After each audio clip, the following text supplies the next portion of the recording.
Book 4. A law was passed concerning the intermarriage of the patricians and plebeians, after strong resistance on the part of the patricians. Military tribunes with consular power. Censors created. Restoration of the lands unjustly taken from the people of Ardea.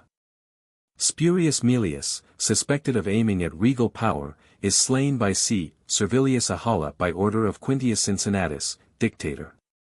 Cornelius Cassus, having killed Tolumnius, king of the Veientes, offers the second spolia opima. Duration of the censorship, originally 5 years, limited to 1 year and a half. Fidini reduced, and a colony settled there. The colonists destroyed by the Fidenations, who are subsequently conquered by Mamercus Aemilius, dictator. A conspiracy of the slaves put down.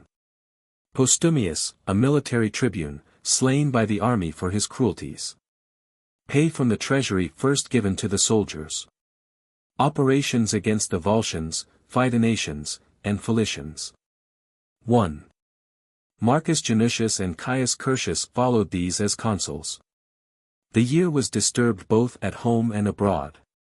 For at the commencement of the year Caius Canuleius, tribune of the people, proposed a law concerning the intermarriage of the patricians and commons, by which the patricians considered that their blood would be contaminated, and the privileges of birth would be confounded. And a hint at first lightly suggested by the tribunes, that it should be lawful that one of the consuls should be elected from the commons, afterwards proceeded so far, that the 9 tribunes proposed a bill. That the people should have the power of electing the consuls, whether they wished, from the commons or the patricians. But they thought that if that were done, the supreme authority would not only be shared with the lowest ranks, but be wholly transferred from the nobility to the commons. With joy therefore the patricians heard that the people of Ardea had revolted in consequence of the injustice of the taking away their land, and that the Veientians had laid waste the frontiers of the Roman territory. And that the Volscians and Equins murmured on account of the fortifying of Virago. So much did they prefer an unsuccessful war to an ignominious peace. These tidings therefore being received and with exaggerations, in order that during the din of so many wars the tribunician proceedings might be suspended, they order the levies to be held. Preparations to be made for war and arms with the utmost activity.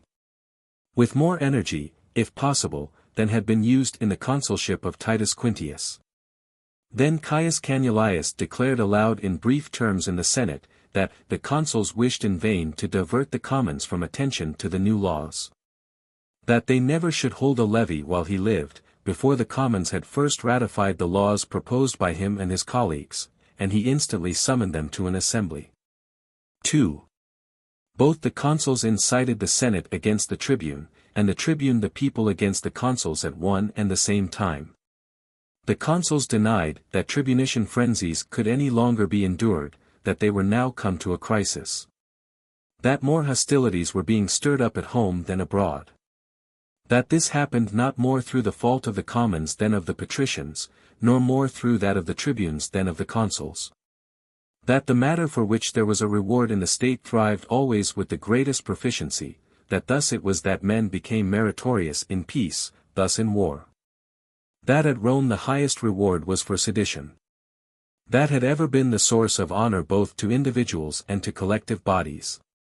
They should remember in what condition they had received the majesty of the Senate from their forefathers, in what condition they were about to transmit it to their children. That, like the commons, they should have it in their power to boast that it was improved in degree and in splendor. That there was no end, nor would there be, so long as the promoters of sedition were rewarded with honor in proportion as sedition was successful. What and how important schemes Caius Canuleius had set on foot.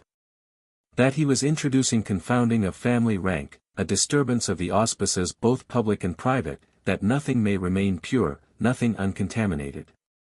That, all distinction being abolished, no one might know either himself or those he belonged to. For what other tendency had those promiscuous intermarriages, except that intercourse between commons and patricians might be made common after the manner of wild beasts? So that of the offspring each may be ignorant of what blood he may be, of what form of religion he was, that he may belong half to the patricians, half to the commons, not being homogeneous even with himself. That it appeared not enough, that all things divine and human should be confounded, that those disturbers of the common people were now preparing to seize the consulship. And first that they sounded people's sentiments in mere conversation on the project of having one consul appointed from the commons. That now the proposition was brought forward, that the people may appoint the consuls, whether they pleased from the patricians or from the people, and that they would appoint no doubt every most turbulent person. The Canulii, therefore, and the Icilii would be consuls. They expressed a hope, that Jupiter, the best and greatest, would not suffer the imperial majesty of the sovereign power to descend to that. And that they would certainly die 1,000 deaths rather than such a disgrace should be incurred. They were certain that their ancestors, could they have divined that the commons would become not more placable to them, but more intractable, by making successive demands still more unreasonable, after they had obtained the first, would have rather submitted to any struggle, than have suffered such laws to be saddled on them. Because it was then conceded to them with respect to tribunes, the concession was made a second time. There was no end to it, tribunes of the commons and patricians could not subsist in the same state. Either the one order or the other office must be abolished, and that a stop should be put to presumption and temerity rather late than never. Was it right, that they, by sowing discord, should with impunity stir up the neighboring states against us? And then prevent the state from arming and defending itself against those evils which they may have brought on us? And after they have almost sent for the enemy, not suffer the armies to be levied against the enemies? But Canullius may have the audacity to declare openly in the Senate that, unless the patricians suffer the laws proposed by himself as victorious, to be enacted, he would prevent the levy from being held. What else was this, but threatening that he would betray his country, that he would suffer it to be attacked and captured? What courage would that expression afford, not to the Roman commons, but to the Volscians, Equins, and the Veientians? Would they not hope that, under the generalship of Canullius, they should be able to scale the Capitol and citadel, if with the deprivation of privilege and majesty, the tribunes should rob the patricians of their courage also? That the consuls were prepared to act against the wicked schemes of their countrymen, before they would act against the arms of the enemy. 3. Just when these matters were going on in the Senate, Canullius thus declaimed in favor of his laws and against the consuls, frequently even before now I think I have observed how much the patricians despised you, Romans. How unworthy they deemed you to dwell in the one city and within the same walls with them. But on the present occasion most clearly, in their having risen up so determinately in opposition to those propositions of ours, in which what else do we do, but remind them that we are their fellow citizens? And that though we possess not the same power, we inhabit the same city? In the one we demand intermarriage, a thing which is usually granted to neighbors and foreigners, we have granted even to vanquished enemies the right of citizenship, which is more than the right of intermarriage. In the other we propose nothing new, we only reclaim and demand that which is the people's, that the Roman people may confer honors on whomsoever they may please. And what in the name of goodness is it for which they embroil heaven and earth? Why was almost an attack made on me just now in the Senate? Why do they say that they will not restrain themselves from violence, and threaten that they will insult an office, sacred and inviolable?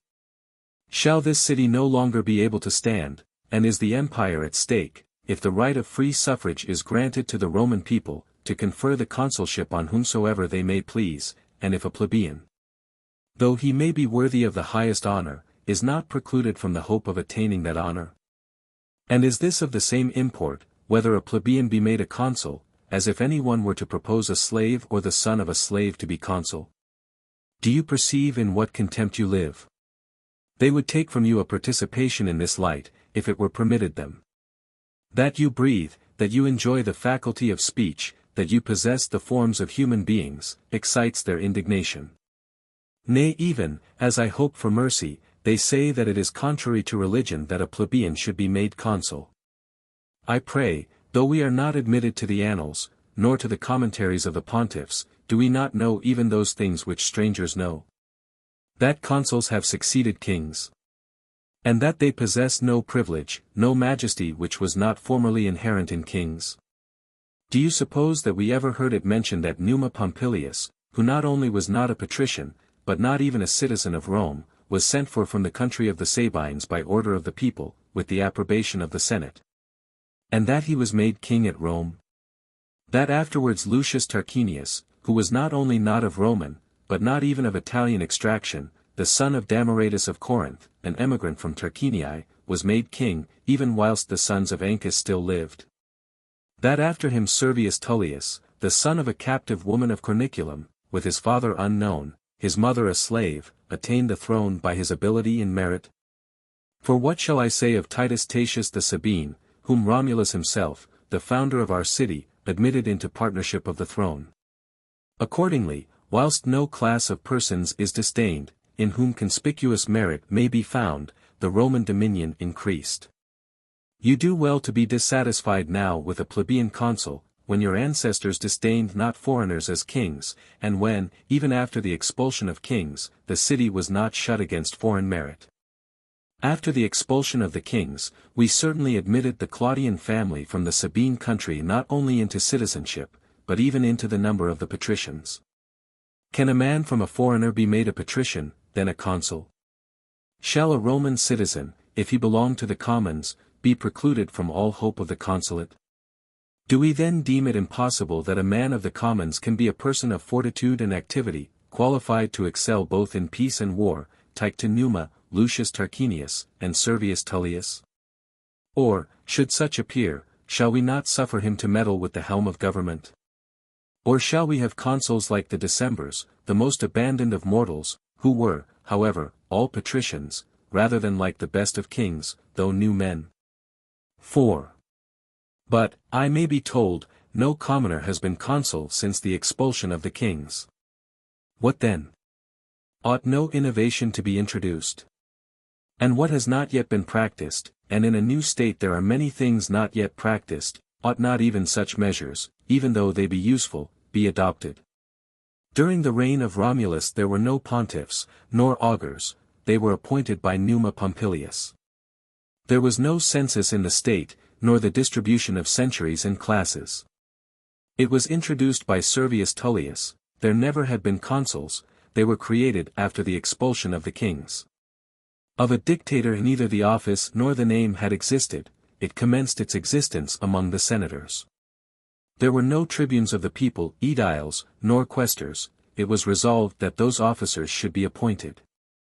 Within the last 10 years we both created decemvirs for compiling laws, and we abolished them. Who can doubt but that in a city doomed for eternal duration, increasing to an immense magnitude, new civil offices, priesthoods, rights of families and of individuals, may be established? This very matter, that there should not be the right of intermarriage between patricians and commons, did not the Decemvirs introduce within the last few years to the utmost injury of the commons, on a principle most detrimental to the public? Can there be a greater or more marked insult, than that one portion of the state, as if contaminated, should be deemed unworthy of intermarriage? What else is it than to suffer exile within the same walls, actual rustication? They wish to prevent our being mixed with them by affinity or consanguinity, that our blood be not mingled with theirs. What? If this cast a stain on that nobility of yours, which most of you, the progeny of Albans or Sabines, possess, not in right of birth or blood, but by cooptation into the patricians, having been elected either by the kings, or after the expulsion of kings, by order of the people, could ye not keep it pure by private regulations, by neither marrying into the commons, and by not suffering your daughters or sisters to marry out of the patricians? No one of the commons would offer violence to a patrician maiden, such lust as that belongs to the patricians. None of them would oblige any man against his will to enter into a marriage contract.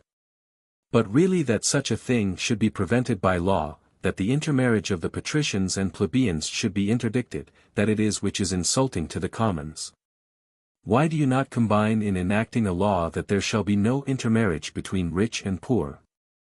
That which has in all places and always been the business of private regulations, that a woman might marry into whatever family she has been engaged to, and that each man might take a wife out of whatever family he had contracted with. That ye shackle with the restraints of a most tyrannical law, by which ye sever the bonds of civil society and split one state into two. Why do ye not enact a law that a plebeian shall not dwell in the neighborhood of a patrician? That he shall not go the same road with him? That he shall not enter the same banquet with him? That he shall not stand in the same forum? For what else is there in the matter, if a patrician man wed a plebeian woman, or a plebeian a patrician? What right, pray, is thereby changed? The children surely go with the father. Nor is there anything which we seek from intermarriage with you, except that we may be held in the number of human beings and fellow citizens. Nor is there any reason why ye contest the point, except that it delights you to strive for insult and ignominy to us. 5. In a word, whether is the supreme power belonging to the Roman people, or is it yours? Whether by the expulsion of kings has dominion been acquired for you or equal liberty for all? It is fitting that the Roman people should be allowed to enact a law, if it please. Or will ye decree a levy by way of punishment, according as each bill shall be proposed? And as soon as I, as tribune, shall begin to call the tribes to give their votes, will you, forthwith, as consul, force the younger men to take the military oath, and lead them out to camp? And will you threaten the commons? Will you threaten the tribune? What, if you had not already twice experienced how little those threats availed against the united sense of the people?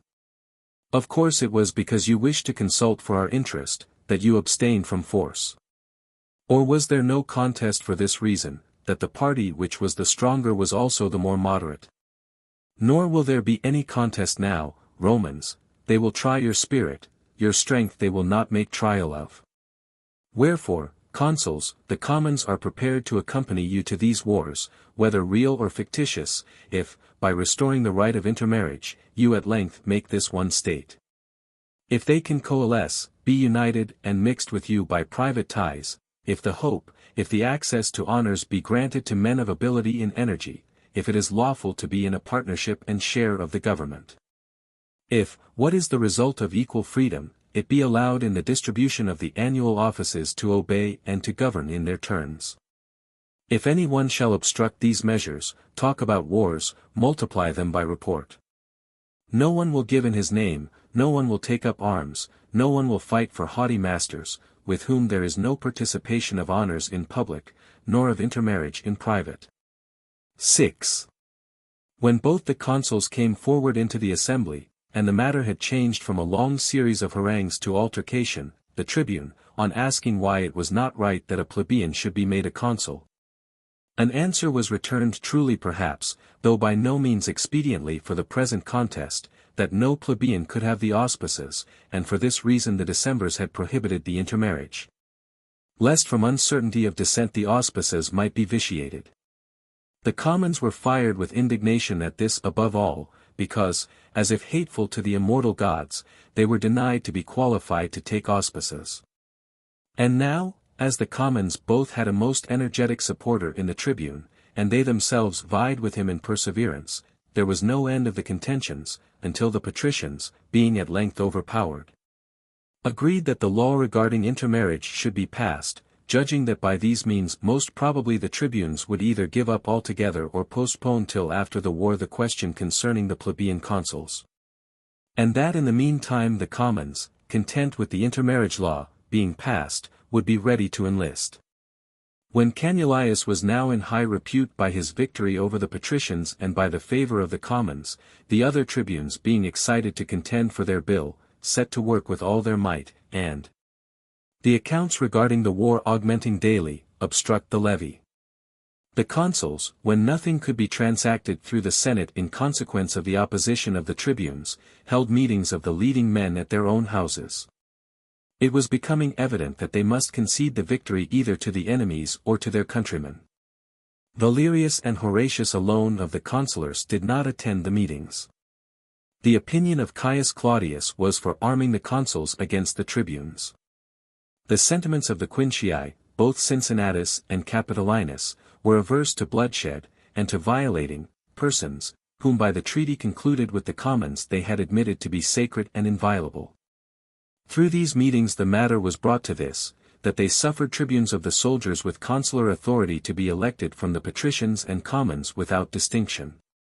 That with respect to the election of consuls no change should be made, and with this the tribunes were content, as were also the commons. An assembly is now proclaimed for electing 3 tribunes with consular power. This being proclaimed, forthwith whoever had contributed to promote sedition by word or deed, more particularly men who had been tribunes, began to solicit support and to bustle about the forum as candidates. So that despair, in the first instance, of obtaining the honor, by reason of the irritated state of the people's mind, then indignation at having to hold the office with such persons, deterred the patricians. At length however, being forced, they stood as candidates, lest they might appear to have relinquished all share in the government. The result of this election showed that the sentiments of persons in the struggle for liberty and dignity are different from those they feel when the contest is laid aside, the judgment being unbiased.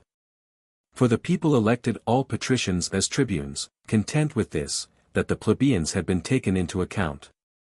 Where could you now find in an individual such moderation, disinterestedness, and elevation of mind, as was then displayed by the entire people? 7. In the 310th year after the city of Rome was built, for the first time military tribunes in the room of consuls enter into office, Aulus Sempronius Atratinus, Lucius Attilius, Titus Clelius. In whose office the concord prevailing at home afforded peace also abroad. There are some who, without mentioning the proposal of the law concerning the election of consuls from among the commons, say that 3 military tribunes were elected on account of the Veientian War being added to the war of the Equins and the Volscians and to the revolt of the Ardeates, because 2 consuls could not execute so many wars together. These tribunes being invested also with the authority and insignia of consuls. The jurisdiction of that office however did not stand on a firm footing, because the 3rd month after they entered on the office, they resigned the honor, in pursuance of a decree of the augurs, as if unduly elected. Because Caius Curtius, who had presided at the election, had not selected his tent with due regard to ceremony. Ambassadors came to Rome from Ardea complaining of the injustice in such a manner, that it appeared that, if it were redressed, they would continue in amity and the observance of the treaty, on the restitution of their land.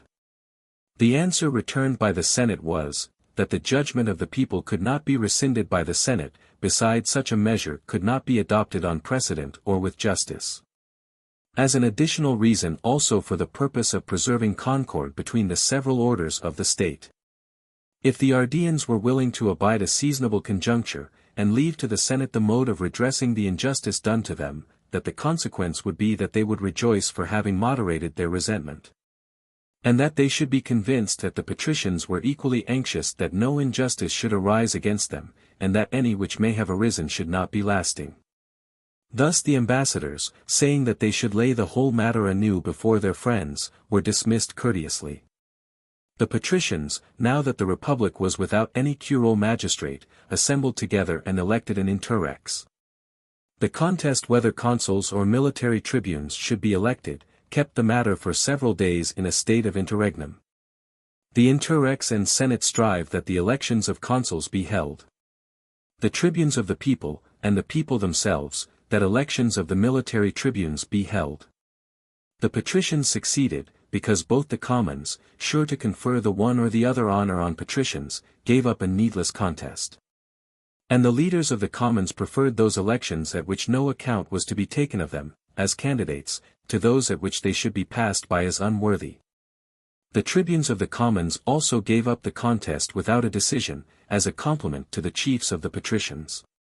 Titus Quintius Barbatus, the interrex, elects consuls Lucius Papirius Mugellanus, Lucius Sempronius Atratinus. During their consulship, the treaty was renewed with the Ardeans, and that is a record to prove, that they were consuls in that year, though they are not to be found among the ancient annals, nor in the books of the magistrates. I suppose because military tribunes existed at the commencement of the year, on that account, though these consuls were substituted, the names of the consuls were left out, just as if the military tribunes were the entire year in office.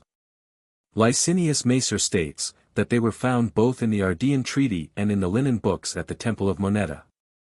There was tranquillity both at home and abroad, though so many alarms were held out by the neighboring states. 8.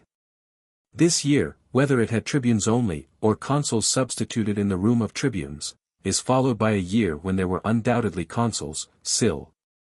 Marcus Jaganius Masserinus a second time, Titus Quintius Capitolinus a fifth time.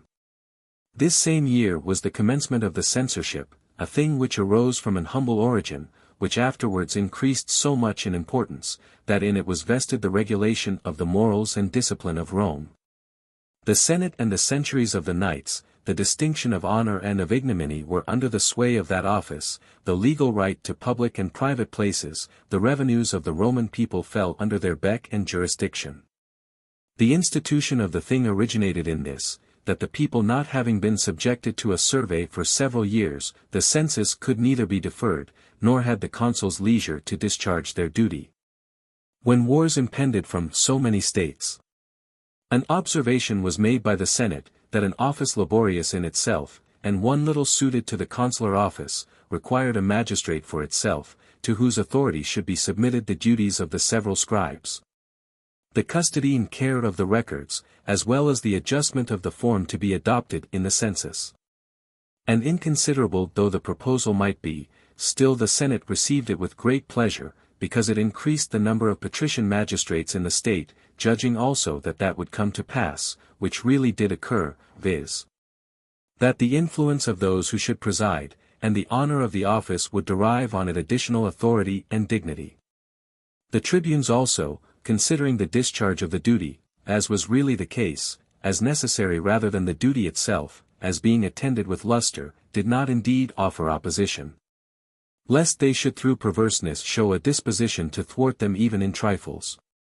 After the honor was rejected by the leading men of the state, the people by their suffrages appointed to the office of conducting the census Papirius and Sempronius, concerning whose consulate doubts are entertained.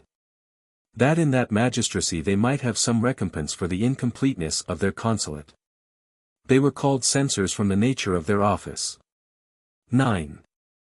Whilst these matters are transacting at Rome, ambassadors come from Ardea, imploring aid for their city, which was nearly destroyed, in consideration of their very ancient alliance, and of the treaty recently renewed. For by intestine wars they were not allowed to enjoy the peace with Rome, which they had by the soundest policy preserved, the cause and origin of which is said to have arisen from a struggle between factions, which have proved and ever will prove more a cause of destruction to several states, than foreign wars, famine, or disease, or any of the other evils which men refer to the anger of heaven, as the severest of public calamities. 2 young men courted a maiden of a plebeian family, highly distinguished for beauty, one of them on a level with the maid in point of birth, and favored by her guardians, who were themselves of the same rank. The other of noble birth, captivated by nothing but her beauty. The latter was aided by the good wishes of the nobles, through which party disputes made their way even into the girl's family. The nobleman was preferred in the judgment of the mother, who was anxious that her daughter should have the most splendid match possible. The guardians, mindful of party even in that transaction, strove for the person of their own order. As the matter could not be settled within the walls of the house, they proceeded to a court of justice. On hearing the claim of the mother and of the guardians, the magistrate decides the right of marriage in conformity with the wish of the mother. But violence was the more powerful. For the guardians, having harangued openly in the forum among persons of their own faction, on the injustice of the decree, collected a party and carry off the girl from her mother's house, against whom a body of nobles having arisen more incensed than before, attends the young man rendered furious by the outrage.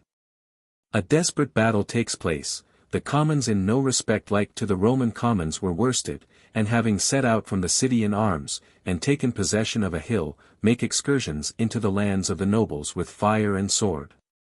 The city too, which had been previously free from all contest, they set about besieging, having induced, by the hope of plunder, a multitude of artisans to join them, nor was any appearance or calamity of war absent.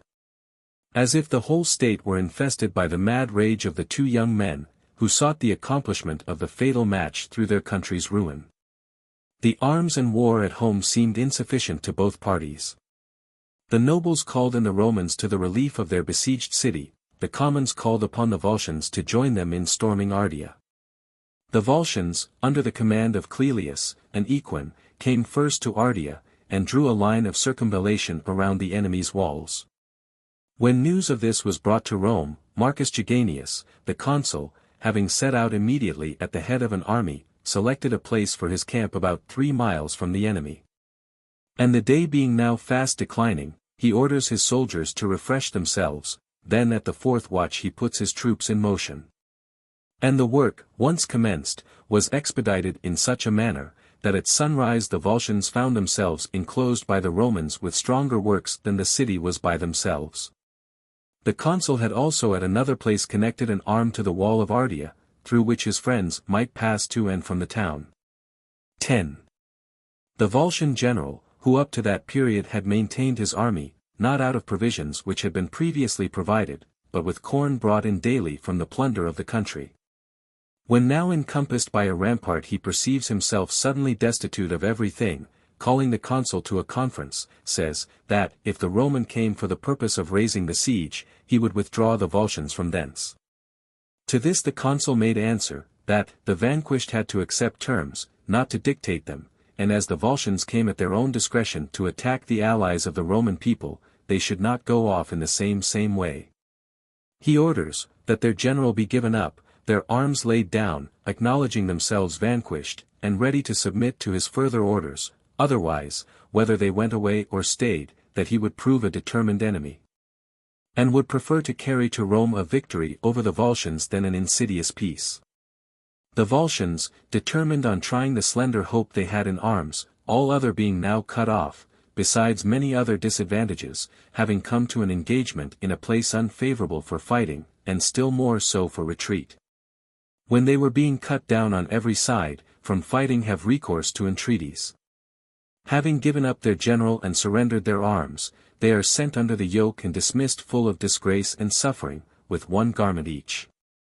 And when they halted not far from the city of Tusculum, in consequence of an old grudge of the Tusculans they were surprised, unarmed as they were, and suffered severe punishment, a messenger being scarcely left to bring an account of their defeat. The Roman general quieted the disturbed state of affairs at Ardea, beheading the principal authors of that commotion, and confiscating their effects to the public treasury of the Ardeans. The Ardeans considered the injustice of the decision completely repaired by such kindness on the part of the Roman people. It seemed to the Senate, however, that something remained to be done to obliterate the remembrance of public avarice. The consul returns to the city in triumph, Clelius, the general of the Volscians, being led before his chariot, and the spoils being carried before him, of which he had stripped the enemy's army after he had sent them under the yoke. Quintius the consul, by his civil administration, equalled, which is no easy matter, the glory attained by his colleague in war. For he so regulated the domestic care of harmony and peace, by dispensing justice with moderation to the highest and the lowest, that both the patricians considered him a strict consul, and the commons, as one sufficiently lenient. Against the tribunes too he carried his measures more by his influence than by striving against them. 5 consulships conducted with the same even tenor of conduct, and every part of his life being passed in a manner worthy of the consular dignity, rendered himself almost more venerable than the high office itself. On this account no mention was made of the military tribunes during this consulate. 11. They appoint as consuls Marcus Fabius Vibulanus, Publius Aebutius Cornicen. Fabius and Aebutius, the consuls, inasmuch as they perceived that they succeeded to a greater glory of achievements performed at home and abroad, the year was rendered particularly remarkable among the neighboring states, both friendly and hostile. Because relief had been afforded to the Ardeans in their perilous situation with so much zeal, the more strenuously exerted themselves in obtaining a decree of the Senate, that they might completely efface the infamy of the decision from the memory of men, to the effect that since the state of the Ardeans had been reduced to a few by intestine war, a colony should be sent thither as a protection against the Volscians. This is what was stated publicly on the tables, that the intention entertained of rescinding the decision might escape the knowledge of the commons and tribunes. But they had agreed that, a much greater number of Rutulian colonists being enrolled than of Romans, no land should be distributed, except that which had been intercepted by the infamous decision. And that not a sod of it should be assigned to any Roman, until all the Rutulians had had their share. In this way the land returned to the Ardeans. The commissioners appointed to transplant the colony to Ardea were Agrippa Menenius, Titus Clelius Siculus, and Marcus Abusius Elva. When they, in the discharge of their by no means popular office, had given offense to the commons by assigning to the allies the land which the Roman people had decided to be their own, and were not even much supported by the patricians. Because they had not deferred in any way to the influence of any one, a day having been appointed for them by the tribunes to appear before the people. They escaped all vexatious annoyance by enrolling themselves as settlers and remaining in the colony, which they now had as a testimony of their integrity and justice. 12. There was peace at home and abroad both this and the following year, Caius Furius Pacilis and Marcus Papirius Crassus being consuls. The games which had been vowed by the Decemvirs, in pursuance of a decree of the Senate on occasion of the secession of the commons from the patricians, were performed this year. An occasion for sedition was sought in vain by Paetilius, who, having been made a tribune of the commons a second time, by denouncing these same threats, could neither prevail on the consuls to submit to the Senate the questions concerning the division of the lands among the people. And when, after a hard struggle, he had succeeded so far that the patricians should be consulted as to whether it was their pleasure that an election should be held of consuls or of tribunes, consuls were ordered to be elected.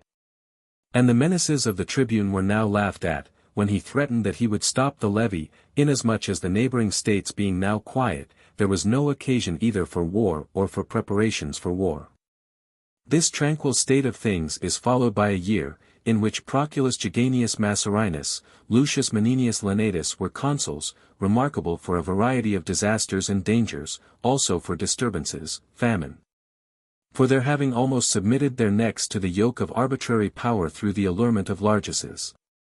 Foreign war alone was wanting, by which if matters had been aggravated, they could scarcely have stood out against them by the aid of all the gods. Their misfortunes began with famine. Whether it was that the season was unfavorable to the crops, or that the cultivation of the land was relinquished for the allurements of the city, and of public harangues, for both causes are assigned. And the patricians accused the commons as being idle, the tribunes of the commons complained sometimes of the fraud, at other times of the negligence of the consuls. At length the commons prevailed, without opposition on the part of the Senate, that Lucius Minucius should be appointed president of the market.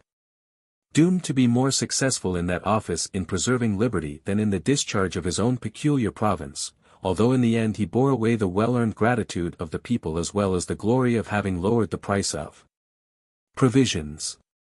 When he had made but slight advance in relieving the markets by sending embassies around the neighboring states by land and sea to no purpose, except that an inconsiderable quantity of corn was imported from Etruria. And applying himself to the careful dispensations of their scanty stock, by obliging persons to show their supply, and to sell whatever was over and above a month's provision, and by depriving the slaves of 1/2 of their daily allowance. Then by censuring and holding up to the resentment of the people the corn hoarders, he rather discovered the great scarcity of grain than relieved it by this rigorous inquisition. Many of the commons, all hope being lost, rather than be tortured by dragging out existence, muffled up their heads and precipitated themselves into the Tiber. 13. Then Spurius Maelius, of the equestrian order, extremely rich considering these times, set about a project useful in itself, but having a most pernicious tendency, and a still more pernicious motive. For having, by the assistance of his friends and clients, bought up corn from Etruria at his private expense, which very circumstance, I think, had been an impediment in the endeavor to reduce the price of corn by the exertions of the state. He set about giving out largesses of corn, and having won over the commons by this munificence, he drew them with him wherever he went, conspicuous and consequential beyond the rank of a private citizen. Ensuring to him as undoubted the consulship by the favor they manifested towards him, and the hopes they excited in him. He himself, as the mind of man is not to be satiated with that which fortune holds out the hope of, began to aspire to things still higher, and altogether unwarrantable. And since even the consulship would have to be taken from the patricians against their will, he began to set his mind on kingly power, that would be the only prize worthy of such grand designs and of the struggle which would have to be endured. The consular elections were now coming on, which circumstance destroyed him completely, his plans being not yet arranged or sufficiently matured. Titus Quintius Capitolinus was elected consul for the 6th time, a man by no means well suited to answer the views of one meditating political innovations. Agrippa Menenius is attached to him as colleague, who bore the cognomen of Lenatus, and Lucius Minucius as president of the markets, whether he was re-elected, or created for an indefinite period, as long as circumstances should require. For there is nothing certain in the matter, except this: his name was entered as president in the linen books among the magistrates for both years. Here Minucius, conducting the same office in a public capacity which Maelius had undertaken to conduct in a private character, the same class of persons frequenting the houses of both, having ascertained the matter, lays it before the Senate, that arms were collecting in the house of Maelius, and that he held assemblies in his house, and that his designs were unquestionably bent on regal dominion, that the time for the execution of the project was not yet fixed, that all other matters were settled, and that the tribunes were bought over for hire to betray the public liberty, and that the several parts were assigned to the leaders of the multitude. That he laid these things before them almost later than was consistent with safety, lest he might be the reporter of anything uncertain or ill-grounded. When these things were heard, the chiefs of the patricians both rebuked the consuls of the former year, for having suffered those largesses and meetings of the people to go on in a private house, as well as the new consuls for having waited until a matter of such importance should be reported to the Senate by the president of the markets, which required the consul to be not only the reporter, but the punisher also. Then Titus Quintius said, that the consuls were unfairly censured, who being fettered by the laws concerning appeal, enacted to weaken their authority, by no means possessed as much power in their office as will to punish that proceeding according to its atrocity. That there was wanting a man not only determined in himself, but one who was unshackled and freed from the fetters of those laws. That he would therefore appoint Lucius Quintius dictator. That in him there would be a determination suitable to so great a power. Whilst all approved, Quintius at first refused, and asked them what they meant, in exposing him in the extremity of age to such a contest. Then when they all said that in that aged mind there was not only more wisdom, but more energy also, than in all the rest, and went on loading him with deserved praises, whilst the consul relaxed not in his original determination. Cincinnatus at length having prayed to the immortal gods, that his old age might not prove a detriment or disgrace to the republic at so dangerous a juncture, is appointed dictator by the consul. He himself then appoints Caius Servilius Ahala his master of the horse. 14. On the next day, having stationed proper guards, when he had gone down to the forum, and the attention of the commons was attracted to him by the strangeness and extraordinary nature of the thing, and Maelius's friends and himself their leader perceived that the power of such high authority was directly aimed at them. When, moreover, those who were not aware of the designs on regal power, went on asking, what tumult, what sudden war, had called for either the dictatorial authority, or Quintius, after his 80th year, administrator of affairs, Servilius, master of the horse, being sent by the dictator to Maelius, says, the dictator summons you. When he, being alarmed, asked what he meant, and Servilius stated that he must stand a trial, and answer the charge brought against him before the Senate by Minucius, Maelius drew back into the band of his adherents, and at first, looking around him, he began to skulk off. At length when the beadle, by order of the master of the horse, was bringing him off, being rescued by those present, and running away, he implored the protection of the Roman people, and alleged that he was persecuted by a conspiracy of the patricians because he had acted kindly towards the people. He besought them that they would assist him in this critical emergency, and not suffer him to be butchered before their eyes. Ahala Servilius overtook and slew him whilst exclaiming in this manner, and smeared with the blood of the person so slain, and surrounded by a body of young nobles, he carries back word to the dictator that Maelius having been summoned to him, and commencing to excite the multitude after he had repulsed the beadle, had received condign punishment. Thou hast acted nobly, Caius Servilius, said the dictator, in having saved the republic. 15. He then ordered the multitude, who were much agitated, not knowing what judgment to form of the deed, to be called to an assembly, and he openly declared that Maelius had been justly put to death. Even though he may have been innocent of the charge of aiming at regal power, who, when summoned to attend the dictator by the master of the horse, had not come. That he himself had taken his seat to examine into the case, that, after it had been investigated, Maelius should have met a result corresponding to his deserts. That when employing force, in order that he might not commit himself to a trial, he had been checked by force. Nor should they proceed with him as with a citizen, born in a free state amid laws and rights, in a city from which he knew that kings had been expelled, and on the same year the sons of the king's sister and the children of the consul, the liberator of his country, had been put to death by their father, on a plot for readmitting the royal family into the city having been discovered, from which Collatinus Tarquinius the consul, through a hatred of his name, was ordered to resign his office and go into exile. In which capital punishment was inflicted on Spurius Cassius several years after for forming designs to assume the sovereignty. In which the Decemvirs were recently punished with confiscation, exile, and death, in consequence of regal tyranny in that city. Spurius Maelius conceived a hope of attaining regal power. And who was this man? Although no nobility, no honors, no deserts should open to any man the road to domination, yet still the Claudii and Cassii, by reason of the consulates, the decemvirates, the honors of their own and those of their ancestors, and from the splendor of their families, had raised their aspiring minds to heights to which it was impious to raise them, that Spurius Maelius, to whom a tribuneship of the commons should rather be an object of wishes than of hope. A wealthy corn merchant, had conceived the hope to purchase the liberty of his countrymen for 2 pounds of corn. Had supposed that a people victorious over all their neighbors could be cajoled into servitude by throwing them a morsel of food. So that a person whom the state could scarcely digest as a senator, it should tolerate as king, possessing the ensigns and authority of Romulus their founder, who had descended from and had returned to the gods. This was to be considered not more criminal than it was monstrous, nor was it sufficiently expiated by his blood.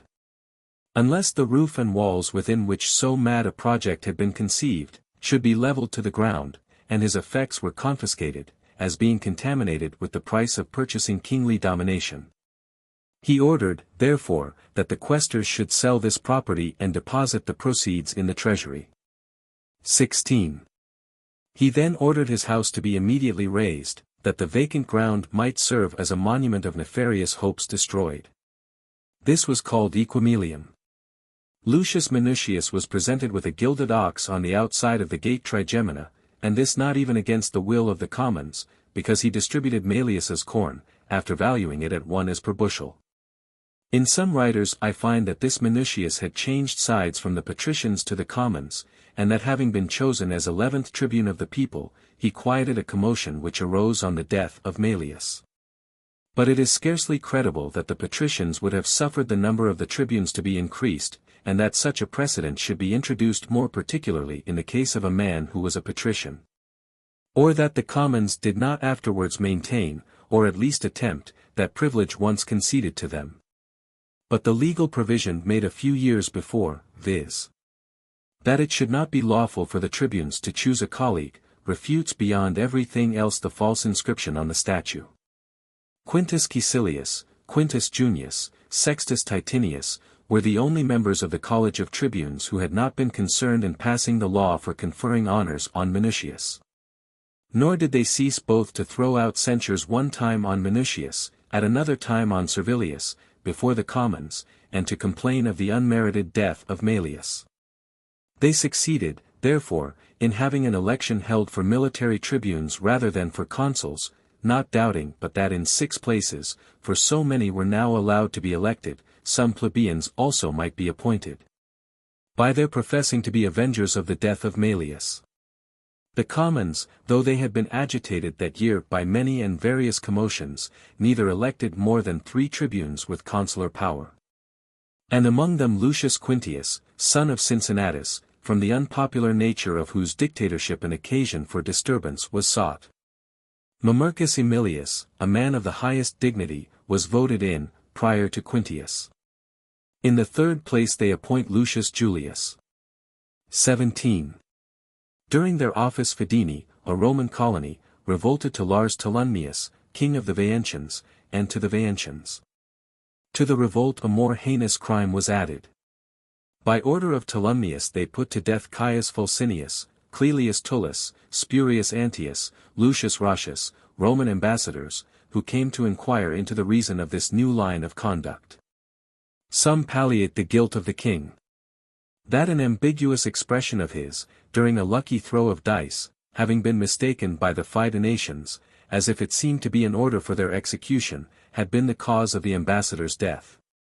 An incredible tale.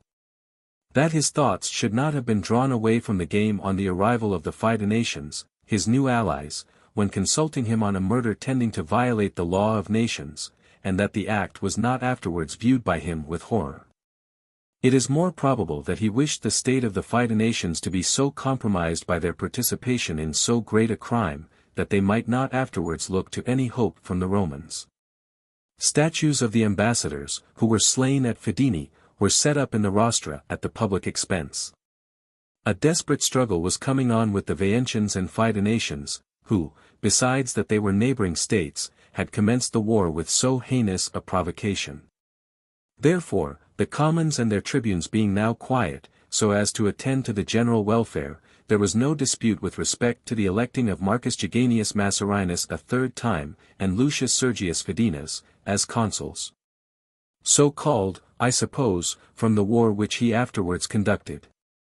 For he was the first who fought a successful battle with the king of the Veientians on this side of the Anio, nor did he obtain an unbloody victory. Greater grief was therefore felt from the loss of their countrymen, than joy from the defeat of the enemy, and the Senate, as in an alarming crisis, ordered Mamercus Aemilius to be appointed dictator. He appointed as his master of the horse from the college of the preceding year, in which there had been tribunes of the soldiers with consular power, Lucius Quintius Cincinnatus, a youth worthy of his parent. To the levy held by the consuls were added the old centurions well versed in war, and the number of those lost in the late battle was made up. The dictator ordered Lucius Quintius Capitolinus and Marcus Fabius Vibulanus to attend him as his lieutenants general. Both the higher powers, and the man suitable to such powers, caused the enemy to move from the Roman territory to the other side of the Anio, and continuing their retrograde movement, they took possession of the hills between Fidene and the Anio. Nor did they descend into the plains until the troops of the Philicians came to their aid. Then at length the camp of the Etrurians was pitched before the walls of Fidene. The Roman dictator took his post at no great distance from thence at the conflux on the banks of both rivers, lines being run across between them, as far as he was able to follow by a fortification. Next day he marched out his army into the field. 18. Among the enemy there was a diversity of opinion. The Philicians, impatient of the hardships of war at a distance from home, and sufficiently confident of their own strength, earnestly demanded battle. The Veientians and Fidenations placed more hope in protracting the war. Tolumnius, though the measures of his own subjects were more agreeable to him, proclaims that he would give battle on the following day, lest the Philicians might not brook the service at so great a distance from their home. The dictator and the Romans took additional courage from the fact of the enemy having declined giving battle, and on the following day, the soldiers exclaiming that they would attack the camp and the city. If an opportunity of fighting were not afforded them, the armies advance on both sides into the middle of a plain between the two camps.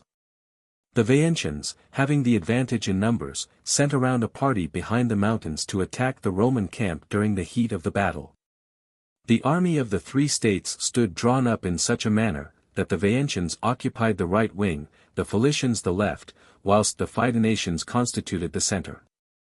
The dictator charged on the right wing against the Philicians, Quintius Capitolinus on the left against the Veientians, and the master of the horse with the cavalry advanced in the center. For a short time all was silence and quiet, the Etrurians being determined not to engage unless they were compelled, and the dictator looking back towards a Roman fort, until a signal should be raised, as had been agreed on, by the augurs. As soon as the birds had given a favorable omen. As soon as he perceived this, he orders the cavalry first to charge the enemy, after raising a loud shout, the line of infantry following, engaged with great fury.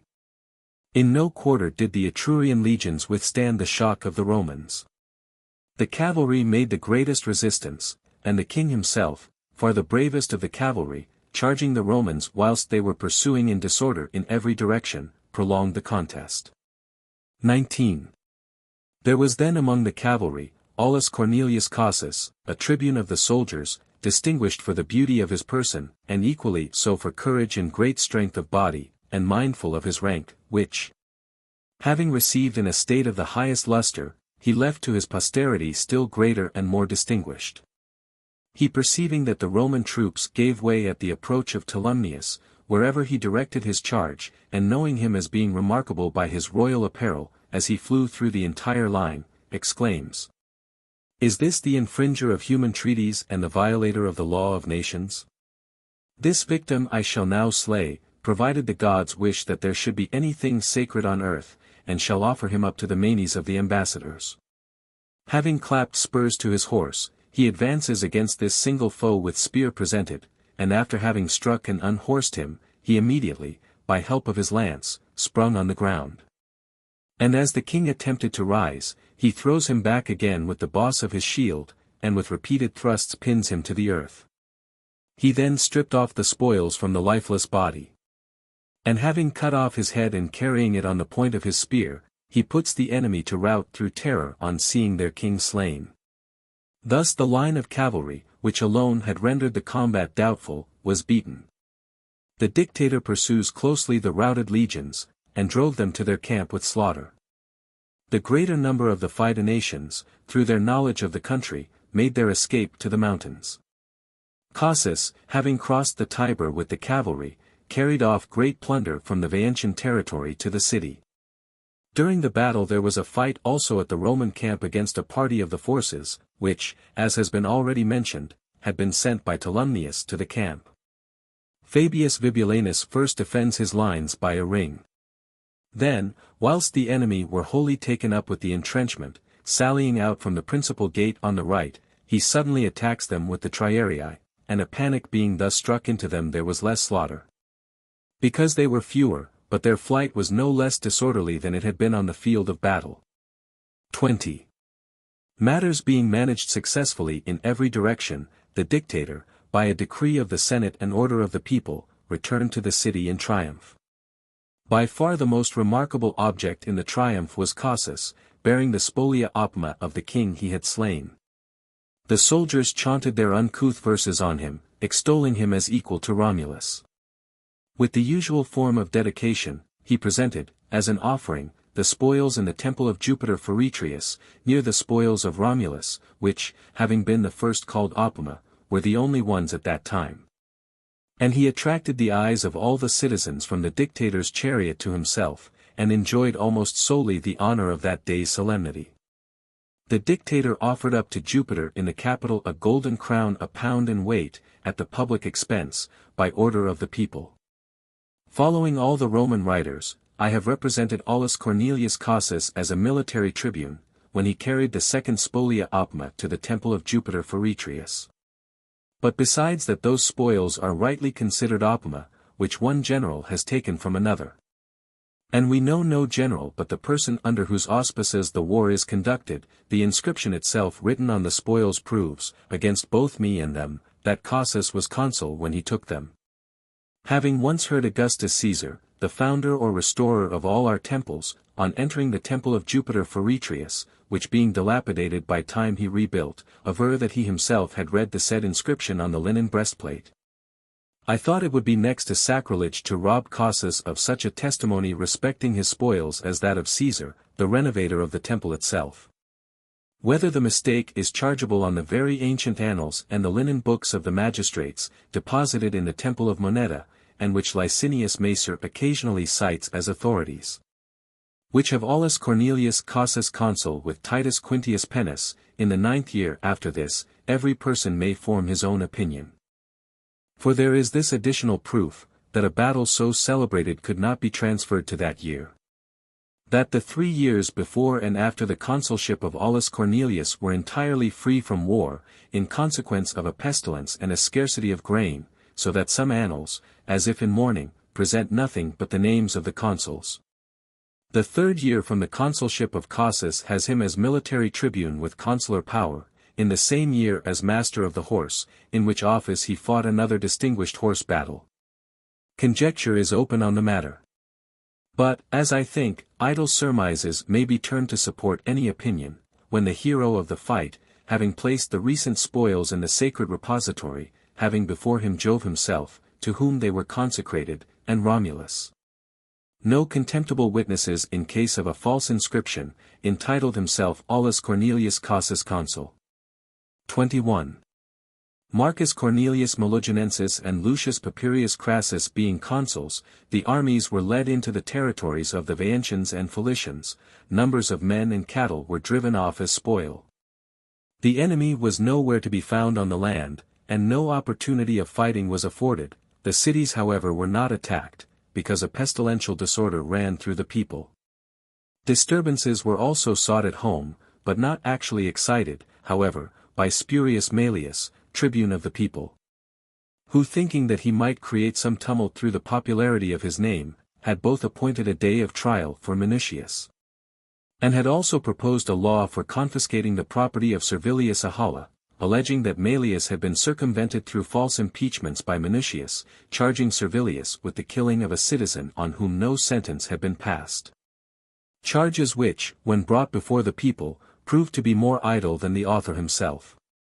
But the virulence of the disease now becoming worse, was more an object of concern to them, as also the terrors and prodigies, more especially because accounts were being brought, that houses were falling throughout the country, in consequence of frequent earthquakes. A supplication was therefore performed by the people, according to the form dictated by the Decemvirs. 153. The year being still more pestilential, Caius Julius a second time and Lucius Virginius being consuls, occasioned such dread of desolation through the city and country, that not only no one left the Roman territory for the purpose of committing depredations, and not only did none of the patricians or commons entertain an idea of commencing any military aggressions, but the Fidenations, who at first had shut themselves up either within their town, or mountains, or fortifications, now descended without provocation to commit depredations on the Roman territory. Then the army of the Veientians being called in to their aid, for the Felicians could be induced to renew the war neither by the distresses of the Romans, nor by the remonstrances of their allies, the two states crossed the Anio, and displayed their ensigns at no great distance from the Colline Gate. Great consternation arose therefore, not more in the country than in the city. Julius the consul draws up his troops on the rampart and walls. The Senate is consulted by Virginius in the temple of Quirinus. It is determined that Aulus Servilius be appointed dictator, who some say had the cognomen of Priscus, others that of Structus. Virginius having delayed whilst he consulted his colleague, with his permission, named the dictator at night. He appoints Postumus Abusius Elva his master of the horse. 22. The dictator orders all to attend at break of day outside the Colline Gate. All whosoever had sufficient strength to bear arms, attended. The standards were quickly brought forth from the treasury and conveyed to the dictator. Whilst these matters were going on, the enemies retired to the higher grounds. Thither the dictator follows them with a determined army, and having come to a general engagement not far from Nomentum, he routed the Etrurian legions. He then drove them into the city of Fidene, and surrounded it with a rampart. But neither could the city be taken by storm as being high and well fortified, nor was there any effect in a blockade, because corn was supplied to them in abundance not only for necessary consumption, but for plenty also, in consequence of that previously laid up. Thus all hope being lost of taking it by assault, or of forcing it to a surrender, the dictator determined on carrying a sap into the citadel in places which were well known to him on account of their near situation on the remote side of the city, as being most neglected because it was best protected by reason of its own nature. He himself by advancing up to the walls in places most remote, with his army divided into 4 sections, which were to succeed each other in the action. By continuing the fight day and night continuously he prevented the enemy from perceiving the work. Until the mountain being dug through from the camp, a passage was opened up into the citadel. And the Etrurians being diverted from the real danger by the idle threats, the shouting of the enemy over their heads proved to them that their city was taken. On that year Caius Furius Pacilis and Marcus Geganius Massarinus, censors, approved of the public edifice 154 in the Campus Martius, and the census of the people was there performed for the first time. 23. That the same consuls were re-elected on the following year, Julius for the third time, Virginius for the second time, I find in Licinius Macer. Valerius Antius and Quintus Tubero state that Marcus Manlius and Quintus Sulpicius were the consuls for that year. But in representations so different both Tubero and Macer cite the linen books as their authority. Neither of them denies that it was said by ancient historians that there were military tribunes on that year. Licinius thinks that we should unhesitatingly follow the linen books, and Tubero is uncertain as to the truth. But this also is left unsettled among other points not ascertained from length of time. Alarm was raised in Etruria after the capture of Fidene, not only the Veientians being terrified by the apprehension of similar ruin, but the Felicians also, from the recollection of the war having first commenced with them. Although they had not joined with those who renewed hostilities. Accordingly when the two nations, having sent ambassadors around to the 12 states, succeeded so far that a general meeting was proclaimed for all Etruria at the temple of Voltumna. The Senate, apprehending a great attack threatening from that quarter, ordered Mamercus Aemilius again to be appointed dictator. Aulus Postumius Tubertus was appointed by him as master of the horse. And preparations for war were made with so much the more energy than on the last occasion, in proportion as there was more danger from the whole body of Etruria than from two of its states. 24. That matter passed off much more quietly than anyone expected. Therefore when word was brought by certain traders, that aid was refused to the Veientians, and that they were bid to prosecute with their own strength a war entered into on their own separate views. And not to seek out persons as sharers in their distresses, to whom they had not communicated their hopes when flourishing.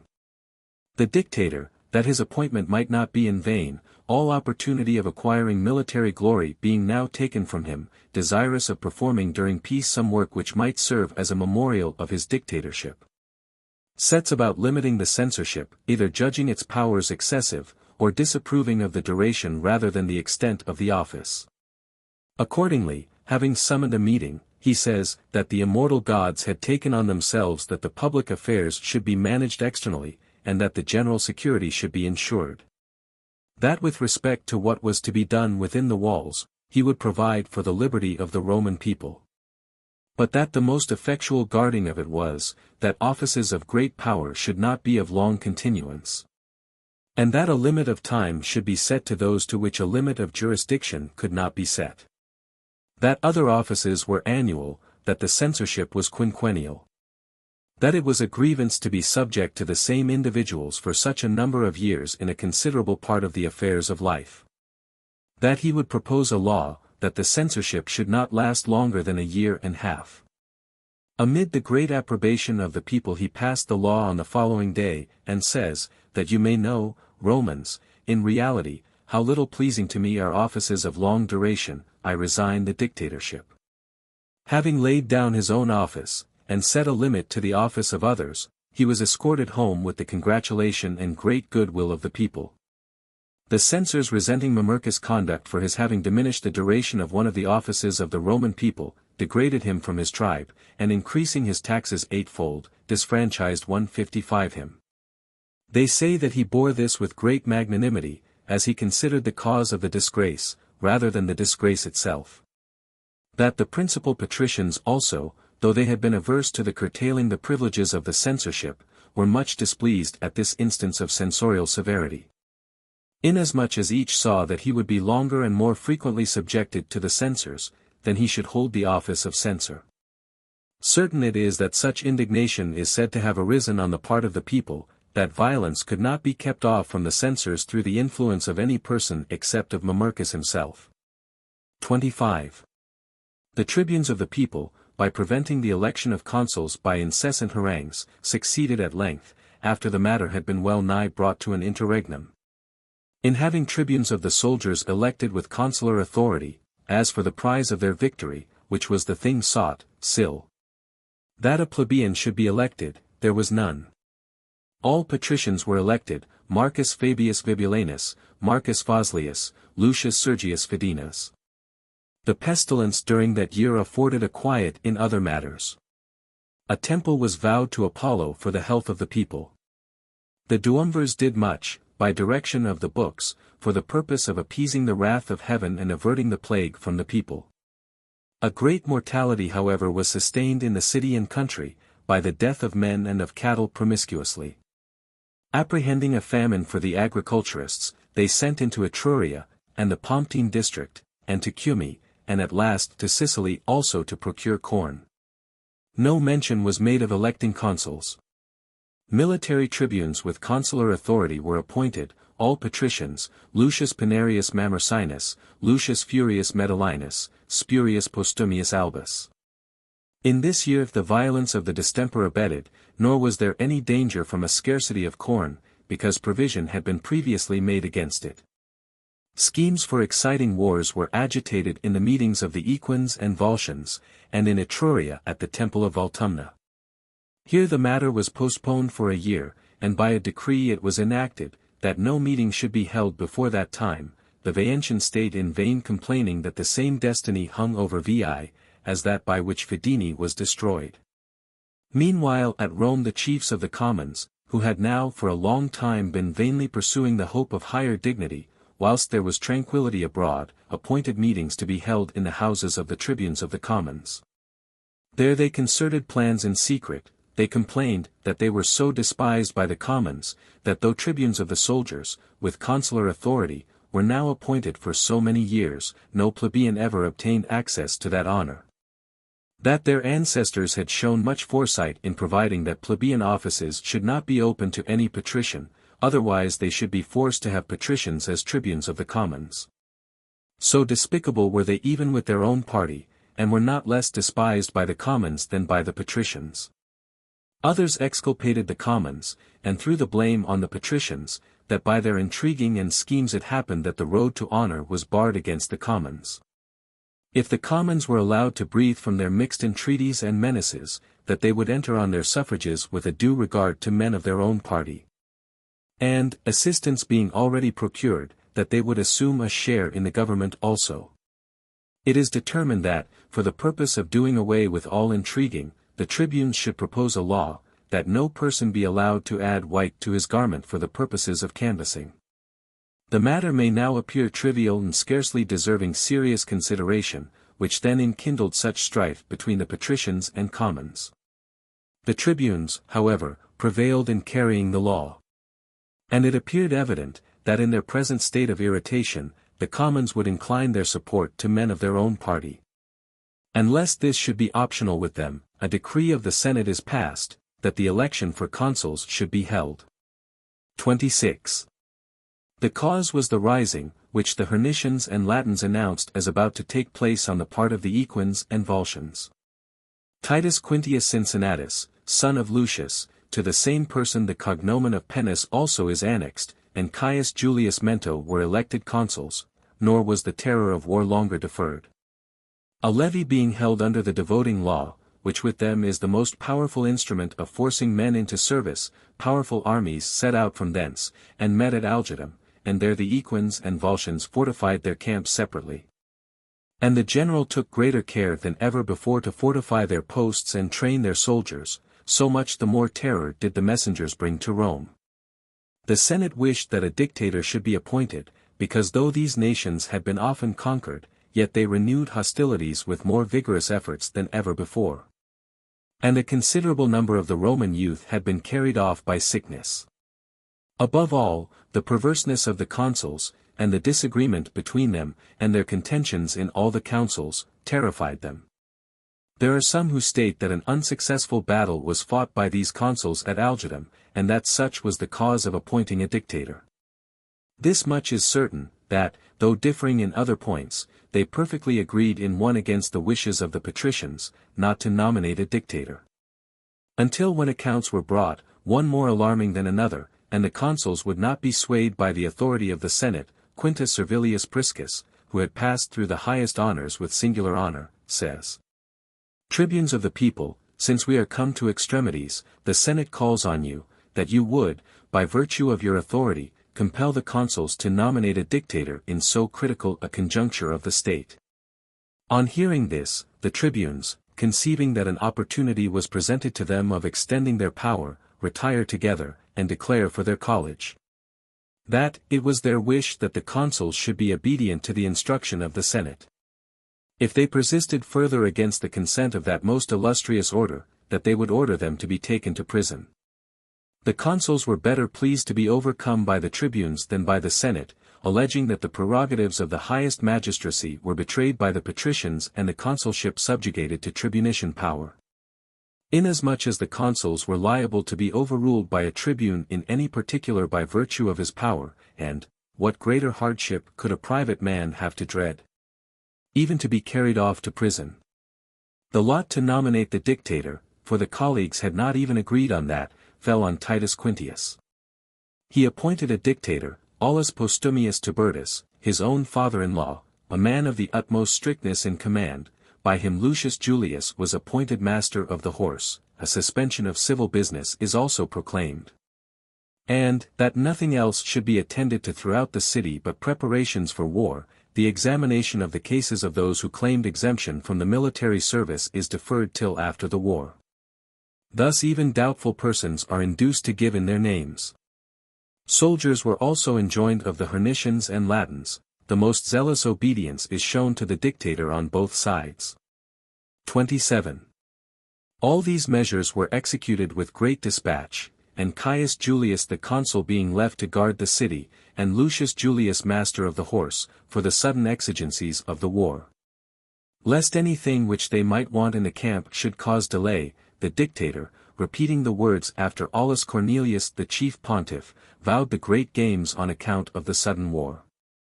And having set out from the city, after dividing his army with the consul Quintius, he came up with the enemy. As they had observed two separate camps of the enemy at a small distance one from the other, they in like manner encamped separately about a mile from them, the dictator towards Tusculum, the consul towards Lanuvium. Thus they had their 4 armies, as many fortified posts, having between them a plain sufficiently extended not only for excursions to skirmish, but even for drawing up the armies on both sides in battle array. From the time camp was brought close to camp, they ceased not from light skirmishing, the dictator readily allowing his soldiers, by comparing strength, to entertain beforehand the hope of a general victory. After they had gradually essayed the result of slight skirmishes. Wherefore the enemy, no hope being now left in a regular engagement, attacked the consul's camp in the night, and bring the matter to the chance of a doubtful result. The shout which arose suddenly awoke not only the consul's sentinels and then all the army, but the dictator also. When circumstances required instant exertion, the consul evinced no deficiency either in spirit or in judgment. One part of the troops reinforced the guards at the gates, another manned the rampart around. In the other camp with the dictator, inasmuch as there is less of confusion, so much the more readily is it observed, what is required to be done. Dispatching then forthwith a reinforcement to the consul's camp, to which Spurius Postumius Albus is appointed lieutenant general, he himself with a part of his forces, making a small circuit, proceeds to a place entirely sequestered from the bustle, whence he might suddenly attack the enemy's rear. Quintus Sulpicius, his lieutenant general, he appoints to take charge of the camp. To Marcus Fabius as lieutenant he assigns the cavalry, and orders that those troops, which it would be difficult to manage amid a nightly conflict, should not stir before daylight. All the measures which any other prudent and active general could order and execute at such a juncture, he orders and executes with regularity. That was an extraordinary specimen of judgment and intrepidity, and one deserving of no ordinary praise, that he dispatched Marcus Jaganius with some chosen troops to attack the enemy's camp, whence it had been ascertained that they had departed with the greater part of their troops. When he fell on these men, wholly intent on the result of the danger of their friends, and incautious with respect to themselves, the watches and advanced guards being even neglected, he took their camp almost before the enemy were perfectly sure that it was attacked. Then when the signal given with smoke, as had been agreed on, was perceived by the dictator, he exclaims that the enemy's camp was taken, and orders it to be announced in every direction. 28. And now day was appearing, and everything lay open to view, and Fabius had made an attack with his cavalry, and the consul had sallied from the camp on the enemy now disconcerted. When the dictator on the other side, having attacked their reserve and second line, threw his victorious troops, both horse and foot, in the way of the enemy as they turned themselves about to the dissonant shouts and the various sudden assaults. Thus surrounded on every side, they would to a man have suffered the punishment due to their reassumption of hostilities, had not Vectius Messius, a Volscian, a man more ennobled by his deeds than his extraction, upbraiding his men as they were forming a circle, called out with a loud voice, "Are ye about offering yourselves here to the weapons of the enemy, undefended, unavenged? Why is it then ye have arms? Or why have you undertaken an offensive war, ever turbulent in peace, and dastardly in war? What hopes have you in standing here? Do you expect that some god will protect you and bear you hence? With the sword way must be opened. Come on ye, who wish to behold your homes, your parents, your wives, and your children, follow me in the way in which you shall see me lead you on. It is not a wall, not a rampart, but armed men that stand in your way with arms in your hands. In valor you are equal to them, in necessity, which is the ultimate and most effective weapon, superior." As he uttered these words and was putting them into execution, they, renewing the shout and following him, make a push in that quarter where Postumius Alba had opposed his troops to them, and they made the victor give ground. Until the dictator came up, as his own men were now retreating. To that quarter the whole weight of the battle was now turned. On Messius alone the fortune of the enemy depends. Many wounds and great slaughter now took place on both sides. By this time not even the Roman generals themselves fight without receiving wounds. One of them, Postumius, retired from the field having his skull fractured by a stroke of a stone.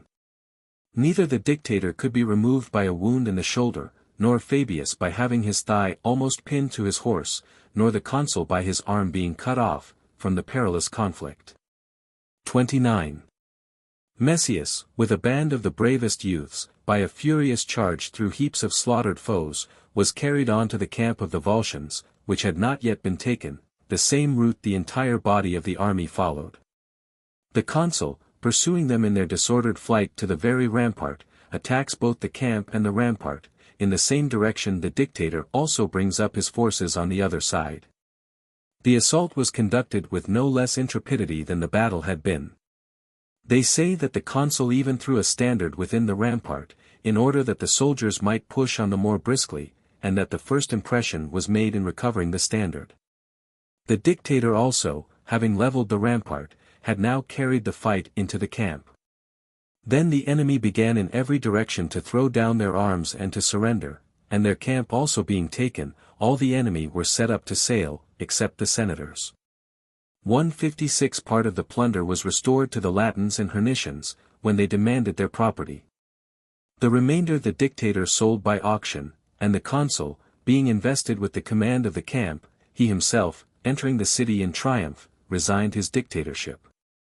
Some writers cast a gloom on the memory of this glorious dictatorship, when they state that his son, though victorious, was beheaded by Aulus Postumius, because, tempted by a favorable opportunity of fighting to advantage, he had left his post without orders.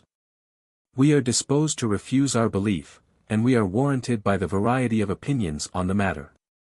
And it is an argument against it, that such orders have been entitled Manlian, not Postumian, since the person who first set on foot so barbarous a precedent, was likely to obtain the signal title of cruelty. Besides, the cognomen of Imperiosus was affixed to Manlius. Postumius has not been marked by any hateful brand. Caius Julius the consul, in the absence of his colleague, without casting lots, dedicated the temple of Apollo. Quintius resenting this, when, after disbanding his army, he returned into the city, made a complaint of it in the Senate to no purpose. To the year marked by great achievements is added an event which seemed to have no relation to the interest of Rome, viz. That the Carthaginians, destined to be such formidable enemies, then, for the first times on the occasion of some disturbances among the Sicilians, transported an army into Sicily in aid of one of the parties. 30. In the city efforts were made by the tribunes of the people that military tribunes with consular power should be elected, nor could the point be carried. Lucius Papirius Crassus and Lucius Junius were made consuls. When the ambassadors of the Equines solicited a treaty from the Senate, and instead of a treaty a surrender was pointed out to them, they obtained a truce for 8 years. The affairs of the Volscians, in addition to the disaster sustained at Algidum, were involved in strifes and seditions by an obstinate contention between the advocates for peace and those for war. The Romans enjoyed tranquility on all sides. The consuls, having ascertained through the information of one of the college, that a law regarding the appraising of the fines 157 which was very acceptable to the people, was about to be introduced by the tribunes, took the lead themselves in proposing it. The new consuls were Lucius Sergius Fidenas a second time, and Hostus Lucretius Tricipitinus. During their consulate nothing worth mentioning occurred. The consuls who followed them were Aulus Cornelius Cassius and Titus Quintius Pennus a second time. The Veientians made excursions into the Roman territory. A report existed that some of the youth of the Fidenations had been participators in that depredation, and the cognizance of that matter was left to Lucius Sergius, and Quintus Servilius and Mamercus Aemilius. Some of them were sent into banishment to Ostia, because it did not appear sufficiently clear why during these days they had been absent from Fidene. A number of new settlers was added, and the land of those who had fallen in war was assigned to them. There was very great distress that year in consequence of drought. There was not only a deficiency of rain, but the earth also destitute of its natural moisture, scarcely enabled the rivers to flow. In some places the want of water occasioned heaps of cattle, which had died of thirst, around the springs and rivulets which were dried up. Others were carried off by the mange, and the distempers spread by infection to the human subject, and first assailed the husbandmen and slaves, soon after the city becomes filled with them. And not only were men's bodies afflicted by the contagion, but superstitions of various kinds, and most of them of foreign growth, took possession of their minds. Persons, to whom minds enslaved by superstition were a source of gain, introducing by pretending to divination new modes of sacrificing. Until a sense of public shame now reached the leading men of the state, seeing in all the streets and chapels extraneous and unaccustomed ceremonies of expiation for the purpose of obtaining the favor of the gods. A charge was then given to the aediles, that they should see that no other than Roman gods should be worshipped, nor in any other manner, save that of the country.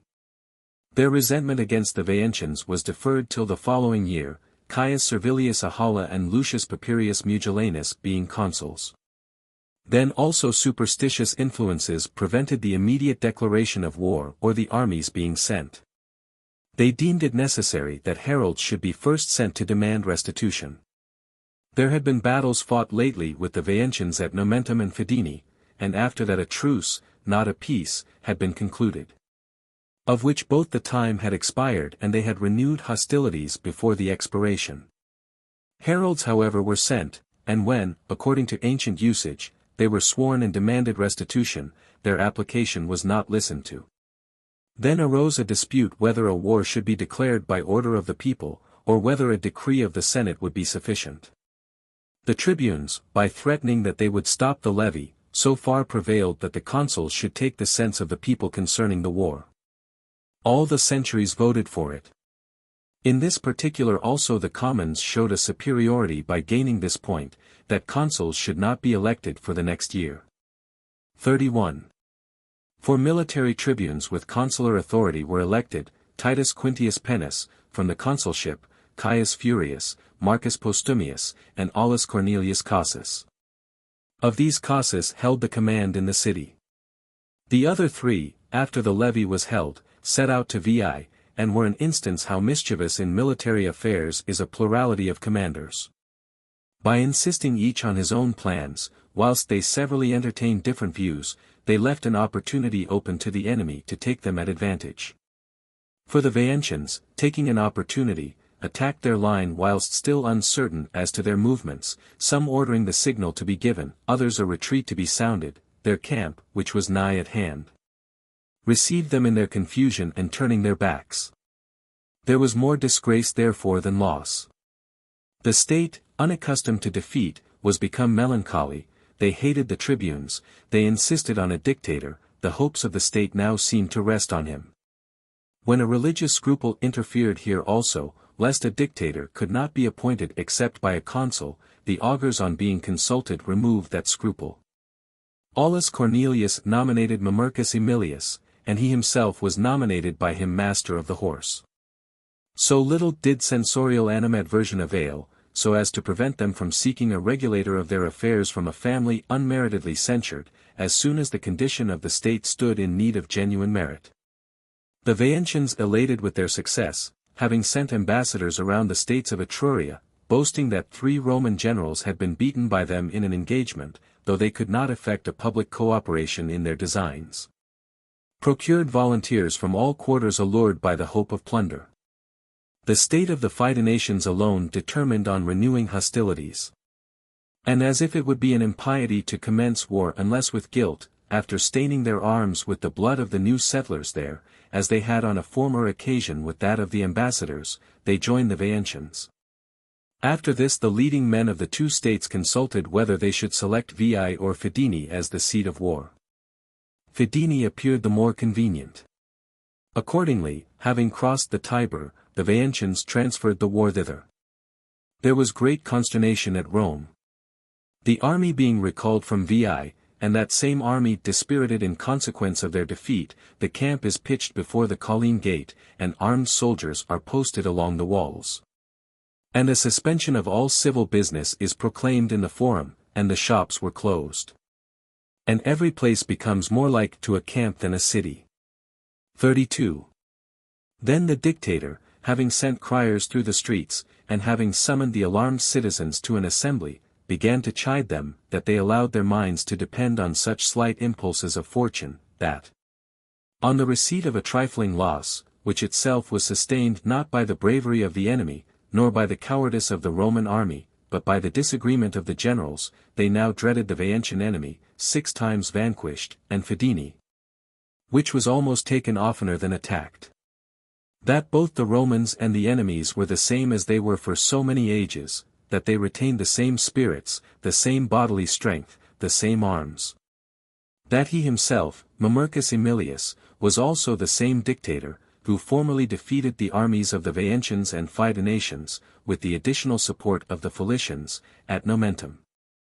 That his master of the horse, Aulus Cornelius, would be the same in the field, he who, as military tribune in a former war, slew Lartolumnius, king of the Veientians, in the sight of both armies. And brought the spolia opima into the temple of Jupiter Feretrius. Wherefore that they should take up arms, mindful that with them were triumphs, with them spoils, with them victory. With the enemy the guilt of murdering the ambassadors contrary to the law of nations, the massacre of the Fidenatian colonists in time of peace, the infraction of truces, a 7th unsuccessful revolt. As soon as they should bring their camp near them, he was fully confident that the joy of these most impious enemies at the disgrace of the Roman army would not be of long continuance. And that the Roman people would be convinced how much better those persons deserved of the Republic, who nominated him dictator for the 3rd time, than those who, in consequence of his abolishing the despotism of the censorship, would cast a slur on his 2nd dictatorship. Having offered up his vows and set out on his march, he pitches his camp 1,500 paces on this side of Fidene, covered on his right by mountains, on his left by the river Tiber. He orders Titus Quintius Pennus to take possession of the mountains, and to post himself secretly on some eminence which might be in the enemy's rear. On the following day, when the Etrurians had marched out to the field, full of confidence in consequence of their accidental success of the preceding day, rather than of their good fighting, he himself, having delayed a little until the Senate brought back word that Quintius had gained an eminence nigh to the citadel of Fidene, puts his troops into motion and led on his line of infantry in order of battle in their quickest pace against the enemy, the master of the horse he directs not to commence the fight without orders. That, when it would be necessary, he would give the signal for the aid of the cavalry, then that he would conduct the action, mindful of his fight with the king, mindful of the rich oblation, and of Romulus and Jupiter Feretrius. The legions begin the conflict with impetuosity. The Romans, fired with hatred, gratified that feeling both with deeds and words, calling the Fidenation impious, the Vaentian robbers, truce-breakers, stained with the horrid murder of ambassadors. Sprinkled with the blood of their own brother colonists, treacherous allies, and dastardly enemies. 33. In the very first onset they had made an impression on the enemy, when on a sudden, the gates of Fidene flying open, a strange sort of army sallies forth, unheard of and unseen before that time. An immense multitude armed with fire and all blazing with firebrands, as if urged on by fanatical rage, rush on the enemy, and the form of this unusual mode of fighting frightened the Romans for the moment. Then the dictator, having called to him the master of the horse and the cavalry, and also Quintius from the mountains animating the fight, hastens himself to the left wing, which, more nearly resembling a conflagration than a battle, had from terror given way to the flames, and exclaims with a loud voice, vanquished by smoke, driven from your ground as if a swarm of bees, will ye yield to an unarmed enemy? Will ye not extinguish the fires with the sword? Or if it is with fire, not with weapons, we are to fight, will ye not, each in his post, snatch those brands, and hurl them on them? Come, mindful of the Roman name, of the valor of your fathers, and of your own, turn this conflagration against the city of your enemy, and destroy Fidene by its own flames, which ye could not reclaim by your kindness. The blood of your ambassadors and colonists and the desolation of your frontiers suggest this. At the command of the dictator the whole line advanced, the firebrands that were discharged are partly caught up. Others are wrested by force, the armies on either side are now armed with fire. The master of the horse too, on his part, introduces among the cavalry a new mode of fighting. He commands his men to take the bridles off their horses, and he himself at their head, putting spurs to his own, dashing forward, is carried by the unbridled steed into the midst of the fires, the other horses also being urged on carry their riders with unrestrained speed against the enemy. The dust being raised and mixed with smoke excluded the light from the eyes of both men and horses. That appearance which had terrified the soldiers, no longer terrified the horses. The cavalry therefore, wherever they penetrated, produced a heap of bodies like a ruin.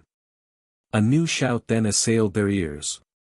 And when this attracted the attention of the two armies looking with amazement at each other, the dictator cries out that his lieutenant general and his men had attacked the enemy on the rear. He himself, on the shout being renewed, advances against them with redoubled vigor.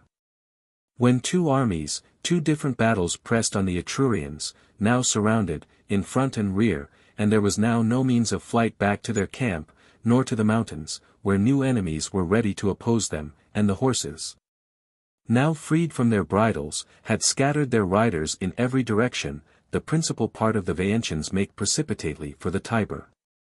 Such of the Fidenations as survived, bend their course to the city of Fidene.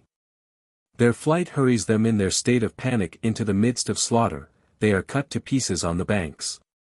Others, when driven into the water, were carried off by the eddies, even those who could swim were weighed down by fatigue, by their wounds, and by fright, a few out of the many make their way across. The other party make their way through the camp into the city. In the same direction their impetuosity carries the Romans in pursuit. Quintius more especially, and with him those who had just come down from the mountain, being the soldiers who were freshest for labor, because they had come up towards the close of the engagement. 34.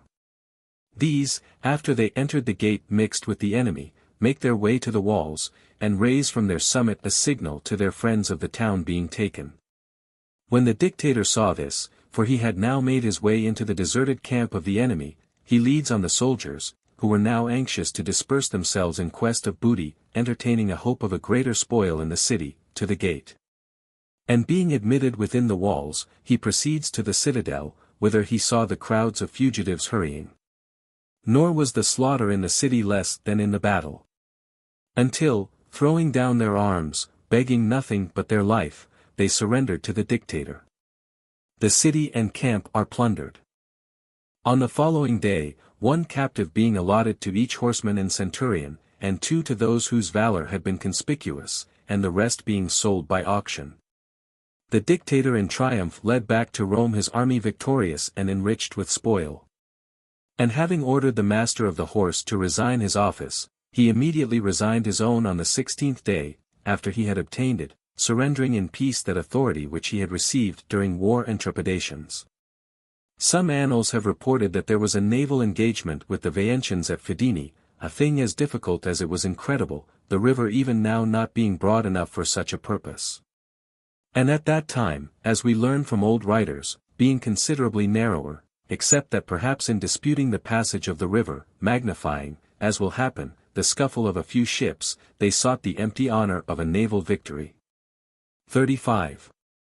The following year had as military tribunes with consular power Aulus Sempronius Atratinus, Lucius Quintius Cincinnatus, Lucius Furius Metellinus, Lucius Horatius Barbatus.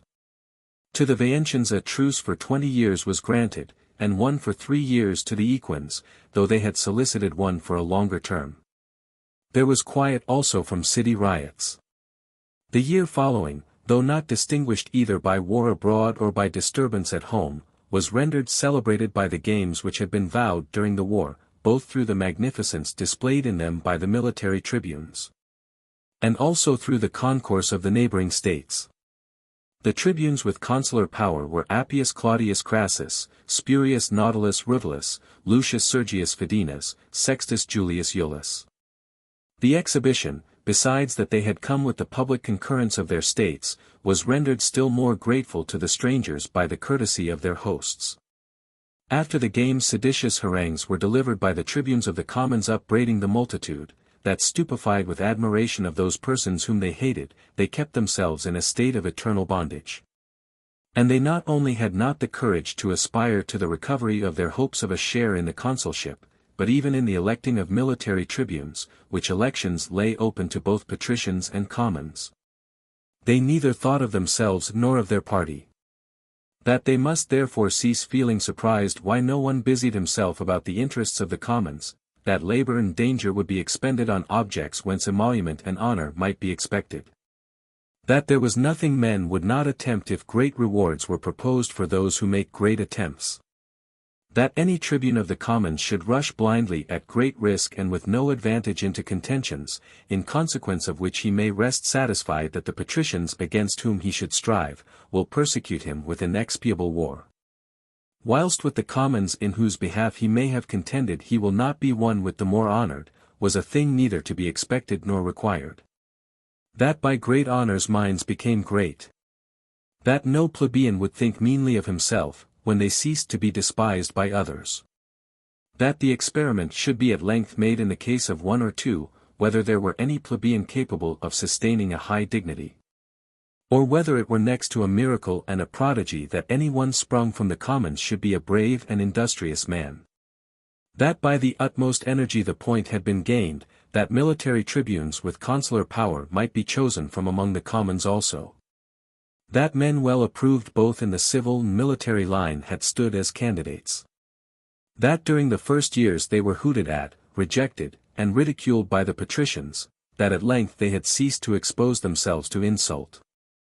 Nor did he for his part see why the law itself might not be repealed, by which that was made lawful which never could take place, for that there would be less cause for blushing at the injustice of the law, than if they were to be passed over through their own want of merit. 36. Harangues of this kind, listened to with approbation, induced some persons to stand for the military tribuneship, each avowing that if in office he would propose something to the advantage of the commons. Hopes were held out of a distribution of the public land, of colonies to be planted, and of money to be raised for the pay of the soldiers, by a tax imposed on the proprietors of estates. Then an opportunity was laid hold of by the military tribunes, so that during the absence of most persons from the city, when the patricians who were to be recalled by a private intimation were to attend on a certain day, a decree of the Senate might be passed in the absence of the tribunes of the commons. That a report existed that the Volscians had gone forth into the lands of Hernisae to commit depredations, the military tribunes were to set out to examine into the matter, and that an assembly should be held for the election of consuls. Having set out, they leave Appius Claudius, son of the Decemvir, as prefect of the city, a young man of great energy, and one who had ever from his cradle imbibed a hatred of the tribunes and the commons. The tribunes of the commons had nothing for which they should contend, either with those persons now absent, who had procured the decree of the Senate, nor with Appius, the matter being now all over. 37. Caius Sempronius Atratinus, Quintus Fabius Vibulanus were elected consuls. An affair in a foreign country, but one deserving of record, is stated to have happened in that year. Vulturnum, a city of the Etrurians, which is now Capua, was taken by the Samnites, and was called Capua from their leader, Capus, or, what is more probable, from its champaign grounds. But they took possession of it, after having been admitted into a share of the city and its lands, when the Etrurians had been previously much harassed in war. Afterwards the newcomers attacked and massacred during the night the old inhabitants, when on a festival day they had become heavy with wine and sleep. After those transactions the consuls whom we have mentioned entered on office on the Ides of December. Now not only those who had been expressly sent, reported that a Volscian war was impending.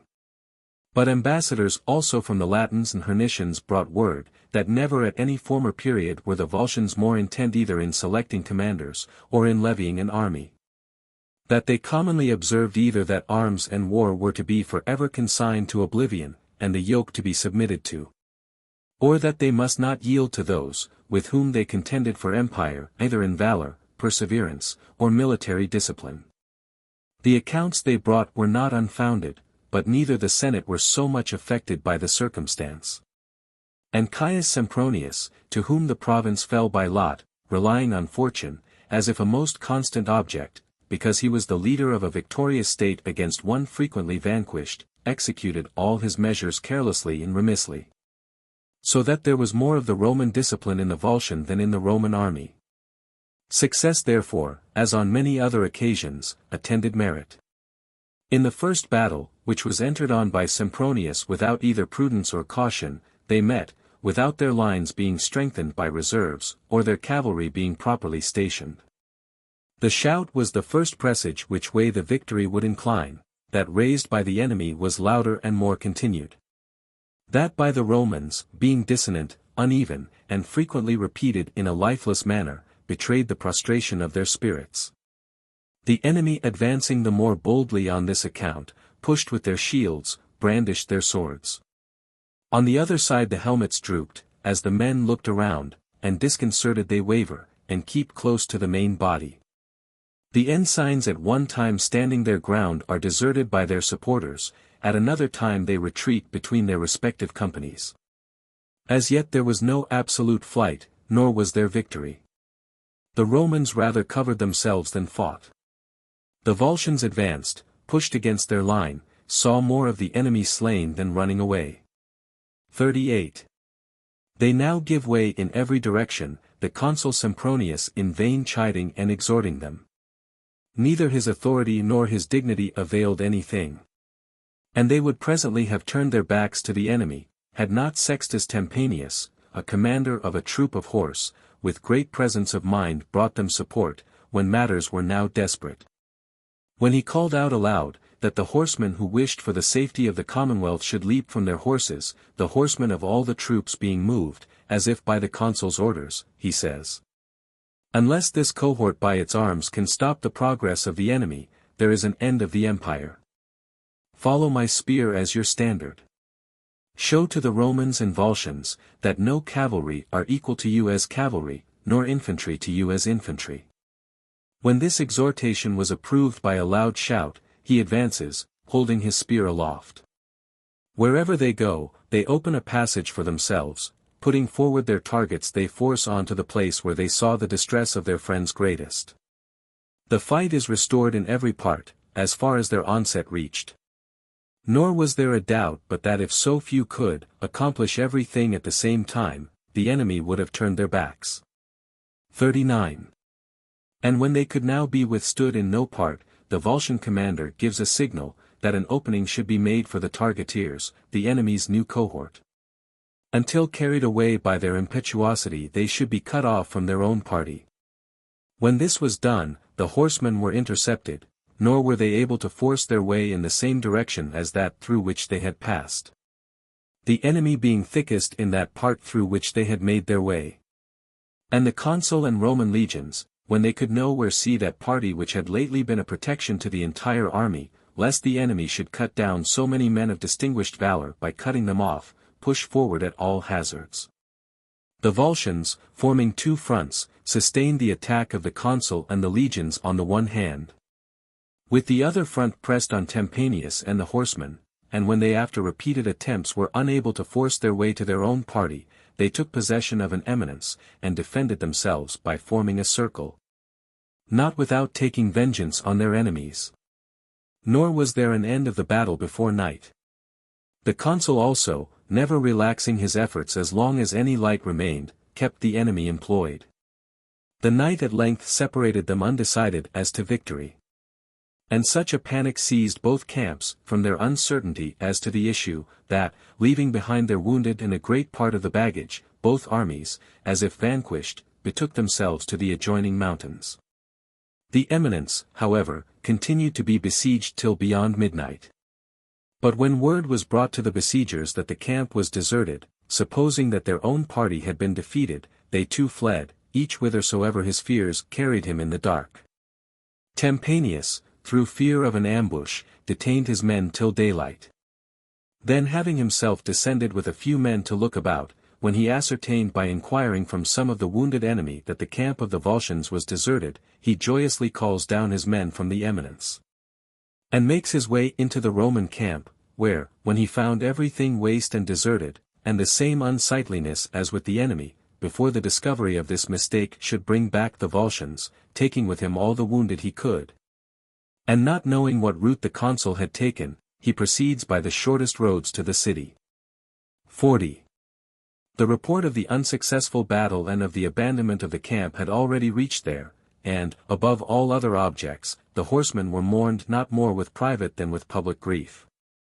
And the consul Fabius, the city also being now alarmed, stationed guards before the gates.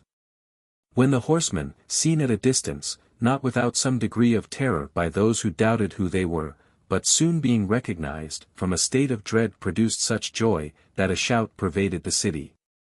Of persons congratulating each other on the horsemen having returned safe and victorious.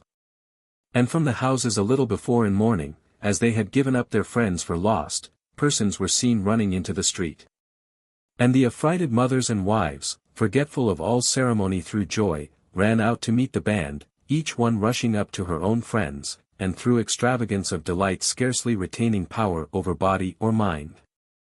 The tribunes of the people who had appointed a day of trial for Marcus Postumius and Titus Quintius, because of the unsuccessful battle fought near Veii by their means, thought that an opportunity now presented itself for renewing the public odium against them by reason of the recent displeasure felt against the consul Sempronius. Accordingly, a meeting being convened, when they exclaimed aloud that the commonwealth had been betrayed at Veii by the generals, that the army was afterwards betrayed by the consul in the country of the Volscians. Because they had escaped with impunity, that the very brave horsemen were consigned to slaughter, that the camp was shamefully deserted. Caius Julius, one of the tribunes, ordered the horseman Tempanius to be cited, and in presence of them he says, Sextus Tempanius, I ask of you, whether do you think that Caius Sempronius the consul either commenced the battle at the proper time, or strengthened his line with reserves, or that he discharged any duty of a good consul? Or did you yourself, when the Roman legions were beaten, of your own judgment dismount the cavalry and restore the fight? Then when you and the horsemen with you were cut off from our army, did either the consul himself come to your relief, or did he send you succor? Then again, on the following day, had you any assistance anywhere? Or did you and your cohort by your own bravery make your way into your camp? Did you find a consul or an army in the camp, or did you find the camp forsaken, the wounded soldiers left behind? These things are to be declared by you this day, as becomes your valor and honor, by which alone the Republic has stood its ground on this day. In a word, where is Caius Sempronius, where are our legions? Have you been deserted, or have you deserted the consul and the army? In a word, have we been defeated, or have we gained the victory? 41.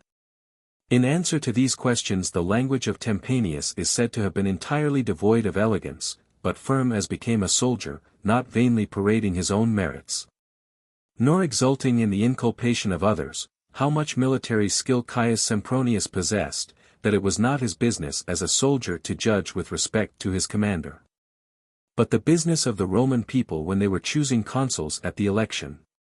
Wherefore that they should not require from him a detail of the plans to be adopted by a general, nor of the qualifications to be looked for in a consul, which matters required to be considered by great minds and great capacities. But what he saw, that he could state. That before he was separated from his own party, he saw the consul fighting in the first line, encouraging his men, actively employed amid the Roman ensigns and the weapons of the enemy. That he was afterwards carried out of sight of his friends. That from the din and shouting he perceived that the contest was protracted till night. Nor did he think it possible, from the great numbers of the enemy, that they could force their way to the eminence which he had seized on. Where the army might be, he did not know. He supposed that as he protected himself and his men, by advantage of situation when in danger, in the same way the consul, for the purpose of preserving his army, had selected a more secure place for his camp. Nor did he think that the affairs of the Volscians were in a better condition than those of the Roman people. That fortune and the night had occasioned a multitude of mistakes on both sides, and then when he begged that they would not detain him, fatigued with toil and wounds, he was dismissed with high encomiums, not more on his bravery than his modesty. While these things were going on, the consul was at the Temple of Rest on the road leading to Lavisae. Wagons and other modes of conveyance were sent thither from the city, and took up the army, exhausted by the action and the travelling by night. Soon after the consul entered the city, not more anxious to remove the blame from himself, than to bestow on Tempanius the praises so well deserved. Whilst the citizens were still sorrowful in consequence of their ill success, and incensed against their leaders, Marcus Postumius, being arraigned and brought before them, he who had been military tribune with consular power at Veii, is condemned in a fine of 10,000 asses in weight, of brass. His colleague, Titus Quintius, who endeavored to shift the entire blame of that period on his previously condemned colleague, was acquitted by all the tribes, because both in the country of the Volscians, when consul, he had conducted business successfully under the auspices of the dictator, Postumius Tibertus, and also at Fidene, as lieutenant general of another dictator, Mamercus Aemilius. The memory of his father, Cincinnatus, a man highly deserving of veneration, is said to have been serviceable to him, as also Capitolinus Quintius, now advanced in years, humbly entreating that they would not suffer him who had so short a time to live to be the bearer of such dismal tidings to Cincinnatus. 42.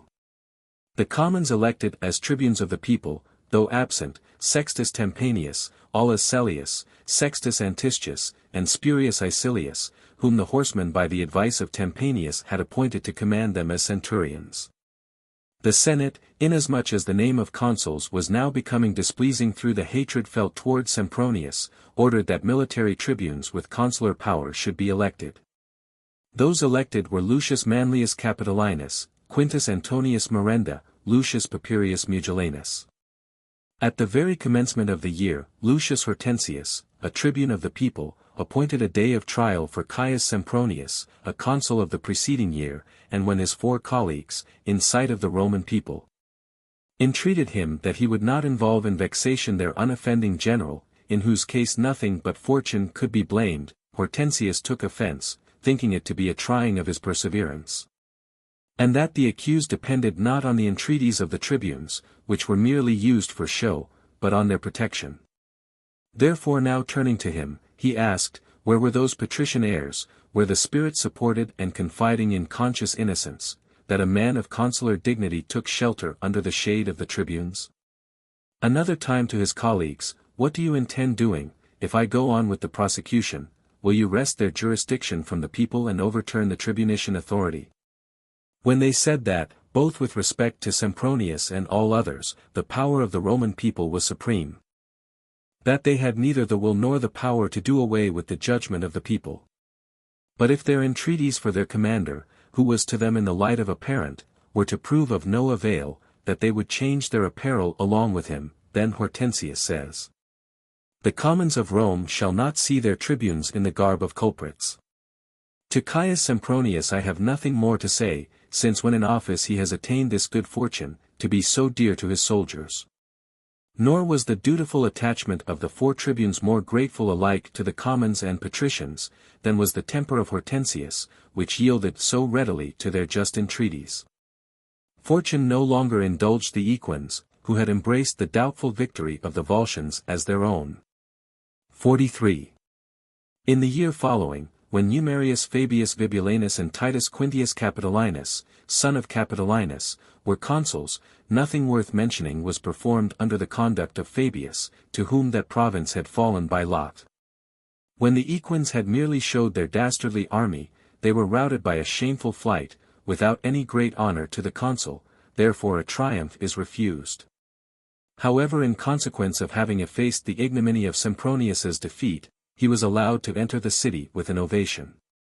As the war was terminated with less difficulty than they had apprehended, so in the city, from a state of tranquility, an unexpected mass of dissensions arose between the commons and patricians, which commenced with doubling the number of quaestors. When the patricians approved most highly of this measure, viz. that, besides the 2 city quaestors, 2 should attend the consuls to discharge some duties of the military service, after it was moved by the consuls, the tribunes of the commons contended in opposition to the consuls. That half of the quaestors should be appointed from the commons. For up to that time all patricians were appointed. Against this proceeding both the consuls and patricians at first strove with all their might. Then, by making a concession that the will of the people should be equally free in the case of quaestors, as they enjoyed in the election of tribunes with consular power, when they produced but little effect. They gave up the entire matter about increasing the number of quaestors. When relinquished, the tribunes take it up, and other seditious schemes are continually started, among which is that of the agrarian law. On account of these disturbances the Senate was desirous that consuls should be elected rather than tribunes, but no decree of the Senate could be passed in consequence of the protests of the tribunes. The government from being consular came to an interregnum, and not even that without a great struggle, for the tribunes prevented the patricians from meeting. When the greater part of the following year was wasted in contentions by the new tribunes of the commons and some interreges, the tribunes at one time hindering the patricians from assembling to declare an interrex. At another time preventing the interrex from passing a decree regarding the election of consuls. At length Lucius Papirius Mugellanus, being nominated interrex, censuring now the patricians, now the tribunes of the people, asserted that the state, deserted and forsaken by man, being taken up by the providence and care of the gods, subsisted by the Veientian truce and the dilatoriness of the equines. From which quarter if any alarm of danger be heard, did it please them that the state, left without a patrician magistrate, should be taken by surprise. That there should be no army, nor general to enlist one. Will they repel a foreign war by an intestine one?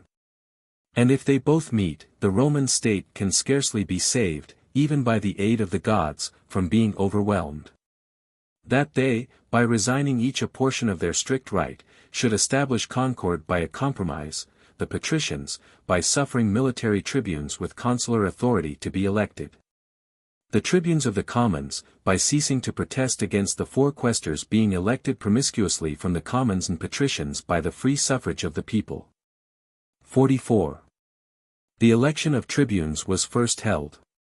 There were chosen tribunes with consular power, Lucius Quintius Cincinnatus a 3rd time, Lucius Furius Metellinus a 2nd time, Marcus Manlius, Aulus Sempronius Atratinus.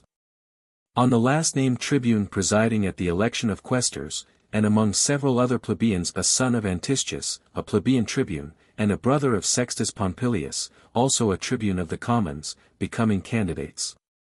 Neither the power nor interest of the latter at all availed so as to prevent those, whose fathers and grandfathers they had seen consuls, from being preferred for their high birth. All the tribunes of the commons became enraged, above all Pompilius and Antistius were incensed at the rejection of their relatives. What could this mean? That neither through their own kindnesses, nor in consequence of the injurious treatment of the patricians, nor even through the natural desire of making use of their new right, as that is now allowed which was not allowed before, was any individual of the commons elected if not a military tribune, not even a quaestor. That the prayers of a father in behalf of a son, those of one brother in behalf of another, had been of no avail, though proceeding from tribunes of the people, a sacrosanct power created for the support of liberty. There must have been some fraud in the matter, and Aulus Sempronius must have used more of artifice at the elections than was compatible with honor. They complained that by the unfairness of his conduct their friends had been kept out of office. Accordingly, as no attack could be made on him, secured by his innocence and by the office he then held, they turned their resentment against Caius Sempronius, uncle to Atratinus. And, with the aid of their colleague Marcus Cornelius, they entered a prosecution against him on account of the disgrace sustained in the Volscian War.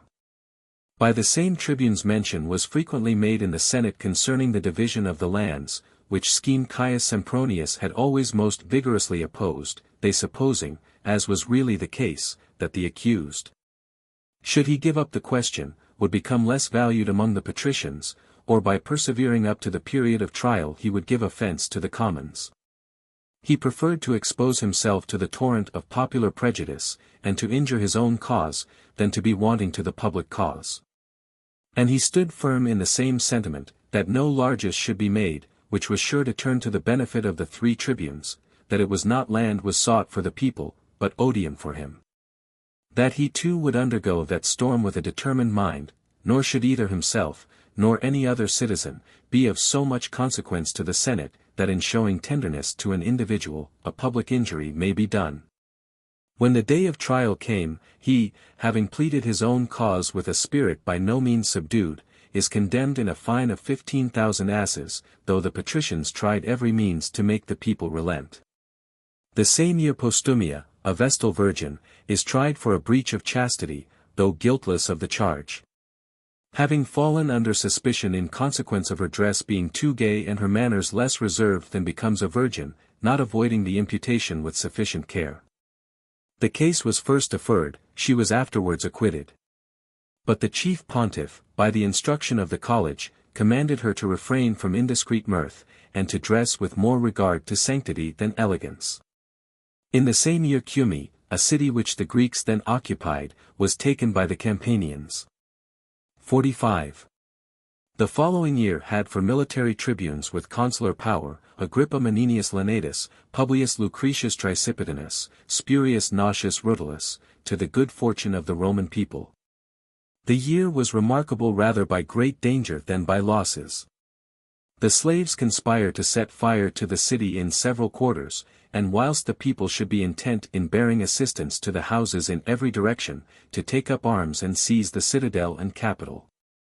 Jupiter frustrated their horrid designs, and the offenders, being seized on the information of two accomplices, were punished. 10,000 asses in weight of brass paid out of the treasury, a sum which at that time was considered wealth, and their freedom, was the reward conferred on the parties who discovered. The equines then began to prepare for a renewal of hostilities. And an account was brought to Rome from good authority, that new enemies, the Lavicanians, were forming a coalition with the old ones. The state had now become habituated, as it were, to the anniversary arms of the equines. When ambassadors were sent to Lavisae and brought back from thence an evasive answer, from which it became evident that neither war was intended there, nor would peace be of long continuance, instructions were given to the Tusculans, that they should observe attentively, lest any new commotion should arise at Lavisae.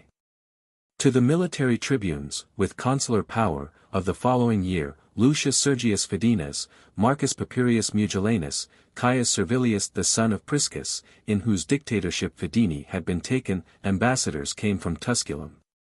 Just as they entered on their office, the ambassadors brought word that the Lavicanians had taken arms, and having ravaged the Tusculan territory in conjunction with the army of the equines, that they had pitched their camp at Algidum. Then war was proclaimed against the Lavicanians. And a decree of the Senate having been passed, that two of the tribunes should proceed to the war, and that one should manage affairs at Rome, a contest suddenly sprung up among the tribunes.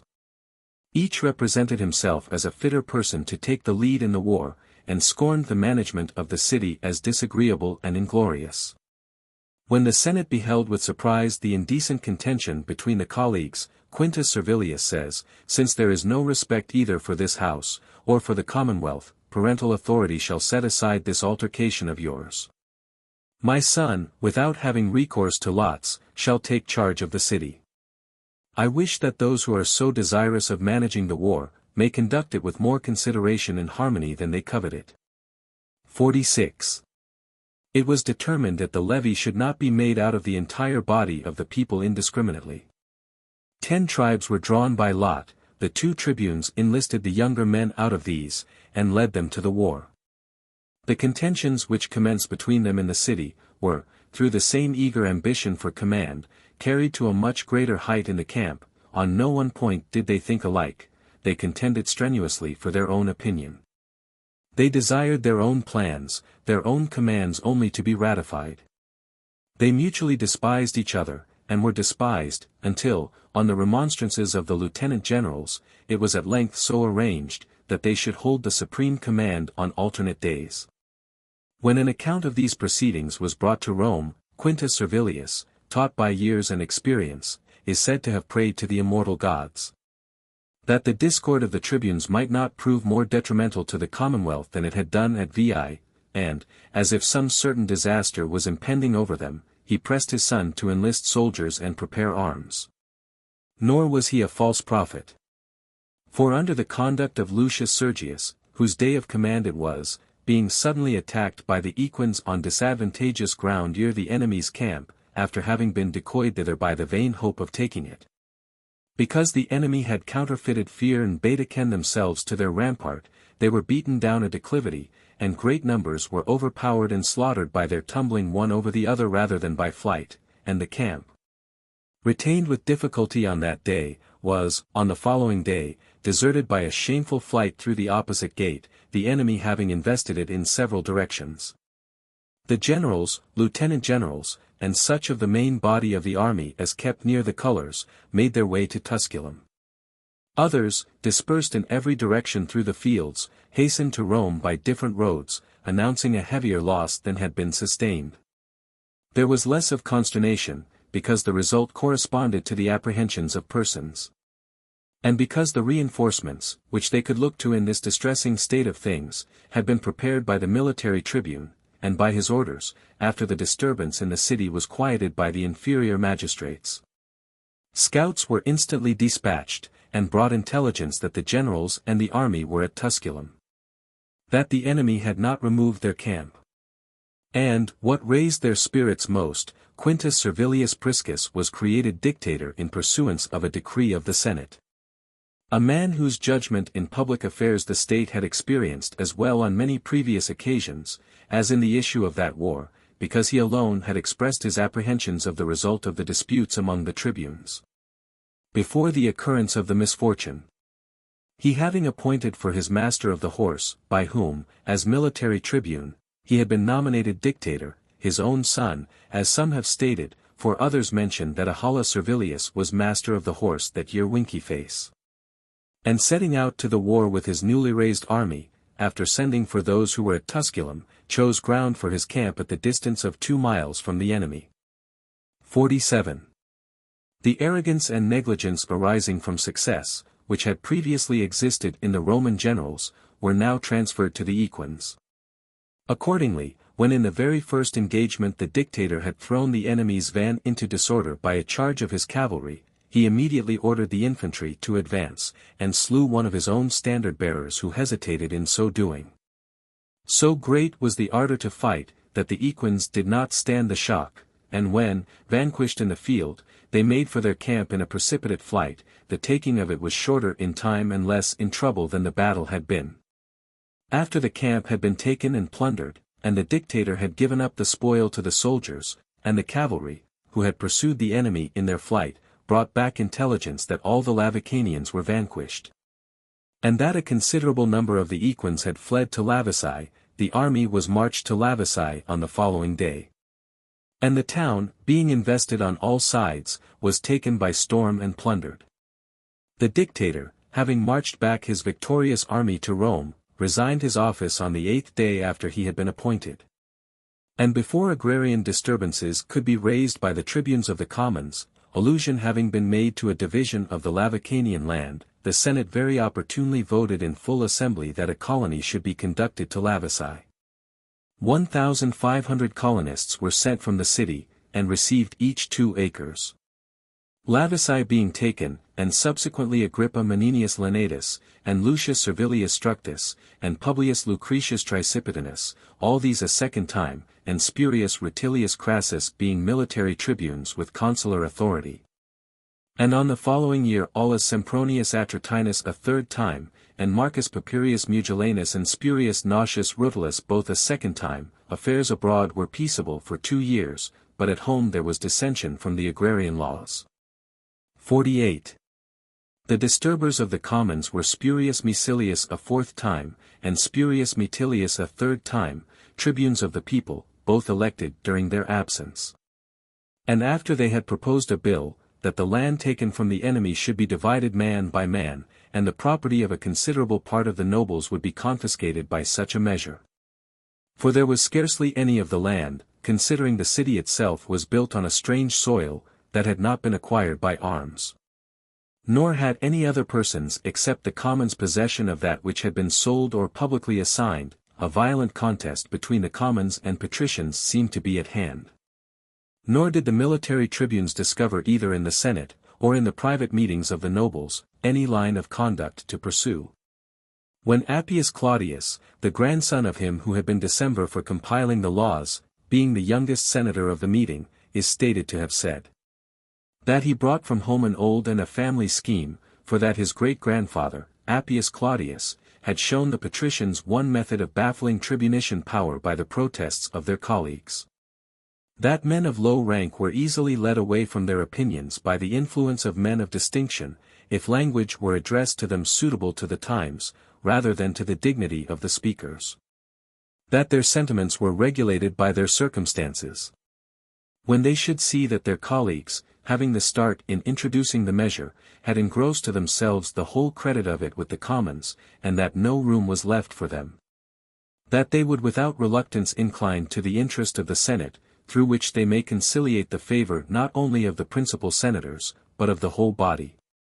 All expressing their approbation, and above all, Quintius Servilius Priscus eulogizing the youth, because he had not degenerated from the Claudian race, a charge is given.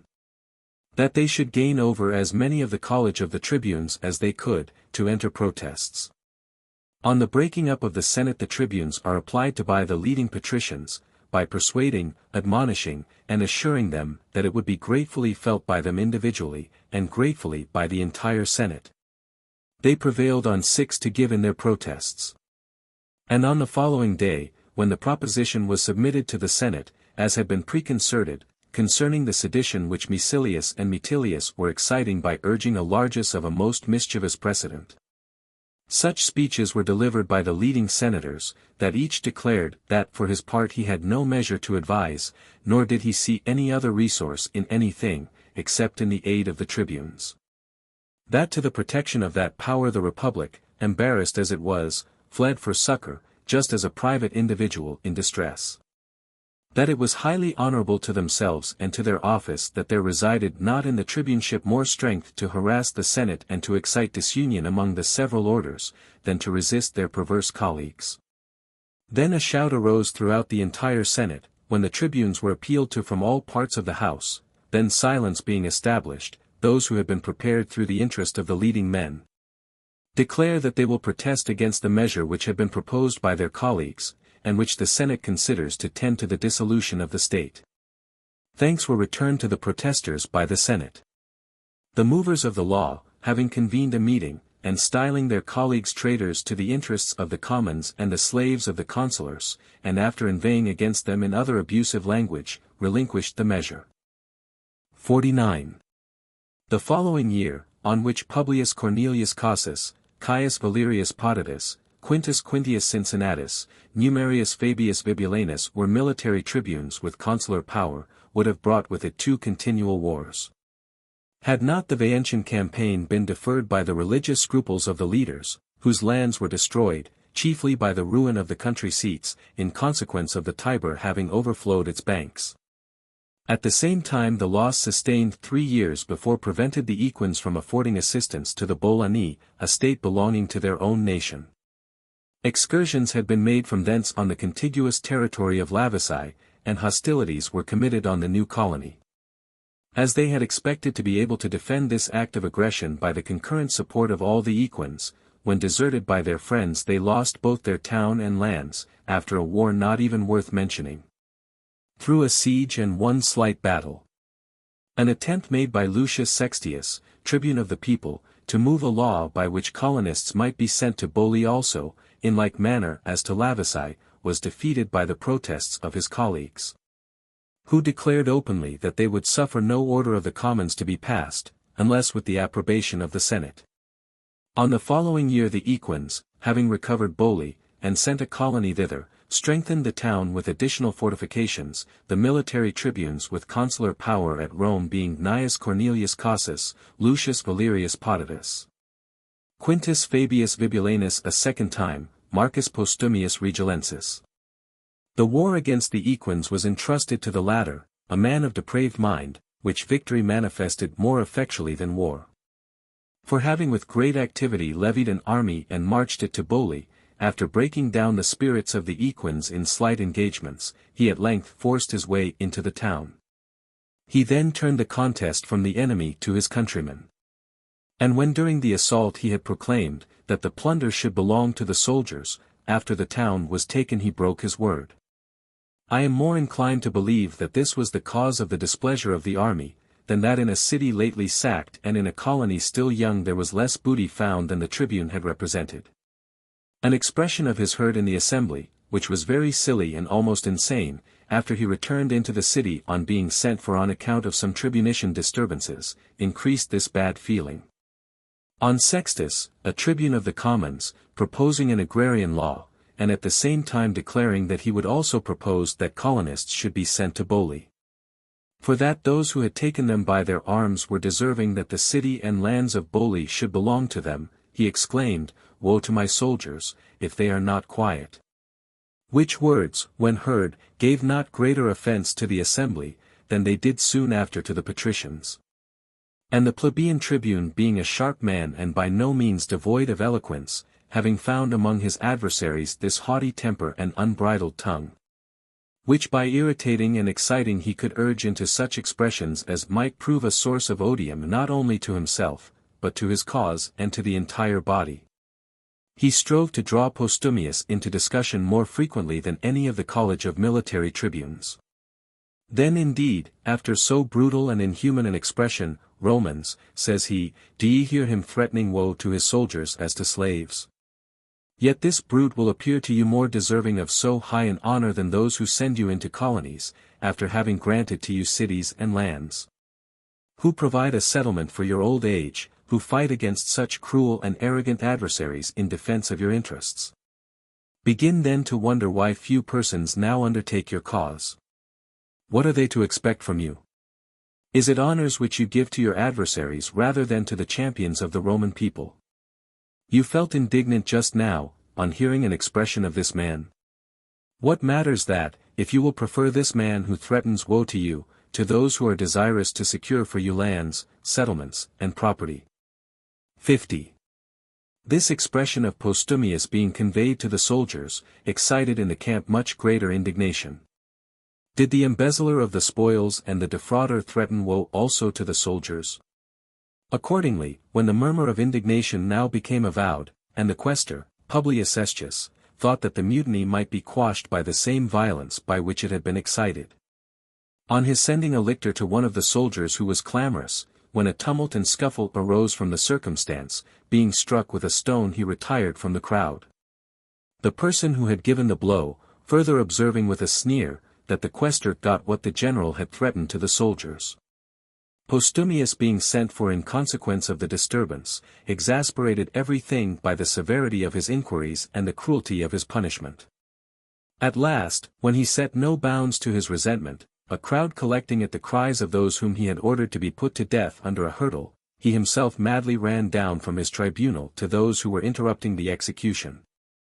There, when the lictors, endeavoring to disperse them, as also the centurions, irritated the crowd, their indignation burst forth to such a degree, that the military tribune was overwhelmed with stones by his own army. When an account was brought to Rome of so heinous a deed, the military tribunes endeavoring to procure a decree of the Senate for an inquiry into the death of their colleague, the tribunes of the people entered their protest. But that contention branched out of another subject of dispute. Because the patricians had become uneasy lest the commons, through dread of the inquiries and through resentment, might elect military tribunes from their own body, and they strove with all their might that consuls should be elected. When the plebeian tribunes did not suffer the decree of the Senate to pass, and when they also protested against the election of consuls, the affair was brought to an interregnum. The victory was then on the side of the patricians. 51. Quintus Fabius Vibulanus, inter rex, presiding in the assembly, Aulus Cornelius Cassius, Lucius Furius Metellinus were elected consuls. During their office, at the commencement of the year, a decree of the Senate was passed that the tribunes should, at the earliest opportunity, propose to the commons an inquiry into the murder of Postumius. And that the commons should appoint whomsoever they thought proper to conduct the inquiry. The office is entrusted to the consuls by the commons with the consent of the people at large, who, after having executed the task with the utmost moderation and lenity by punishing only a few, who there are sufficient grounds for believing put a period to their own lives, still could not succeed so as to prevent the people from feeling the utmost displeasure. That constitutions, which were enacted for their advantages, lay so long unexecuted, while a law passed in the meantime regarding their blood and punishment was instantly put into execution and possessed full force. This was a most seasonable time, after the punishment of the mutiny, that the division of the territory of Boli should be presented as a soother to their minds. By which proceeding they would have diminished their eagerness for an agrarian law, which tended to expel the patricians from the public land unjustly possessed by them. Then this very indignity exasperated their minds, that the nobility persisted not only in retaining the public lands, which they got possession of by force, but would not even distribute to the commons the unoccupied land lately taken from the enemy, and which would, like the rest, soon become the prey of a few. The same year the legions were led out by the consul Furius against the Volscians, who were ravaging the country of the Hernicians, and finding no enemy there, they took Ferentinum, whither a great multitude of the Volscians had betaken themselves. There was less plunder than they had expected, because the Volscians, seeing small hopes of keeping it, carried off their effects and abandoned the town. It was taken on the following day, being nearly deserted. The land itself was given to the Hernicians. 52. The year, tranquil through the moderation of the tribunes, was succeeded by one in which Lucius Icilius was plebeian tribune, Quintus Fabius Ambustus, Caius Furius Pacilis being consuls. When this man, at the very commencement of the year, began to excite disturbances by the publication of agrarian laws, as if such was the task of his name and family, a pestilence broke out, more alarming however than deadly, which diverted men's thoughts from the forum and political disputes to their domestic concerns and the care of their personal health. And persons think that it was less mischievous than the disturbance would have proved. The state being freed from this, which was attended, with a very general spread of illness, though very few deaths, the year of pestilence was followed by a scarcity of grain, the cultivation of the land having been neglected, as usually happens. Marcus Papirius Atratinus, Caius Nausius Rutilius being consuls. The famine would now have proved more dismal than the pestilence, had not the scarcity been relieved by sending envoys around all the states, which border on the Tuscan Sea and the Tiber, to purchase the corn. The envoys were prevented from trading in an insolent manner by the Samnitians, who were in possession of Capua and Cumae. On the contrary, they were kindly assisted by the tyrants of Sicily. The Tiber brought down the greatest supplies, through the very active zeal of the Etrurians. In consequence of the sickness, the consuls labored under a paucity of hands in conducting the government. When not finding more than one senator for each embassy, they were obliged to attach to it 2 knights. Except from the pestilence and the scarcity, there was no internal or external annoyance during those 2 years. But as soon as these causes of anxiety disappeared, all those evils by which the state had hitherto been distressed, started up, discord at home, war abroad. 53. In the consulship of Mamercus Aemilius and Caius Valerius Potitus, the Equins made preparations for war, the Volscians, though not by public authority, taking up arms, and entering the service as volunteers for pay. When on the report of these enemies having started up, for they had now passed into the Latin and Hernican land, Marcus Manius, a proposer of an agrarian law, would obstruct Valerius the consul when holding a levy. And when no one took the military oath against his own will under the protection of the tribune.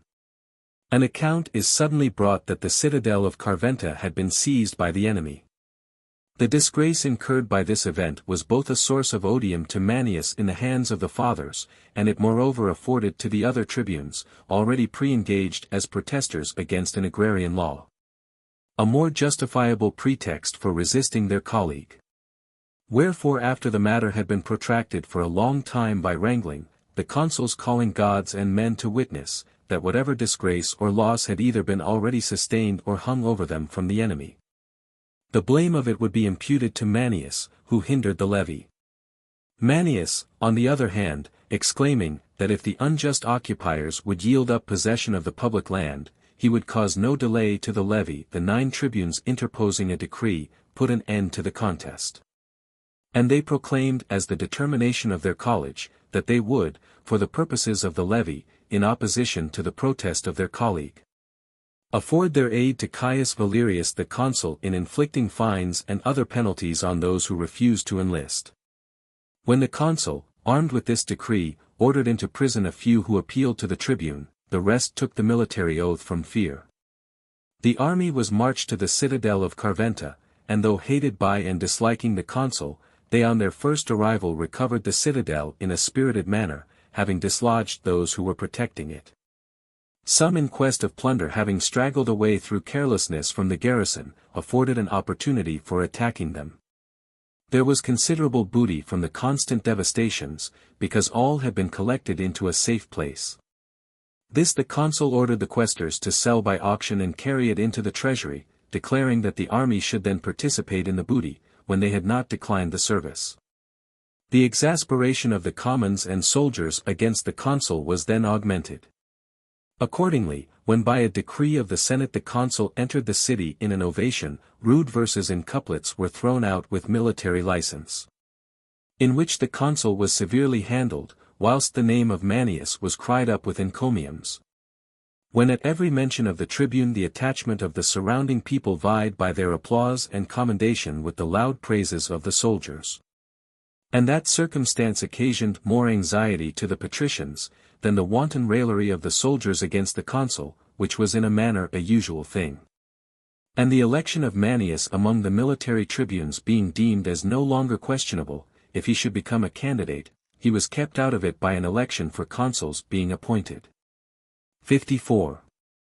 Gnaeus Cornelius Casus and Lucius Furius Metellinus were elected consuls.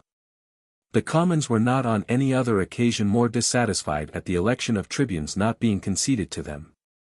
This sense of annoyance they both manifested at the nomination of quaestors, and avenged by then electing plebeians for the first time as quaestors, so that in electing 4, room was left for only 1 patrician. Whilst 3 plebeians, Quintus Silius, Publius Aelius, and Publius Pupius, were preferred to young men of the most illustrious families. I learn that the principal advisers of the people, in this so independent a bestowing of their suffrage, were the Aecilii, 3 out of this family most hostile to the patricians having been elected tribunes of the commons for that year. By their holding out the grand prospect of many and great achievements to the people, who became consequently most ardent. After they had affirmed that they would not stir a step, if the people would not, even at the election of quaestors, the only one which the Senate had left open to the commons and patricians, evince sufficient spirit to accomplish that which they had so long wished for, and which was allowed by the laws. This therefore the people considered an important victory, and that quaestorship they estimated not by the extent of the honor itself, but an access seemed open to new men to the consulship and the honors of a triumph. The patricians, on the other hand, expressed their indignation not so much at the honors of the state being shared, but at their being lost. They said that, if matters be so, children need no longer be educated. Who being driven from the station of their ancestors, and seeing others in the possession of their dignity, would be left without command or power, as mere salii and flamens, with no other employment than to offer sacrifices for the people. The minds of both parties being irritated, since the commons had both assumed new courage, and had now 3 leaders of the most distinguished reputation for the popular side. The patricians, seeing that the result of all the elections would be similar to that for quaestors, wherever the people had the choice from both sides, strove vigorously for the election of consuls, which was not yet open to them. The Aecilii, on the contrary, said that military tribunes should be elected, and that posts of honor should be at length imparted to the commons. 55. But the consuls had no proceeding on hand, by opposing which they could extort that which they desired. When by an extraordinary and favorable occurrence an account is brought that the Volscians and Equins had proceeded beyond their frontiers into the Latin and Hernican territory to commit depredations. For which war when the consuls commenced to hold a levy in pursuance of a decree of the Senate, the tribunes then strenuously opposed them, affirming that such a fortunate opportunity was presented to them and to the commons. There were 3, and all very active men, and of respectable families, considering they were plebeians. 2 of them choose each a consul, to be watched by them with unremitting assiduity. To one is assigned the charge sometimes of restraining, sometimes of exciting, the commons by his harangues. Neither the consuls effected the levy, nor the tribunes the election which they desired. Then fortune inclining to the cause of the people, expresses arrived that the Equins had attacked the citadel of Carventa, the soldiers who were in garrison having straggled away in quest of plunder, and had put to death the few left to guard it. That others were slain as they were returning to the citadel, and others who were dispersed through the country. This circumstance, prejudicial to the state, added force to the project of the tribunes. For, assailed by every argument to no purpose that they would then at length desist from obstructing the war, when they yielded neither to the public storm, nor to the odium themselves. They succeed so far as to have a decree of the Senate passed for the election of military tribunes. With an express stipulation, however, that no candidate should be considered, who was tribune of the people that year, and that no one should be re-elected plebeian tribune for the year following. The Senate undoubtedly pointing at the Aecilians, whom they suspected of aiming at the consular tribuneship as the reward of their turbulent tribuneship of the commons. Then the levy began to proceed, and preparations for war began to be made with the concurrence of all ranks. The diversity of the statements of writers leaves it uncertain whether both the consuls set out for the citadel of Carventa, or whether one remained behind to hold the elections. Those facts in which they do not disagree are to be received as certain, that they retired from the citadel of Carventa. After having carried on the attack for a long time to no purpose, that Verrugo in the Volscian country was taken by the same army, and that great devastation had been made.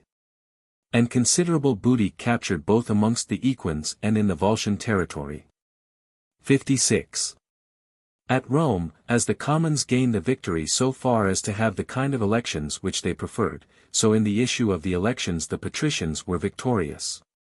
For, contrary to the expectation of all, 3 patricians were elected military tribunes with consular power, Caius Julius Jullus, Publius Cornelius Cassus, Caius Servilius Ahala.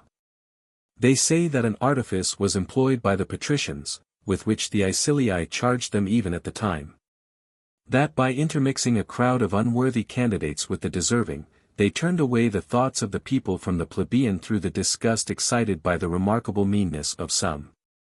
Then tidings are brought that the Volscians and Equins, whether the retention of the citadel of Carventa raised their hopes, or the loss of the garrison at Verrugo excited their resentment. United in making preparations for war with the utmost energy, that the Antians were the chief promoters of the project. That their ambassadors had gone about the states of both these nations, upbraiding their dastardly conduct. That shut up within their walls, they had on the preceding year suffered the Romans to carry their depredations throughout their country, and the garrison of Verrugo to be overpowered. That now not only armed troops but colonies also were sent into their territories. And that not only the Romans distributed among themselves and kept their property, but that they had made a present to the Hernici of Ferentinum what had been taken from them. After their minds were inflamed by these remonstrances, according as they made applications to each, a great number of young men were enlisted. Thus the youth of all the states were drawn together to Antium, there they pitched their camp and awaited the enemy. When these accounts are reported at Rome with much greater alarm than the circumstance warranted, the Senate instantly ordered a dictator to be nominated, which was their last resource in perilous circumstances. They say that Julius and Cornelius were much offended at this proceeding, and that the matter was accomplished with great warmth of temper, when the leading men of the patricians, complaining fruitlessly that the military tribunes would not conform to the judgment of the Senate, at last appealed even to the tribunes of the commons, and stated that force had been used even with the consuls by that body on a similar occasion. The plebeian tribunes, overjoyed at the dissension among the patricians, said, that there was no support in persons who were not held in the rank of citizens, nor even of human beings. If ever the posts of honor were open, and the administration of government were shared, that they should then see that the decrees of the Senate should not be invalidated by the arrogance of magistrates.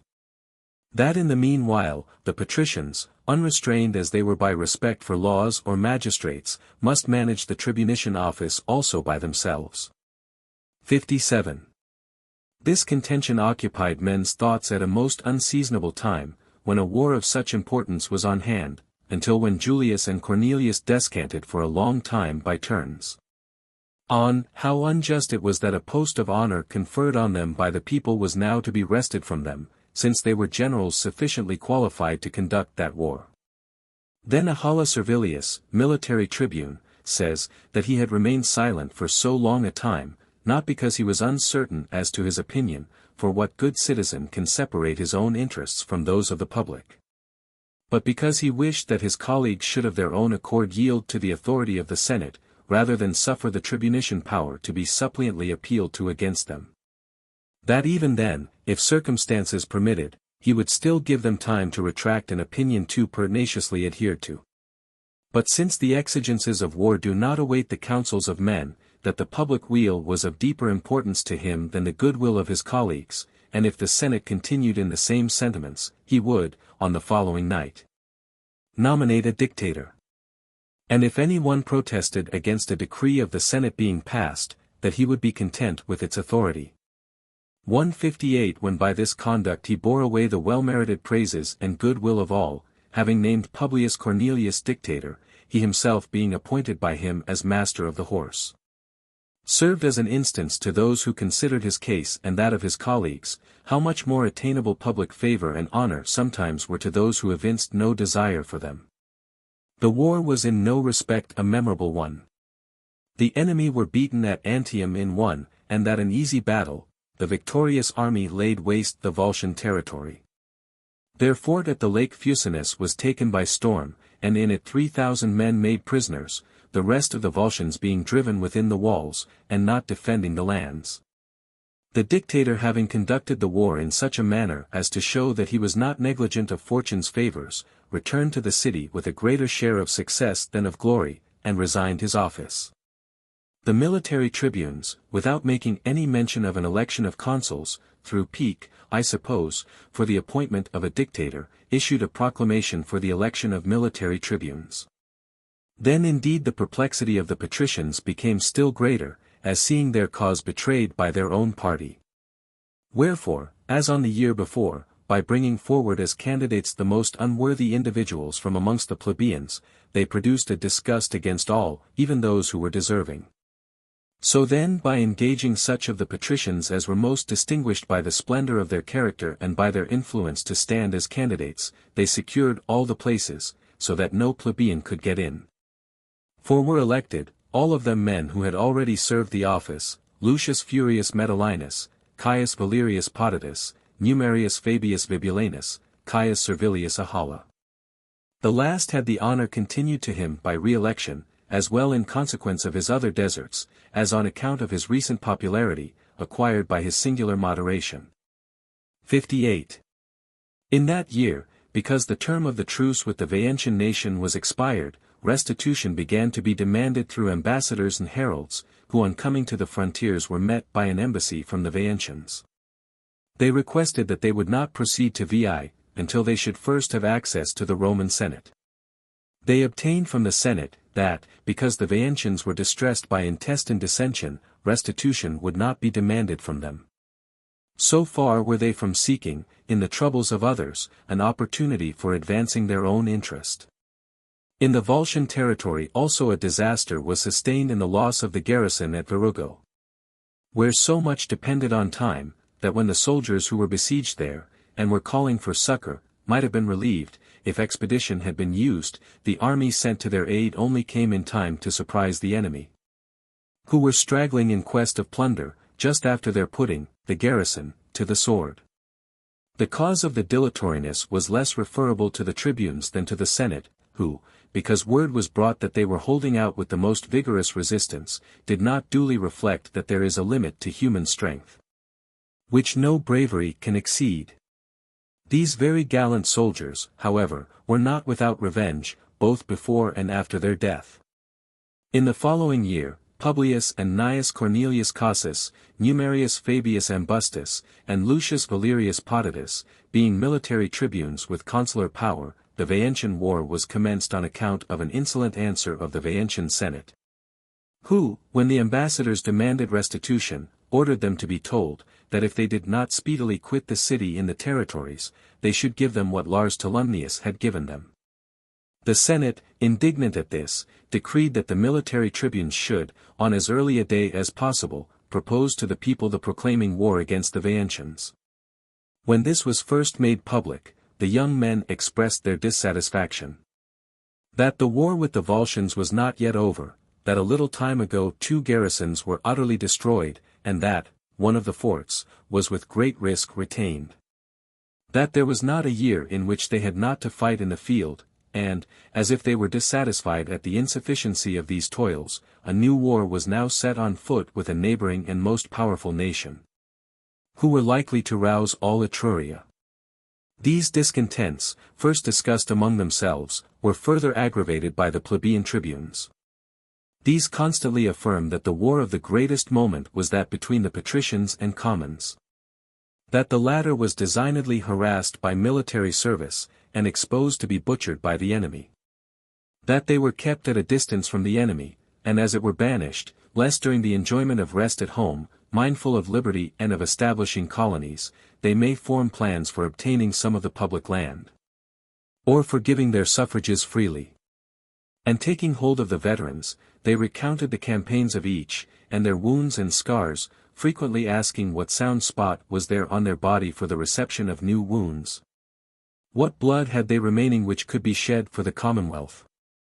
When by discussing these subjects in private conversations, and also in public harangues, they produced in the people an aversion to undertaking a war, the time for proposing the law was adjourned, which would obviously have been rejected, if it had been subjected to the feeling of discontent then prevailing. 59. In the meantime it was determined that the military tribunes should lead an army into the Volscian territory. Gnaeus Cornelius alone was left at Rome. The 3 tribunes, when it became evident that the Volscians had not established a camp anywhere, and that they would not venture an engagement, separated into 3 different parties to lay waste the country. Valerius makes for Antium, Cornelius for Escitri. Wherever they came, they committed extensive devastations on the houses and lands, so as to separate the Volscians. Fabius, without committing any devastation, proceeded to attack Auxerre, which was a principal object in view. Auxerre is the town now called Terracini, a city built on a declivity leading to a morass. Fabius made a feint of attacking it on that side. When 4 cohorts sent round under Caius Servilius Ahala took possession of a hill which commanded the city, they attacked the walls with a loud shout and tumult, from the higher ground where there was no guard of defense. Those who were defending the lower parts of the city against Fabius, astounded at this tumult, afforded him an opportunity of applying the scaling ladders, and every place soon became filled with the enemy. And the dreadful slaughter continued for a long time, indiscriminately of those who fled and those who resisted, of the armed or unarmed.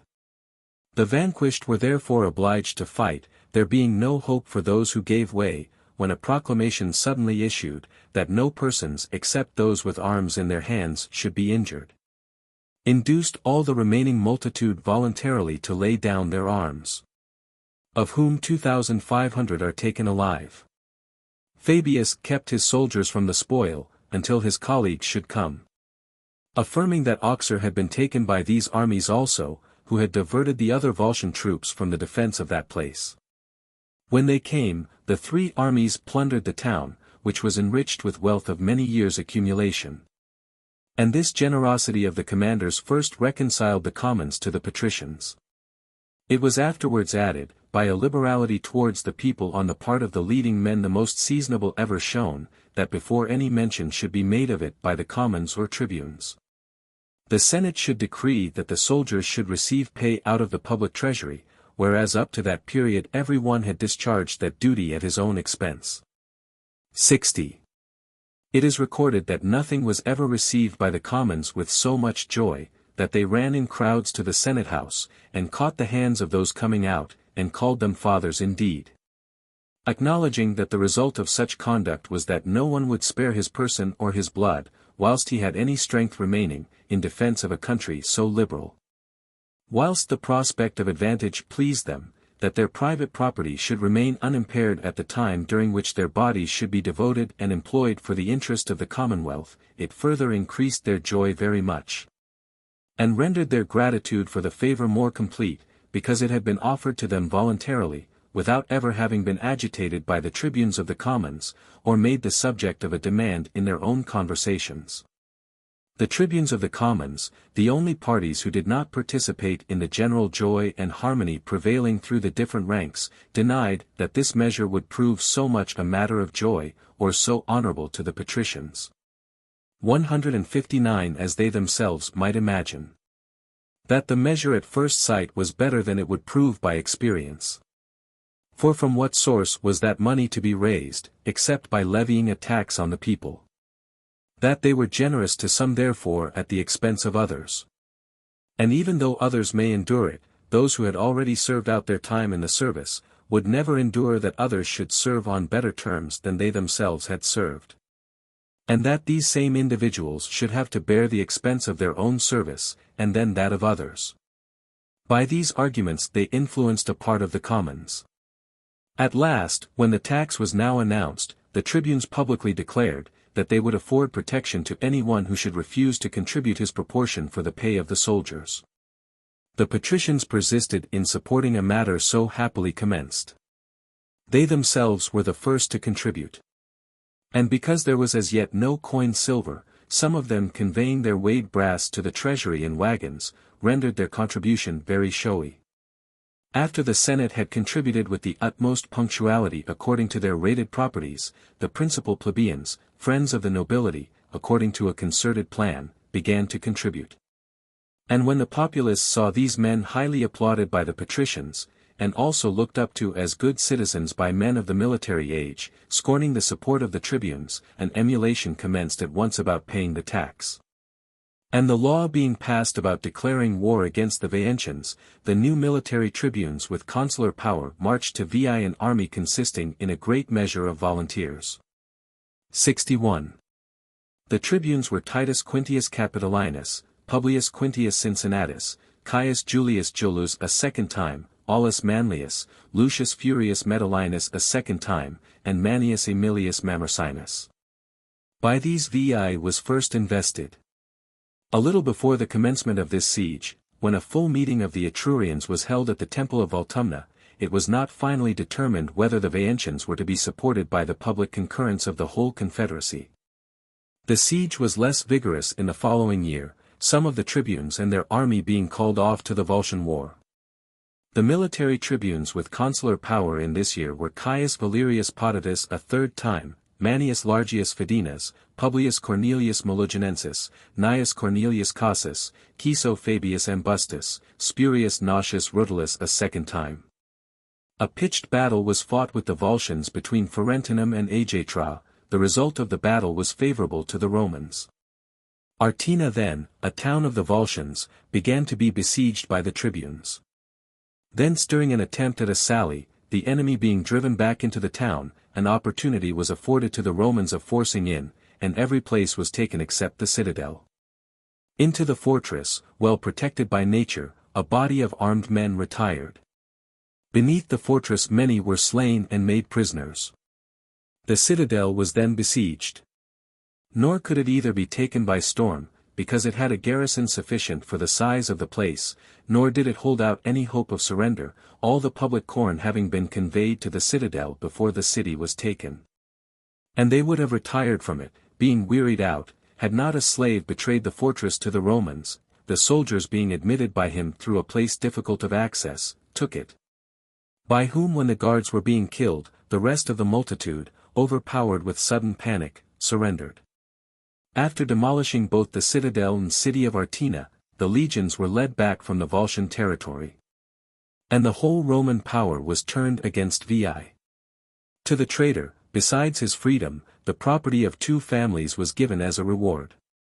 His name was Servius Romanus. There are some who think that Artina belonged to the Veientians, not to the Volscians. What occasions the mistake is that there was a city of the same name between Caere and Veii. But the Roman kings destroyed it. And it belonged to the Caeretians, not to the Veientians. The other of the same name, the demolition of which has been mentioned, was in the Volscian territory. Book V. During the siege of Veii, winter dwellings erected for the soldiers. This being a novelty, affords the tribunes of the people a pretext for exciting discontent. The cavalry for the first time serve on horses of their own. Furius Camillus, dictator, takes Veii after a siege of 10 years. In the character of military tribune, whilst laying siege to Felici, he sends back the children of the enemy, who were betrayed into his hands. Furius Camillus, on a day being appointed for his trial, goes into exile. The Senonian Gauls lay siege to Clusium. Roman ambassadors, sent to mediate peace between the Clusians and Gauls, are found to take part with the former. In consequence of which the Gauls marched directly against Rome, and after defeating the Romans at Allia take possession of the city with the exception of the capital. They scaled the capital by night, but are discovered by the cackling of geese, and repulsed, chiefly by the exertions of Marcus Manlius. The Romans, compelled by famine, agree to ransom themselves. Whilst the gold is being weighed to them, Camillus, who had been appointed dictator, arrives with an army, expels the Gauls, and destroys their army. He successfully opposes the design of removing to Veii. 1. Peace being established in every other quarter, the Romans and Veientians were still in arms with such rancor and animosity, that it was evident that ruin awaited the vanquished party. The elections in the 2 states were conducted in very different methods. The Romans augmented the number of military tribunes with consular power. 8, a number greater than on any previous occasion, were appointed, Manius Aemilius Mamercinus a second time, Lucius Valerius Potitus a third time, Appius Claudius Crassus, Marcus Quintilius Varus, Lucius Julius Iulus, Marcus Postumius, Marcus Furius Camillus, Marcus Postumius Albinus. The Veientians, on the contrary, through disgust at the annual intriguing which was sometimes the cause of dissensions, elected a king.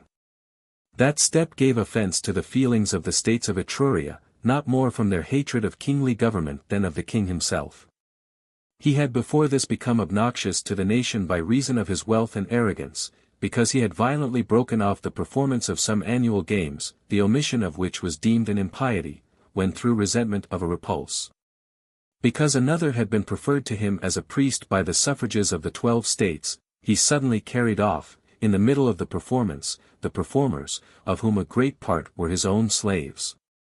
The nation, therefore, devoted beyond all others to religious performances, because they excelled in the method of conducting them, passed a decree that aid should be refused to the Veientians, as long as they should be subject to a king. All allusion to this decree was suppressed at Veii through fear of the king, who would have considered the person by whom any such matter might be mentioned as a leader of sedition, not as the author of an idle rumor.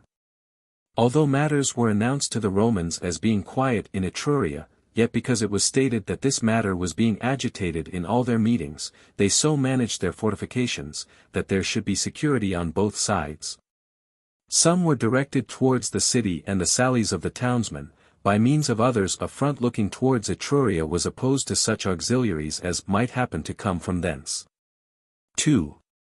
When the Roman generals conceived greater hopes from a blockade than from an assault, winter huts also, a thing quite new to the Roman soldier, began to be built, and their determination was to continue the war by wintering there.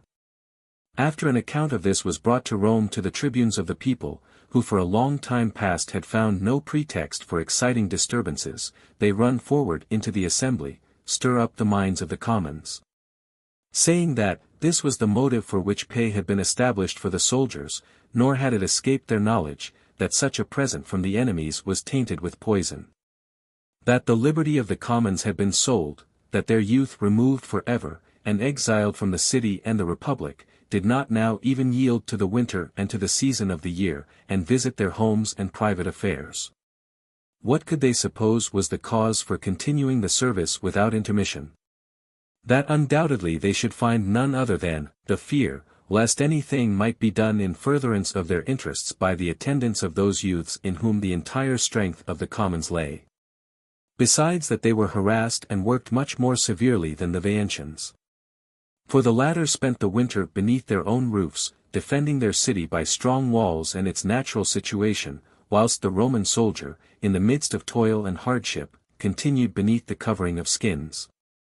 Overwhelmed with snow and frost, not laying aside his arms even during the period of winter, which is a respite from all wars by land and sea. Neither kings, nor those consuls, tyrannical as they were before the institution of the tribunician office, nor the stern authority of the dictator, nor the overbearing decemvirs, ever imposed such slavery as that they should perform unremitting military service, which degree of regal power the military tribunes now exercised over the Roman commons.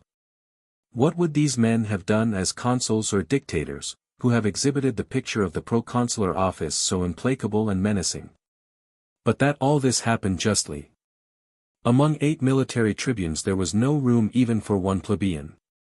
Formerly the patricians filled up 3 places with the utmost difficulty, now they went in file 8 deep to take possession of the various offices, and not even in such a crowd is any plebeian intermixed. Who, if he did no other good, might remind his colleagues, that it was freemen and fellow citizens, and not slaves, that constituted the army, who ought to be brought back during winter at least to their homes and roofs, and to come and see at some part of the year their parents, children, and wives, and to exercise the rights of freedom, and to take part in electing magistrates. While they exclaimed in these and such terms, they found in Appius Claudius an opponent not unequal to them, who had been left behind by his colleagues to check the turbulence of the tribunes. A man trained even from his youth in contests with the plebeians, who several years before, as has been mentioned, recommended the dissolution of the tribunician power by means of the protests of their colleagues. 3. He, not only endowed with good natural powers, but well trained also by experience, on that particular occasion, delivered the following address: If, Romans, there was ever reason to doubt whether the tribunes of the people have ever promoted sedition for your sake or their own, I am certain that in the course of this year that doubt must have ceased to exist. And while I rejoice that an end has at length come of a mistake of such long continuance, I in the next place congratulate you, and on your account the Republic, that this delusion has been removed during a course of prosperous events. Is there any person who can feel a doubt that the tribunes of the commons were never so highly displeased and provoked by any wrongs done to you, if ever such did happen, as by the munificence of the patricians to the commons, when pay was established for those serving in the army? What else do you suppose that they either then dreaded, or now wish to disturb, except the union between the orders, which they think contributes most to the dissolution of the tribunician power? Thus, by Jove, like workers in iniquity, they are seeking for work, who also wish that there should be always some diseased part in the Republic, that there may be something for the cure of which they may be employed by you. For, tribunes, whether do you defend or attack the commons? Whether are you the enemies of those in the service, or do you plead their cause? Unless perhaps you say, whatever the patricians do, displeases us. Whether it is for the commons, or against the commons. And just as masters forbid their slaves to have any dealing with those belonging to others, and deem it right that they should equally refrain from having any commerce with them, either for kindness or unkindness. Ye, in like manner, interdict us the patricians from all intercourse with the people, lest by our courteousness and munificence we may challenge their regard, and they become tractable and obedient to our direction. And if there were in you any thing of the feeling, I say not of fellow citizens, but of human beings, how much more ought you to favor, and, as far as in you lay, to promote rather the kindly demeanor of the patricians and the tractability of the commons. And if such concord were once permanent, who would not venture to engage, that this empire would in a short time become the highest among the neighboring states? 4.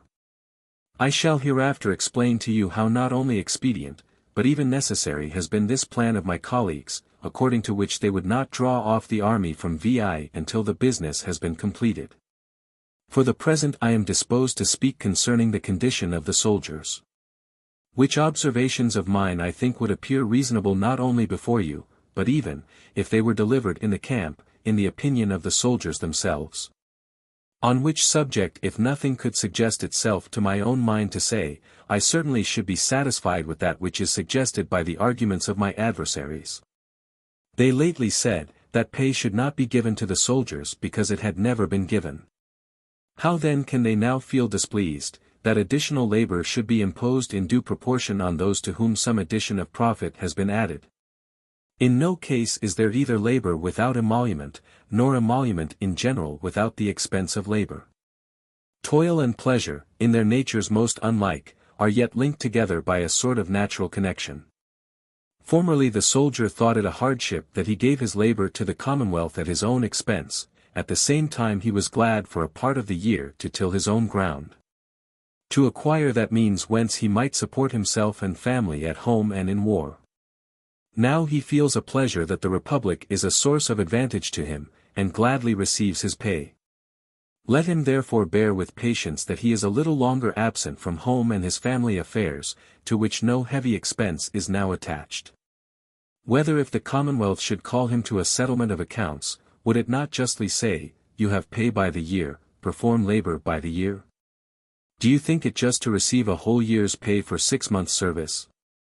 Romans, with reluctance do I dwell on this topic, for so ought those persons proceed who employ mercenary troops. But we wish to treat as with fellow citizens, and we think it only just that you treat with us as with the country. Either the war should not have been undertaken, or it ought to be conducted suitably to the dignity of the Roman people, and brought to a close as soon as possible. But it will be brought to a conclusion if we press on the besieged. If we do not retire until we have consummated our hopes by the capture of VI. In truth, if there were no other motive, the very discredit of the thing should impose on us perseverance. In former times a city was kept besieged for 10 years, on account of one woman, by all Greece. At what a distance from their homes! How many lands, how many seas distant! We grumble at enduring a siege of a year's duration within 20 miles of us, almost within sight of our own city, because, I suppose, the cause of the war is trifling, nor is their resentment sufficiently just to stimulate us to persevere. 7 times they have rebelled, in peace they never acted faithfully. They have laid waste our lands 1,000 times, defied the nations they forced to revolt from us, they have put to death our colonists there, contrary to the law of nations. They have been the instigators of the impious murder of our ambassadors, they wish to excite all Etruria against us, and are at this day busily employed at it. And they scarcely refrained from violating our ambassadors when demanding restitution. With such people ought war to be conducted in a remiss and dilatory manner. 5. If such just resentment have no influence with us, will not, I entreat you, the following considerations influence you? Their city has been enclosed with immense works, by which the enemy is confined within their walls. They have not tilled their land, and what was previously tilled has been laid waste in the war. If we withdraw our army, who is there who can doubt that they will invade our territory not only from a desire of revenge, but from the necessity also imposed on them of plundering from the property of others, since they have lost their own. By such measures then we do not put off the war, but admit it within our own frontiers. What shall I say of that which properly interests the soldiers, for whose interests those worthy tribunes of the commons, all on a sudden, are now so anxious to provide, after they have endeavored to wrest their pay from them? How does it stand? They have formed a rampart and a trench, both works of great labor, through so great an extent of ground. They have erected forts, at first only a few, afterwards very many, when the army became increased. They have raised defenders not only towards the city, but towards Etruria also, against any succors which may come from thence. What need I mention towers, Vinii, and Testudines, and the other apparatus used in attacking towns? When so much labor has been expended, and they have now at length reached the end of the work, do you think that all these preparations should be abandoned that, next summer, the same course of toil may have to be undergone again in forming them anew? How much less trouble to support the works already done, and to press on and persevere, and to get rid of our task? For certainly the matter is of short duration, if it be conducted with a uniform course of exertions. Nor do we by these intermissions and interruptions expedite the attainment of our hopes. I am now speaking of labor and of loss of time. What? Do these such frequent meetings in Etruria on the subject of sending aid to Veii suffer us to disregard the danger which we encounter by procrastinating the war? As matters stand now, they are incensed, they dislike them, they refuse to send any. As far as they are concerned, we are at liberty to take Veii. Who can promise that their temper will be the same hereafter, if the war is suspended? When, if you suffer any relaxation, more respectable and more frequent embassies will go. When that which now displeases the Etrurians, the establishment of a king at Veii, may, after an interval, be done away with either by the joint determination of the state that they may recover the goodwill of the Etrurians, or by a voluntary act of the king, who may be unwilling that his reign should stand in the way of the welfare of his countrymen. See how many circumstances, and how detrimental, follow that line of conduct: the loss of works formed with so great labor, the threatening devastation of our frontiers, an Etruscan excited instead of a Vaencian war. These, tribunes, are your measures, pretty much the same, in truth, as if a person should render a disease tedious, and perhaps incurable, for the sake of present meat or drink, in a patient who, by resolutely suffering himself to be treated, might soon recover his health. 6. If, by Jove, it were of no consequence with respect to the present war, yet it certainly would be of the utmost importance to military discipline, that our soldiers should be accustomed not only to enjoy the victory obtained by them, but even though matters should proceed more slowly than was anticipated, to brook the tediousness and await the issue of their hopes, however tardy. And if the war be not finished in the summer, to wait for the winter, and not, like summer birds, in the very commencement of autumn look out for shelter and a retreat. I pray you, the eagerness and pleasure of hunting hurries men into snow and frost, over mountains and woods. Shall we not employ that patience on the exigencies of war, which even sport and pleasure are wont to call forth? Are we to suppose that the bodies of our soldiers are so effeminate, their minds so feeble, that they cannot hold out for one winter in a camp, and be absent from home? That, like persons who wage a naval war, by taking advantage of the weather, and observing the season of the year, they are able to endure neither heat nor cold?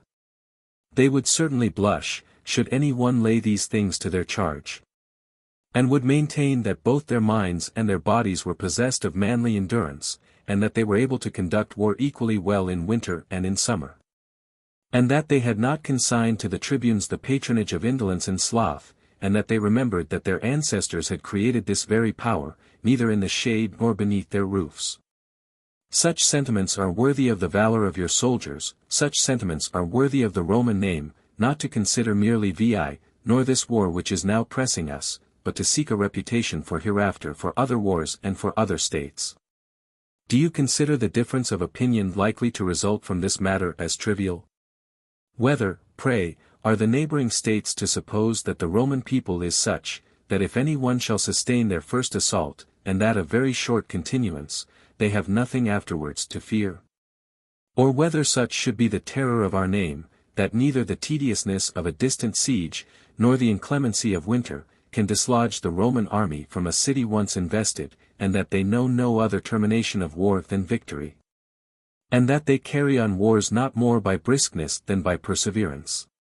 Which is necessary no doubt in every kind of war, but more especially in besieging cities, most of which, impregnable both by their works and by natural situation, time itself overpowers and reduces by famine and thirst. As it will reduce vi, unless the tribunes of the commons shall afford aid to the enemy, and the Veientians find in Rome reinforcements which they seek in vain in Etruria. Is there anything which can happen so much in accordance with the wishes of the Veientians, as that first the Roman city, then the camp, as it were by contagion, should be filled with sedition? But, by Jove, among the enemy so forbearing a state of mind prevails, that not a single change has taken place among them, either through disgust at the length of the siege nor even of the kingly form of government. Nor has the refusal of aid by the Etrurians aroused their tempers. For whoever will be the abettor of sedition, will be instantly put to death. Nor will it be permitted to any one to utter those sentiments which amongst you are expressed with impunity. He is sure to receive the bastinade, who forsakes his colours or quits his post. Persons advising not one or two soldiers, but whole armies to relinquish their colours or to forsake their camp, are openly listened to in your public assemblies. Accordingly, whatever a tribune of the people says, although it tends to the ruin of the country or the dissolution of the commonwealth, you are accustomed to listen to with partiality. And captivated with the charms of that authority, you suffer all sorts of crimes to lie concealed beneath it. The only thing that remains is, that what they vociferate here, the same projects do they realize in the camp and among the soldiers, and seduce the armies, and not suffer them to obey their officers. Since that and that only is liberty in Rome, to show no deference to the Senate, nor to magistrates, nor laws, nor the usages of ancestors, nor the institutions of our fathers, nor military discipline. 7. Even already Appius was a match for the tribunes of the people in the popular assemblies. When suddenly a misfortune sustained before Veii, from a quarter whence no one could expect it, both gave Appius the superiority in the dispute, produced also a greater harmony between the different orders. And greater ardour to carry on the siege of Veii with more pertinacity. For when the trenches were now advanced to the very city, and the machines were almost about to be applied to the walls, whilst the works are carried on with greater assiduity by day, than they are guarded by night. A gate was thrown open on a sudden, and a vast multitude, armed chiefly with torches, cast fire about on all sides. And after the lapse of an hour the flames destroyed both the rampart and the machines, the work of so long a time, and great numbers of men, bearing assistance in vain, were destroyed by the sword and by fire. When the account of this circumstance was brought to Rome, it inspired sadness into all ranks. Into the Senate anxiety and apprehension, lest the sedition could no longer be withstood either in the city or in the camp, and lest the tribunes of the commons should insult over the commonwealth, as if vanquished by them. When on a sudden, those who possessed an equestrian fortune, but to whom horses had not been assigned by the public, having previously held a meeting together, went to the Senate. And having obtained permission to speak, promised that they will serve on their own horses. And when thanks were returned to them by the Senate in the most complimentary terms, and the report of this proceeding spread through the forum and the city, there suddenly ensues a concourse of the commons to the Senate house. They say that, they are now of the pedestrian order, and they preferred their services to the commonwealth, though not compelled to serve, whether they wished to march them to Veii, or to any other place. If they were led to Veii, they affirm, that they would not return from thence, until the city of the enemy was taken. Then indeed they with difficulty set bounds to the joy which now poured in upon them. For they were not ordered, as in the case of the horsemen, to be publicly eulogized, the order for so doing being consigned to the magistrates, nor were they summoned into the Senate house to receive an answer. Nor did the Senate confine themselves within the threshold of their house, but every one of them individually with their voice and hands testified from the elevated ground the public joy to the multitude standing in the assembly. They declared that by that unanimity the Roman city would be happy, and invincible and eternal, praised the horsemen, praised the commons, extolled the day itself by their praises. They acknowledged that the courtesy and kindness of the Senate was outdone. Tears flowed in abundance through joy both from the patricians and commons. Until the senators being called back into the house, a decree of the Senate was passed, that the military tribunes, summoning an assembly, should return thanks to the infantry and cavalry, and should state that the Senate would be mindful of their affectionate attachment to their country, but that it was their wish that their pay should go on for those who had, out of their turn, undertaken voluntary service. To the horsemen also a certain stipend was assigned.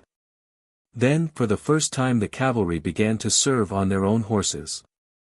This army of volunteers being led to Veii, not only restored the works which had been lost, but also erected new ones. Supplies were conveyed from the city with greater care than before, lest anything should be wanting for the accommodation of an army who deserved so well. 8. The following year had military tribunes with consular authority, Caius Servilius Ahala a third time, Quintus Servilius, Lucius Virginius, Quintus Sulpicius, Aulus Manlius a second time, Manius Sergius a second time. During their tribuneship, whilst the solicitude of all was directed to the Veientian war, the garrison at Anxur was neglected in consequence of the absence of the soldiers on leave. And from the indiscriminate admission of Volscian traders was overpowered, the guards at the gates being suddenly betrayed. Less of the soldiers perished, because they were all trafficking through the country and city like sutlers. Nor were matters conducted more successfully at Veii, which was then the chief object of all public solicitude. For both the Roman commanders had more quarrels among themselves, than spirit against the enemy, and the severity of the war was exaggerated by the sudden arrival of the Capanations and the Philicians. These two states of Etruria, because they were contiguous in situation, judging that in case Veii was conquered, they should be next to the attacks of the Romans in war.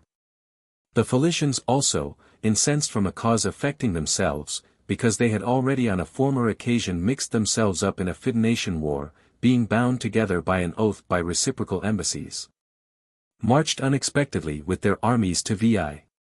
It so happened, they attacked the camp in that quarter where Manius Sergius, military tribune, commanded, and occasioned great alarm, because the Romans imagined that all Etruria was aroused and were advancing in a great mass.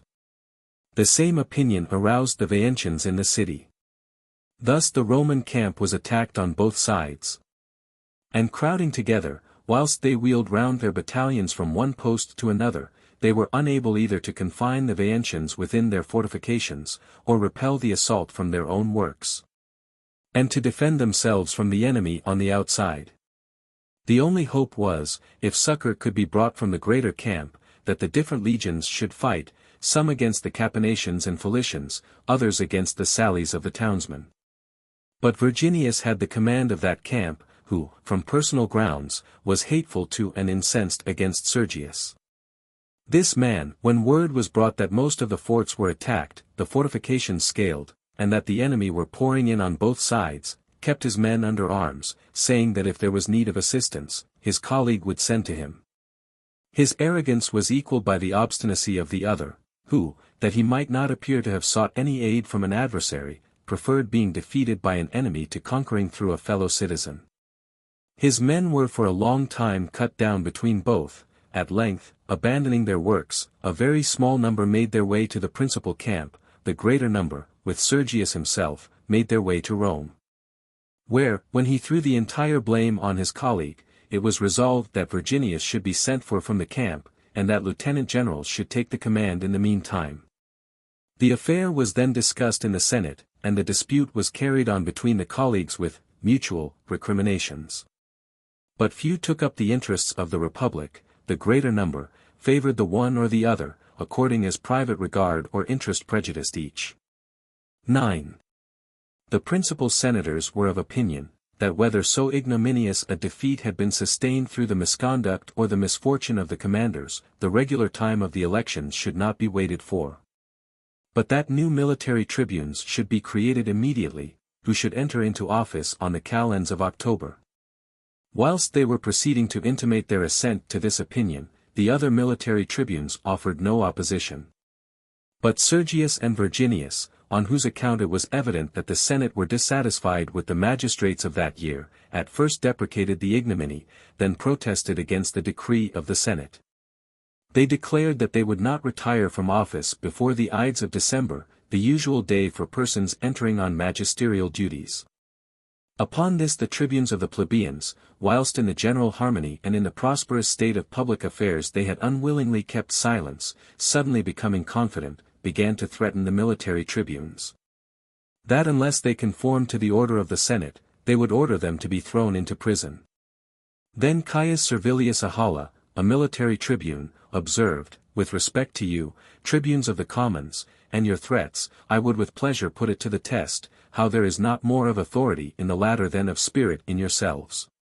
But it is impious to strive against the authority of the Senate. Wherefore do you cease to seek amid our quarrels for an opportunity of doing mischief? And my colleagues will either do that which the Senate thinks fit, or if they shall persist with too much pertinacity, I will immediately nominate a dictator, who will oblige them to retire from office. When this speech was approved with general consent, and the patricians rejoiced, that without the terrors of the tribunician office, another and a superior power had been discovered to coerce the magistrates, overcome by the universal consent. They held the elections of military tribunes, who were to commence their office on the calends of October, and before that day they retired from office. 10. During the military tribuneship of Lucius Valerius Potitus for the 4th time, Marcus Furius Camillus for the 2nd time, Manius Aemilius Mamercinus a 3rd time, Gnaeus Cornelius Cassius a 2nd time, Piso Fabius Ambustus. Lucius Julius Iulus, much business was transacted at home and abroad. For there was both a complex war at the same time, at Veii, at Capena, at Falerii, and among the Volscians, that Anxur might be recovered from the enemy. And at the same time there was some difficulty experienced both in consequence of the levy, and of the contribution of the tax. There was also a contention about the appointment of plebeian tribunes. And the 2 trials of those, who a little before had been invested with consular authority, excited no trifling commotion. First of all the tribunes of the soldiers took care that the levy should be held. And not only the juniors were enlisted, but the seniors also were compelled to give in their names, to serve as a garrison to the city. But in proportion as the number of the soldiers was augmented, so much the greater sum of money was required for pay. And this was collected by a tax, those who remained at home contributing against their will, because those who guarded the city had to perform military service also, and to serve the commonwealth. The tribunes of the commons, by their seditious harangues, caused these things, grievous in themselves, to seem more exasperating, by their asserting, that pay was established for the soldiers with this view. That they might wear out 1/2 of the commons by military service, the other half by the tax. That a single war was being waged now for the 3rd year, on purpose that they may have a longer time to wage it. That armies had been raised at one levy for 4 different wars, and that boys even and old men were dragged from home. That neither summer nor winter now made any difference, so that there may never be any respite for the unfortunate commons, who were now even at last made to pay a tax. So that after they brought home their bodies wasted by hardship, wounds, and eventually by age, and found their properties at home neglected by the absence of the proprietors, had to pay a tax out of their impaired fortunes. And to refund to the state in a manifold proportion the military pay which had been as it were received on interest. Between the levy and the tax, and their minds being taken up by more important concerns, the number of plebeian tribunes could not be filled up at the elections. A struggle was afterwards made that patricians should be elected into the vacant places. When this could not be carried, still, for the purpose of weakening the Tribonian law, it was managed that Caius Laserius and Marcus Acucius should be admitted as tribunes of the commons, no doubt through the influence of the patricians. 11. Chance so directed it, that this year Gnaeus Trebonius was tribune of the commons, and he considered that he undertook the patronage of the Tribonian law as a debt due to his name and family. He crying out aloud, that a point which some patricians had aimed at, though baffled in their first attempt, had yet been carried by the military tribunes. That the Tribonian law had been subverted, and tribunes of the commons had been elected not by the suffrages of the people but by the mandate of the patricians. And that the thing was now come to this, that either patricians or dependents of patricians were to be had for tribunes of the commons, that the devoting laws were taken away, the tribunician power wrested from them. He alleged that this was effected by some artifice of the patricians, by the villainy and treachery of his colleagues. While not only the patricians, but the tribunes of the commons also became objects of public resentment. As well those who were elected, as those who had elected them. Then 3 of the college, Publius Curiatius, Marcus Metilius, and Marcus Minucius, alarmed for their interests, make an attack on Sergius and Virginius, military tribunes of the former year. They turn away the resentment of the commons, and public odium from themselves on them, by appointing a day of trial for them. They observe that, those persons by whom the levy, the tribute, the long service, and the distant seat of the war was felt as a grievance, those who lamented the calamity sustained at Veii.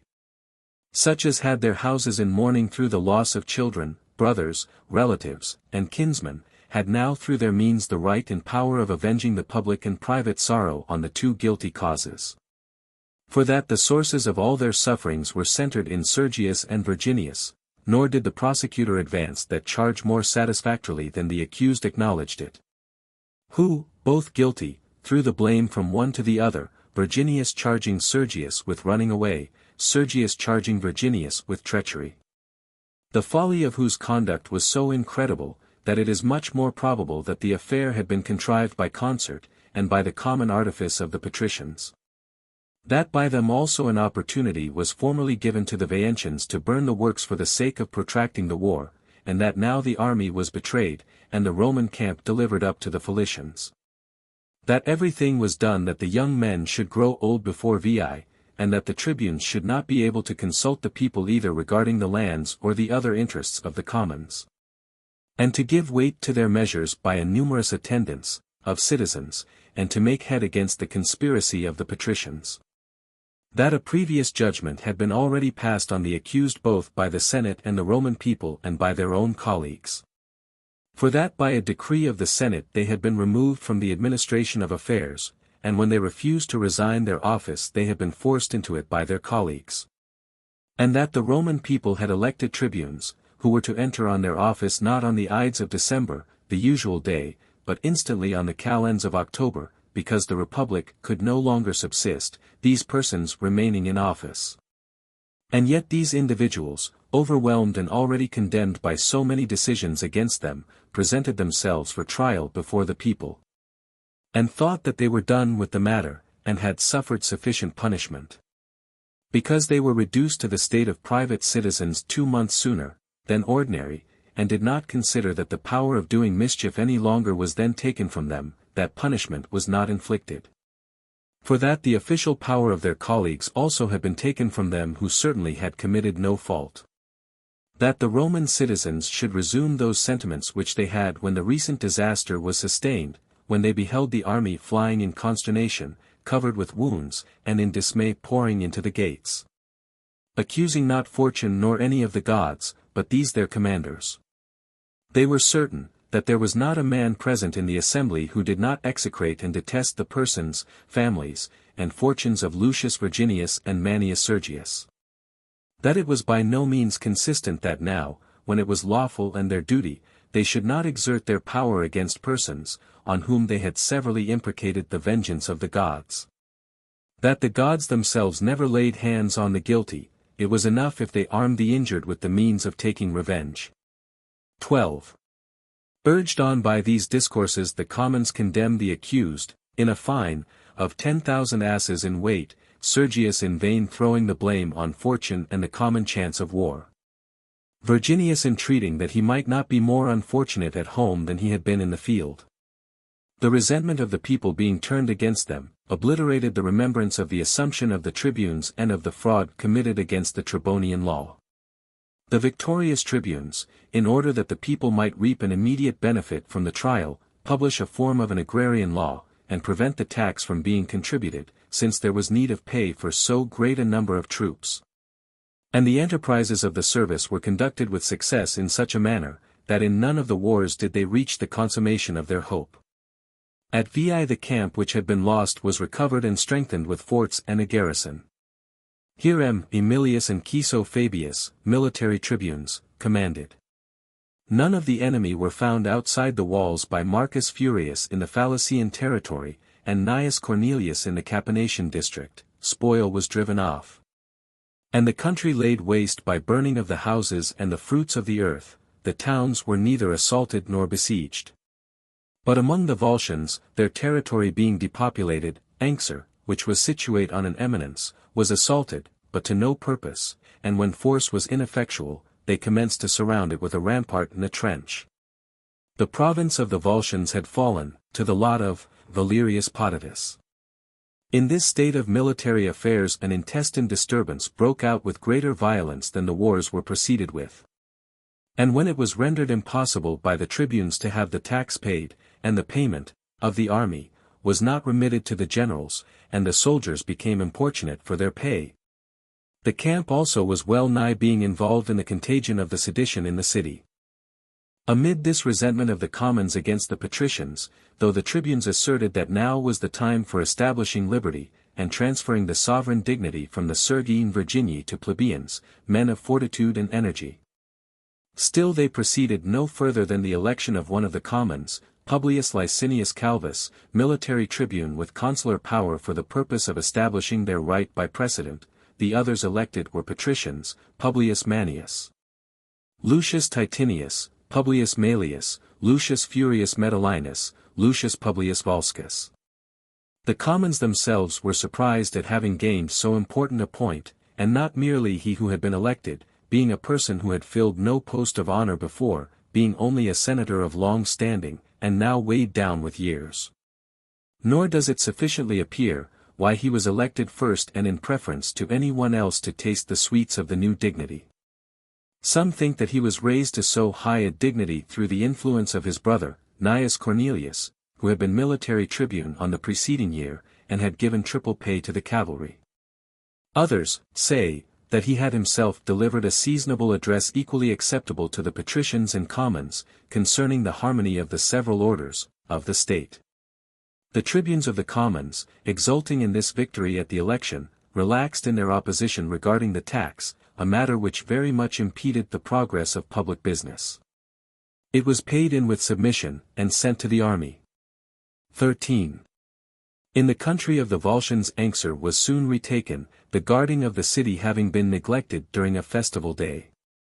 This year was remarkable for a cold and snowy winter, so that the roads were impassable, and the Tiber not navigable.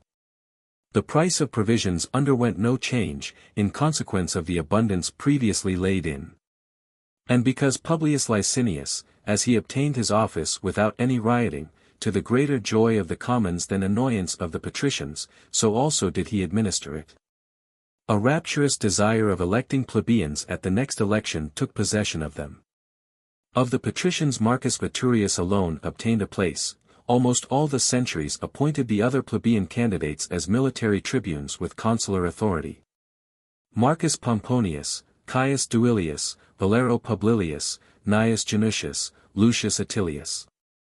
The severe winter, whether from the ill temperature of the air, arising, from the abrupt transition to the contrary state, or from whatsoever other cause, was followed by an unhealthy summer, destructive to all species of animals. And when neither the cause nor termination of this intractable pestilence could be discovered, the Sibylline books were consulted according to a decree of the Senate. The duumvirs for the direction of religious matters, the lectisternium being then for the first time introduced into the city of Rome, for 8 days implored the favor of Apollo and Latona, Diana and Hercules, Mercury and Neptune. 3 couches being laid out with the greatest magnificence that was then possible. The same solemn rite was observed also by private individuals. The doors lying open throughout the entire city, and the use of everything lying out in common, they say that all passengers, both those known and those unknown indiscriminately, were invited to lodgings. And that conversation was adopted between persons at variance with complaisance and kindness, and that they refrained from disputes and quarrels. Their chains were also taken off those who were in confinement during those days, that afterward a scruple was felt in imprisoning those to whom the gods had brought such aid. In the meanwhile the alarm was multiplied at Veii, 3 wars being concentred in the one place. For as the Capanations and Philicians had suddenly come with succor to the Vaentians, they had to fight against 3 armies on different sides in the same manner as formerly, through the whole extent of their works. The recollection of the sentence passed on Sergius and Virginius aided them above everything else. Accordingly, some forces being led around in a short time from the principal camp, where some delay had been made on the former occasion, attacked the Capanations on their rear, whilst they were engaged in front against the Roman rampart. The fight commencing in this quarter struck terror into the Philicians also, and a sally from the camp opportunely made put them to flight, thrown into disorder as they now were. The victors, having then pursued them in their retreat, made great slaughter amongst them. And soon after those who had been devastating the territory of Capena, having met them as it were by chance, entirely cut off the survivors of the fight as they were straggling through the country, and many of the Vaentians in their retreat to the city were slain before the gates. Whilst, through fear lest the Romans should force in along with them, they excluded the hindmost of their men by closing the gates. 14. These were the transactions of that year.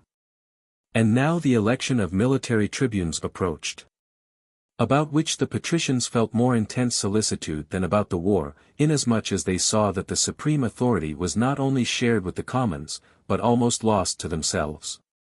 Wherefore the most distinguished individuals being, by concert, prepared to stand candidates, whom they thought, the people, would feel ashamed to pass by, they themselves, nevertheless, as if they were all candidates, trying every expedient, strove to gain over not only men, but the gods also, raising religious scruples about the elections held the 2 preceding years. That, in the former of those years, a winter set in intolerably severe, and like to a prodigy from the gods. On the next year, they had, not prodigies, but events, a pestilence inflicted on both city and country through the manifest resentment of the gods, whom, as was discovered in the books of the Fates, it was necessary to appease, for the purpose of warding off that plague. That it seemed to the gods an affront that honors should be prostituted, and the distinctions of birth confounded, in an election which was held under proper auspices.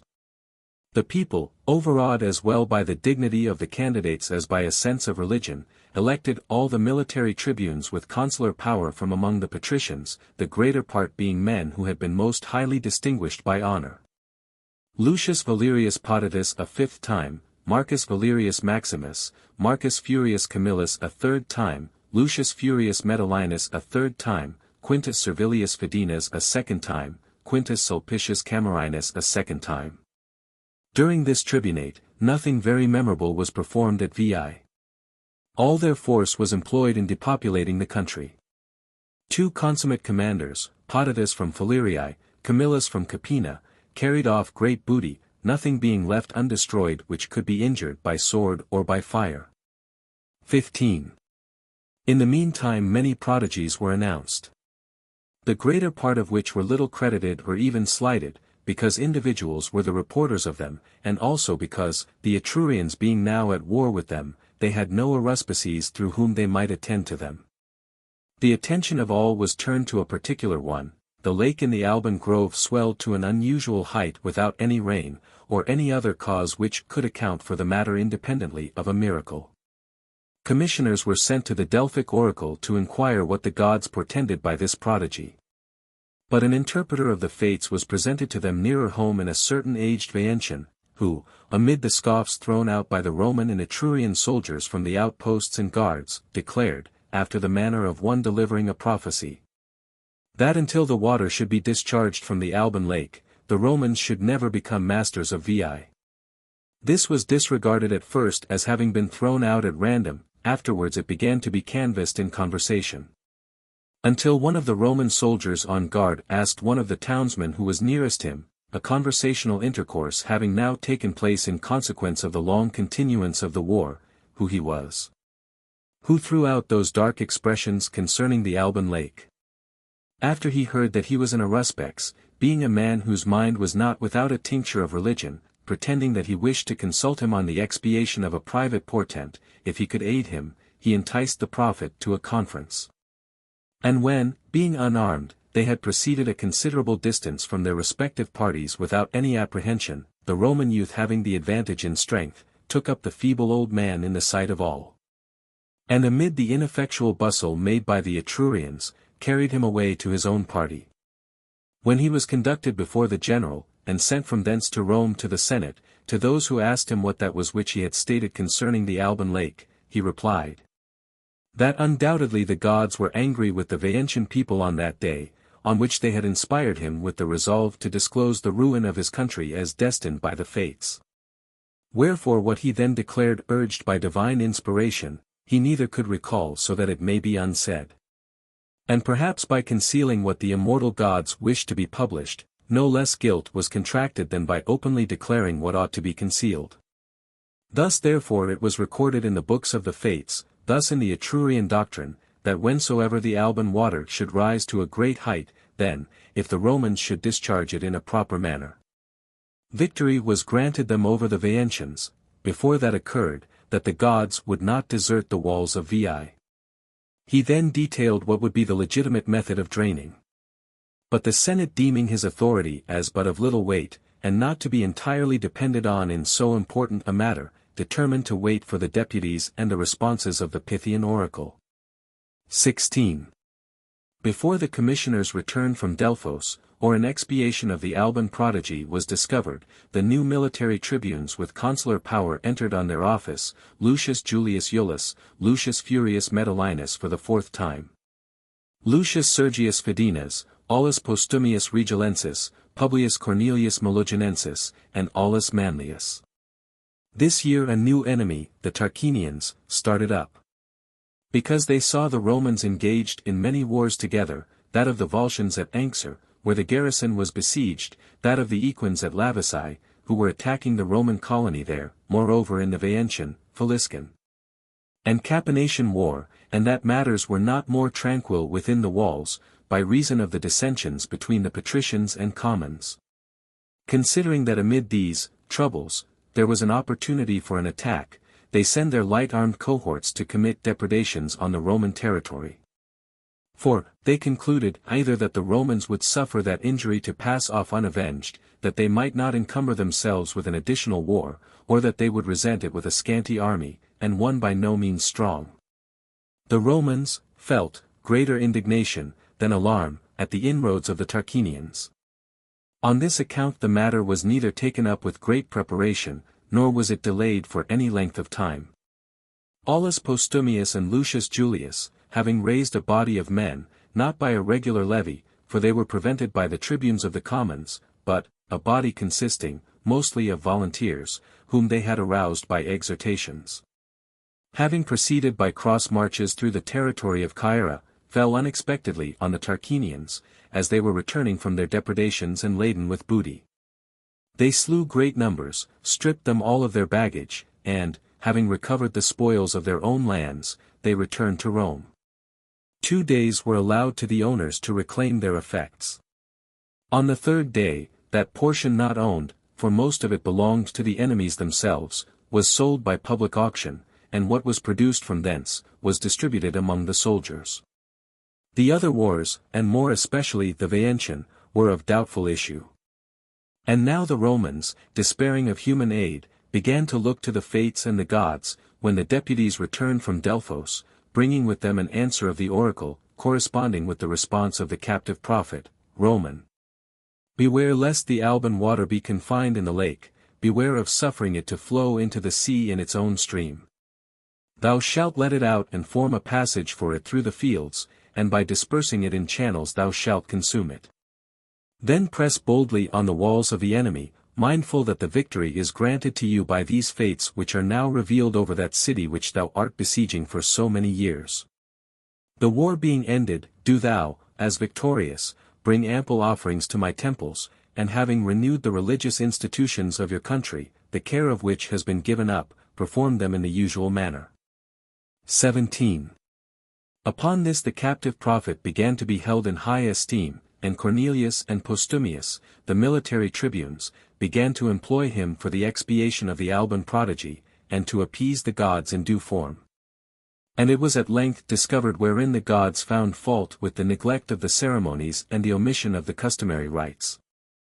That it was undoubtedly nothing else, than that the magistrates, having been appointed under some defect, in their election, had not directed the Latin festival and the solemnities on the Alban Mount with due regularity. The only mode of expiation in the case was, that the military tribunes should resign their office, the auspices be taken anew, and an interregnum be adopted. All these things were performed according to a decree of the Senate. There were 3 interreges in succession, Lucius Valerius, Quintus Servilius Fidenas, Marcus Furius Camillus. In the meantime disturbances never ceased to exist, the tribunes of the commons impeding the elections until it was previously stipulated, that the greater number of the military tribunes should be elected out of the commons. Whilst these things are going on, assemblies of Etruria were held at the temple of Voltumna, and the Capanations and Felicians demanding that all the states of Etruria should by common consent and resolve aid in raising the siege of Veii. The answer given was, that on a former occasion they had refused that to the Veientians, because they had no right to demand aid from those from whom they had not solicited advice on so important a matter. That for the present their own condition instead of themselves 160 denied it to them, more especially in that part of Etruria. That a strange nation, the Gauls, were become new neighbors, with whom they neither had a sufficiently secure peace, nor a certainty of war, to the blood, however. And the name and the present dangers of their kinsmen this, mark of respect, was paid, that if any of their youth were disposed to go to that war, they would not prevent them. Hence there was a report at Rome, that a great number of enemies had arrived, and in consequence the intestine dissensions began to subside, as is usual, through alarm for the general safety. 18. Without opposition on the part of the patricians, the prerogative tribe elect Publius Licinius Calvus military tribune without his suing for it, a man of tried moderation in his former tribunate, but now of extreme old age. And it was observed that all were re-elected in regular succession out of the college of the same year, Lucius Titinius, Publius Manius, Publius Maelius, Gnaeus Janutius, Lucius Attilius, before these were proclaimed. The tribes being summoned in the ordinary course, Publius Licinius Calvus, by permission of the interrex, spoke as follows: Romans, I perceive that from the recollection of our administration you are seeking an omen of concord. A thing most important at the present time, for the ensuing year. If you re-elect the same colleagues, improved also by experience, in me you no longer behold the same person, but the shadow and name of Publius Licinius now left. The powers of my body are decayed, my senses of sight and hearing are grown dull, my memory falters, the vigor of my mind is blunted. Behold here a youth, says he, holding his son, the representation and image of him whom ye formerly made a military tribune, the first from among the commons. This youth, formed under my own discipline, I present and dedicate to the commonwealth as a substitute for myself. And I beseech you, Romans, that the honor readily offered by yourselves to me, you would grant to his suit, and to my prayers added in his behalf. The favor was granted to the request of the father, and his son, Publius Licinius, was declared military tribune with consular power along with those whom I have mentioned above. Titinius and Janutius, military tribunes, proceeded against the Felicians and Capanations, and whilst they conduct the war with more courage than conduct, they fall into an ambush. Janutius, atoning for his temerity by an honorable death, fell among the foremost in front of the standards. Titinius, having collected his men from the great confusion, into which they were thrown, on a rising ground, restored their order of battle, nor did he, however, venture to engage the enemy on even ground. More of disgrace than of loss was sustained, which was well nigh proving a great calamity, so much alarm was excited not only at Rome, whither an exaggerated account of it had reached, but in the camp also at Veii. There the soldiers were with difficulty restrained from flight, as a report had spread through the camp that, the generals and army having been cut to pieces, the victorious Capanations and Felicians and all the youth of Etruria were not far off. At Rome they gave credit to accounts still more alarming than these, that the camp at Veii was now attacked, that a part of the enemy was now advancing to the city prepared for an attack, they crowded to the walls, and supplications of the matrons, which the public panic had called forth from their houses, were offered up in the temples. And the gods were petitioned by prayers, that they would repel destruction from the houses and temples of the city and from the walls of Rome, and that they would avert the terror to Veii, if the sacred rites had been duly renewed. If the prodigies had been expiated. 19. The games and the Latin festival had now been performed anew, now the water from the Alban lake had been discharged upon the fields, and the fates were demanding, the ruin of Veii.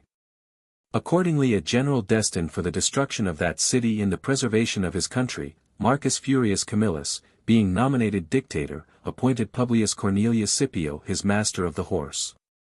The change of the general suddenly produced a change in everything. Their hopes seemed different, the spirits of the people were different, the fortune also of the city seemed changed. First of all, he punished according to military discipline those who had fled from Veii in that panic, and took measures that the enemy should not be the most formidable object to the soldier. Then a levy being proclaimed for a certain day, he himself in the meanwhile makes an excursion to Veii to strengthen the spirits of the soldiers, thence he returns to Rome to enlist the new army, not a single man declining the service. Youth from foreign states also, Latins and Hernicians, came, promising their service for the war. After the dictator returned them thanks in the Senate, all preparations being now completed for the war, he vowed, according to a decree of the Senate, that he would, on the capture of Veii, celebrate the great games, and that he would repair and dedicate the temple of Mother Matuta, which had been formerly consecrated by King Servius Tullius. Having set out from the city with his army amid the high expectation 161 rather than mere hopes of persons, he first encountered the Philicians and Capanacians in the district of Nepot. Everything there being managed with consummate prudence and skill, was attended, as is usual, with success. He not only routed the enemy in battle, but he stripped them also of their camp, and obtained a great quantity of spoil, the principal part of which was handed over to the quaestor, not much was given to the soldiers. From thence the army was marched to Veii, and additional forts close to each other were erected. And by a proclamation being issued, that no one should fight without orders, the soldiers were taken off from those skirmishes, which frequently took place at random between the wall and rampart, so as to apply, to the work. Of all the works, far the greatest and more laborious was a mine which they commenced to carry into the enemy's citadel. And that the work might not be interrupted, and that the continued labor underground might not exhaust the same individuals, he divided the number of pioneers into 6 companies, 6 hours were allotted for the work in rotation. Nor by night or day did they give up, until they made a passage into the citadel. 20. When the dictator now saw that the victory was in his hands, that a most opulent city was on the point of being taken, and that there would be more spoil than had been obtained in all previous wars taken together, that he might not incur either the resentment of the soldiers from a parsimonious partition of the plunder, or displeasure among the patricians from a prodigal lavishing of it, he sent a letter to the Senate, that by the kindness of the immortal gods, his own measures, and the perseverance of the soldiers, Veii would be soon in the power of the Roman people. What did they think should be done with respect to the spoil? 2 opinions divided the Senate. The one that of the elder Publius Licinius, who on being first asked by his son, as they say, proposed it as his opinion, that a proclamation should be openly sent forth to the people, that whoever wished to share in the plunder should proceed to the camp before Veii. The other that of Appius Claudius 162 who, censuring such profusion as unprecedented, extravagant, partial, and one that was unadvisable, if they should once judge it criminal, that money taken from the enemy should be deposited in the treasury when exhausted by wars, advised their pay to be paid to the soldiers out of that money, so that the commons might thereby have to pay less tax. For that, the families of all would feel their share of such a bounty in equal proportion. That the hands of the idlers in the city, ever greedy for plunder, would not then carry off the prizes due to brave warriors, as it generally so happens that according as each individual is wont to seek the principal part of the toil and danger, so is he the least active as a plunderer. Licinius, on the other hand, argued that the money in that case would ever prove the source of jealousy and animosity, and that it would afford grounds for charges before the commons, and thence for seditions and new laws. That it was more advisable therefore that the feelings of the commons should be conciliated by that bounty. That succor should be afforded them, exhausted and drained by attacks of so many years, and that they should feel the fruits arising from a war, in which they had in a manner grown old.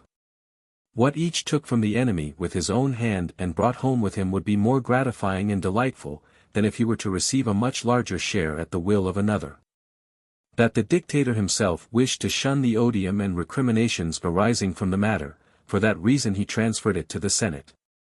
The Senate, too, ought to hand the matter thus referred to them over to the Commons, and suffer every man to have what the fortune of war gave to him.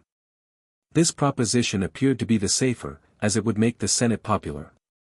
A proclamation was therefore issued, that those who chose should proceed to the camp to the dictator for the plunder of vi. 21. The vast multitude who went filled the camp. Then the dictator, going forth after taking the auspices, having issued orders that the soldiers should take arms, says, Under thy guidance, O Pythian Apollo, and inspired by thy divinity, I proceed to destroy the city of vi. And I vow to thee the 10th part of the spoil. 163 Thee also, Queen Juno, who inhabitest vi, I beseech, that thou wilt accompany us, when victors, into our city, soon to be thine, where a temple worthy of thy majesty shall receive thee. 164 Having offered up these prayers, there being more than a sufficient number of men, he assaults the city on every quarter, in order that the perception of the danger threatening them from the mind might be diminished. The Vaentians, ignorant that they had already been doomed by their own prophets, already by foreign oracles, that the gods had been already invited to a share in their plunder, that some, called out by vows from their city, were looking towards the temple of the enemy and new habitations, and that they were spending that the last day of their existence, fearing nothing less than that, their walls being undermined, the citadel was now filled with enemies. Briskly run to the walls in arms, wondering what could be the reason that, when no one had stirred from the Roman posts for so many days, then, as if struck with sudden fury, they should run heedlessly to the walls. A fabulous narrative is introduced here, that, when the king of the Vaentians was offering sacrifice, the voice of the Aruspecs, declaring that the victory was given to him who should cut up the entrails of that victim, having been heard in the mine, incited the Roman soldiers to burst open the mine, carry off the entrails, and bring them to the dictator. But in matters of such remote antiquity, I should deem it sufficient, if matters bearing a resemblance to truth be admitted as true. Such stories as this, more suited to display on the stage, which delights in the marvelous, than to historic authenticity, it is not worth while either to affirm or refute. The mine, at this time full of chosen men, suddenly discharged the armed troops in the temple of Juno which was in the citadel of vi. 165 Some of them attacked the rear of the enemy on the walls, some tore open the bars of the gates. Some set fire to the houses, while stones and tiles were thrown down from the roofs by the women and slaves. Clamor, consisting of the various voices of the assailants and the terrified, mixed with the crying of women and children, fills every place. The soldiers being in an instant beaten off from the walls, and the gates being thrown open, some entering in bodies, others scaling the deserted walls, the city become filled with enemies, fighting takes place in every quarter. Then, much slaughter being now made, the ardor of the fight abates, and the dictator commands the heralds to proclaim that the unarmed should be spared. This put an end to bloodshed. Then laying down their arms, they commenced to surrender. And, by permission of the dictator, the soldiers disperse in quest of plunder. And when this was collected before his eyes, greater in quantity and in the value of the effects than he had hoped or expected, the dictator, raising his hands to heaven, is said to have prayed, that if his success and that of the Roman people seemed excessive to any of the gods and men, it might be permitted to the Roman people to appease that jealousy with as little detriment as possible to himself and the Roman people. 166 It is recorded that, when turning about during this prayer, he stumbled and fell. And to persons judging of the matter by subsequent events, that seem to refer as an omen to Camillus' own condemnation, and the disaster of the city of Rome being akin, which happened a few years after. And that day was consumed in slaughtering the enemy and in the plunder of this most opulent city. 22. On the following day the dictator sold the inhabitants of free condition by auction, that was the only money applied to public use, not without resentment on the part of the people, and for the spoil they brought home with them.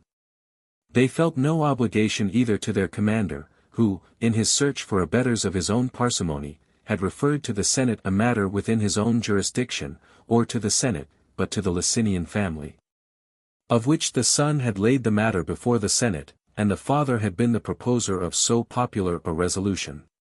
When all human wealth had been carried away from Vi, they then began to remove the offerings to their gods and the gods themselves, but more after the manner of worshippers than of plunderers. For youths selected from the entire army, to whom the charge of conveying Queen Juno to Rome was assigned, after having thoroughly washed their bodies and arrayed themselves in white garments, entered her temple with profound adoration, applying their hands at first with religious awe, because, according to the Etrurian usage, no one but a priest of a certain family had been accustomed to touch that statue. Then when some one, moved either by divine inspiration, or in youthful jocularity, said, "Juno, art thou willing to go to Rome?" the rest joined in shouting that the goddess had nodded assent. To the story an addition was afterwards made, that her voice was heard, declaring that she was willing. Certain it is, we are informed that, having been raised from her place by machines of trifling power, she was light and easily removed, like as if she, willingly, followed. And that she was conveyed safe to the Aventine, her eternal seat, whither the vows of the dictator had invited her, where the same Camillus who had vowed it, afterwards dedicated a temple to her. Such was the fall of Veii, the wealthiest city of the Etrurian nation, which even in its final overthrow demonstrated its greatness. For having been besieged for 10 summers and winters without intermission, after it had inflicted considerably greater losses than it had sustained, eventually, fate now at length urging its destruction, it was carried after all by the contrivances of art, not by force. 23. When news was brought to Rome that Veii was taken, although both the prodigies had been expiated, and the answers of the prophets and the Pythian responses were well known, and though they had selected as their commander Marcus Furius, the greatest general of the day, which was doing as much to promote success as could be done by human prudence. Yet because the war had been carried on there for so many years with various success, and many losses had been sustained, their joy was unbounded, as if for an event not expected. And before the Senate could pass any decree, all the temples were crowded with Roman matrons returning thanks to the gods. The Senate decrees supplications for the space of 4 days, a number of days greater than was prescribed in any former war. The dictator's arrival also, all ranks pouring out to meet him, was better attended than that of any general before, and his triumph considerably surpassed all the ordinary style of honoring such a day. The most conspicuous of all was himself, riding through the city in a chariot drawn by white horses, and that appeared unbecoming, not to say a citizen, but even a human being. The people considered it an outrage on religion that the dictator's equipage should emulate that of Jupiter and Apollo, and for that single reason his triumph was rather splendid than pleasing. He then contracted for a temple for Queen Juno on Mount Aventine, and consecrated that of Mother Matuta, and, after having performed these services to the gods and to mankind, he laid down his dictatorship. They then began to consider regarding the offering to Apollo. And when Camillus stated that he had vowed the 10th part of the spoil to him, and the pontiff declared that the people ought to discharge their own obligation, a plan was not readily struck out of ordering the people to refund the spoil, so that the due proportion might be set aside out of it for sacred purposes. At length they had recourse to this which seemed the easiest course, that, whoever wished to acquit himself and his family of the religious obligation, after he had made his own estimate of his portion of the plunder, should pay into the treasury the value of the 10th part, so that out of it a golden offering worthy of the grandeur of the temple and the divinity of the god might be made, suitable to the dignity of the Roman people. This contribution also tended to alienate the affections of the commons from Camillus. During these transactions ambassadors came from the Volscians and Equins to sue for peace. And peace was obtained, rather that the state wearied by so tedious a war might obtain repose, than that the petitioners were deserving of it. 24. After the capture of Veii, the following year had 6 military tribunes with consular power, the 2 Publii Cornelii, Cassius and Scipio, Marcus Valerius Maximus a second time, Piso Fabius Ambustus a third time, Lucius Furius Metellinus a fifth time, Quintus Servilius a third time. To the Cornelii the Felician war, to Valerius and Servilius the Capinatian war, fell by lot. By them no cities were attempted by storm or by siege, but the country was laid waste, and the plunder of the effects on the lands was driven off. Not a single fruit tree, not a vegetable was left on the land. These losses reduced the people of Capina, peace was granted to them on their suing for it. The war among the Felicians still continued. At Rome in the meantime sedition became multiplied, and for the purpose of assuaging this they resolved that a colony should be sent off to the Volscian country, for which 3,000 Roman citizens should be enrolled. And the triumvirs appointed for the purpose, distributed 3 acres and 7/12 to each man. This donation began to be scorned, because they thought that it was offered as a solace for the disappointment of higher hopes. For why were the commons to be sent into exile to the Volscians, when the magnificent city of Veii was still in view, and the Veientian territory, more fertile and extensive than the Roman territory? The city also they extolled as preferable to the city of Rome, both in situation, in the grandeur of its enclosures, and buildings, both public and private. Nay, even that scheme was proposed, which after the taking of Rome by the Gauls was still more strongly urged, of removing to Veii. But they destined Veii to be inhabited by half the commons and half the senate. And that 2 cities of one common republic might be inhabited by the Roman people. 167 When the nobles strove against these measures so strenuously, as to declare, that they would sooner die in the sight of the Roman people, than that any of these things should be put to the vote. For that now in one city there were so many dissensions, what would there be in 2? Would any one prefer a vanquished to a victorious city, and suffer Veii now after being captured to enjoy greater prosperity than it had before its capture? Lastly, that they may be forsaken in their country by their fellow citizens. That no power should ever oblige them to forsake their country and fellow citizens, and follow Titus Licinius, for he was the tribune of the commons who proposed the measure, as a founder to Veii, abandoning the divine Romulus, the son of a god, the parent and founder of the city of Rome. When these proceedings were going on with shameful contentions, for the patricians had drawn over, 1/2 of the tribunes of the commons to their sentiments, nothing else obliged the commons to refrain from violence. But that whenever a clamor was set up for the purpose of commencing a riot, the principal members of the Senate, presenting themselves among the foremost to the crowd, ordered that they themselves should be attacked, struck, and put to death. Whilst they abstained from violating their age, dignity, and honorable station, their respect for them checked their rage even with respect to similar attempts on others. 25. Camillus, at every opportunity and in all places, stated publicly, that this was not at all surprising, that the state was gone mad. Which, though bound by a vow, yet felt greater concern in all other matters than in acquitting itself of its religious obligations. He would say nothing of the contribution of an alms more strictly speaking than of a tenth. Since each man bound himself in his private capacity by it, the public was set free.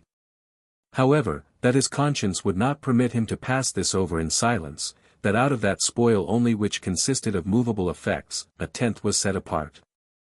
That no mention was made of the city and captured land, which were also included in the vow.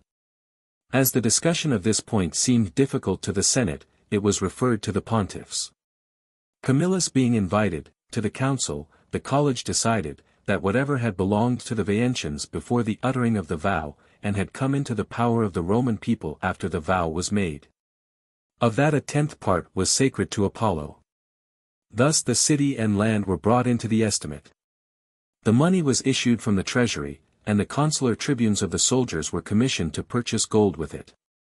And when there was not a sufficient quantity of this metal, the matrons having held meetings to deliberate on the subject, and by a general resolution having promised the military tribunes their gold and all their ornaments, brought them into the treasury. This circumstance was peculiarly grateful to the Senate, and they say that in return for this generosity the honor was conferred on the matrons, that they might use covered chariots, when going, to public worship and the games, and open chaises on festival and common days. A certain weight of gold being received from each and valued, in order that the price might be paid for it, it was resolved that a golden bowl should be made of it, which was to be carried to Delphos as an offering to Apollo. As soon as they disengaged their minds from the religious obligation, the tribunes of the commons renew their seditious practices. The populace are excited against all the nobles, but above all against Camillus, that he by confiscating and consecrating the plunder of Veii had reduced it to nothing. The absent nobles, they abuse in violent terms, they evince a respect for them in their presence, when they voluntarily presented themselves to their fury. As soon as they perceived that the business would be protracted beyond that year, they re-elect as tribunes of the commons for the following year the same abettors of the law. And the patricians strove to accomplish the same thing with respect to those who were opponents of the law. Thus the same persons in a great measure were re-elected tribunes of the commons. 26. At the election of military tribunes the patricians succeeded by their utmost exertions in having Marcus Furius Camillus elected. They pretended that he was wanted as a commander on account of the wars. But he was intended as an opponent to the tribunes in their profusion. The military tribunes with consular authority elected with Camillus were, Lucius Furius Metellinus a sixth time, Caius Aemilius, Lucius Valerius Publicola, Spurius Postumius, Publius Cornelius a second time. At the commencement of the year the tribunes of the commons took not a step until Marcus Furius Camillus should set out to the Philicians, as that war had been assigned to him. Then by delaying the project cooled. And Camillus, whom they chiefly dreaded as an antagonist, acquired an increase of glory among the Philicians. For when the enemy at first confined themselves within the walls, considering it the safest plan, by laying waste their lands and burning their houses, he compelled them to come forth from the city. But their fears prevented them from proceeding to any considerable length. At about a mile from the town they pitched their camp. Trusting that it was sufficiently secure from no other cause than the difficulty of the approaches, the roads around being rough and craggy, in some parts narrow, in others steep. But Camillus having followed the direction of a prisoner belonging to the country as his guide, decamping at an advanced hour of the night, at break of day shows himself on ground considerably higher than theirs. The Romans worked at the fortifications in 3 divisions, the rest of the army stood prepared for battle. There he routs and puts to flight the enemy when they attempted to interrupt his works. And such terror was struck into the Philicians in consequence, that, in their precipitate flight passing by their own camp which lay in their way, they made for the city. Many were slain and wounded, before that in their panic they could make their way through the gates. Their camp was taken, the spoil was given up to the quaestors, to the great dissatisfaction of the soldiers. But overcome by the strictness of his authority, they both hated and admired the same firmness of conduct. Then a regular siege of the city took place, and the lines of circumvallation were carried on, and sometimes occasional attacks were made by the townsmen on the Roman posts, and slight skirmishes took place, and the time was spent. No hope of success, inclining to either side, whilst corn and other provisions were possessed in much greater abundance by the besieged than the besiegers from the store, which had been previously laid in. And their toil appeared likely to prove just as tedious as it had at Veii, had not fortune presented to the Roman general at once both an opportunity for displaying his virtuous firmness of mind already tested in warlike affairs, and a speedy victory. 27. It was the custom among the Philicians to employ the same person as preceptor and private tutor for their children, and, as continues the usage to this day in Greece, several youths were entrusted to the care of one man. The person who appeared to excel in knowledge, instructed, as it is natural to suppose, the children of the leading men. As he had established it as a custom during peace to carry the boys out beyond the city for the sake of play and of exercise. That custom not having been discontinued during the existence of the war. Then drawing them away from the gate, sometimes in shorter, sometimes in longer excursions, advancing farther than usual, when an opportunity offered, by varying their play in conversation, he led them on between the enemy's guards. And thence to the Roman camp into his tent to Camillus. There to the atrocious act he added a still more atrocious speech, that he had delivered Falerii into the hands of the Romans, when he put into their power those children, whose parents are there at the head of affairs. When Camillus heard this, he says, Wicked as thou art, thou hast come with thy villainous offering neither to a people nor a commander like thyself. Between us and the Philicians there exists not that form of society which is established by human compact, but between both there does exist, and ever will exist, that which nature has implanted. There are laws of war as well of peace. And we have learned to wage them justly not less than bravely. We carry arms not against that age which is spared even when towns are taken, but against men who are themselves armed, and who, not having been injured or provoked by us, attacked the Roman camp at Veii. Those thou hast surpassed, as far as lay in you, by an unprecedented act of villainy. I shall conquer them, as I did Veii, by Roman arts, by bravery, labor, and by arms. Then having stripped him naked, and tied his hands behind his back, he delivered him up to the boys to be brought back to Phalerii, and supplied them with rods to scourge the traitor and drive him into the city. At which spectacle, a crowd of people being assembled, afterwards the Senate being convened by the magistrates on the extraordinary circumstance, so great a change was produced in their sentiments, that the entire state earnestly demanded peace at the hands of those, who lately, outrageous by hatred and anger, almost preferred the fate of the Veientians to the peace of the Capenations. The Roman faith, the justice of the commander, are cried up in the Forum and in the Senate house. And by universal consent ambassadors set out to the camp to Camillus, and thence by permission of Camillus to Rome to the Senate, in order to deliver up Phalerii. When introduced before the Senate, they are represented as having spoken thus, Conscript fathers, overcome by you and your commander by a victory at which neither God nor man can feel displeasure, we surrender ourselves to you. Considering that we shall live more happily under your rule than under our own law, than which nothing can be more glorious for a conqueror. In the result of this war, two salutary examples have been exhibited to mankind. You preferred faith in war to present victory, we, challenged by your good faith, have voluntarily given up to you the victory. We are under your sovereignty. Send men to receive our arms, our hostages, our city with its gates thrown open. You shall never have to repent of our fidelity, nor we of your dominion. Thanks were returned to Camillus both by the enemy and by his own countrymen. Money was required of the Philicians to pay off the soldiers for that year, that the Roman people might be relieved from the tribute. Peace being granted, the army was led back to Rome. 28. When Camillus returned home, signalized by much more solid glory than when white horses had drawn him through the city, having vanquished the enemy by justice and good faith, the Senate did not conceal their sense of respect for him, but immediately set about acquitting him of his vow.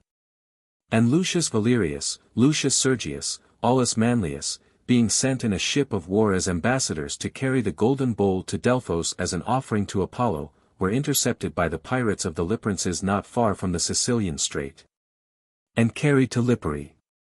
It was the custom of the state to make a division of all booty which was acquired, as it were, by public piracy. On that year it so happened that one Timesitheus filled the office of chief magistrate, a man more like the Romans than his own countrymen, who, himself reverencing the name of ambassadors, and the offering, and the God to whom it was sent, and the cause of the offering, impressed the multitude also, who almost on all occasions resemble their ruler, with a sense of religious justice. And after having brought the ambassadors to a public entertainment, escorted them with the protection of some ships to Delphos, and from thence brought them back in safety to Rome. By a decree of the Senate a league of hospitality was formed with him, and presents were conferred on him by the state. During the same year the war with the Equins was conducted with varying success, so that it was a matter of doubt both among the troops themselves and at Rome, whether they had been victorious or were vanquished. The Roman commanders were Caius Aemilius and Spurius Postumius, two of the military tribunes. At first they acted in conjunction, then, after the enemy were routed in the field, it was agreed that Aemilius should take possession of Verrugo with a certain force, and that Postumius should devastate the country. There, as the latter proceeded rather negligently, and with his troops irregularly drawn up, he was attacked by the Equins, and an alarm being occasioned, he was driven to the nearest hill. And the panic spread from thence to Verrugo to the other detachment of the army. When Postumius, having withdrawn his men to a place of safety, summoned an assembly and upbraided them with their fright and flight. With having been beaten by a most cowardly and dastardly enemy, the entire army shout aloud that they deserved to hear all this, and admitted the disgrace they had incurred. But, they promised, that they would make amends, and that the enemy's joy should not be of long duration. Demanding that he would instantly lead them from thence to the camp of the enemy, this lay in the plain within their view, they submitted to any punishment, if they did not take it before night. Having praised them, he orders them to take refreshment, and to be in readiness at the 4th watch. And the enemy, in order to prevent the flight of the Romans from the hill through the road which led to Verrugo, were posted to meet them. And the battle commenced before daylight, but the moon was up all the night, and was not more confused than a battle fought by day. But the shout having reached Verrugo, when they thought that the Roman camp was attacked, occasioned such a panic, that in spite of the entreaties of Emilius and his efforts to stop them, they fled to Tusculum in great disorder. From thence a report was carried to Rome that Postumius and his army were cut to pieces. When the dawn of day had removed all apprehension of an ambuscade in case of a hasty pursuit, after riding through the ranks, by demanding the performance of their promises, he infused such ardor into them that the Equins could no longer withstand their impetuosity. Then the slaughter of them in their flight, such as takes place when matters are conducted more under the influence of anger than of courage, was continued even to the total destruction of the enemy, and the melancholy news from Tusculum. The state having been alarmed without cause, was followed by a letter from Postumius decked with laurel, announcing that the victory belonged to the Roman people. That the army of the Equins was destroyed. 29. As the proceedings of the plebeian tribunes had not yet attained a termination, both the commons exerted themselves to continue their office for the promoters of the law, and the patricians to re-elect the opponents of the law. But the commons were more successful in the election of their own magistrates. Which annoyance the patricians avenged by passing a decree of the Senate that consuls should be elected, magistrates detested by the commons. After an interval of 15 years, Lucius Lucretius Flavius and Servius Sulpicius Camerinus were appointed consuls. In the beginning of this year, whilst the tribunes of the commons united their efforts to pass the law, because none of their college were likely to oppose them, and the consuls resisted them with no less energy, the Equins stormed Vitellia, a Roman colony in their territory. The chief part of the colonists made their way in safety to Rome, because the town, having been taken by treachery in the night, afforded an unimpeded mode of escape by the remote side of the city. That province fell to the lot of Lucius Lucretius the consul. He, having set out with his army, vanquished the enemy in the field, and returned victorious to Rome to a much more serious contest. A day of trial had been appointed for Aulus Virginius and Quintus Pomponius, plebeian tribunes of the 2 preceding years, in whose defense by the combined power of the patricians, the honor of the Senate was involved. For no one laid against them any other impeachment, either of their mode of life or of their conduct in office, save that, to gratify the patricians, they had protested against the tribunician law. The resentment of the commons, however, prevailed over the influence of the Senate, and by a most pernicious precedent these men, though innocent, were condemned to pay a fine of 10,000 asses in weight. At this the patricians were very much incensed. Camillus openly charged the commons with gross violation of duty, who, now turning their venom against their own body, did not feel that by their iniquitous sentence on the tribune they abolished the right of protesting. That abolishing this right of protesting, they had upset the tribunician authority. For they were mistaken in expecting that the patricians would tolerate the unbridled licentiousness of that office. If tribunician violence could not be repelled by tribunician aid, that the patricians would find out some other weapon. The consuls he also blamed, because they had in silence suffered those tribunes who had followed the authority of the Senate to be deceived by their reliance on the public faith. By openly expressing these sentiments, he every day still further exasperated the angry feelings of the people. 30. But he ceased not to urge the Senate to oppose the law. That when the day for proposing the law had arrived they should go down to the forum with no other feeling than as men who remembered that they had to contend for their altars and homes, and the temples of the gods, and the soil in which they had been born. For that as far as he himself individually was concerned, if during this contest, to be sustained, by his country it were allowable for him to think of his own glory, it would even reflect honor on himself. That a city captured by him should be densely inhabited, that he would daily enjoy the monument of his glory, and that he would have before his eyes a city borne by him in his triumph, that all would tread in the footsteps of his renown.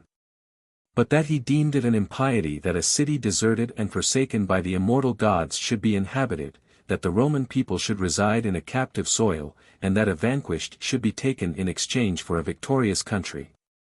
Stimulated by these exhortations of their leader, the patricians, both young and old, entered the forum in a body, when the law was about to be proposed, and dispersing themselves through the tribes, each earnestly appealing to the members of their own tribe, began to entreat them with tears, not to desert that country for which they themselves and their fathers had fought most valiantly and successfully, pointing to the capital, the temple of Vesta, and the other temples of the gods around. Not to drive the Roman people, exiles and outcasts, from their native soil and household gods into the city of the enemy, and not to bring matters to such a state, that it was better that Vi were not taken, lest Rome should be deserted. Because they proceeded not by violence, but by entreaties, and in the midst of these entreaties frequent mention was made of the gods. The greatest part of the people were influenced by religious scruples, and more tribes by one rejected the law than voted for it. And so gratifying was this victory to the patricians, that on the following day, on a motion made by the consuls, a decree of the Senate was passed, that 7 acres a man of Vaentian territory should be distributed to the commons. And not only to the fathers of families, but so that all persons in their house in a state of freedom should be considered, and that they might be willing to rear up their children with that prospect. 31. The commons being won over by such a boon, no opposition was made to holding the elections for consuls. Lucius Valerius Potitus, and Marcus Manlius, who afterwards obtained the surname of Capitolinus, were elected consuls. These consuls celebrated the great games which Marcus Furius, when dictator, had vowed in the Vaentian War. In the same year the temple of Imperial Juno, vowed by the same dictator and during the same war, is dedicated. And they state that the dedication was attended with great zeal by the matrons. A war scarcely worth mentioning was waged with the equins at Algidum, the enemies taking to flight almost before they commenced the fight. To Valerius, because he was more persevering in slaughtering them in their flight, a triumph was granted. It was decreed that Manlius should enter the city with an ovation. The same year a new war broke out with the Volsinians, whither an army could not be led, on account of a famine and pestilence in the Roman territories, which arose from drought and excessive heat. On account of which the Volsinians, forming a junction with the Salpinians, being elated with pride, made an unprovoked incursion into the Roman territories. War was then proclaimed against the two states. Caius Julius died during his censorship. Marcus Cornelius was substituted in his room, a proceeding which was afterwards considered as offensive to religion, because during that lustrum Rome was taken. Nor since that time has a censor ever been substituted in the room of one deceased. And the consuls being seized by the distemper, it was determined that the auspices should be taken anew during an interregnum. 32.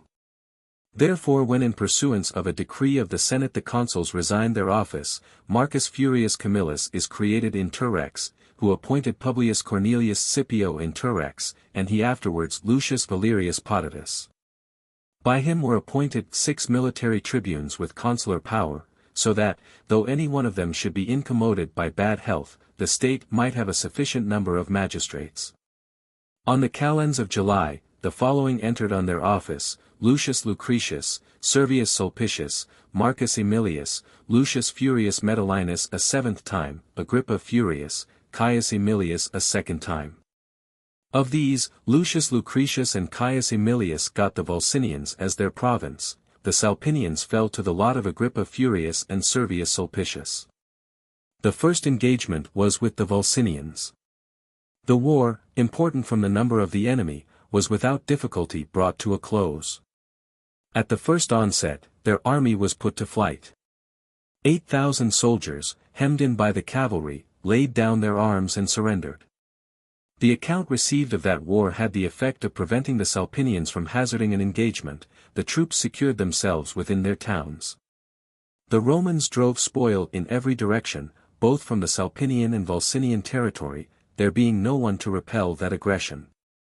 Until a truce for 20 years was granted to the Volsinians, exhausted by the war, on this condition, that they should make restitution to the Roman people, and furnish the pay of the army for that year.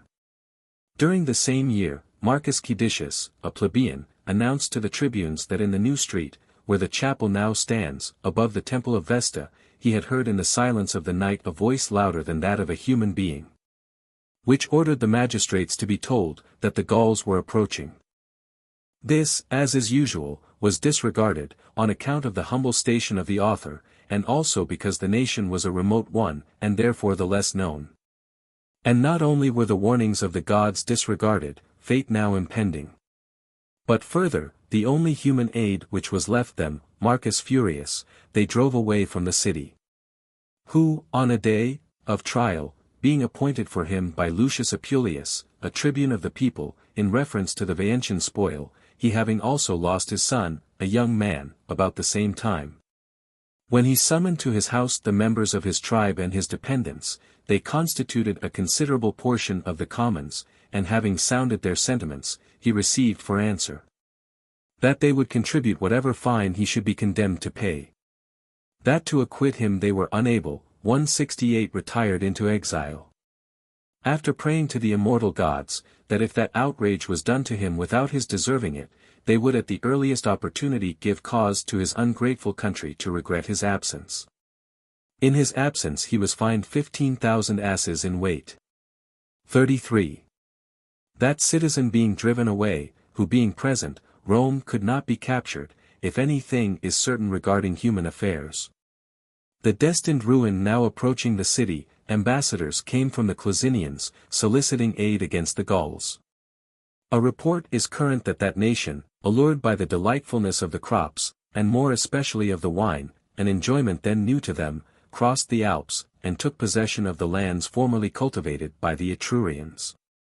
And that Aruns, a native of Clusium, introduced wine into Gaul for the purpose of enticing the nation, through resentment for his wife's having been debauched by Lucumo, whose guardian he himself had been, a very influential young man, and on whom vengeance could not be taken, unless foreign aid were resorted to.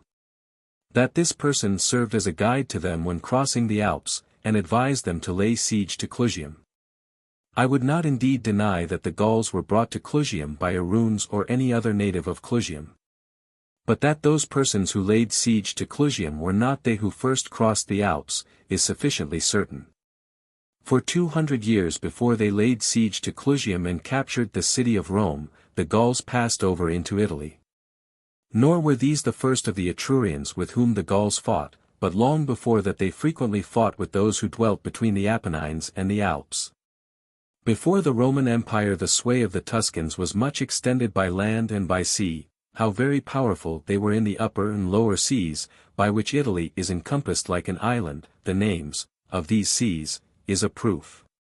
The one of which the Italian nations have called the Tuscan Sea, the general appellation of the people, the other the Hadriatic, from Hadria, a colony of Tuscans.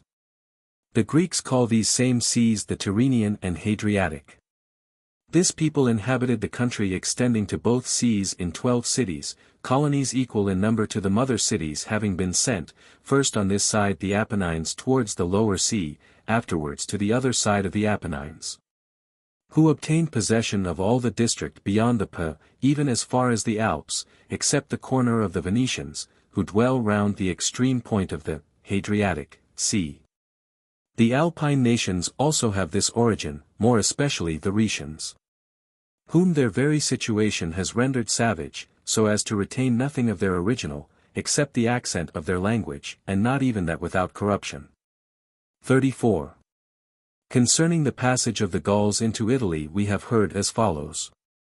In the reign of Tarquinius Priscus at Rome, the supreme government of the Celts, who composed the third part of Gaul, was in the hands of the Biturigians. They gave a king to the Celtic nation. This was Ambigatus, one very much distinguished by his merit, and both his great prosperity in his own concerns and in those of the public. For under his administration Gaul was so fruitful and so well peopled, that so very great a population appeared scarcely capable of being restrained by any government. He being now advanced in years, and anxious to relieve his kingdom of so oppressive a crowd, declares his intention to send his sister's sons, Bellovesus and Sigovesus, two enterprising youths, into whatever settlements the gods should grant them by augury, that they should take out with them as great a number of men as they pleased, so that no nation might be able to obstruct them in their progress. Then to Sigovesus the Hercynian forest was assigned by the oracle, to Bellovesus the gods marked out a much more cheering route into Italy. He carried out with him from the Biturigians, the Arvernians, the Sinonians, the Eguans, the Ambarians, the Carnutians, and the Alertians, all that was superfluous in their population. Having set out with an immense force of horse and foot, he arrived in the country of the Tricastinians. Next the Alps were opposed, to their progress, and I am not surprised that they should seem impassable, as they had never been climbed over through any path as yet, as far at least as tradition can extend. Unless we are disposed to believe the stories regarding Hercules. When the height of the mountains kept the Gauls there penned up as it were, and they were looking around, to discover, by what path they might pass into another world between the summits, which joined the sky, or religious scruple detained them. It having been announced to them that strangers in search of lands were attacked by the nation of the Salians. These were the Massilians, who had come by sea from Phocea. The Gauls, considering this an omen of their own fortune, assisted them in fortifying the ground which they had taken possession of on their first landing, covered with spacious woods. They themselves crossed the Alps through the Taurinian and pathless forests. And having defeated the Etrurians not far from the Ticinus, on hearing that the land in which they had posted themselves was called Insubria, the same name as the Insubras, a canton of the Aedui, embracing the omen of the place. They built a city there, and called it Mediolanum. 35. Some time after another body, consisting of Cenomanians, having followed the tracks of the former under the conduct of Elatovius, crossed the Alps through the same forest, with the aid of Bellovesus, and settled themselves where the cities of Brixia and Verona now stand. The Libyans then possessed these places. After these came the Saluvians, who fixed themselves near the ancient canton of the Ligurians called Lavi, inhabiting the banks of the Ticinus. Next the Boians and Lingonians, having made their way over through the Pennine Pass, all the tract between the Po and the Alps being occupied, crossed the Po on rafts, and drove out of the country not only the Etrurians, but the Umbrians also. They confined themselves however within the Apennines. Then the Sinonians, the latest of these emigrants, took possession of the tract, extending, from the Utens to the Isis. I find that it was this nation that came to Clusium, and thence to Rome.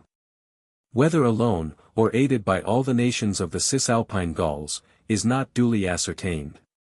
The Clusians, terrified at their strange enemy, on beholding their great numbers, the forms of the men such as they had never seen, and the kind of arms they carried, and on hearing that the troops of the Etrurians had been frequently defeated by them on both sides of the Po, sent ambassadors to Rome to solicit aid from the Senate, though they had no claim on the Roman people, in respect either of alliance or friendship, except that they had not defended their relations the Veientians against the Roman people. No aid was obtained. 3 ambassadors were sent, sons of Marcus Fabius Ambustus, to treat with the Gauls in the name of the Senate and Roman people, that they should not attack the allies and friends of the Roman people from whom they had received no wrong, that they should be supported by the Romans even by force of arms, if circumstances obliged them. But it seemed better that war itself should be kept aloof, if possible, and that the Gauls, a nation strangers to them, should be known by peace, rather than by arms. 36. The embassy was a mild one, had it not been consigned to ambassadors too hot in temper, and who resembled Gauls more than Romans. To whom, after they delivered their commission in the assembly of the Gauls, the following answer is returned: though the name of the Romans was new to their ears, yet they believed them to be brave men, whose aid was implored by the Clusians in their perilous conjuncture. And since they chose to defend their allies against them by negotiation rather than by arms, that they on their part would not reject the pacific terms which they propose, if the Clusians would give up to the Gauls in want of land a portion of their territories which they possessed to a greater extent than they could cultivate. Otherwise peace could not be obtained, that they wished to receive an answer in presence of the Romans, and if the land were refused them, that they would decide the matter with the sword in presence of the same Romans, that they might have an opportunity of carrying home an account how much the Gauls excelled all other mortals in bravery. On the Romans asking what right they had to demand land from the possessors, or to threaten war, in case of refusal, and what business the Gauls had in Etruria, and on their fiercely replying, that they carried their right in their swords, that all things were the property of the brave, with minds inflamed on both sides they severally have recourse to arms, and the battle is commenced. Here, fate now pressing hard on the Roman city, the ambassadors, contrary to the law of nations, take up arms, nor could this be done in secret, as 3 of the noblest and bravest of the Roman youth fought in the van of the Etrurians. So conspicuous was the valor of the foreigners. Moreover Quintus Fabius, riding out beyond the line, slew a general of the Gauls who was furiously charging the very standards of the Etrurians, having run him through the side with his spear, and the Gauls recognized him when stripping him of his spoils. And a signal was given throughout the entire line that he was a Roman ambassador. Giving up therefore their resentment against the Clusians, they sound a retreat, threatening the Romans. Some gave it as their opinion that they should proceed forthwith to Rome. The seniors prevailed, that ambassadors should be sent to complain of the injuries done them, and to demand that the Fabii should be given up to them in satisfaction for having violated the law of nations. When the ambassadors had stated matters, according to the instructions given to them, the conduct of the Fabii was neither approved by the Senate, and the barbarians seemed to them to demand what was just, but in the case of men of such station party favor prevented them from decreeing that which they felt to be right. Wherefore lest the blame of any misfortune, which might happen to be received in a war with the Gauls, should lie with them, they refer the consideration of the demands of the Gauls to the people, where influence and wealth were so predominant, that those persons, whose punishment was under consideration, were elected military tribunes with consular power for the ensuing year. At which proceeding the Gauls being enraged, as was very natural, openly menacing war, returned to their own party. With the 3 Fabii the military tribunes elected were Quintus Sulpicius Longus, Quintus Servilius a 4th time, Servius Cornelius Melogenensis. 37. Though danger of such magnitude was impending, so completely does fortune blind the minds of men when she wishes not her threatening stroke to be foiled, a state, which against the Fidenatian and Vaentian enemies, and other neighboring states, had recourse to aid even from the most extreme quarters, and had appointed a dictator on many trying occasions, that same state now, when an enemy, never before seen or heard of, from the ocean and remotest regions of the earth, was advancing in arms against them, looked not for any extraordinary command or aid. Tribunes, by whose temerity the war had been brought on them, were appointed to the chief direction of affairs, and even making less of the war than fame had represented it, held the levy with no greater diligence than used to be exercised for ordinary wars. In the meanwhile the Gauls, on hearing that honor was even conferred on the violators of human law, and that their embassy was slighted, inflamed with resentment, over which that nation has no control, immediately snatched up their standards, and enter on their march with the utmost expedition. When the cities, alarmed at the tumult occasioned by them as they passed precipitately along, began to run to arms, and the peasants took to flight, they indicated by a loud shout that they were proceeding to Rome, taking up an immense space of ground, wherever they passed, with their horses and men, their troops spreading widely in every direction. But fame and the messengers of the Clusians, and then of the other states one after another, preceding them, the rapid advance of the enemy brought the greatest consternation to Rome. For, with their tumultuary troops hastily led on, they met them within the distance of the 11th milestone, where the river Allia, descending from the Crustuminian mountains in a very deep channel, joins the river Tiber not far below the road.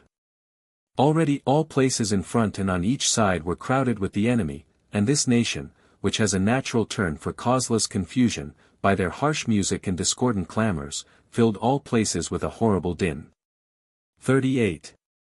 There the military tribunes, without having previously selected a place for their camp, without having previously raised a rampart to which they might have a retreat, unmindful of their duty to the gods, to say nothing of that to man, without taking auspices or offering sacrifices, draw up their line, which was extended towards the flanks, lest they should be surrounded by the great numbers of the enemy. Still their front could not be made equal to that of the enemy, though by thinning their line they rendered their center weak and scarcely connected. There was on the right a small eminence, which it was determined to fill with bodies of reserve. And that circumstance, as it was the first cause of their dismay and flight, so it proved their only means of safety in their flight.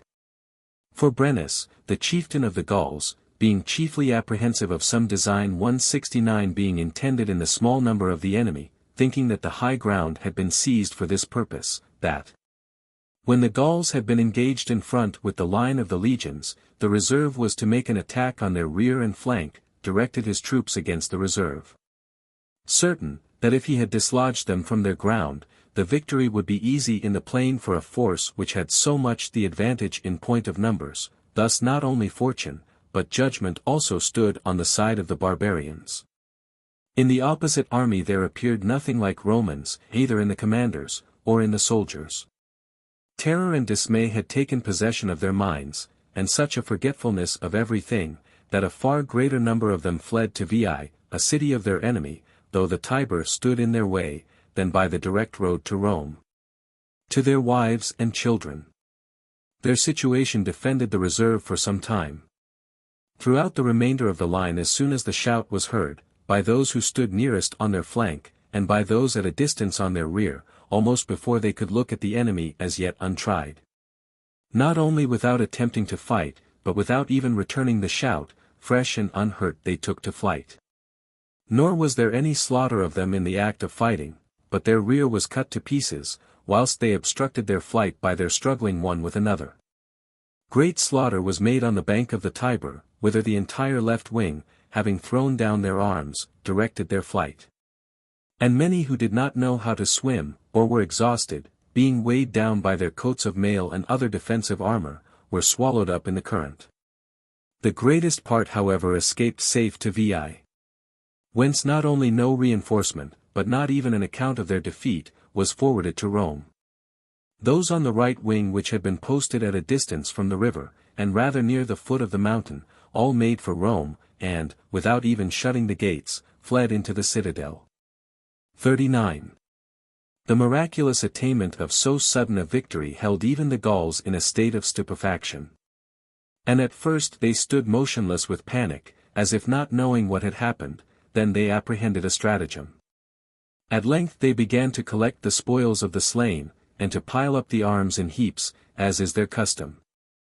Then, at length, when no appearance of anything hostile was anywhere observed, having proceeded on their journey, they reached the city of Rome not long before sunset, where when some horsemen, who had advanced before, brought back word that the gates were not shut, that no guard was posted before the gates, no armed troops on the walls, another cause of amazement similar to the former made them halt. And dreading the night and ignorance of the situation of the city, they posted themselves between Rome and the Anio. After sending scouts about the walls and the several gates to ascertain what plans the enemy would adopt in their desperate circumstances. With respect to the Romans, as the greater part had gone to Veii from the field of battle, and no one supposed that any survived except those who had fled back to Rome, being all lamented as lost, both those living and those dead. They caused the entire city to be filled with wailings. The alarm for the public interest stifled private sorrow, as soon as it was announced that the enemy were at hand. Presently the barbarians patrolling around the walls in troops, they heard their yells and the dissonant clangor of their arms. All the interval up to the next day kept their minds in such a state of suspense, that an assault seemed every moment about to be made on the city. On their first approach, when they arrived at the city, it was expected For if this were not their design, that they would have remained at the Allia, then toward sunset, because there was not much of the day remaining, they imagined that they would attack them before night. Then that the design was deferred until night, in order to strike the greater terror. At length the approach of light struck them with dismay. And the calamity itself followed closely upon their continued apprehension of it, when the troops entered the gates in hostile array.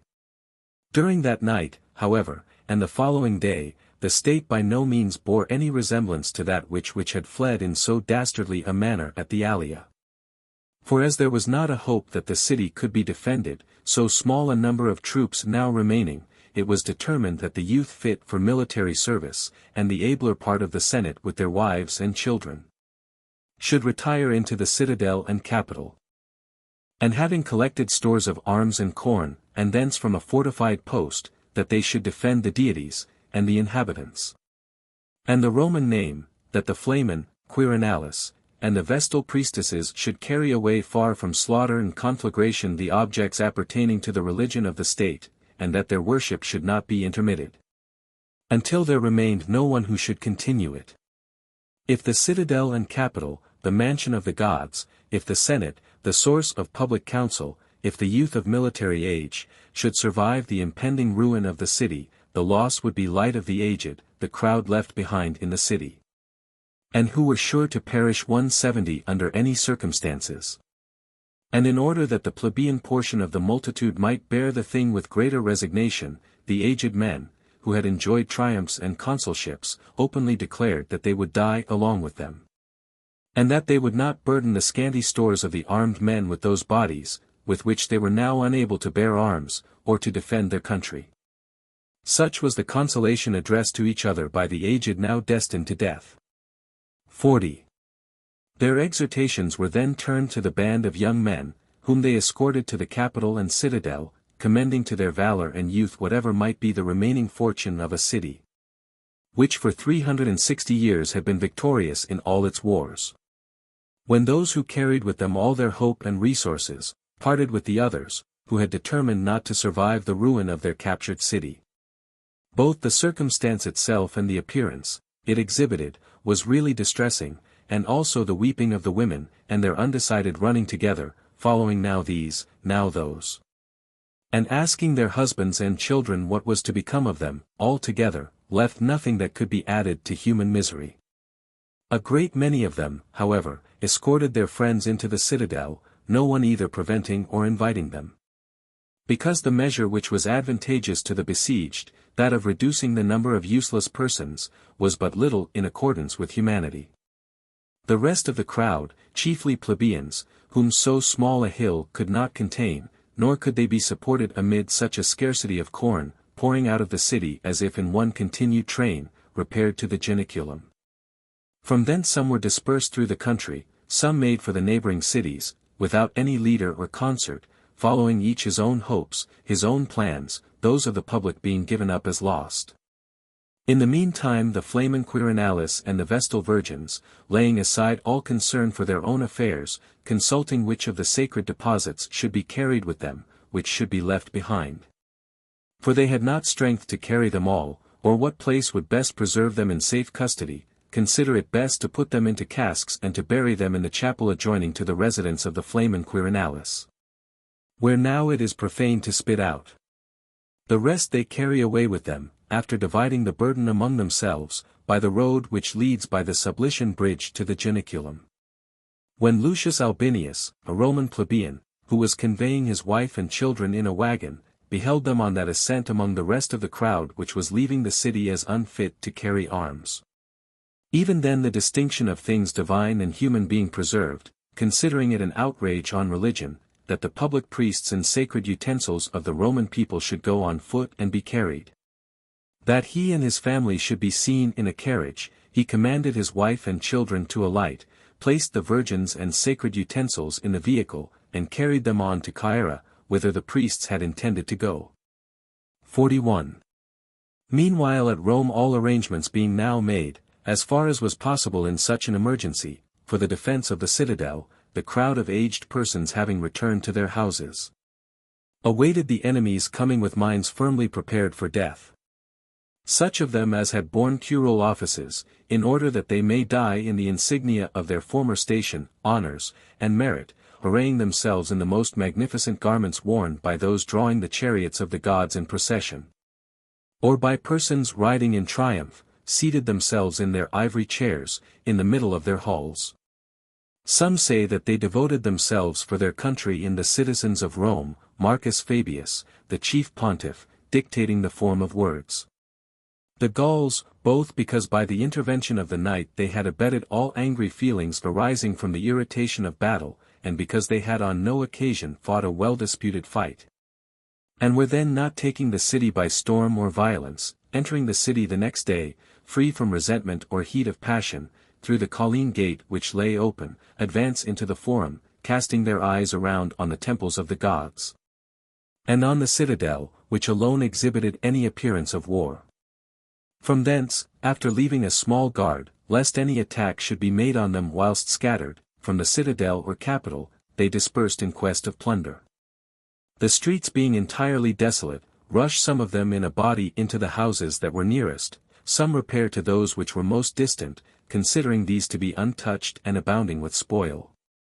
Afterwards being terrified by the very solitude, lest any stratagem of the enemy should surprise them whilst being dispersed, they returned in bodies into the forum and the parts adjoining to the forum, where the houses of the commons being shut, and the halls of the leading men lying open, almost greater backwardness was felt to attack the open than the shut houses. So completely did they behold with a sort of veneration men sitting in the porches of the palaces, who besides their ornaments and apparel more august than human, bore a striking resemblance to gods, in the majesty which their looks and the gravity of their countenance displayed. Whilst they stood gazing on these as on statues, it is said that Marcus Papirius, one of them, roused the anger of a Gaul by striking him on the head with his ivory, while he was stroking his beard, which was then universally worn long. And that the commencement of the bloodshed began with him, that the rest were slain in their seats. After the slaughter of the nobles, no person whatever was spared, the houses were plundered, and when emptied were set on fire. 42. But whether it was that all were not possessed with a desire of destroying the city, or it had been so determined by the leading men of the Gauls, both that some fires should be presented to their view, to see, if the besieged could be forced into a surrender through affection for their dwellings, and that all the houses should not be burned down, so that whatever portion should remain of the city, they might hold as a pledge to work upon the minds of the enemy. The fire by no means spread either indiscriminately or extensively on the first day, as is usual in a captured city. The Romans beholding from the citadel the city filled with the enemy, and their running to and fro through all the streets, some new calamity presenting itself in every different quarter, were neither able to preserve their presence of mind, nor even to have perfect command of their ears and eyes. To whatever direction the shouts of the enemy, the cries of women and children, the crackling of the flames, and the crash of falling houses, had called their attention, thither, terrified at every incident, they turned their thoughts, faces, and eyes, as if placed by fortune to be spectators of their falling country, and as if left as protectors of no other of their effects, except their own persons, so much more to be commiserated than any others who were ever besieged, because, shut out from their country, they were besieged, beholding all their effects in the power of the enemy.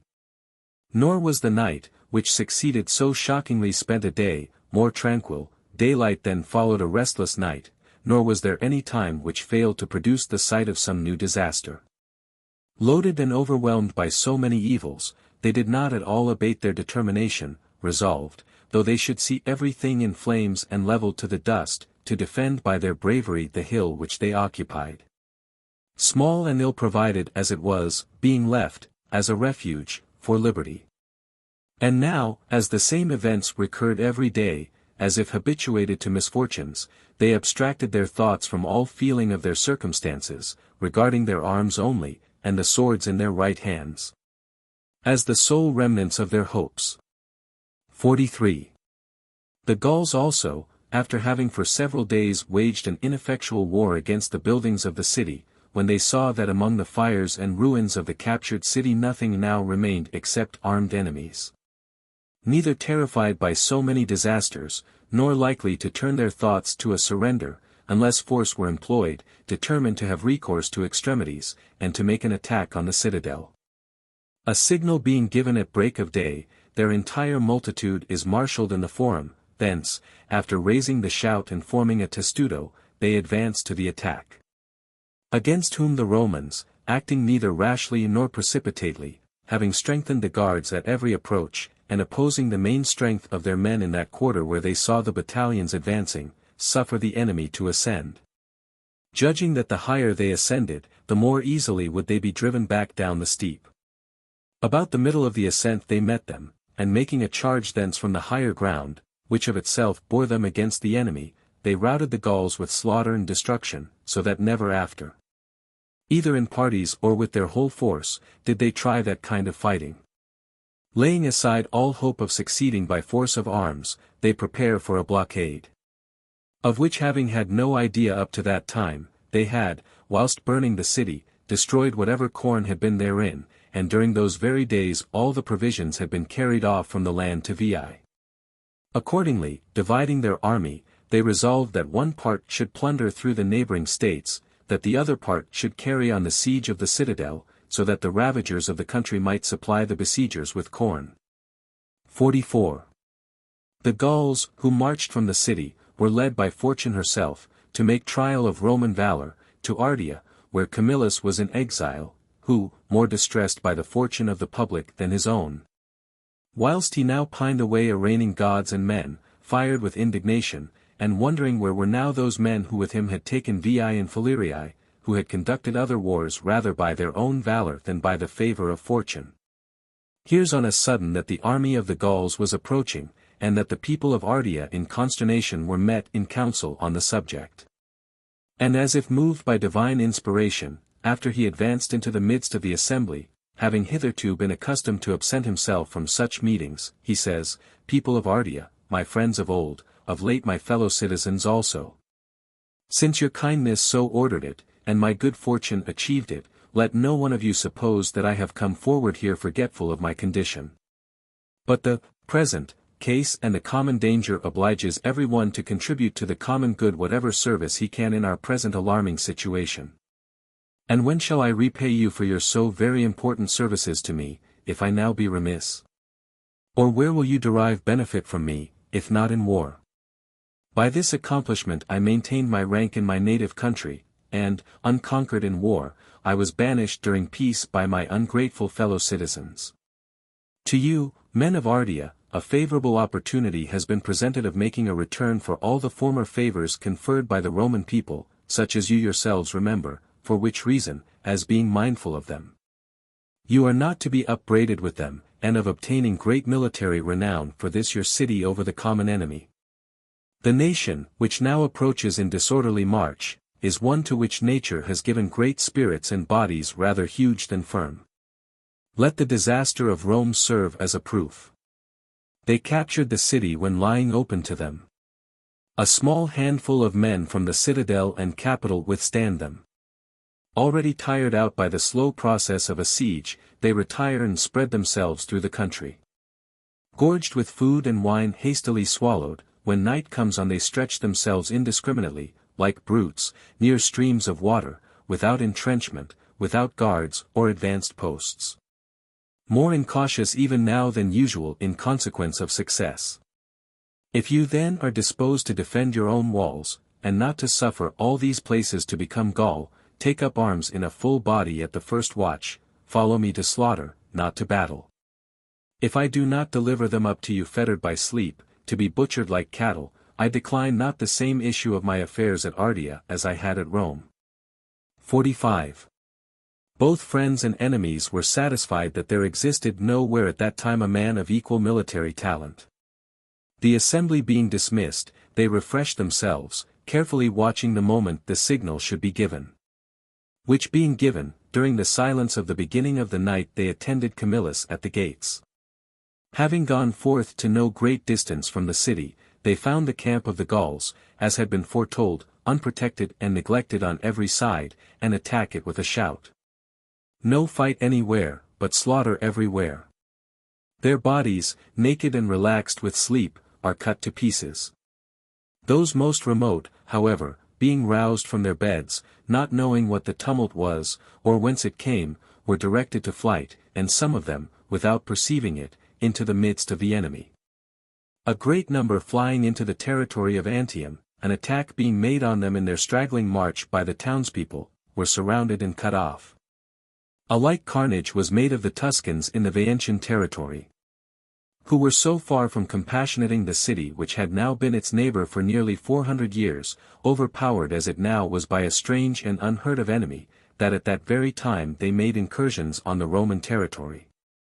And laden with plunder, had it in contemplation to lay siege to Veii, the bulwark and last hope of the Roman race. The Roman soldiers had seen them straggling over the country, and collected in a body, driving the spoil before them, and they perceived their camp pitched at no great distance from Veii. Upon this, first self-commiseration, then indignation, and after that resentment, took possession of their minds. Were their calamities to be a subject of mockery to the Etrurians, from whom they had turned off the Gallic war on themselves? Scarce could they curb their passions, so as to refrain from attacking them at the moment, and being restrained by Quintus Caedicius, the centurion, whom they had appointed their commander, they deferred the matter until night. A leader equal to Camillus was all that was wanted. In other respects matters were conducted in the same order and with the same fortunate result. And further, under the guidance of some prisoners, who had survived the nightly slaughter, they set out to Salini against another body of Tuscans. They suddenly made on the following night still greater havoc, and returned to Veii exulting in their double victory. 46. Meanwhile, at Rome, the siege, in general, was slow, and there was quiet on both sides, the Gauls being intent only on this, that none of the enemy should escape from between their posts. When, on a sudden, a Roman youth drew on himself the admiration both of his countrymen and the enemy. There was a sacrifice solemnized at stated times by the Fabian family on the Quirinal hill. To perform this Caius Fabius Dorso having descended from the Capitol, in the Gabin cincture, carrying in his hands the sacred utensils, passed out through the midst of the enemy's post, without being at all moved by the calls or threats of any of them, and reached the Quirinal hill. And after duly performing there the solemn rites, coming back by the same way with the same firm countenance and gait, confident that the gods were propitious, whose worship he had not even neglected when prohibited by the fear of death, he returned to the capital to his friends, the Gauls being either astounded at such an extraordinary manifestation of boldness, or moved even by religious considerations, of which the nation is by no means regardless. In the meantime, not only the courage, but the strength of those at Veii increased daily, not only those Romans repairing thither from the country who had strayed away after the unsuccessful battle, or the disaster of the city being taken, but volunteers also flowing in from Latium, to come in for share of the spoil. It now seemed high time that their country should be recovered and rescued from the hands of the enemy. But a head was wanting to this strong body. The very spot put them in mind of Camillus, and a considerable part consisted of soldiers who had fought successfully under his guidance and auspices, and Caedicius declared that he would not give occasion that any one, whether god or man, should terminate his command rather than that, mindful of his own rank, he would himself call, for the appointment of, a general. With universal consent it was resolved that Camillus should be sent for from Ardea, but not until the Senate at Rome were first consulted. So far did a sense of propriety regulate every proceeding. And so carefully did they observe the distinctions of things in their almost desperate circumstances. They had to pass at great risk through the enemy's guards. For this purpose a spirited youth, Pontius Cominius, offered his services, and supporting himself on cork was carried down the Tiber to the city. From thence, where the distance from the bank was shortest, he makes his way into the capital over a portion of the rock that was craggy, and therefore neglected by the enemy's guard, and being conducted to the magistrates, he delivers the instructions received from the army. Then having received a decree of the Senate, both that Camillus should be recalled from exile at the Comitia Curiata, and be forthwith appointed dictator by order of the people, and that the soldiers should have the general whom they wished, he passed out the same way and proceeded with his dispatches to Veii. And deputies being sent to Camillus to Ardea, conducted him to Veii, or else the law was passed by the Curiae, and he was nominated dictator in his absence. For I am more inclined to believe that he did not set out from Ardea until he found that the law was passed. Because he could neither change his residence without an order of the people, nor hold the privilege of the auspices in the army until he was nominated dictator. 47. Whilst these things were going on at Veii, in the meanwhile the citadel and capital of Rome were in great danger. For the Gauls either having perceived the track of a human foot where the messenger from Veii had passed, or having of themselves remarked the easy ascent by the rock at the temple of Carmentis, on a moonlight night. After they had at first sent forward an unarmed person, to make trial of the way, delivering their arms, whenever any difficulty occurred, alternately supported and supporting each other, and drawing each other up, according as the ground required. They reached the summit in such silence, that they not only escaped the notice of the sentinels, but of the dogs also, an animal extremely wakeful with respect to noises by night. The notice of the geese they did not escape, which, as being sacred to Juno, were spared though they were in the greatest scarcity of food. Which circumstance was the cause of their preservation. For Marcus Manlius, who 3 years before had been consul, a man distinguished in war, being aroused from sleep by their cackling and the clapping of their wings, snatched up his arms, and at the same time calling the others to do the same, proceeds to the spot. And whilst the others are thrown into confusion, he struck with the boss of his shield and tumbles down a Gaul, who had already got footing on the summit. And when the fall of this man as he tumbled threw down those who were next him, he slew others, who in their consternation had thrown away their arms, and caught hold of the rocks to which they clung. And now the others also having assembled beat down the enemy by javelins and stones, and the entire band, having lost their footing, were hurled down the precipice in promiscuous ruin. The alarm then subsiding, the remainder of the night was given up to repose, as far as could be done considering the disturbed state of their minds, when the danger, even though past, still kept them in a state of anxiety. Day having appeared, the soldiers were summoned by sound of trumpet to attend the tribunes in assembly, when recompense was to be made both to merit and to demerit.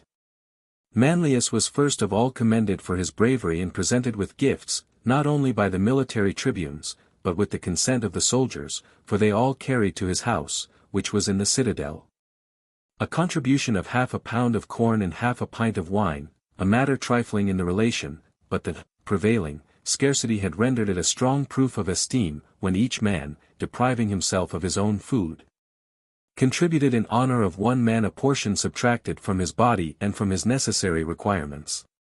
Then the guards of that place where the enemy had climbed up unobserved, were summoned. And when Quintus Sulpicius declared openly that he would punish all according to the usage of military discipline, being deterred by the consentient shout of the soldiers who threw the blame on one sentinel, he spared the rest. The man, who was manifestly guilty of the crime, he threw down from the rock, with the approbation of all. From this time forth the guards on both sides became more vigilant. On the part of the Gauls, because a rumor spread that messengers passed between Veii and Rome, and on that of the Romans, from the recollection of the danger which occurred during the night. 48. But beyond all the evils of siege and war, famine distressed both armies. Pestilence, moreover, oppressed the Gauls, both as being encamped in a place lying between hills, as well as heated by the burning of the houses, and full of exhalations, and sending up not only ashes but embers also, whenever the wind rose to any degree. And as the nation, accustomed to moisture and cold, is most intolerant of these annoyances, and, suffering severely from the heat and suffocation, they were dying, the diseases spreading as among cattle, now becoming weary of burying separately. They heaped up the bodies promiscuously and burned them, and rendered the place remarkable by the name of Gallic piles. A truce was now made with the Romans, and conferences were held with the permission of the commanders, in which when the Gauls frequently alluded to the famine, and referred to the urgency of that as a further motive for their surrendering, for the purpose of removing that opinion, bread is said to have been thrown in many places from the capital into the advanced posts of the enemy. But the famine could neither be dissembled or endured any longer. Accordingly, whilst the dictator is engaged in person in holding a levy, in ordering his master of the horse, Lucius Valerius, to bring up the troops from Veii, in making preparations and arrangements, so that he may attack the enemy on equal terms. In the meantime the army of the capital, wearied out with keeping guard and with watches, having surmounted all human sufferings, whilst nature would not suffer famine alone to be overcome, looking forward from day to day, to see whether any succor would come from the dictator, at length not only food but hope also failing, and their arms weighing down their debilitated bodies, whilst the guards were being relieved, insisted that there should be either a surrender, or that they should be bought off, on whatever terms were possible, the Gauls intimating in rather plain terms, that they could be induced for no very great compensation to relinquish the siege. Then the Senate was held and instructions were given to the military tribunes to capitulate. Upon this the matter was settled between Quintus Sulpicius, a military tribune, and Brennus, the chieftain of the Gauls, and 1,000 pounds weight of gold was agreed on as the ransom of a people, who were soon after to be the rulers of the world. To a transaction very humiliating in itself, insult was added. False weights were brought by the Gauls, and on the tribune objecting, his sword was thrown in addition to the weight by the insolent Gaul, and an expression was heard intolerable to the Romans, "Woe to the vanquished." 49. But both gods and men interfered to prevent the Romans from living on the condition of being ransomed. For by some chance, before the execrable price was completed, all the gold being not yet weighed in consequence of the altercation, the dictator comes up, and orders the gold to be removed, and the Gauls to clear away. When they, holding out against him, affirmed that they had concluded a bargain, he denied that the agreement was a valid one, which had been entered into with a magistrate of inferior authority without his orders, after he had been nominated dictator. And he gives notice to the Gauls to get ready for battle. He orders his men to throw their baggage in a heap, and to get ready their arms, and to recover their country with steel, not with gold, having before their eyes the temples of the gods, and their wives and children, and the soil of their country disfigured by the calamities of war, and all those objects which they were solemnly bound to defend, to recover, and to revenge. He then draws up his army, as the nature of the place admitted, on the site of the half-demolished city, and which was uneven by nature, and he secured all those advantages for his own men, which could be prepared or selected by military skill. The Gauls, thrown into confusion by the unexpected event, take up arms, and with rage, rather than good judgment, rushed upon the Romans. Fortune had now changed, now the aid of the gods and human prudence assisted the Roman cause. At the first encounter, therefore, the Gauls were routed with no greater difficulty than they had found in gaining the victory at Allia. They were afterwards beaten under the conduct and auspices of the same Camillus, in a more regular engagement, at the 8th stone on the Gabon road, whither they had Baedeken themselves after their defeat. There the slaughter was universal, their camp was taken, and not even one person was left to carry news of the defeat. The dictator, after having recovered his country from the enemy, returns into the city in triumph.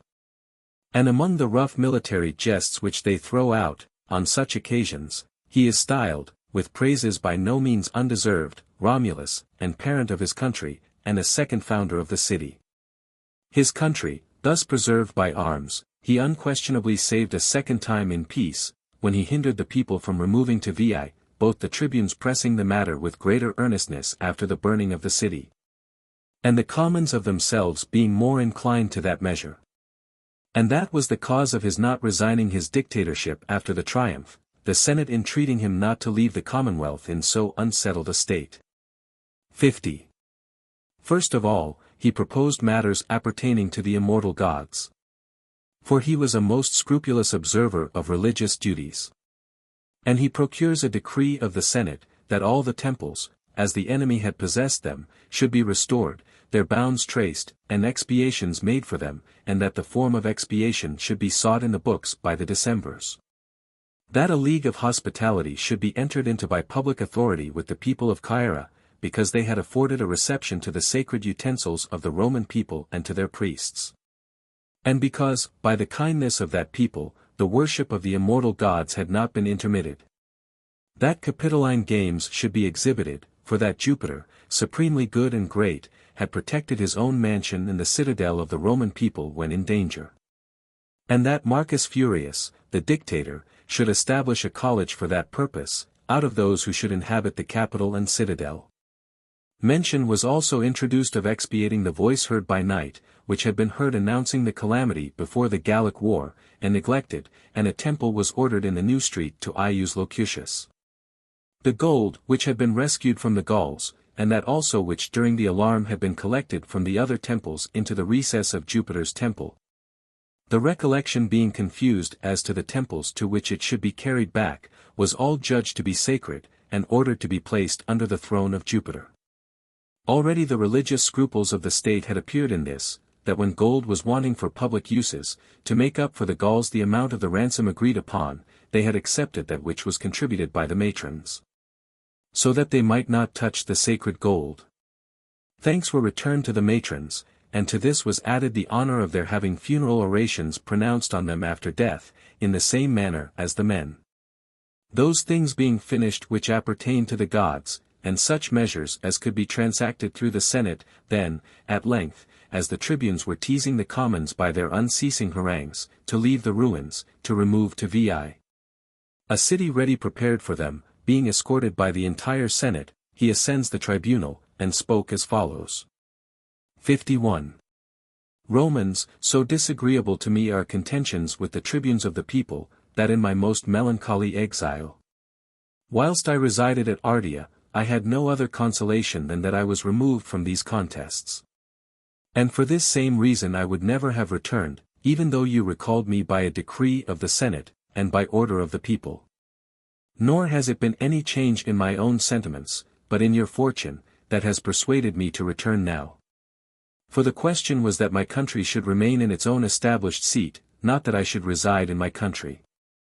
And on the present occasion I would gladly remain quiet and silent, were not the present struggle also appertaining to my country's interests, to be wanting to which, as long as life lasts, were base in others, in Camillus impious. For why have we recovered it? Why have we rescued it when besieged out of the hands of the enemy, if we ourselves desert it when recovered? And when, the Gauls being victorious, the entire city captured, both the gods and the natives of Rome still retained and inhabited the capital and citadel, shall even the citadel and the capital be deserted? Now when the Romans are victorious and the city has been recovered? And shall our prosperous fortune cause more desolation to this city than our adverse caused? Truly if we had no religious institutions established together with the city, and regularly transmitted down to us, still the divine power has so manifestly interested itself in behalf of the Roman state on the present trying occasion, that I should think that all neglect of the divine worship was removed from the minds of men. For consider the events of these latter years one after the other, whether prosperous or adverse, you will find that all things succeeded favorably with us whilst we followed the gods, and unfavorably when we neglected them. Now, first of all the Veientian War, of how many years' duration, with what immense labor waged, was not brought to a termination, until the water was discharged from the Alban lake by the admonition of the gods. What, in the name of heaven, regarding this recent calamity of our city, did it arise, until the voice sent from heaven concerning the approach of the Gauls was treated with slight? Until the law of nations was violated by our ambassadors, and until such violation was passed over by us with the same indifference towards the gods, when it should have been punished by us? Accordingly vanquished, made captives and ransomed, we have suffered such punishments at the hands of gods and men, as that we are now a warning to the whole world. Afterwards our misfortunes reminded us of our religious duties. We fled for refuge to the gods, to the seat of Jupiter supremely good and great. Amid the ruin of all our effects our sacred utensils we partly concealed in the earth. Part of them we carried away to the neighboring cities and removed from the eyes of the enemy. Though deserted by gods and men, still we intermitted not the worship of the gods. Accordingly they have restored to us our country, and victory, our ancient renown in war which had been lost, and on our enemies, who, blinded by avarice, have violated the faith of a treaty with respect to the weight of gold. They have turned dismay, and flight, and slaughter. 52. When you behold such striking instances of the effects of honoring or neglecting the deity, do you perceive what an act of impiety we are about to perpetrate, scarcely emerging from the wreck of our former misconduct and calamity? We possess a city founded under auspices and auguries. Not a spot is there in it that is not full of religious rites and of the gods. The days for the anniversary sacrifices are not more definitely stated, than are the places in which they are to be performed. All these gods, both public and private, do ye, Romans, pretend to forsake. What similarity does your conduct bear, to that, which lately during the siege was beheld with no less admiration by the enemy than by yourselves in that excellent Caius Fabius, when he descended from the citadel amid the Gallic weapons, and performed on the Quirinal hill the solemn rites of the Fabian family? Is it your wish that the family religious rites should not be intermitted even during war, but that the public rites and the Roman gods should be deserted even in time of peace? And that the pontiffs and flamens should be more negligent of public religious ceremonies, than a private individual in the anniversary rite of a particular family? Perhaps some one may say, that we will either perform these duties at Veii, or that we will send our priests hither from thence in order to perform them, neither of which can be done, without infringing on the established forms. For not to enumerate all the sacred rites severally and all the gods, whether in the banquet of Jupiter can the lectisternium be performed in any other place, save in the Capitol? What shall I say of the eternal fire of Vesta, and of the statue, which, as the pledge of empire, is kept under the safeguard of her temple?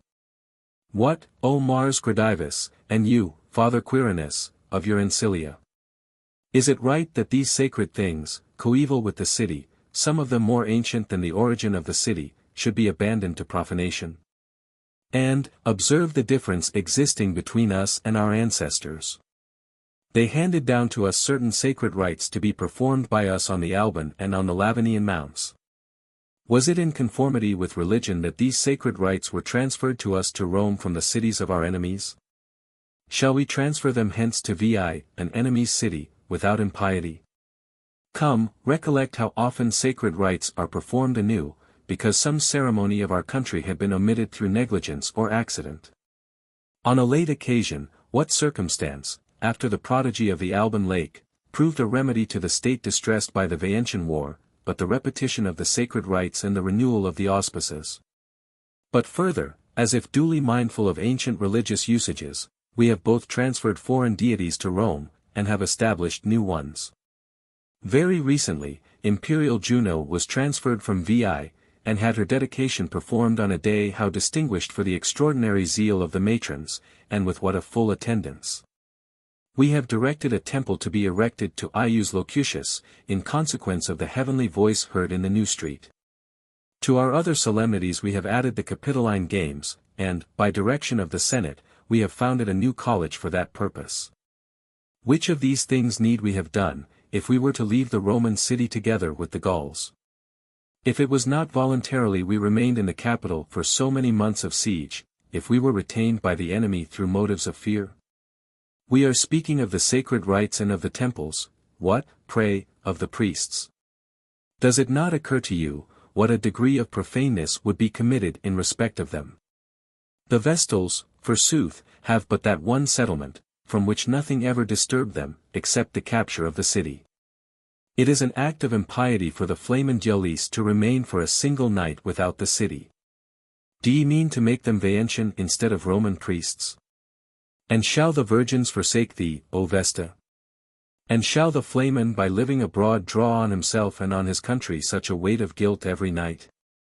What of the other things, all of which we transact under auspices within the Pomerium, to what oblivion, to what neglect do we consign them?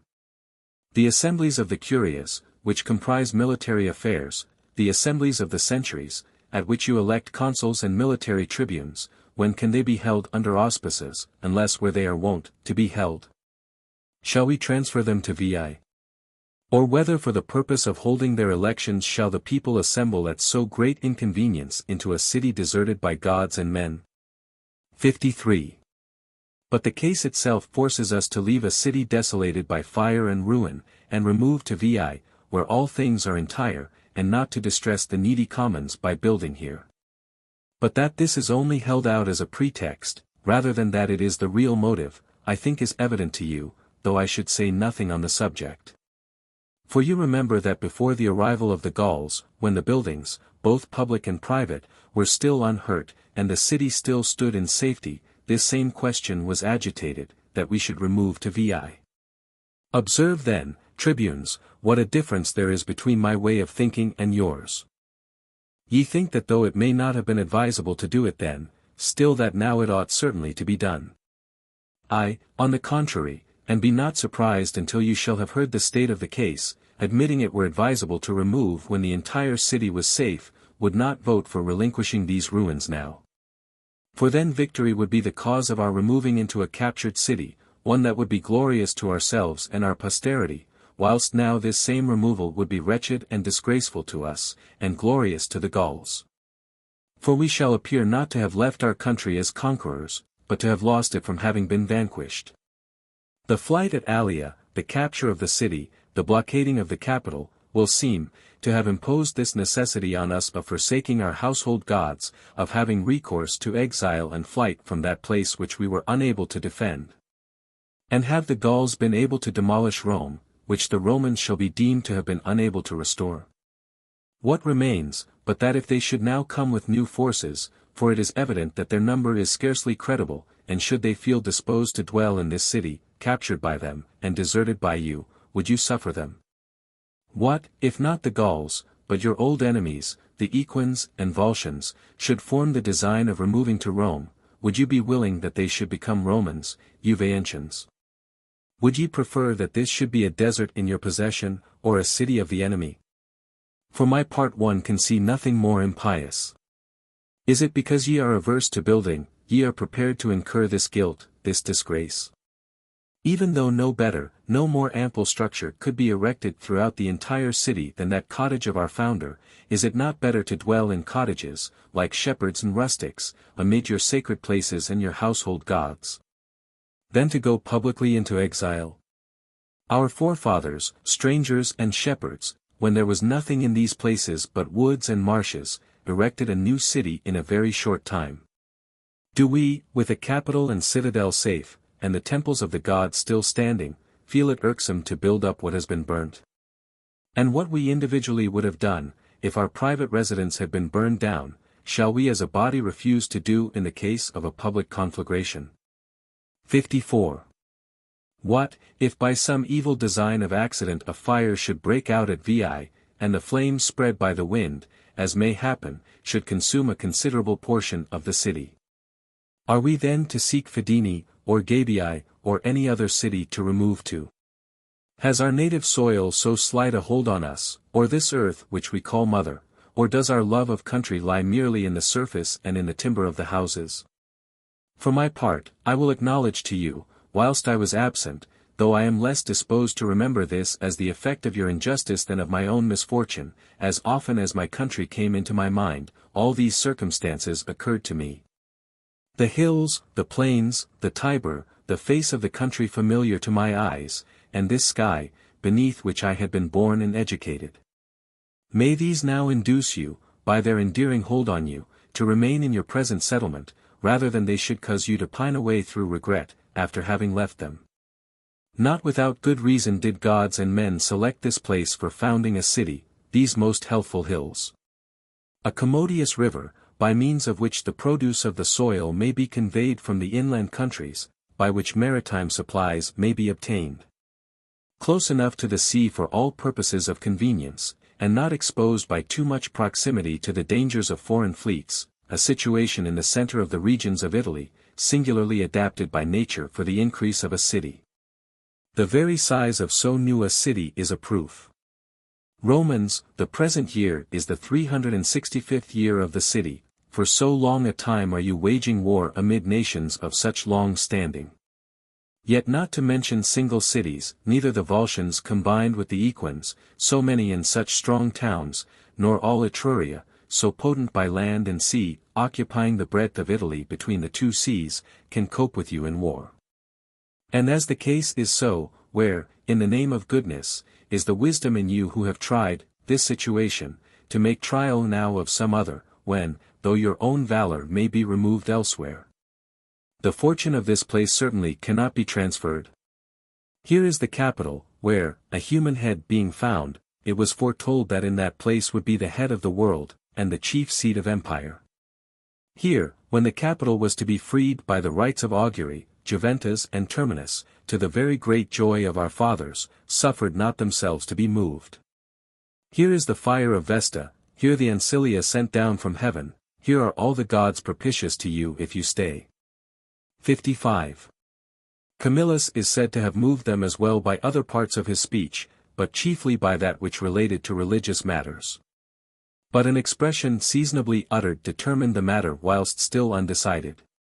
For when a meeting of the Senate, a little after this, was being held in the Curia Hostilia regarding these questions, and some troops returning from relieving guard passed through the forum in their march, a centurion in the comitium cried out, "Standard bearer, fix your standard. It is best for us to remain here." Which expression being heard, both the Senate came out from the Senate house, and all cried out that they embraced the omen, and the commons, who were collected around, joined their approbation. The law, under discussion, being rejected, the building of the city commenced in several parts at once. Tiles were supplied at the public expense. The privilege of hewing stone and felling timber wherever each person wished was granted, security being taken that they would finish the buildings on that year. Their haste took away all attention to the regulating the course of the streets, whilst, setting aside all distinction of property, they build on any part that was vacant. That is the reason why the ancient sewers, at first conducted through the public streets, now in many places pass under private houses, and why the form of the city appears more like one taken up by individuals than regularly portioned out, by commissioners. Book 6. Successful operations against the Volscians, and Equins, and Praenestins. 4 tribes were added.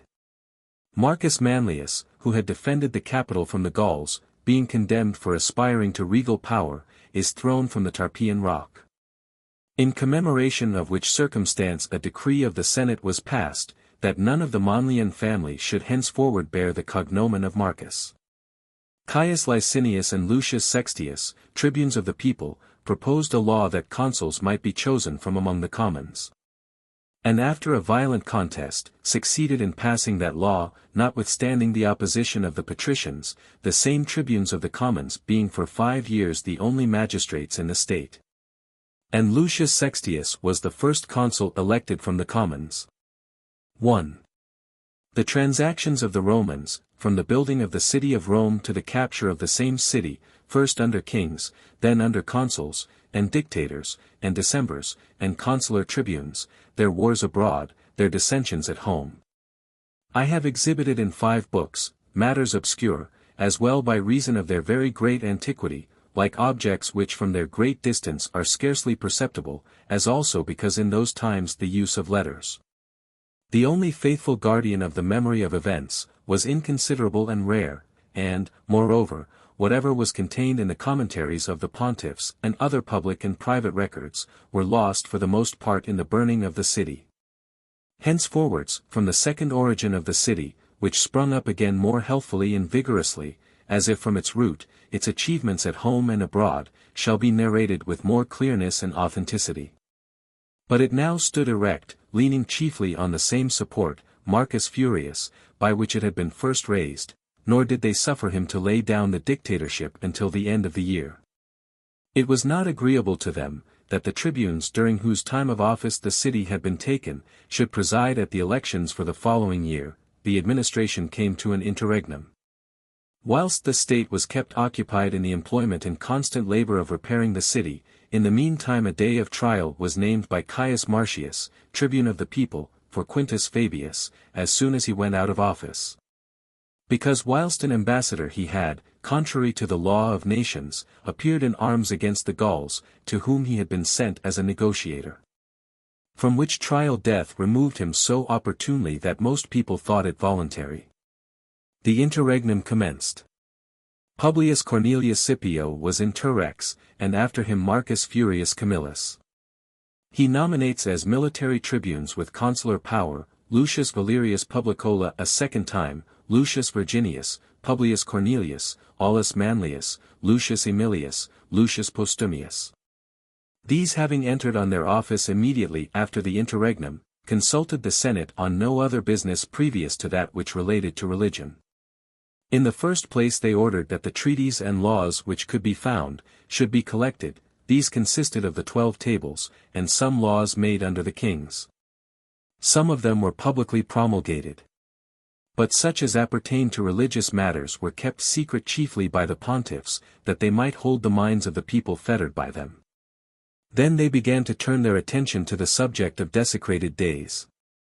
And the day before the 15th day of the calends of August, remarkable for a double disaster, as being the day on which the Fabii were slain at Cremra. And afterwards the disgraceful battle attended with the ruin of the city had been fought at Allia, they called the Allian day from the latter disaster, and they rendered it remarkable for transacting no business whether public or private. Some persons think, that because Sulpicius, the military tribune, had not duly offered sacrifice on the day after the Ides of July, and because, without having obtained the favor of the gods, the Roman army had been exposed to the enemy on the 3rd day after. An order was also made to abstain from all religious undertakings on the day following the Ides, thence the same religious observance was derived with respect to the days following the calends and the nones. 2. But it was not long allowed them to consult in quiet regarding the means of raising the city, after so grievous a fall. On the one side their old enemies, the Volscians, had taken arms, to extinguish the Roman name, on the other.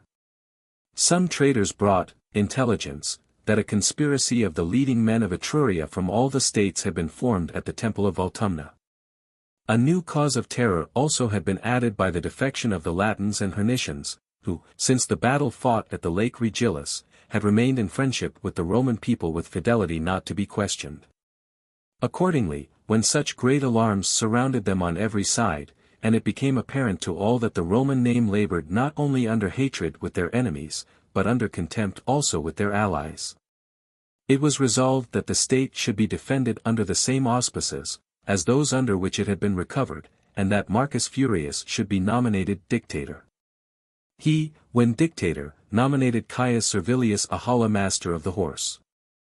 And the suspension of all public business being proclaimed, he held a levy of the juniors, in such a manner as to divide them into centuries after they had sworn allegiance to him. The army, when raised and equipped with arms, he divided into 3 parts. One part he opposed to Etruria in the Veientian territory, another he ordered to pitch their camp before the city. A military tribune, Aulus Manlius, commanded the latter. Those who were sent against the Etrurians, Lucius Aemilius commanded. The third part he led in person against the Volscians, and not far from Lanuvium, the place is called Admetium, he set about storming their camp.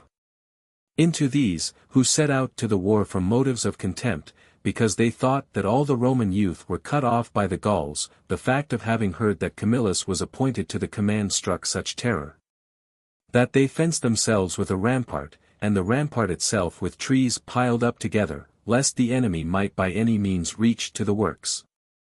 When Camillus observed this, he ordered fire to be thrown into the fence opposed to him, and it so happened that a very strong wind was turned towards the enemy. He therefore not only opened a passage by the fire, but the flames being directed against the camp, by the vapor also and the smoke, and by the crackling of the green timber as it burned, he so confounded the enemy that the Romans had less difficulty in passing the rampart into the camp of the Volscians, than they had experienced in climbing over the fence which had been consumed by the fire. The enemy being routed and cut down, after the dictator had taken the camp by assault, he gave up the booty to the soldiers, which was so much the more agreeable, as it was less expected, the commander being by no means profusely generous.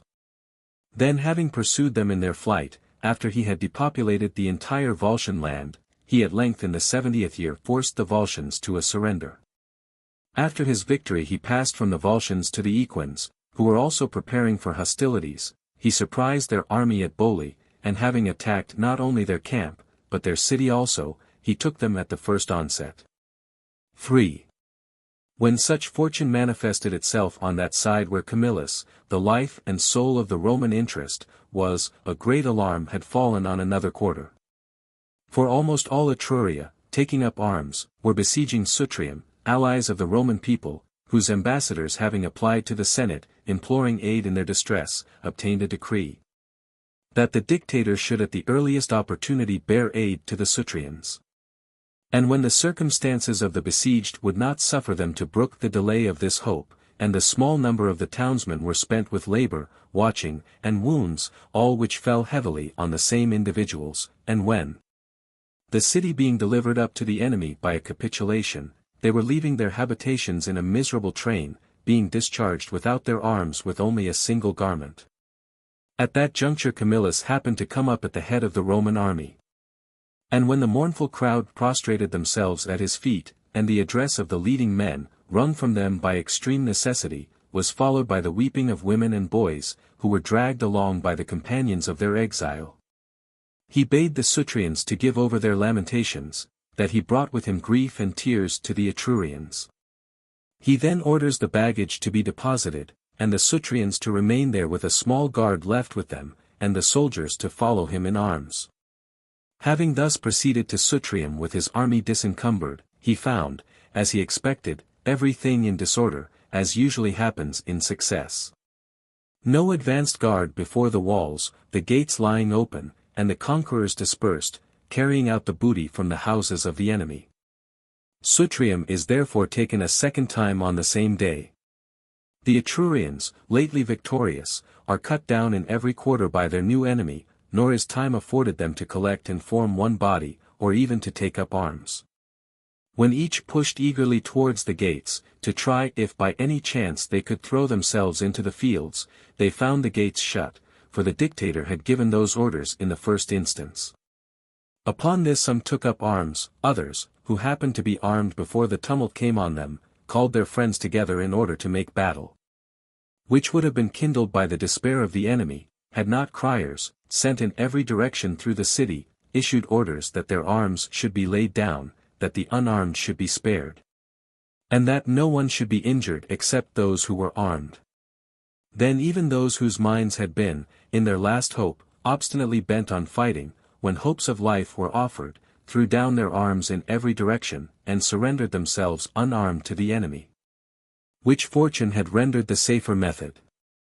Their number being considerable, they were distributed among several guards. The town was before night restored to the Sutrians uninjured and free from all the calamities of war, because it had not been taken by force but delivered up on terms. 4. Camillus returned to the city in triumph, being victorious in 3 wars at the same time. By far the greatest number of the prisoners whom he led before his chariot were from among the Etrurians. And these being sold by auction, such a sum of money was raised, that after paying the matrons the price of their gold, out of that which was over and above, 3 golden bowls were made. Which, inscribed with the name of Camillus, it is certain, lay, before the burning of the Capitol, in the recess of Jupiter's temple at the feet of Juno. On that year such of the Veientians, Capanatians, and Felicians as had come over to the Romans during the wars with those nations, were admitted into the state, and land was assigned to these new citizens. Those also were recalled by a decree of the Senate from Veii, who, from a dislike to building at Rome, had betaken themselves to Veii, and had seized on the vacant houses there. And at first there was a murmuring on their part disregarding the order. Then a day having been appointed, and capital punishment, denounced against any one, who did not return to Rome, from being refractory as they were collectively, rendered them when taken singly obedient, each through fear for himself. And Rome both now increased in numbers, and rose throughout its entire extent by its buildings, the state assisting in the expenses, and the aediles urging on the work as if public. And private persons, for the want felt of accommodation stimulated them, hastening to complete the work. And within a year a new city was erected. At the termination of the year an election was held of military tribunes with consular power. Those elected were, Titus Quinctius Cincinnatus, Quintus Servilius Fidenas a 5th time, Lucius Julius Iullus, Lucius Aquilius Corvus, Lucius Lucretius Tricipidanus, Servius Sulpicius Rufus. They led one army against the Equins, not to war, for they owned themselves conquered, but from motives of animosity, to lay waste their territories, lest they should leave them any strength for new designs. The other into the territory of Tarquinii. Here Cortuosa and Contenebra, towns belonging to the Etrurians, were taken by storm and demolished. At Cortuosa there was no contest. Having attacked it by surprise, they took it at the first shout and onset. The town was plundered and burned. Contenebra sustained a siege for a few days, and it was continual labor, abetted neither by night nor by day, that reduced them. When the Roman army, having been divided into 6 parts, each division relieved the other in the battle 1 hour in 6 in rotation, and the paucity of numbers exposed the same individual townsmen, wearied as they were, to a contest ever new. They at length yielded, and an opportunity was afforded to the Romans of entering the city. It was the wish of the tribunes that the spoil should be made public property, but the order, that such should be so, was too late for their determination. Whilst they hesitate, the spoil already became the property of the soldiers. Nor could it be taken from them, except by means calculated to excite dissatisfaction. On the same year, that the city should not increase by private buildings only, the lower parts of the capital also were built of hewn stone. A work deserving of admiration even amid the present magnificence of the city. 5. Now, whilst the state was busily occupied in building, the tribunes of the commons endeavored to draw crowds to their harangues by proposing the agrarian laws. The Pomptine territory was then, for the first time since the power of the Volscians had been reduced by Camillus, held out to them as their indisputable right. They alleged it as a charge, that district was much more harassed on the part of the nobility than it had been on that of the Volscians, for that incursions were made by the one party on it, only as long as they had strength and arms. That persons belonging to the nobility encroached on the possession of land that was public, nor would there be any room in it for the commons, unless a division were now made, before they seized on all. They made not much impression on the commons, who through their anxiety for building attended the forum only in small numbers, and were drained by their expenses on the same object. And were therefore careless about land for the improvement of which means were wanting. The state being full of religious impressions, and then even the leading men having become superstitious by reason of their recent misfortunes, in order that the auspices might be taken anew, the government had once more recourse to an interregnum. The successive interreges were, Marcus Manlius Capitolinus, Servius Sulpicius Camerinus, and Lucius Valerius Potitus. The last at length held an election of military tribunes with consular power. He nominates Lucius Papirius, Caius Cornelius, Caius Sergius, Lucius Aemilius a second time, Lucius Maninius, and Lucius Valerius Publicola a third time. These entered on their office after the interregnum. This year the Temple of Mars, vowed in the Gallic War, was dedicated by Titus Quinctius, Duumvir for performing religious rites. 4 tribes were added from the new citizens, the Stellatine, the Tormentine, the Sabbatine, and the Arnian, and they made up the number of 25 tribes. 6. Regarding the Pomptine land, the matter was pressed by Lucius Sicinius, plebeian tribune, on the people, who now attended in greater numbers, and more readily aroused to the desire of land than they had been. And mention having been introduced in the Senate regarding war against the Latins and Hernicians, the matter was deferred in consequence of their attending to a more important war, because Etruria was up in arms. Matters reverted to their electing Camillus military tribune with consular power. 5 colleagues were added, Servius Cornelius Melogenensis, Quintus Servilius Fidenas a 6th time, Lucius Quinctius Cincinnatus, Lucius Horatius Pulvillus, and Publius Valerius. At the commencement of the year the attention of the people was drawn away from the Etrurian war, because a body of fugitives from the Pomptine district, suddenly entering the city, brought word that the Antians were up in arms. And that the states of the Latins privately sent their youth to that war, denying that there was any public concert in it, they alleging that volunteers were only not prevented from serving in whatever quarter they pleased. They had now ceased to despise any wars. Accordingly the Senate returned thanks to the gods, because Camillus was in office, for, they knew, that it would have been necessary to nominate him dictator, if he were in a private station. And his colleagues agreed that when any terror with respect to war threatened, the supreme direction of everything should be vested in one man, and that they had determined to consign their authority into the hands of Camillus. And that they did not consider, that any concession they should make to the dignity of that man, derogated in any way from their own. The tribunes having been highly commended by the Senate, Camillus himself also, covered with confusion, returned thanks. He then said that a heavy burden was laid on him by the Roman people, by their having now nominated him dictator for the 4th time, a great one by the Senate, by reason of such flattering judgments of that house concerning him. The greatest of all, however, by the condescension of such distinguished colleagues. Where if any addition could be made to his diligence and vigilance, that, vying with himself, he would strive to render the opinion of the state, expressed, with such unanimity regarding him, as permanent as it was most honorable. In reference to the war and to the people of Antium, that there was more of threats there than of danger, that he, however, would advise that, as they should fear nothing, so should they despise nothing. That the city of Rome was beset by the ill will and hatred of its neighbors, therefore that the commonwealth should be maintained by a plurality, both of generals and of armies.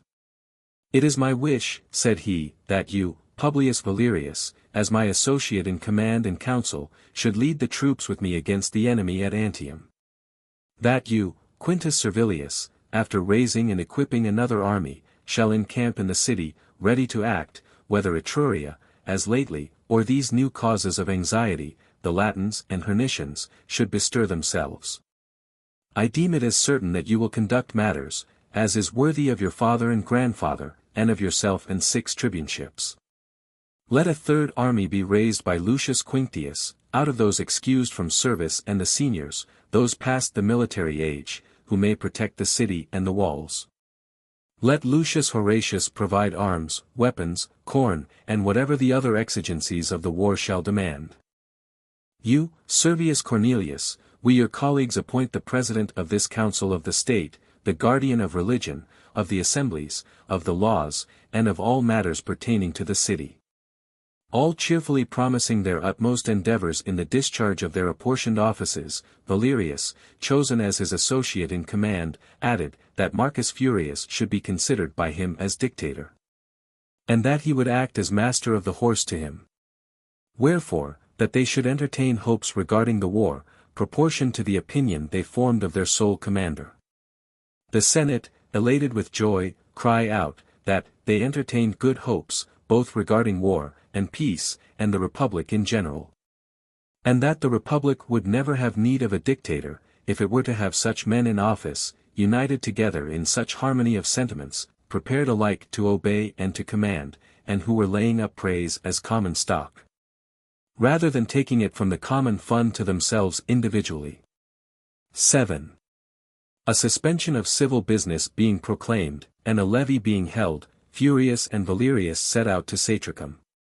To which place the Antians had drawn together not only the youth of the Volscians, selected out of the new generation, but immense numbers of the Latins and Hernicians. Out of states which by a long enjoyment of peace were in the most unimpaired condition. The new enemy then added to the old shook the spirits of the Roman soldiers. When the centurions reported this to Camillus, whilst forming his line of battle, that the minds of the soldiers were disturbed, that arms were taken up by them with backwardness, and that they left the camp with hesitation and reluctance. Nay, that some expressions were heard, that they should each have to fight with 100 enemies, and that such numbers, even if unarmed, much less when furnished with arms, could with difficulty be withstood, he leaped on his horse. And in front of the troops, turning to the line, and riding between the ranks, what dejection of mind is this, soldiers, what backwardness? Is it with the enemy, or me, or yourselves you are unacquainted? What else are the enemy, but the constant subject of your bravery and your glory? On the other hand, with me as your general, to say nothing of the taking of Falerii and Veii, you have lately celebrated a triple triumph for a threefold victory over these selfsame Volscians and Equins, and Etruria. Do you not recognize me as your general, because I gave you the signal, not as dictator, but as tribune? I neither feel the want of the highest authority over you, and you should look to nothing in me but myself. For the dictatorship neither added to my courage, any more than exile took it from me. We are all therefore the same individuals. And as we bring to this war the same requisites as we brought to former wars, let us look for the same result of the war. As soon as you commence the fight, each will do that which he has learned and been accustomed to do. You will conquer, they will run. 8. Then having given the signal, he leaps from his horse, and seizing the standard-bearer who was next him by the hand, he hurries him on with him against the enemy, calling aloud, "Soldiers, advance the standard."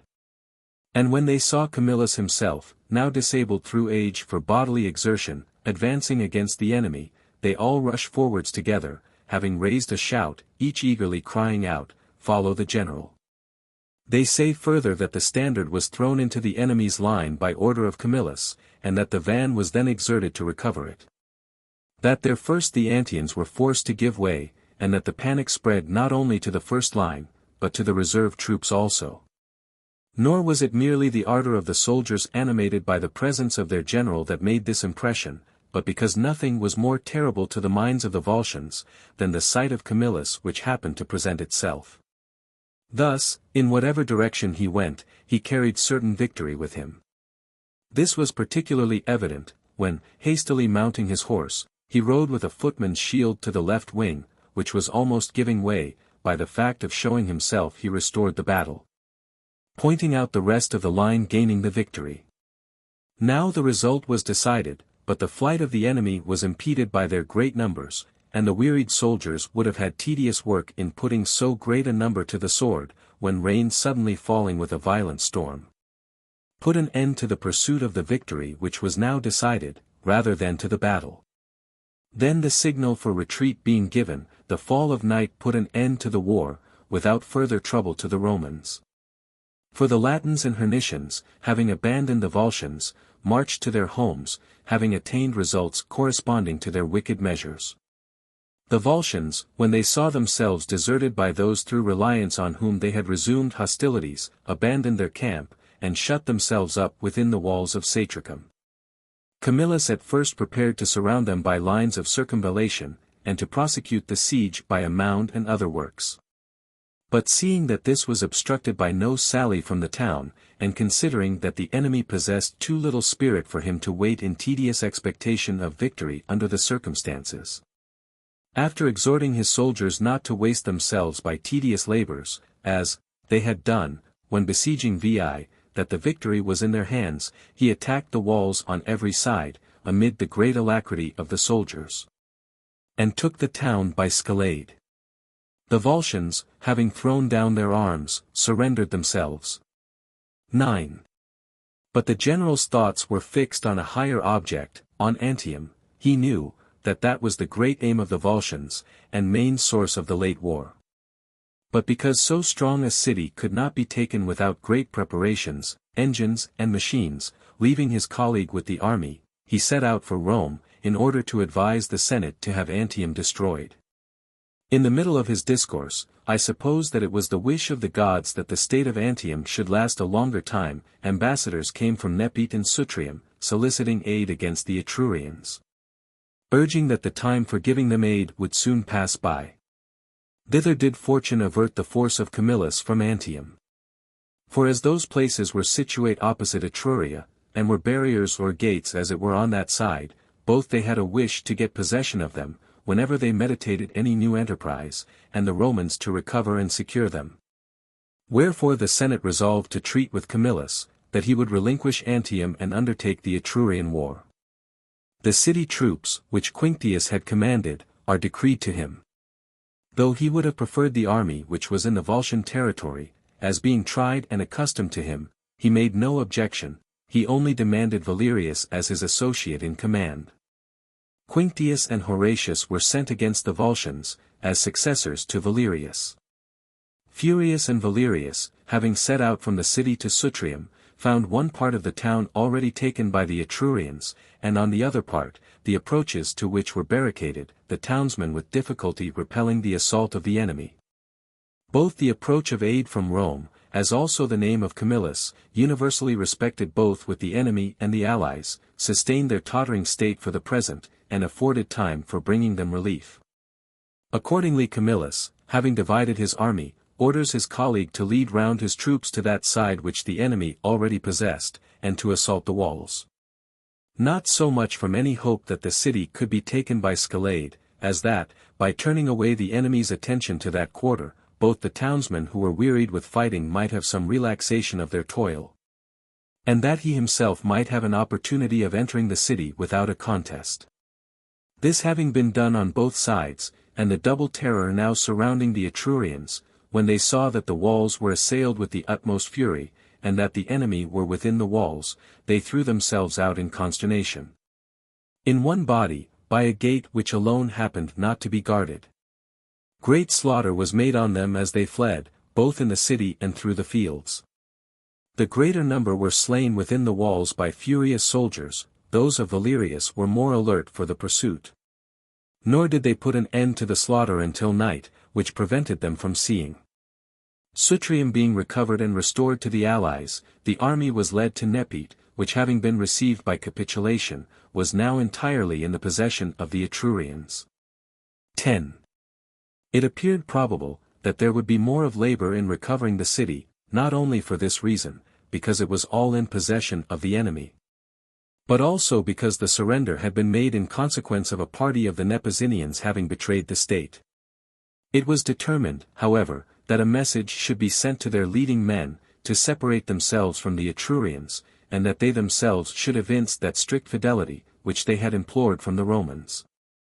Whence as soon as an answer was brought that there was nothing in their power, that the Etrurians occupied the walls and the guards of the gates, first, terror was struck into the townsmen by laying waste their land. Then, when the faith of the capitulation was more religiously observed than that of the alliance, the army was led up to the walls with fascines of bushes collected from the fields, and the ditches being filled, the scaling ladders were raised. And the town was taken at the first shout and attack. Proclamation was then made to the Nepezinians, that they should lay down their arms, and orders were given that the unarmed should be spared. The Etrurians, armed and unarmed, were put to the sword without distinction, of the Nepezinians also the authors of the surrender were beheaded. To the unoffending multitude their property was restored, and the town was left with a garrison. Thus having recovered 2 allied cities from the enemy, the tribunes marched back their victorious army to Rome. During the same year restitution was demanded from the Latins and Hernicians, and the cause was asked why they had not during some years supplied soldiers according to stipulation. An answer was given in a full assembly of both nations, that neither the blame was public, nor was there any design in the circumstance of some of their youth having served among the Volscians. That these individuals, however, suffered the penalty of their improper conduct, and that none of them had returned. But that the cause of their not supplying the soldiers had been their continual terror from the Volscians, which pest adhering to their side, had not been capable of being destroyed by so many successive wars. Which answer being reported to the Senate, they decided that there was wanting rather a seasonable time for declaring war than sufficient grounds for it. 11. In the following year, Aulus Manlius, Publius Cornelius, Titus and Lucius Quinctii Capitolini, Lucius Papirius Cursor a second time, Caius Sergius a second time, being military tribunes with consular power, a grievous war broke out abroad. A still more grievous disturbance at home. The war originated on the part of the Volscians, to which was added a revolt of the Latins and Hernicians. The sedition from one from whom it could be least of all apprehended, a man of patrician birth and distinguished character, Marcus Manlius Capitolinus. Who being too aspiring in mind, whilst he despised the other leading men, envied one, who was peculiarly distinguished both by honors and by merit, Marcus Furius, he became indignant that he should be the only man among the magistrates, the only man at the head of the armies, that he now attained such eminence that he treated not as colleagues but as mere tools the persons elected under the same auspices. Though, in the meantime, if any one would form a just estimate, his country could not have been recovered by Marcus Furius from the siege of the enemy, had not the capital and citadel been first preserved by him. And the other attacked the Gauls, whilst their attention was distracted between receiving the gold and the hope of peace, when he himself drove them off when armed and taking the citadel. Of the other's glory, a man's share appertained to all the soldiers who conquered along with him, that in his victory no man living was a sharer. His mind puffed by these notions, and moreover, from a viciousness of disposition being vehement and headstrong, when he perceived that his influence among the patricians did not stand forth as prominent as he thought it should, he, the first of all the patricians, became a plebeian partisan, and formed plans in conjunction with the plebeian magistrates. And by criminating the fathers, and alluring the commons to his side, he now came to be carried along by the tide of popular applause, not by prudence, and preferred to be of a great, rather than of a good character, and not content with agrarian laws, which had ever served the tribunes of the commons as material for disturbances, he now began to undermine public credit. For, he well knew, that the incentives of debt were sharper, as not only threatening poverty and ignominy, but intimidated personal liberty with stocks and chains. And the amount of the debt was immense, contracted by building, a circumstance most destructive even to the rich. The Volscian War therefore, heavy in itself, charged with additional weight by the defection of the Latins and Hernicians, was held out as a colorable pretext, for having a higher authority resorted to. But it was rather the reforming plans that drove the Senate to create a dictator. Aulus Cornelius Cassius having been elected dictator, nominated Titus Quinctius Capitolinus his master of the horse. 12. The dictator, though he perceived that a greater struggle was reserved for him at home than abroad, still, either because there was need of dispatch for the war, or supposing that by a victory and a triumph he should add to the powers of the dictatorship itself, held a levy and proceeds into the Pomptine territory, where he had heard that the Volscians had appointed their army to assemble. I doubt not but that, in addition to satiety, to persons reading of so many wars waged with the Volscians, this same circumstance will suggest itself. Which often served as an occasion of surprise to me when perusing the writers who lived nearer to the times of these occurrences, from what source the Volscians and Equins, so often vanquished, could have procured supplies of soldiers. And as this has been unnoticed and passed over in silence by ancient writers, on which matter what can I state, except mere opinion, which every one may from his own conjecture form for himself. It seems probable either that they employed, as is now practiced in the Roman levies, successive generations of their young men one after the other, during the intervals between the wars. Or that the armies were not always recruited out of the same states, though the same nation may have made war. Or that there was an innumerable multitude of free men in those places, which, at the present day, Roman slaves save from being a desert, a scanty seminary of soldiers being scarcely left. Certain it is, as is agreed upon among all authors, although their power was very much impaired under the guidance and auspices of Camillus, the forces of the Volscians were strong. Besides, the Latins and Hernicians had been added, and some of the Circeans, and some Roman colonists also from Velatri. The dictator, having pitched his camp on that day, and on coming forth on the day following after taking the auspices, and having, by sacrificing a victim, implored the favor of the gods, with joyful countenance presented himself to the soldiers, who were now taking arms at daybreak, according to orders, on the signal for battle being displayed. Soldiers, says he, the victory is ours, if the gods and their prophets see aught into futurity. Accordingly, as it becomes men full of well-grounded hope, and who are about to engage with their inferiors, let us place our spears at our feet, and arm our right hands only with our swords. I would not even wish that any should push forward beyond the line, but that, standing firm, you receive the enemy's charge in a steady posture. When they shall have discharged their ineffective missives, and, breaking their ranks, they shall rush on you as you stand firm, then let your swords glitter, and let each man recollect, that there are gods who aid the Roman.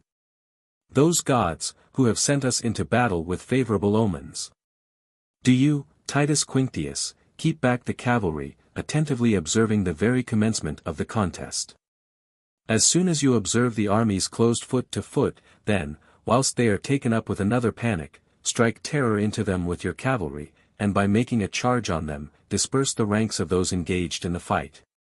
The cavalry, the infantry conduct the fight, just as he had ordered them. Nor did either the general disappoint the legions, nor fortune the general. 13. The army of the enemy, relying on nothing but on their number, and measuring both armies merely by the eye, entered on the battle inconsiderately, and inconsiderately gave it over, fierce only in their shout and with their missive weapons. And at the first onset of the fight, they were unable to withstand the swords, and the close engagement foot to foot, and the looks of the enemy, darting fire through their ardor for the fight. Their front line was driven in, and confusion spread to the reserve troops, and the cavalry occasioned alarm on their part. The ranks were then broken in many places, everything was set in motion, and the line seemed as it were fluctuating. Then when, the foremost having fallen, each saw that death was about to reach himself, they turned their backs. The Roman followed close on them, and as long as they went off armed and in bodies, the labor in the pursuit fell to the infantry. When it was observed that their arms were thrown away in every direction, and that the enemy's line was scattered in flight through the country, then squadrons of horse were sent out, intimation being given that they should not, by losing time with the massacre of individuals, afford an opportunity in the meantime to the multitude to escape. It would be sufficient that their speed should be retarded by missive weapons and by terror, and that the progress of their forces should be detained by skirmishing, until the infantry should be able to overtake and dispatch the enemy by regular slaughter. There was no end of the flight and slaughter before night. On the same day the camp of the Volscians was taken also and pillaged, and all the plunder, save the persons of free condition, was given up to the soldiers. The greatest part of the prisoners consisted of Latins and Hernicians, and these not men of plebeian rank, so that it could be supposed that they had served for hire. But some young men of rank were found among them, an evident proof that the Volscian enemies had been aided by public authority. Some of the Circeans also were recognized, and colonists from Velitrae. And being all sent to Rome, on being interrogated by the leading senators, plainly revealed the same circumstances as they had done to the dictator, the defection each of his respective state. 14. The dictator kept his army in the standing camp, not at all doubting that the Senate would order war with these states. When a more momentous difficulty having occurred at home, rendered it necessary that he should be sent for to Rome, the sedition gaining strength every day, which the fomenter was now rendering more than ordinarily formidable. For now it was easy to see from what motives proceeded not only the discourses of Manlius, but his actions also, apparently suggested by popular zeal, but at the same time tending to create disturbance. When he saw a centurion, illustrious for his military exploits, leading off to prison by reason of a judgment for debt, he ran up with his attendants in the middle of the forum and laid hands on him. And exclaiming aloud against the insolence of the patricians, the cruelty of the usurers, and the grievances of the commons, and the deserts and misfortunes of the man. Then indeed, said he, in vain have I preserved the capital and citadel by this right hand, if I am to see my fellow citizen and fellow soldier, as if captured by the victorious Gauls, dragged into slavery in chains. He then paid the debt to the creditor openly before the people, and having purchased his freedom with the scales and brass, he sets the man at liberty, whilst the latter implored both gods and men that they would grant a recompense to Marcus Manlius, his liberator, the parent of the Roman commons.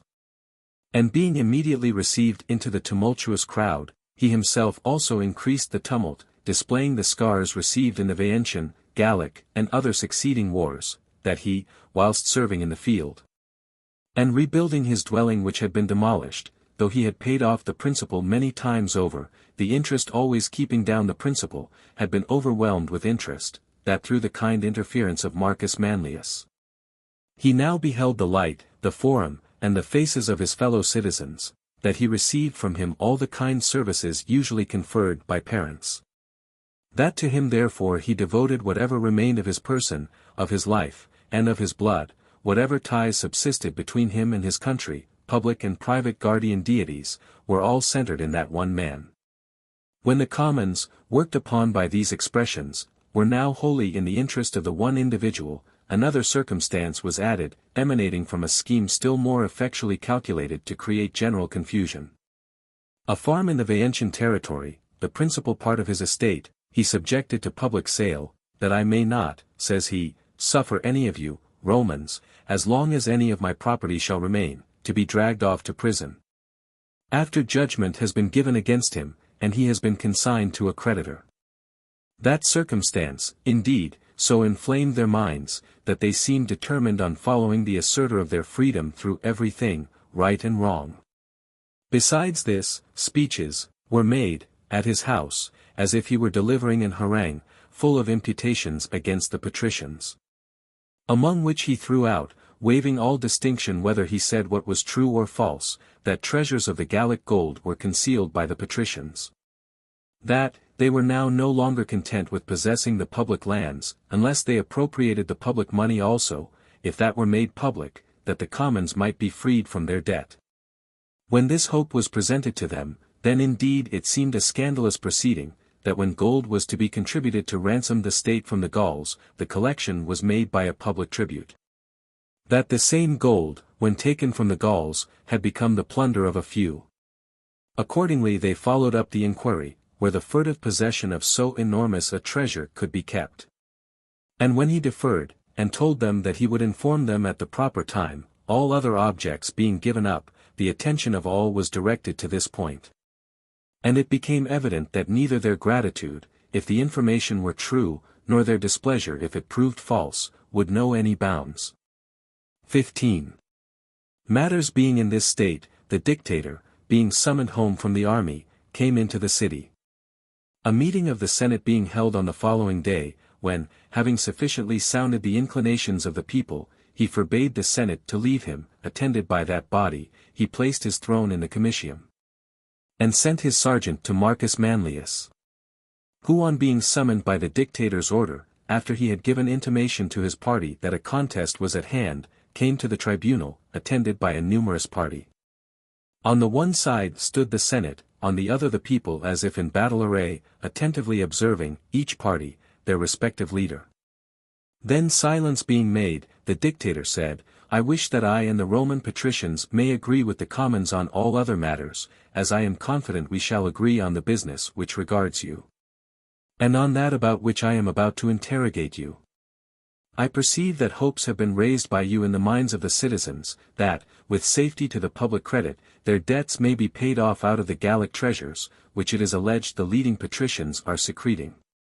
To which proceeding so far am I from being any obstruction, that on the contrary, Marcus Manlius, I exhort you to free the Roman commons from the weight of interest. And to tumble from their secreted spoil, those who lie now brooding on those public treasures. If you refuse to do this, whether because you yourself desire to be a sharer in the spoil, or because the information is unfounded, I shall order you to be carried off to prison. Nor will I any longer suffer the multitude to be disquieted by you with delusive hopes. To this Manlius replied, that it had not escaped him, that it was not against the Volscians, who were enemies as often as it suited the interests of the patricians, nor against the Latins and Hernicians, whom they were driving into hostilities by false charges, but against him and the Roman commons, that he was appointed dictator. Now the war being dropped, which was only feigned, that an attack was being made against himself, that the dictator now professed to defend the usurers against the commons. That now a charge and destruction was sought for him out of the favor of the multitude. Does the crowd that surrounds my person offend you, said he, Aulus Cornelius, and you, conscript fathers? Why then do you not draw it away from me, each of you by your own acts of kindness? By becoming surety, by delivering your fellow citizens from the stocks, by preventing those cast in lawsuits, and assigned over to their creditors, from being dragged away to prison. By sustaining the necessities of others out of your own superfluities. But why do I exhort you to expend out of your own property? Fix some capital, deduct from the principal what has been paid in interest, soon will my crowd not be a whit more remarkable than that of any other person. But, I may be asked, why do I alone thus interest myself in behalf of my fellow citizens? I have no other answer to give, than if you were to ask me, why in the same way did I alone preserve the capital and the citadel? Both then I afforded the aid which I could to all collectively, and now I will afford it to each individually. Now with respect to the Gallic treasures, the mode of interrogation renders difficult a matter which in itself is easy. For why do you ask that which you know? Why do you order that which is in your own laps to be shaken out of them rather than resign it, unless some fraud lurks beneath? The more you require your own impositions to be examined into, the more do I dread lest you should blind the eyes of those narrowly watching you. Wherefore, it is not I that am to be compelled to discover your hoard, but you must be forced to produce it to the public. 16.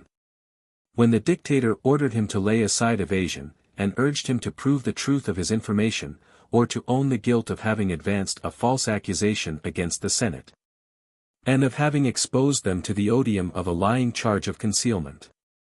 When he refused to speak, to meet the wishes of his enemies, he ordered him to be carried off to prison. When arrested by the sergeant, he said, O Jupiter, supremely great and good, imperial Juno, and Minerva, and ye other gods and goddesses, who inhabit the Capitol and citadel, do ye suffer your soldier and defender to be thus harassed by his enemies? Shall this right hand, by which I beat off the galls from your temples, be now in bonds and chains?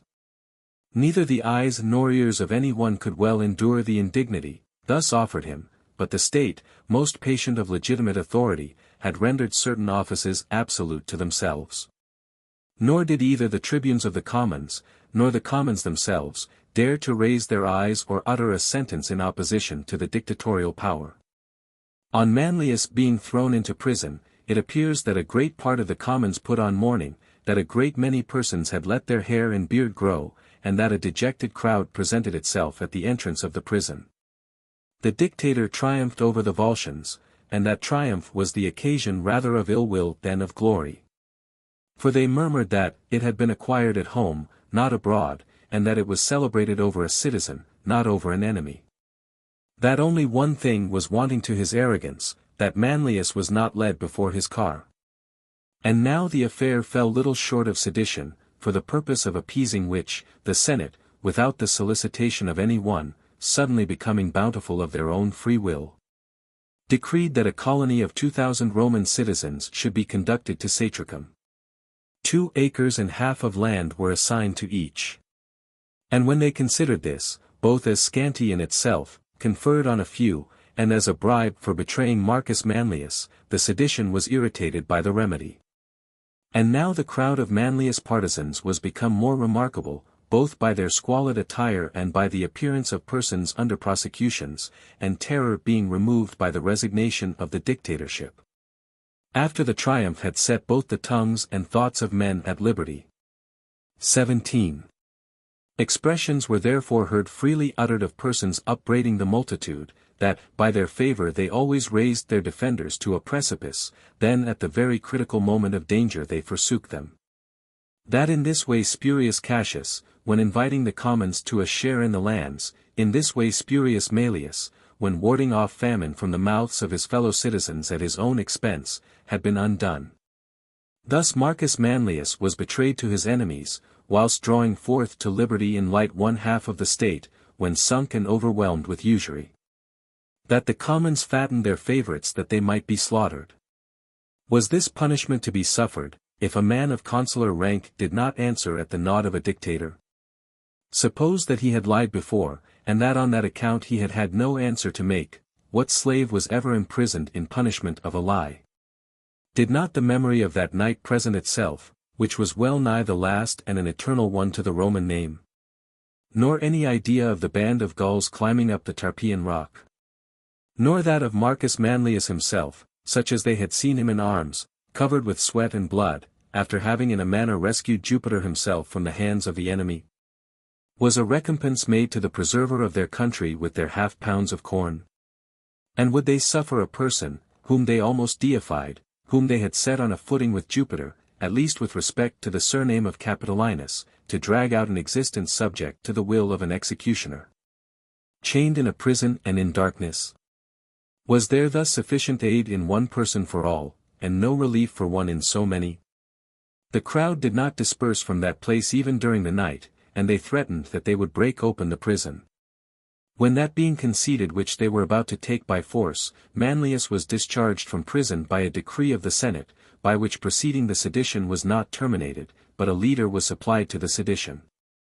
About the same time the Latins and Hernicians, as also the colonists of Circeii and Velatri, when striving to clear themselves of the charge of being concerned in the Volscian war, and demanding back the prisoners, that they may punish them according to their own laws, received a harsh answer. The colonists the severer, because being Roman citizens they had formed the abominable design of attacking their own country. They were therefore not only refused with respect to the prisoners, but notice was given them in the name of the Senate, who however forbore from such a proceeding in the case of the allies, instantly to depart from the city. From the presence and sight of the Roman people. Lest the law of embassy, provided for the foreigner, not for the citizen, should afford them no protection. 18. The sedition excited by Manlius reassuming its former violence, on the expiration of the year the election was held, and military tribunes with consular power were elected from among the patricians. They were Servius Cornelius Melugинensis a third time, Publius Valerius Potitus a second time, Marcus Furius Camillus, Servius Sulpicius Rufus a second time, Caius Papirius Crassus, Titus Quinctius Cincinnatus a second time. At the commencement of which year peace with foreign countries afforded every opportunity both to the patricians and plebeians, to the plebeians, because not being called away by any levy, they conceived hopes of destroying usury. Whilst they had so influential a leader. To the patricians, because their minds were not called away by any external terror from relieving the evils existing at home. Accordingly, as both sides arose much more strenuous than ever, Manlius also was present for the approaching contest. Having summoned the commons to his house, he holds consultations both by night and day with the leading men amongst them with respect to effecting a revolution of affairs. Being filled with a much higher degree both of spirit and of resentment than he had been before. The recent ignominy had lighted up resentment in a mind and used to affront. It gave him additional courage, that the dictator had not ventured to the same extent against him, as Quinctius Cincinnatus had done in the case of Spurius Maelius. And because the dictator had not only endeavored to avoid the unpopularity of his imprisonment by abdicating the dictatorship, but not even the Senate could bear up against it. Elated by these considerations, and at the same time exasperated, he set about inflaming the minds of the commons, already sufficiently heated of themselves. How long, says he, will you be ignorant of your own strength? Which nature has not wished even the brutes to be ignorant of? At least count how many you are, and how many enemies you have. Even if each of you were to attack an individual antagonist, still I should suppose that you would strive more vigorously in defense of liberty, than they in defense of tyranny. For as many of you as have been clients around each single patron, in the same number will ye be against a single enemy. Only make a show of war, ye shall have peace. Let them see you prepared for open force. They themselves will relax their pretensions. Collectively you must attempt something, or individually submit to everything. How long will you look to me? I for my part will not be wanting to any of you. Do you see that my fortune fail not? I, your avenger, when my enemies thought well of it, was suddenly reduced to nothing, and you all in a body beheld that person thrown into chains, who had warded off chains from each one of you. What am I to hope, if my enemies attempt more against me? Am I to expect the fate of Cassius and Maelius? You acted kindly in appearing shocked at it, the gods will avert it, but never will they come down from heaven on my account, they must inspire you with a determination to avert it. As they inspired me, in arms and in peace, to defend you from barbarous foes and tyrannical fellow citizens. Is the spirit of so great a people so mean, that aid against your adversaries always satisfies you? And are you not to know any contest against the patricians, except how you may suffer them to domineer over you? Nor is this implanted in you by nature, but you are theirs by possession. For why is it you bear such spirit with respect to foreigners, as to think it meet that you should rule over them? Because you have been accustomed to vie with them for empire, against these to essay liberty rather than to maintain it. Nevertheless, whatsoever sort of leaders you have, whatever has been your own conduct, ye have up to this carried everything which ye have demanded, either by force, or your own good fortune. It is now time to aim at still higher objects. Only make trial both of your own good fortune, and of me, who have been, as I hope, already tried to your advantage. Ye will with less difficulty set up some one to rule the patricians, than ye have set up persons to resist their rule. Dictatorships and consulships must be levelled to the ground, that the Roman commons may be able to raise their heads. Wherefore stand by me, prevent judicial proceedings from going on regarding money. I profess myself the patron of the commons, a title with which my solicitude and zeal invests me. If you will dignify your leader by any more distinguishing title of honor or command, ye will render him still more powerful to obtain what ye desire. From this his first attempt is said to have arisen with respect to the obtaining of regal power, but no sufficiently clear account is handed down, either with whom he acted, or how far his designs extended. 19. But, on the other side, the Senate began to deliberate regarding the secession of the commons into a private house, and that, as it so happened, situate in the citadel, and regarding the great danger that was threatening liberty. Great numbers cry out, that a Servilius Ahala was wanted, who would not irritate a public enemy by ordering him to be led to prison, but would finish an intestine war with the loss of one citizen. They came to a resolution milder in terms, but possessing the same force, that the magistrates should see that the commonwealth received no detriment from the designs of Marcus Manlius. Then the consular tribunes, and the tribunes of the commons, for these also had submitted to the authority of the Senate, because they saw that the termination of their own power and of the liberty of all would be the same. All these then consult together as to what was necessary to be done. When nothing suggested itself to the mind of any, except violence and bloodshed, and it was evident that that would be attended with great risk. Then Marcus Manlius, and Quintus Publilius, tribunes of the commons, say, why do we make that a contest between the patricians and commons, which ought to be between the state and one pestilent citizen? Why do we attack, together with the commons, a man whom it is safer to attack through the commons themselves, that he may fall overpowered by his own strength? We have it in contemplation to appoint a day of trial for him. Nothing is less popular than regal power. As soon as the multitude shall perceive that the contest is not with them, and that from advocates they are to be made judges, and shall behold the prosecutors from among the commons, the accused a patrician, and that the charge between both parties is that of aiming at regal power, they will favor no object more than their own liberty. 20. With the approbation of all, they appoint a day of trial for Manlius. When this took place, the commons were at first excited, especially when they saw the accused in a mourning habit, and with him not only none of the patricians, but not even any of his kinsmen or relatives, nay, not even his brothers Aulus and Titus Manlius. A circumstance which had never occurred before, that at so critical a juncture a man's nearest friends did not put on mourning. When Appius Claudius was thrown into prison, they remarked, that Caius Claudius, who was at enmity with him and the entire Claudian family, appeared in mourning. That this favorite of the people was about to be destroyed by a conspiracy, because he was the first who had come over from the patricians to the commons. When the day arrived, I find in no author, what acts were alleged by the prosecutors against the accused bearing properly on the charge of aspiring to kingly power, except his assembling the multitude, and his seditious expressions and his largesses, and pretended discovery. Nor have I any doubt that they were by no means unimportant, as the people's delay in condemning him was occasioned not by the merits of the cause, but by the place of trial. This seems deserving of notice, that men may know what great and glorious achievements his depraved ambition of regal power rendered not only bereft of all merit, but absolutely hateful. He is said to have brought forward near 400 persons to whom he had lent money without interest, whose goods he had prevented from being sold, whom he had prevented from being carried off to prison after being adjudged to their creditors. Besides this, that he not only enumerated also his military rewards, but also produced them to view, spoils of enemies slain up to 30, presents from generals to the number of 40. In which the most remarkable were 2 mural crowns and 8 civic.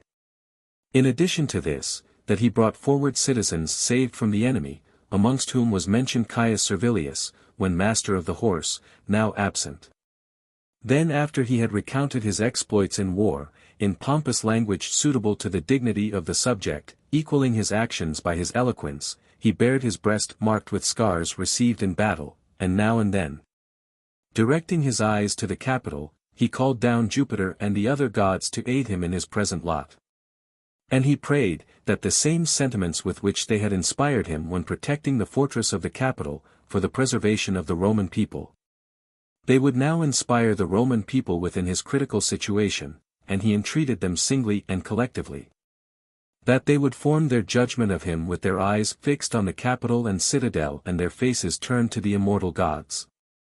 As the people were summoned by sentries in the field of Mars, and as the accused, extending his hands towards the Capitol, directed his prayers from men to the gods, it became evident to the tribunes, that unless they removed the eyes of men also from the memory of so great an exploit, the best founded charge would find no place in minds prejudiced by services. Thus the day of trial being adjourned, a meeting of the people was summoned in the Poetline Grove outside the Nomentan Gate, from whence there was no view of the Capitol. There the charge was made good, and their minds being now unmoved, by adventitious circumstances, a fatal sentence, and one which excited horror even in his judges, was passed on him.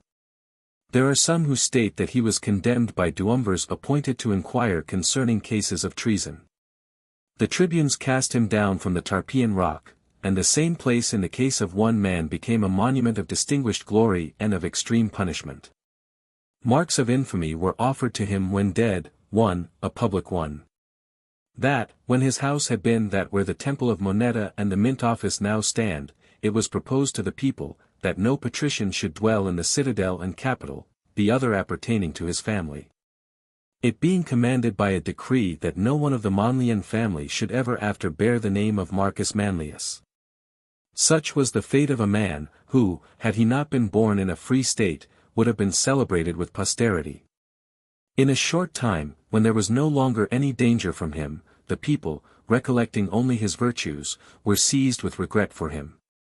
A pestilence too which soon followed, no causes of so great a calamity presenting themselves, seemed to a great many to have arisen from the punishment inflicted on Manlius. The Capitol, they said, had been polluted with the blood of its preserver. Nor was it agreeable to the gods that the punishment of him by whom their temples had been rescued from the hands of the enemy, had been brought in a manner before their eyes. 21. The pestilence was succeeded by a scarcity of the fruits of the earth, and the report of both calamities by spreading, was followed, by a variety of wars in the following year, Lucius Valerius a fourth time, Aulus Manlius a third time, Servius Sulpicius a third time, Lucius Lucretius, Lucius Aemilius a third time, Marcus Trebonius, being military tribunes with consular power. Besides the Volscians, assigned by some fatality to give eternal employment to the Roman soldiery, and the colonies of Circeii in Velatri, long meditating a revolt, and Latium which had been suspected. New enemies suddenly sprung up in the people of Lanuvium, which had been a most faithful city. The fathers, considering that this arose from contempt, because the revolt of their own citizens, the people of Velatri, had been so long unpunished, decreed that a proposition should be submitted to the people at the earliest opportunity on the subject of declaring war against them, and in order that the commons might be the more disposed for that service.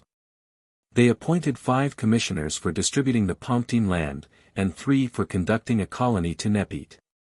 Then it was proposed to the people that they should order a declaration of war, and the plebeian tribunes in vain endeavoring to dissuade them, all the tribes declared for war. That year preparations were made for war. The army was not led out into the field on account of the pestilence.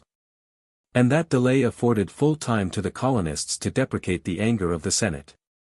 And a great number of the people were disposed that a suppliant embassy should be sent to Rome, had not the public been involved, as is usual, with the private danger, and the abettors of the revolt from the Romans, through fear, lest they, being alone answerable for the guilt, might be given up as victims to the resentment of the Romans, dissuaded the colonies from councils of peace.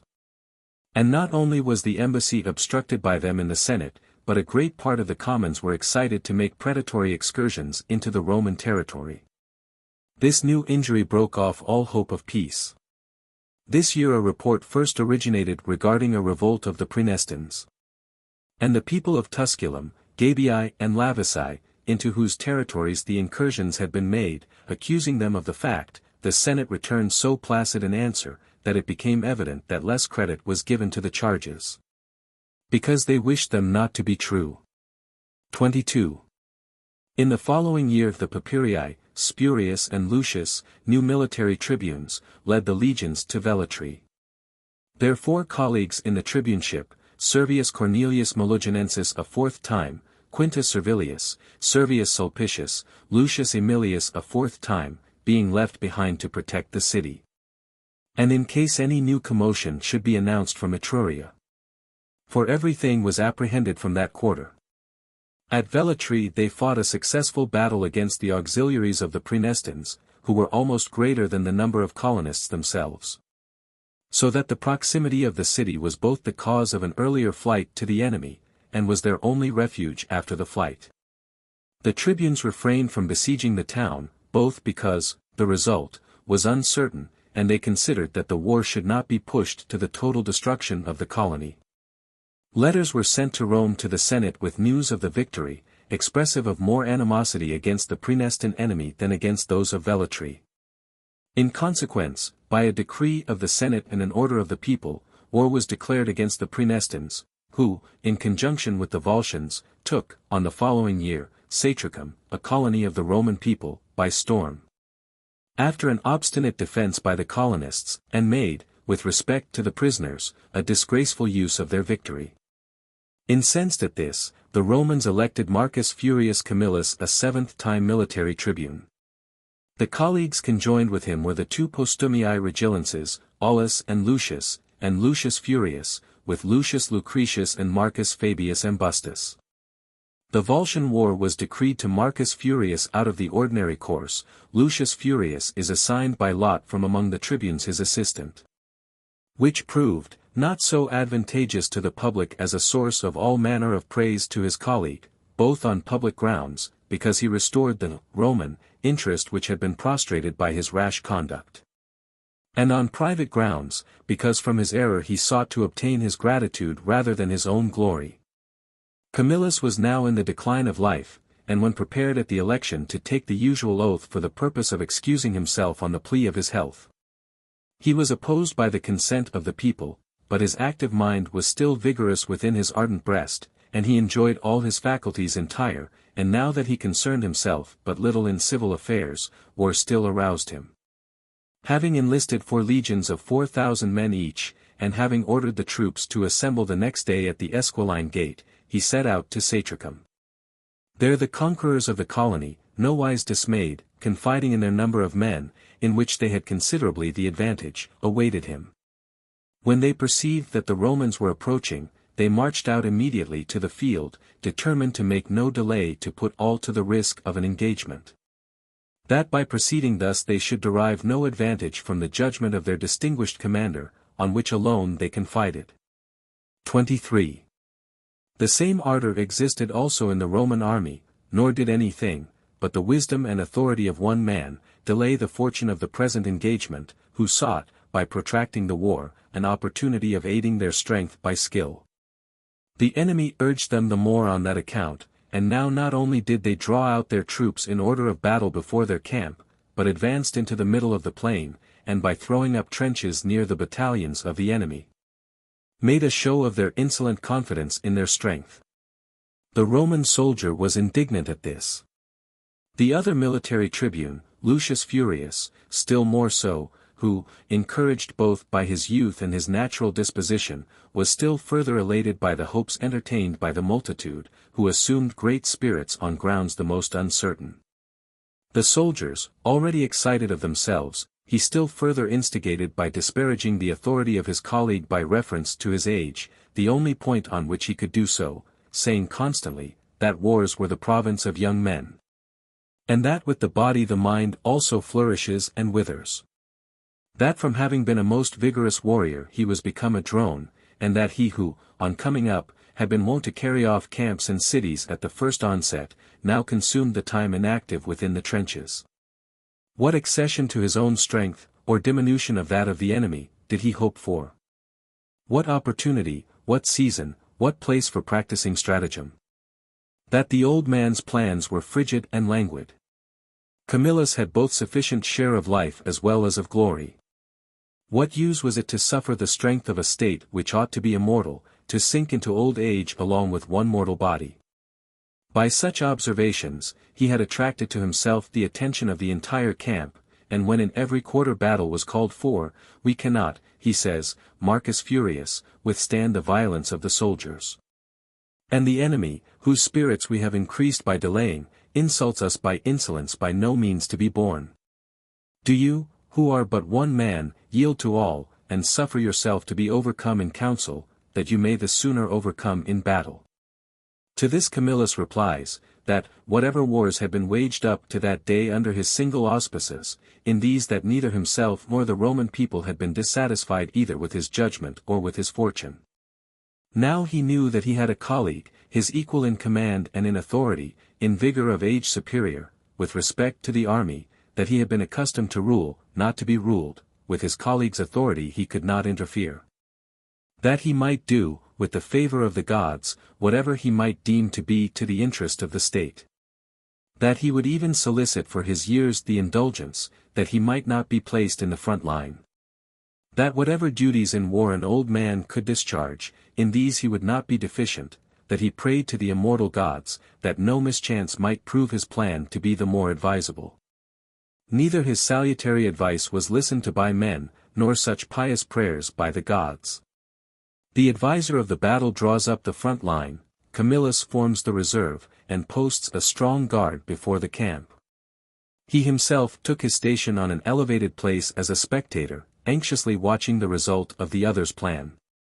24. As soon as the arms clashed at the first encounter, the enemy, from stratagem, not from fear, retreated. There was a gentle acclivity in their rear, between the army in their camp. And because they had sufficient numbers, they had left in the camp several strong cohorts, armed and ready for action, which were to rush forth, when the battle was now commenced, and when the enemy had approached the rampart. The Roman being drawn into disadvantageous ground by following the retreating enemy in disorder, became exposed to this sally. Terror therefore being turned on the victor, by reason of this new force, and the declivity of the valley, caused the Roman line to give way. The Volscians, who made the attack from the camp, being fresh, press on them. Those also who had given way by a pretended flight, renew the fight. The Roman soldiers no longer recovered themselves, but unmindful of their recent presumption and former glory, were turning their backs in every direction, and with disorderly speed were making for their camp, when Camillus, being mounted on his horse by those around him, and hastily opposing the reserve troops to them, "Is this," says he, "soldiers, the battle which ye called for? What man, what god is there, whom ye can blame? That was your rashness, this your cowardice. Having followed another leader, now follow Camillus, and as ye are accustomed to do under my leadership, conquer. Why do ye look to the rampart and camp? Not a man of you shall that camp receive, except as victor." Shame at first stopped their disorderly flight. Then when they saw the standards wheel about, and a line formed to meet the enemy, and the general, besides being distinguished by so many triumphs, venerable also by his age, presented himself in front of the battalions, where the greatest toil and danger was, every one began to upbraid both himself and others, and mutual exhortation with a brisk shout pervaded the entire line. Nor was the other tribune deficient on the occasion. Being dispatched to the cavalry by his colleague, who was restoring the line of the infantry, not by rebuking them, for which task his share in their fault had rendered him an authority of little weight, but from command turning entirely to entreaties, he besought them individually and collectively, to redeem him from blame, who was answerable for the events of that day. Notwithstanding the repugnance and dissuasion of my colleague, I gave myself a partner in the rashness of all rather than in the prudence of one. Camillus sees his own glory in your fortune, whatever it be. For my part, unless the battle is restored, I shall feel the result with you all, the infamy alone, which is most distressing. It was deemed best that the horse should be transferred into the line whilst still unsteady, and that they should attack the enemy by fighting on foot. Distinguished by their arms and courage, they proceed in whatever direction they perceive the line of the infantry most pressed, nor among either the officers or soldiers is there any abatement observed from the utmost effort of courage. The result therefore felt the aid of the bravery exerted. And the Volscians being put to real flight in that direction in which they had lately retreated under pretended fear, great numbers were slain both in the battle itself, and afterwards in flight. The others in the camp, which was taken in the same onset, more, however, were captured than slain. 25. Where when, on taking an account of the prisoners, several Tusculans were recognized, being separated from the rest, they are brought to the tribunes. And they confessed to those who interrogated them, that they had taken up arms by the authority of the state. By the fear of which war so near home Camillus being alarmed, says that he would immediately carry the prisoners to Rome, that the Senate might not be ignorant, that the Tusculans had revolted from the alliance. Meanwhile his colleague, if he thought proper, should command the camp and army. One day had been a lesson to him not to prefer his own counsels to better. However, neither himself, nor any person in the army, supposed that Camillus would pass over his misconduct without some angry feelings, by which the commonwealth had been brought into so perilous a situation. And both in the army and at Rome, the uniform account of all was, that, as matters had been conducted with varying success among the Volscians, the blame of the unsuccessful battle and of the flight lay with Lucius Furius. All the glory of the successful one was to be attributed to Camillus. The prisoners being brought into the Senate, when the Senate decreed that the Tusculans should be punished with war, and they entrusted the management of that war to Camillus, he requests one assistant for himself in that business. And being allowed to select whichever of his colleagues he pleased, contrary to the expectation of every one, he solicited Lucius Furius. By which moderation of feeling he both alleviated the disgrace of his colleague, and acquired great glory to himself. There was no war, however, with the Tusculans. By firm adherence to peace they warded off the Roman violence, which they could not have done by arms. When the Romans entered their territories, no removals were made from the places adjoining to the road, the cultivation of the lands was not interrupted, the gates of the city lying open. They came forth in crowds clad in their gowns to meet the generals. Provision for the army was brought with alacrity from the city and the lands. Camillus having pitched his camp before the gates, wishing to know whether the same appearance of peace, which was displayed in the country, prevailed also within the walls, entered the city, where he beheld the gates lying open, and everything exposed to sale in the open shops, and the workmen engaged each on their respective employments, and the schools of learning buzzing with the voices of the scholars, and the streets filled amid the different kinds of people, with boys and women going different ways, whithersoever the occasions of their respective callings carried them. Nothing in any quarter that bore any appearance of panic or even of surprise. He looked around at every object, attentively inquiring where the war had been. No trace was there of anything having been removed, or brought forward for the occasion. So completely was everything in a state of steady tranquil peace, so that it scarcely seemed that even the rumor of war could have reached them. 26. Overcome therefore by the submissive demeanor of the enemy, he ordered their senate to be called. Tusculans, he says, ye are the only persons who have yet found the true arms and the true strength, by which to protect your possessions from the resentment of the Romans. Proceed to Rome to the Senate. The fathers will consider, whether you have merited more punishment for your former conduct, or forgiveness for your present. I shall not anticipate your gratitude for a favor to be conferred by the state. From me ye shall have the power of seeking pardon. The Senate will grant to your entreaties such a result, as they shall consider meet. When the Tusculans came to Rome, and the Senate, of a people, who were till a little before faithful allies, were seen with sorrowful countenances in the porch of the Senate house, the fathers, immediately moved, at the sight. Even then ordered them to be called, and rather in a friendly than a hostile manner. The Tusculan dictator spoke as follows: Conscript fathers, we against whom ye proclaimed and made war, just as you see us now standing in the porch of your house, so armed and so attired did we go forth to meet your generals and your legions. This was our habit, this the habit of our commons, and ever shall be, unless whenever we shall receive arms from you and defense of you. We return thanks to your generals and your troops for having trusted their eyes more than their ears, and for having committed nothing hostile, where none subsisted. The peace, which we observed, the same we solicit at your hands. We pray you, avert war to that quarter where, if anywhere, it subsists. What your arms may be able to effect on us, if after our submission we are to experience it, we will experience unarmed. This is our determination. May the immortal gods grant that it be as successful as it is dutiful. With respect to the charges, by which you were induced to declare war against us, though it is needless to refute by words what has been contradicted by facts. Yet, admitting they were true, we think it safe for us to confess them, after having shown such evident marks of repentance. Admit then that we have offended against you, since ye deserve that such satisfaction be made to you. These were nearly the words used by the Tusculans. They obtained peace at the present, and not long after the freedom of the state also. The legions were withdrawn from Tusculum. 27. Camillus, distinguished by his prudence and bravery in the Volscian War, by his success in the Tusculan expedition, in both by his extraordinary moderation and forbearance towards his colleague, went out of office.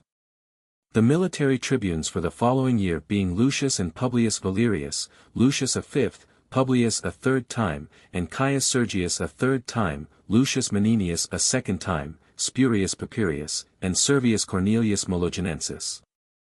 The year required censors also, chiefly on account of the uncertain representations regarding the debt. The tribunes of the commons exaggerating the amount of it on account of the odium of the thing. Whilst it was underrated by those whose interest it was that the difficulty of procuring payment should appear to depend rather on the want of integrity than of ability in the debtors. The censors appointed were Caius Sulpicius Camerinus, Spurius Postumius Regilensis.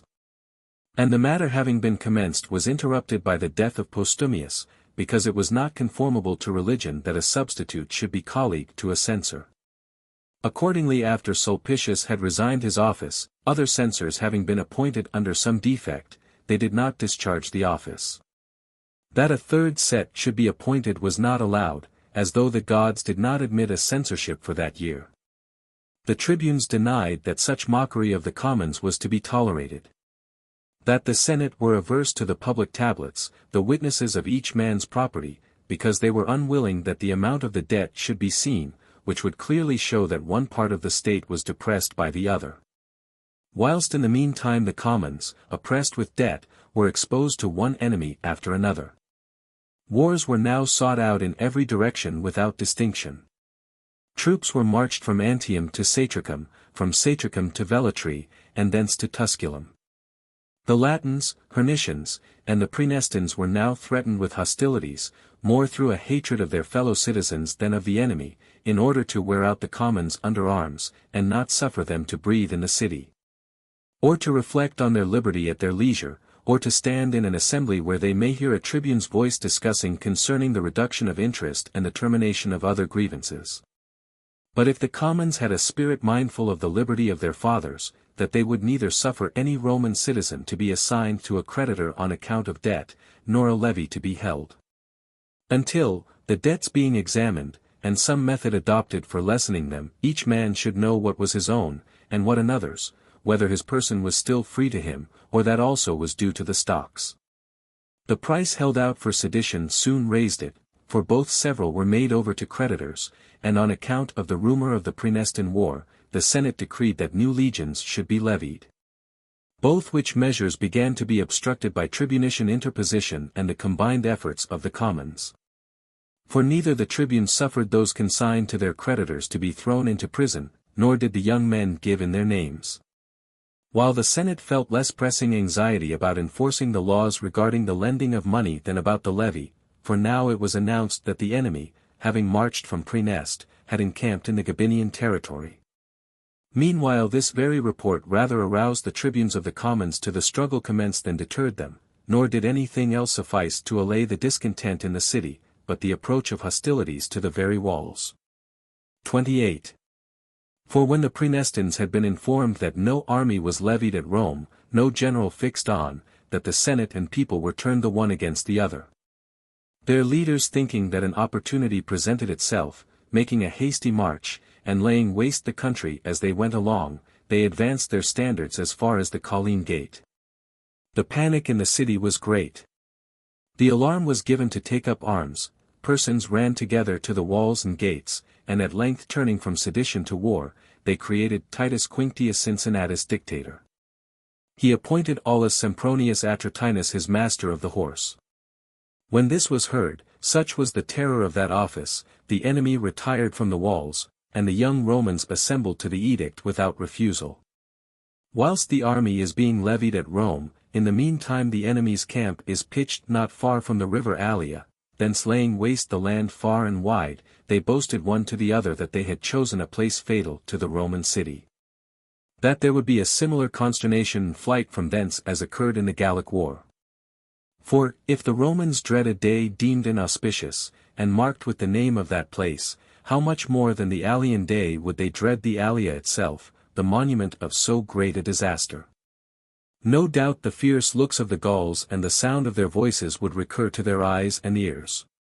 Turning over in mind those groundless notions of circumstances as groundless, they rested their hopes on the fortune of the place.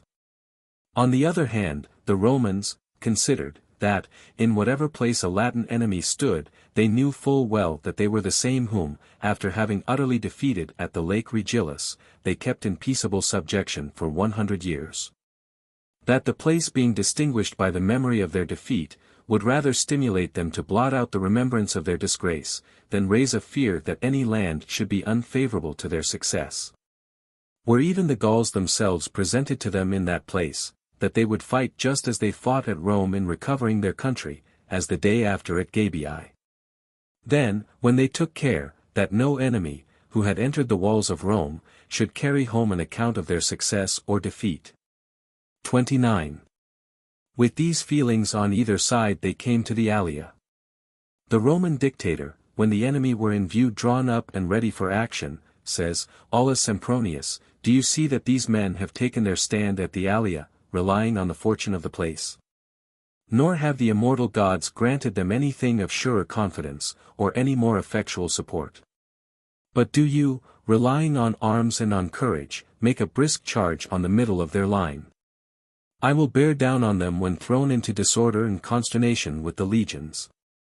Ye gods, witnesses of the treaty, assist us, and exact the penalty, due for yourselves having been violated, and for us who have been deceived through the appeal made to your divinity. The Praenestans sustained not the attack of cavalry, or infantry, their ranks were broken at the first charge and shout. Then when their line maintained its ground in no quarter, they turned their backs.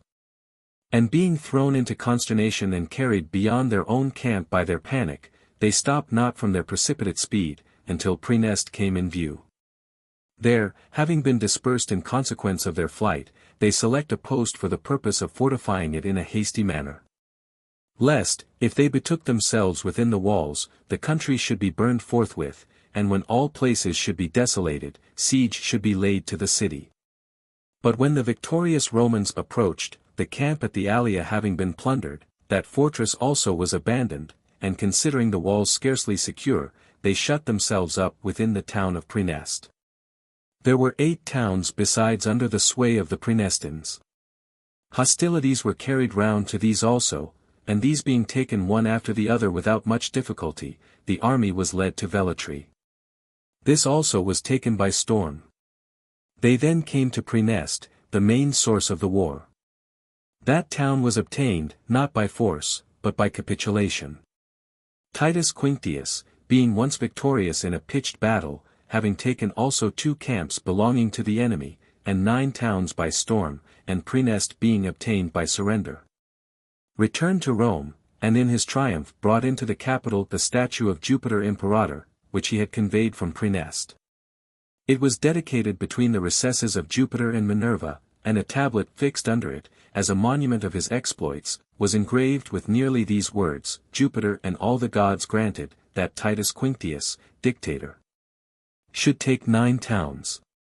On the 20th day after the appointment he abdicated the dictatorship. 30. An election was then held of military tribunes with consular power, in which the number of patricians and plebeians was equal.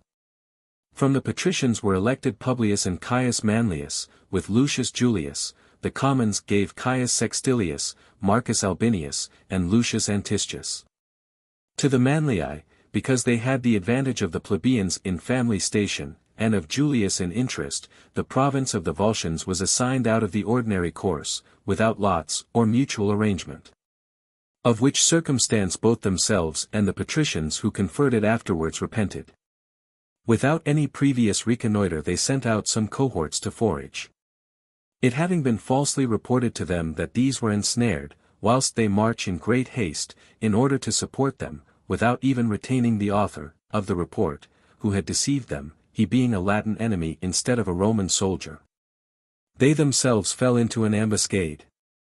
There, whilst they suffer and commit great havoc, making resistance on disadvantageous ground solely by the valor of the soldiers, the enemy in the meantime in another quarter attacked the Roman camp which was situate on a plain. By their temerity and want of skill, matters were brought into jeopardy in both places by the generals. Whatever portion of the army was saved, the good fortune of the Roman people, and the steady valor of the soldiers, even without a director, protected. When an account of these events was brought to Rome, it was at first agreeable to them that a dictator should be appointed. Then when intelligence was received from the Volscian country that matters were quiet, and it appeared manifest that they knew not how to take advantage of victory and of opportunity, the army and generals were recalled from thence also. And there was quiet from that quarter, as far as regarded the Volscians. The only disturbance there was towards the end of the year was, that the Praenestines, having stirred up some of the states of the Latins, renewed hostilities. During the same year new colonists were enrolled for Caesia, the colony itself complaining of the paucity of men. Domestic tranquility, which the influence of the plebeian military tribunes and the respect shown to them among their own party procured, was a consolation for the want of success in war. 31. The commencement of the following year blazed forth with violent sedition, the military tribunes with consular power being Spurius Furius, Quintus Servilius a second time, Caius Licinius, Publius Cloelius, Marcus Horatius, Lucius Geganius. The debt was both the groundwork and cause of the disturbance, for the purpose of ascertaining which Spurius Servilius Priscus and Quintus Cloelius Siculus, being appointed censors, were prevented by war from proceeding in the business. For alarming news at first, then the flight of the country people from the lands brought intelligence that the legions of the Volscians had entered the borders, and were laying waste the Roman land in every direction. In which alarm, so far was the fear of the foreign enemy from putting a check to the domestic feuds, that on the contrary the tribunician power became even more vehement in obstructing the levy. Until these conditions were imposed on the patricians, that no one was to pay tribute as long as the war lasted, nor issue any judicial process respecting money due. This relaxation being obtained for the commons, there was no delay with respect to the levy. New legions being enlisted, it was resolved that 2 armies should be led into the Volscian territory, the legions being divided. Spurius Furius and Marcus Horatius proceed to the right, towards the sea coast and Antium, Quintus Servilius and Lucius Geganius to the left, to Agetra towards the mountains.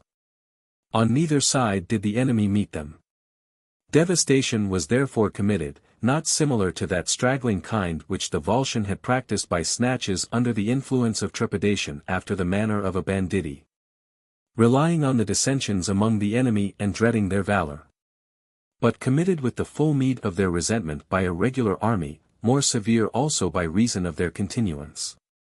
For the incursions had been made by the Volscians on the skirts of the borders, as they were afraid lest an army might in the meantime come forth from Rome.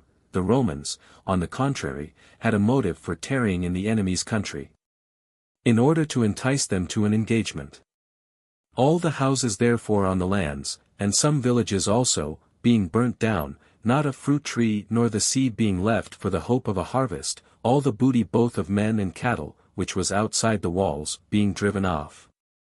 The troops were led back from both quarters to Rome. 32. A short interval having been granted to the debtors to recover breath, when matters became perfectly quiet with respect to the enemy, legal proceedings began to be instituted anew.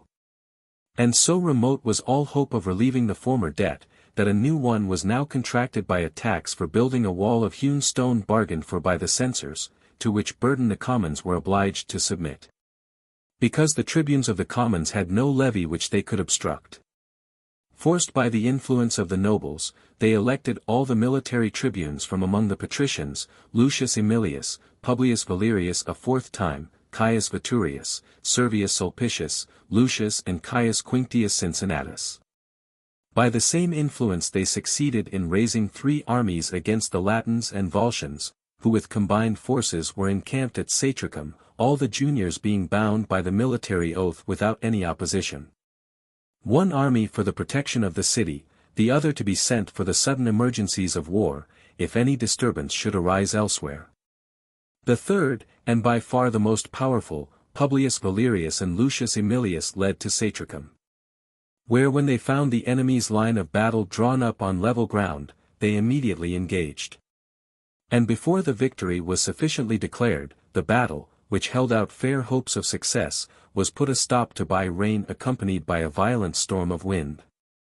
On the following day the battle was renewed. And for a considerable time the Latin troops particularly, who had learned the Roman discipline during the long confederacy, stood their ground with equal bravery and success. A charge of cavalry broke their ranks. When thus confused, the infantry advanced upon them, and as much as the Roman line advanced, so much were the enemy dislodged from their ground, and when once the battle gave way, the Roman prowess became irresistible. When the enemy being routed made for Satricum, which was 2 miles distant, not for their camp, they were cut down chiefly by the cavalry, their camp was taken and plundered. The night succeeding the battle, they betake themselves to Antium in a march resembling a flight, and though the Roman army followed them almost in their steps, fear however possessed more swiftness than anger. Wherefore the enemy entered the walls before the Roman could annoy or impede their rear. After that several days were spent in laying waste the country, as the Romans were neither supplied with military engines to attack walls, nor the others to hazard the chance of a battle. 33. At this time a dissension arose between the Antians and the Latins, when the Antians, overcome by misfortunes and reduced by a war, in which they had both been born and had grown old, began to think of a surrender. Whilst their recent revolt after a long peace, their spirits being still fresh, rendered the Latins more determined to persevere in the war. There was an end to the contest, when it became evident to both parties that neither would stand in the way of the other so as to prevent them from following out their own views. The Latins by departing redeemed themselves from a share in what they deemed a dishonorable peace. The Antians, on the removal of those who by their presence impeded their salutary counsels, surrender their city and lands to the Romans. The resentment and rage of the Latins, because they were neither able to damage the Romans in war, nor to retain the Volscians in arms, vented itself in setting fire to the city of Satricum, which had been their first place of retreat after their defeat. Nor did any other building in that city remain, since they cast firebrands indiscriminately into those sacred and profane, except the temple of Mother Matuta. From that neither the sanctity of the building itself, nor respect for the gods, is said to have restrained them, but an awful voice, emitted from the temple with threats of dismal vengeance. Unless they removed their abominable fires to a distance from the temples. Fired with this rage, their impetuosity carried them on to Tusculum, under the influence of resentment, because, having abandoned the general association of the Latins, they joined themselves not only in alliance with the Romans, but also as members of their state. As they unexpectedly rushed in at the gates, which were lying open, the town, except the citadel, was taken at the first shout. The townsmen with their wives and children took refuge in the citadel, and sent messengers to Rome, to inform the Senate of their situation. An army was led to Tusculum with no less expedition than was worthy of the honor of the Roman people. Lucius Quinctius and Servius Sulpicius, military tribunes, commanded it. They beheld the gates of Tusculum shut, and the Latins, with the feelings of besiegers and besieged, on the one side defending the walls of Tusculum, on the other hand attacking the citadel, they struck terror and felt it at the same time. The arrival of the Romans produced a change in the minds of both parties. It turned the Tusculans from great alarm into the utmost alacrity, and the Latins from almost assured confidence of soon taking the citadel, as they were masters of the town, to very slender hope of even their own safety. A shout is raised by the Tusculans from the citadel, it is answered by a much louder one from the Roman army. The Latins are hard pressed on both sides, they neither withstand the force of the Tusculans pouring down on them from the higher ground, Nor are they able to repel the Romans advancing up to the walls, and forcing the bars of the gates. The walls were first taken by Scalade, the gates were then broken open. And when the two enemies pressed them both in front and in the rear, nor did there remain any strength for fight, nor any room for running away, between both they were all cut to pieces to a man. Tusculum being recovered from the enemy, the army was led back to Rome. 34. In proportion as all matters were more tranquil abroad in consequence of their successes in war this year, so much did the violence of the patricians and the distresses of the commons in the city increase every day. As the ability to pay was prevented by the very fact that it was necessary to pay. Accordingly, when nothing could now be paid out of their property, being cast in suits and assigned over to custody, they satisfied their creditors by their character and persons, and punishment was substituted for payment. Wherefore not only the lowest, but even the leading men in the commons had sunk so low in spirit, that no enterprising and adventurous man had courage, not only to stand for the military tribuneship among the patricians, for which privilege they had strained all their energies, but not even to take on them and sue for plebeian magistracies, and the patricians seemed to have for ever recovered the possession of an honor that had been only usurped by the commons for a few years. A trifling cause, as generally happens, which had the effect of producing a mighty result, intervened to prevent the other party from exulting too much in that. Two daughters of Marcus Fabius Ambustus, an influential man, both among persons of his own station, and also with the commons, because he was by no means considered a despiser of persons of that order, had been married. The elder to Servius Sulpicius, the younger to Caius Licinius Stolo, a distinguished person, but still a plebeian. And the fact of such an alliance not having been scorned, had gained influence for Fabius with the people. It so happened, that when the two sisters, the Fabii, were passing away the time in conversation in the house of Servius Sulpicius, military tribune, a lictor of Sulpicius, when he returned home from the forum, rapped at the door, as is usual, with the rod. When the younger Fabia, a stranger to this custom, was frightened at it, she was laughed at by her sister, who was surprised at her sister not knowing the matter. That laugh, however, gave a sting to the female mind, sensitive as it is to mere trifles. From the number of persons attending on her, and asking her commands, her sister's match, I suppose, appeared to her to be a fortunate one, and she repined at her own, according to that erroneous feeling, by which every one is most annoyed at being outstripped by those nearest to him. When her father happened to see her disappointed after the recent mortification, by kindly inquiring he prevailed on her, who was dissembling the cause of her annoyance, as being neither affectionate with respect to her sister, nor respectful towards her husband, to confess, that the cause of her chagrin was, that she had been united to an inferior, and married into a house which neither honor nor influence could enter. Ambustus then, consoling his daughter, bid her keep up good spirits, that she should soon see the same honors at her own house, which she now sees at her sister's. Upon this he began to draw up his plans with his son-in-law, having attached to himself Lucius Sextius, an enterprising young man, and one to whose hope nothing was wanting but patrician descent. 35. There appeared a favorable opportunity for making innovations on account of the immense load of debt, no alleviation of which evil the commons could hope for unless their own party were placed in the highest authority. To bring about that object, they saw, that they should exert themselves. That the plebeians, by endeavoring and persevering, had already gained a step towards it, whence, if they struggled forward, they might reach the summit, and be on a level with the patricians, in honor as well as in merit. For the present it was resolved that plebeian tribunes should be created, in which office they might open for themselves a way to other honors. And Caius Licinius and Lucius Sextius, being elected tribunes, proposed laws all against the power of the patricians, and for the interests of the commons, one regarding the debt, that whatever had been paid in interest being deducted from the principal, the remainder should be paid off in 3 years by equal installments. The other concerning the limitation of land, that no one should possess more than 500 acres of land, a third, that there should be no election of military tribunes, and that one at least of the consuls should be elected from the commons. All matters of great importance, and such as could not be attained without the greatest struggles. A contest therefore for all those objects, of which there is ever an inordinate desire among men, viz. land, money, and honors, being now proposed, the patricians became terrified and dismayed, and finding no other remedy in their public and private consultations except the protest, which had been tried in many previous contests. They gained over their colleagues to oppose the bills of the tribunes. When they saw the tribes summoned by Licinius and Sextius to announce their votes, surrounded by bands of patricians, they neither suffered the bills to be read, nor any other usual form for taking the votes of the commons to be gone through. And now assemblies being frequently convened to no purpose, when the propositions were now considered as rejected, it is very well, says Sextius.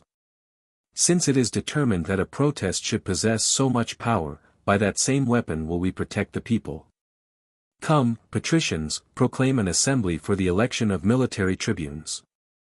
I will take care that that word, I forbid it, which you listen to our colleagues chanting with so much pleasure, shall not be very delightful to you.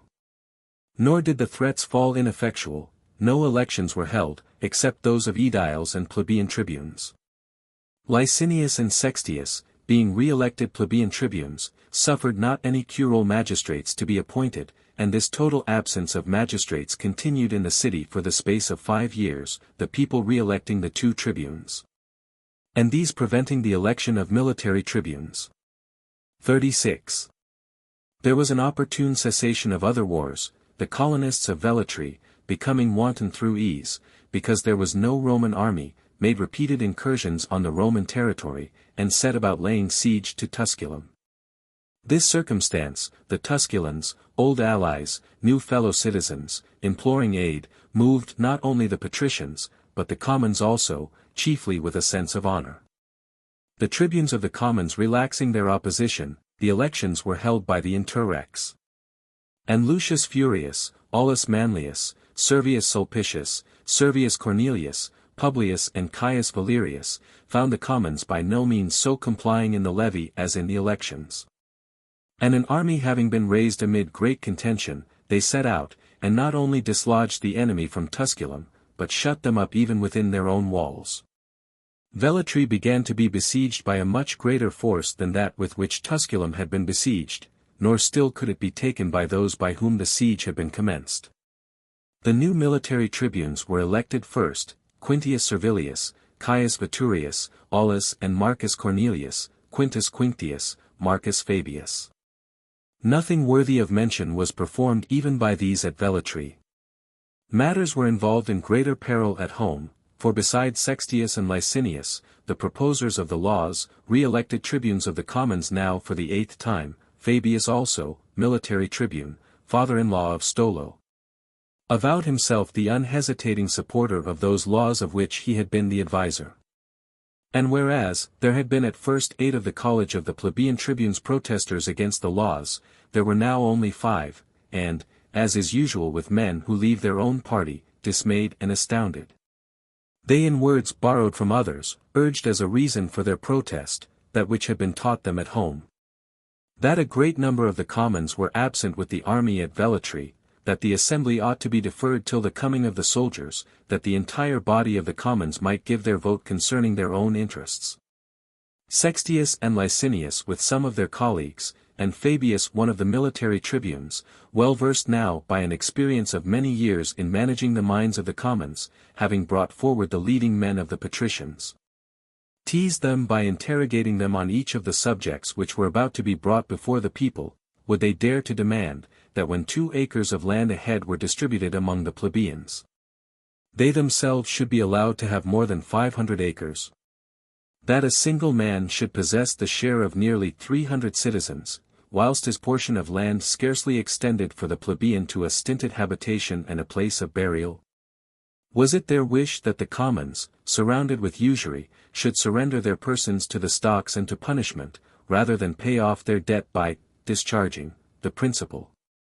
And that persons should be daily led off from the forum in flocks, after being assigned to their creditors, and that the houses of the nobility should be filled with prisoners? And that wherever a patrician dwelt, there should be a private prison? 37.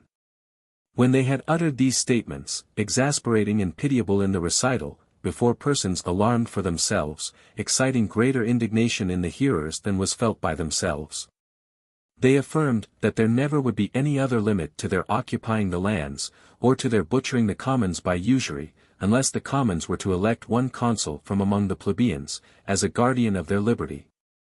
That the tribunes of the commons were now despised, as being an office which breaks down its own power by the privilege of protest. That there could be no equality of right, where the dominion was in the hands of the one party, assistance only in that of the other. Unless the authority were shared, the commons would never enjoy an equal share in the commonwealth. Nor was there any reason why any one should think it enough that plebeians were taken into account at the consular elections, unless it were made indispensable that one consul at least should be from the commons, no one would be elected. Or had they already forgotten, that when it had been determined that military tribunes should be elected rather than consuls, for this reason, that the highest honors should be open to plebeians also, no one out of the commons was elected military tribune for 44 years. How could they suppose, that they would voluntarily confer, when there are but 2 places, a share of the honor on the commons, who at the election of military tribunes used to monopolize the 8 places? And that they would suffer a way to be open to the consulship, who kept the tribuneship so long a time fenced up? That they must obtain by a law, what could not be obtained by influence at elections? And that one consulate must be set apart out of the way of contest, to which the commons may have access, since when left open to dispute it is sure ever to become the prize of the more powerful. Nor can that now be alleged, which they used formerly to boast of, that there were not among the plebeians qualified persons for curule magistracies. For, was the government conducted with less activity and less vigor, since the tribunate of Publius Licinius Calvus, who was the first plebeian elected to that office, than it was conducted during those years when no one but patricians was a military tribune? Nay, on the contrary, several patricians had been condemned after their tribuneship, no plebeian. Quaestors also, as military tribunes, began to be elected from the commons a few years before. Nor had the Roman people been dissatisfied with any one of them. The consulate still remained for the attainment of the plebeians, that it was the bulwark, the prop of their liberty.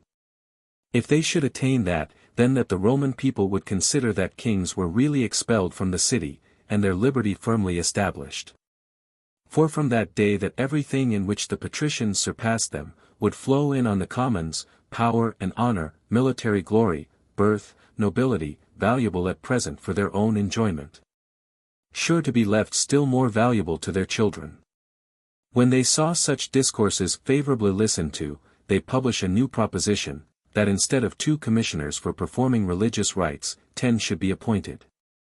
So that 1/2 should be elected out of the commons, the other half from the patricians, and they deferred the meeting, for the discussion, of all those propositions, till the coming of that army which was besieging Velletri.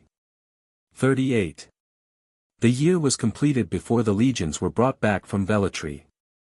Thus the question regarding the laws was suspended and deferred for the new military tribunes. For the commons re-elected the same 2 plebeian tribunes, because they were the proposers of the laws.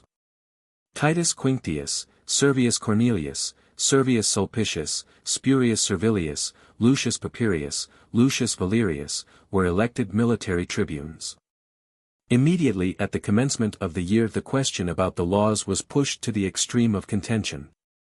And when the tribes were called, nor did the protest of their colleagues prevent the proposers of the laws, the patricians being alarmed have recourse to their 2 last aids, to the highest authority and the highest citizen. It is resolved that a dictator be appointed. Marcus Furius Camillus is appointed, who nominates Lucius Aemilius his master of the horse. To meet so powerful a measure of their opponents, the proposers of the laws also set forth the people's cause with great determination of mind, and having convened an assembly of the people, they summoned the tribes to vote. When the dictator took his seat, accompanied by a band of patricians, full of anger and of threats, and the business was going on at first with the usual contention of the plebeian tribunes, some proposing the law and others protesting against it. And though the protest was more powerful by right, still it was overpowered by the popularity of the laws themselves and of their proposers, and when the first tribes pronounced, be it as you propose, then Camillus says, since, Romans, tribunician extravagance, not authority, sways you now, and ye are rendering the right of protest, acquired formerly by a secession of the commons, totally unavailing by the same violent conduct by which you acquired it, I, as dictator, will support the right of protest, not more for the interest of the whole commonwealth than for your sake. And by my authority I will defend your rights of protection, which have been overturned.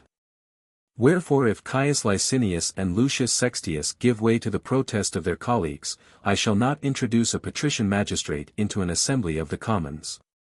If, in opposition to the right of protest, they will strive to saddle laws on the state as though captive, I will not suffer the tribunician power to be destroyed by itself.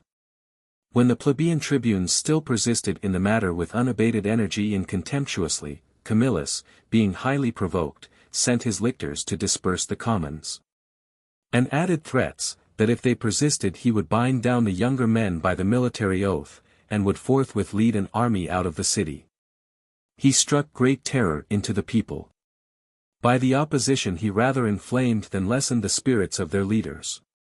But the matter inclining neither way, he abdicated his dictatorship, either because he had been appointed with some informality, as some have stated, or because the tribunes of the people proposed to the commons, and the commons passed it, that if Marcus Furius did any thing as dictator, he should be fined 500,000 asses. But both the disposition of the man himself, and the fact that Publius Manlius was immediately substituted as dictator for him, incline me to believe, that he was deterred rather by some defect in the auspices than by this unprecedented order. What could be the use of appointing him, Manlius, to manage a contest in which Camillus had been defeated? And because the following year had the same Marcus Furius dictator, who certainly would not without shame have resumed an authority which but the year before had been worsted in his hands. At the same time, because at the time when the motion about fining him is said to have been published, he could either resist this order, by which he saw himself degraded, or he could not have obstructed those others on account of which this was introduced, and throughout the whole series of disputes regarding the tribunician and consular authority, even down to our own memory, the preeminence of the dictatorship was always decided. 39. Between the abdication of the former dictatorship and the new one entered on by Manlius, an assembly of the commons being held by the tribunes, as if it were an interregnum, it became evident which of the laws proposed were more grateful to the commons, which to the proposers. For they passed the bills regarding the interest and the land, rejected the one regarding the plebeian consulate. And both decisions would have been carried into effect, had not the tribunes declared that they consulted the people on all the laws collectively.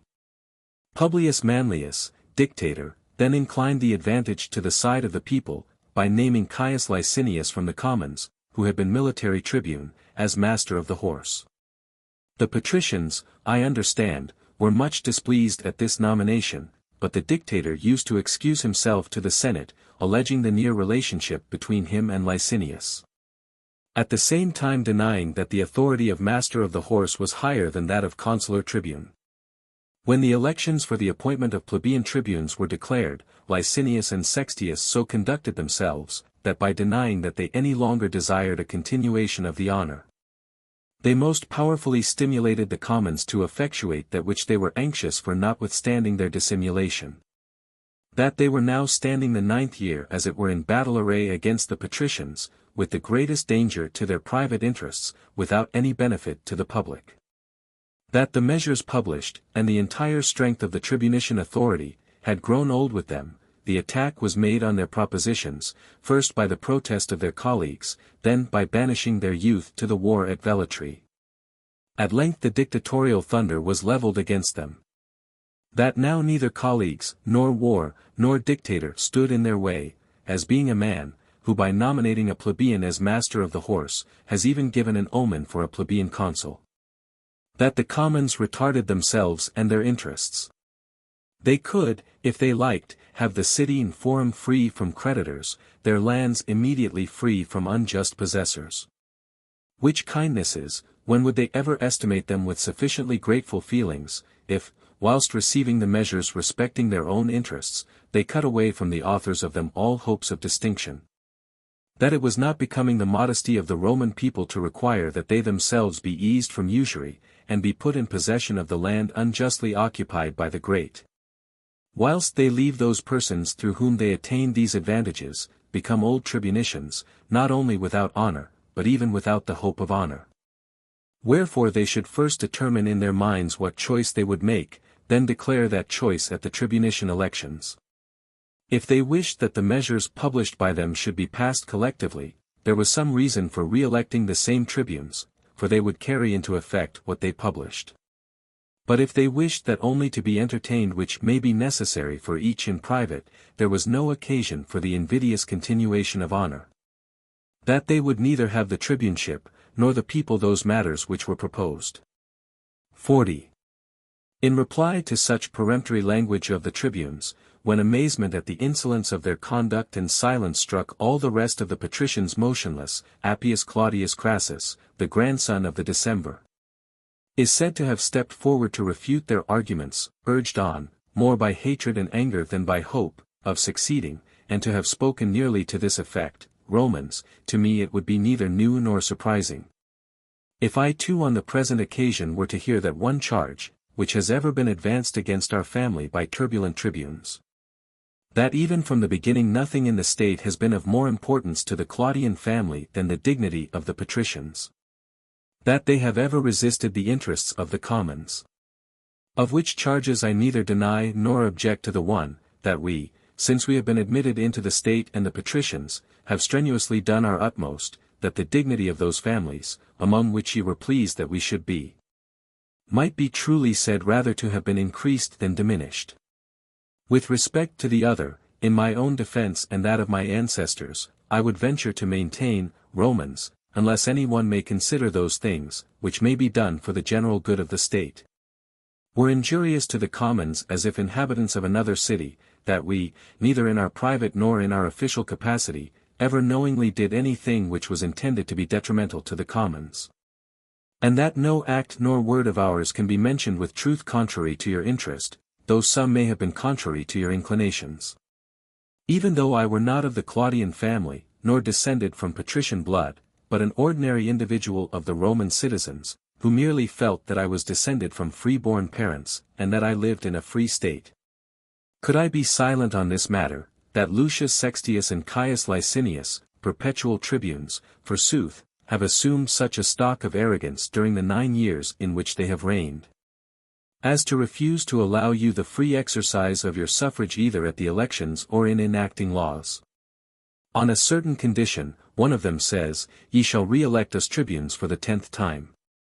What else is it, but saying, what others sue for, we disdain so thoroughly, that without some consideration we will not accept it. But in the name of goodness, what is that consideration, for which we may always have you tribunes of the commons? That ye admit collectively all our measures, whether they please or displease, are profitable or unprofitable. I beg you, Tarquinii, tribunes of the commons, suppose that I, an individual citizen, should call out in reply from the middle of the assembly. With your good leave be it permitted us to select out of these measures those which we deem to be beneficial to us. To reject the others. It will not be permitted, he says. Must you enact concerning the interest of money and the lands, that which tends to the interest of you all? And must not this prodigy take place in the city of Rome, that of seeing Lucius Sextius and this Caius Licinius consuls, a thing which you loathe and abominate? Either admit all, or I propose none. Just as if any one were to place poison and food together before any one who was oppressed with famine, and order him either to abstain from that which would sustain life, or to mix with it that which would cause death. Wherefore, if this state were free, would they not all in full assembly have replied to you, begone hence with your tribuneships and your propositions? What? If you will not propose that which it is the interest of the people to accept, will there be no one who will propose it? If any patrician, if, what they desire to be still more invidious, any Claudius should say, either accept all, or I propose nothing, which of you, Romans, would bear it? Will ye never look at facts rather than persons? But always listen with partial ears to everything which that officer will say, and with prejudiced ears to what may be said by any of us. But, by Jove, their language is by no means becoming members of a republic. What sort is the measure, which they are indignant at its having been rejected by you? Very like their language, Romans. I ask, he says, that it may not be lawful for you to elect, as consuls, such persons as ye may wish. Does he require anything else, who orders that one consul at least be elected from the commons, nor does he grant you the power of electing 2 patricians? If there were wars at the present day, such as the Etrurian for instance, when Porsenna took the Janiculum, such as the Gallic war lately, when, except the capital and citadel, all these places were in possession of the enemy.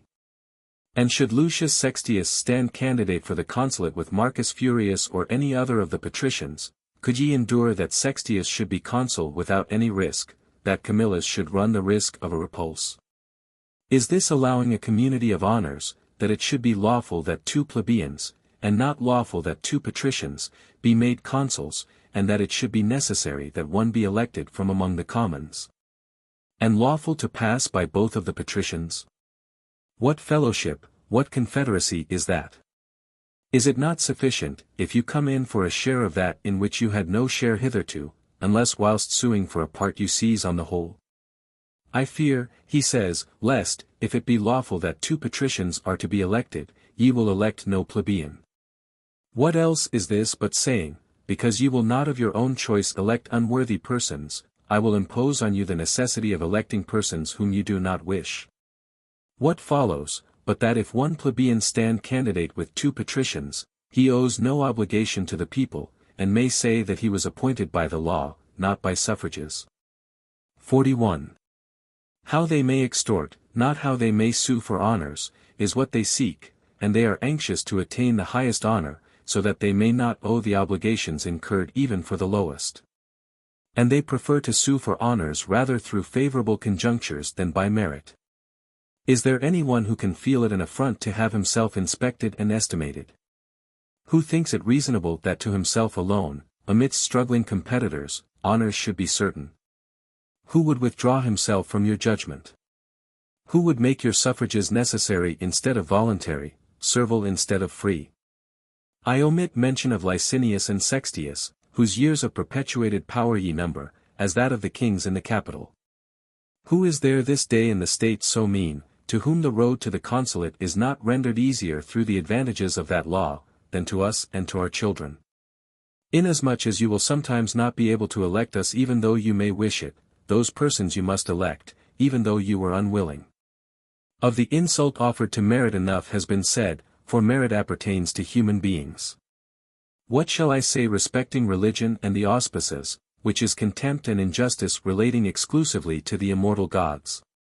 Who is there who does not know that this city was built by auspices, that all things are conducted by auspices during war and peace, at home and abroad? In whom therefore are the auspices vested according to the usage of our forefathers?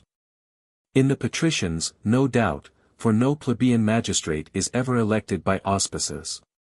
So peculiar to us are the auspices, that not only do the people elect in no other manner, save by auspices, the patrician magistrates whom they do elect, but even we ourselves, without the suffrages of the people, appoint the interrex by auspices. And in our private station we hold those auspices, which they do not hold even in office. What else then does he do, than abolish auspices out of the state, who, by creating plebeian consuls, takes them away from the patricians who alone can hold them? They may now mock at religion. For what else is it, if the chickens do not feed? If they come out too slowly from the coop? If a bird chaunt an unfavorable note? These are trifling, but by not despising these trifling matters, our ancestors have raised this state to the highest eminence. Now, as if we had no need of the favor of the gods, we violate all religious ceremonies. Wherefore let pontiffs, augurs, kings of the sacrifices be appointed at random. Let us place the tiara of Jupiter's flamen on any person, provided he be a man. Let us hand over the ancilia, the shrines, the gods, and the charge of the worship of the gods, to those to whom it is impious to commit them. Let not laws be enacted, nor magistrates elected under auspices. Let not the Senate give their approbation, either to the assemblies of the centuries or of the curiae. Let Sextius and Licinius, like Romulus and Tatius, reign in the city of Rome, because they give away as donations other persons' money and lands.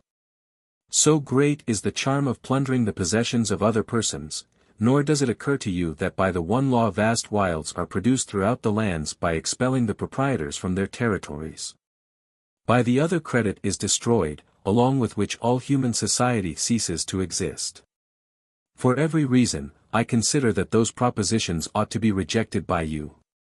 Whatever ye may do, I pray the gods to render it successful. 42.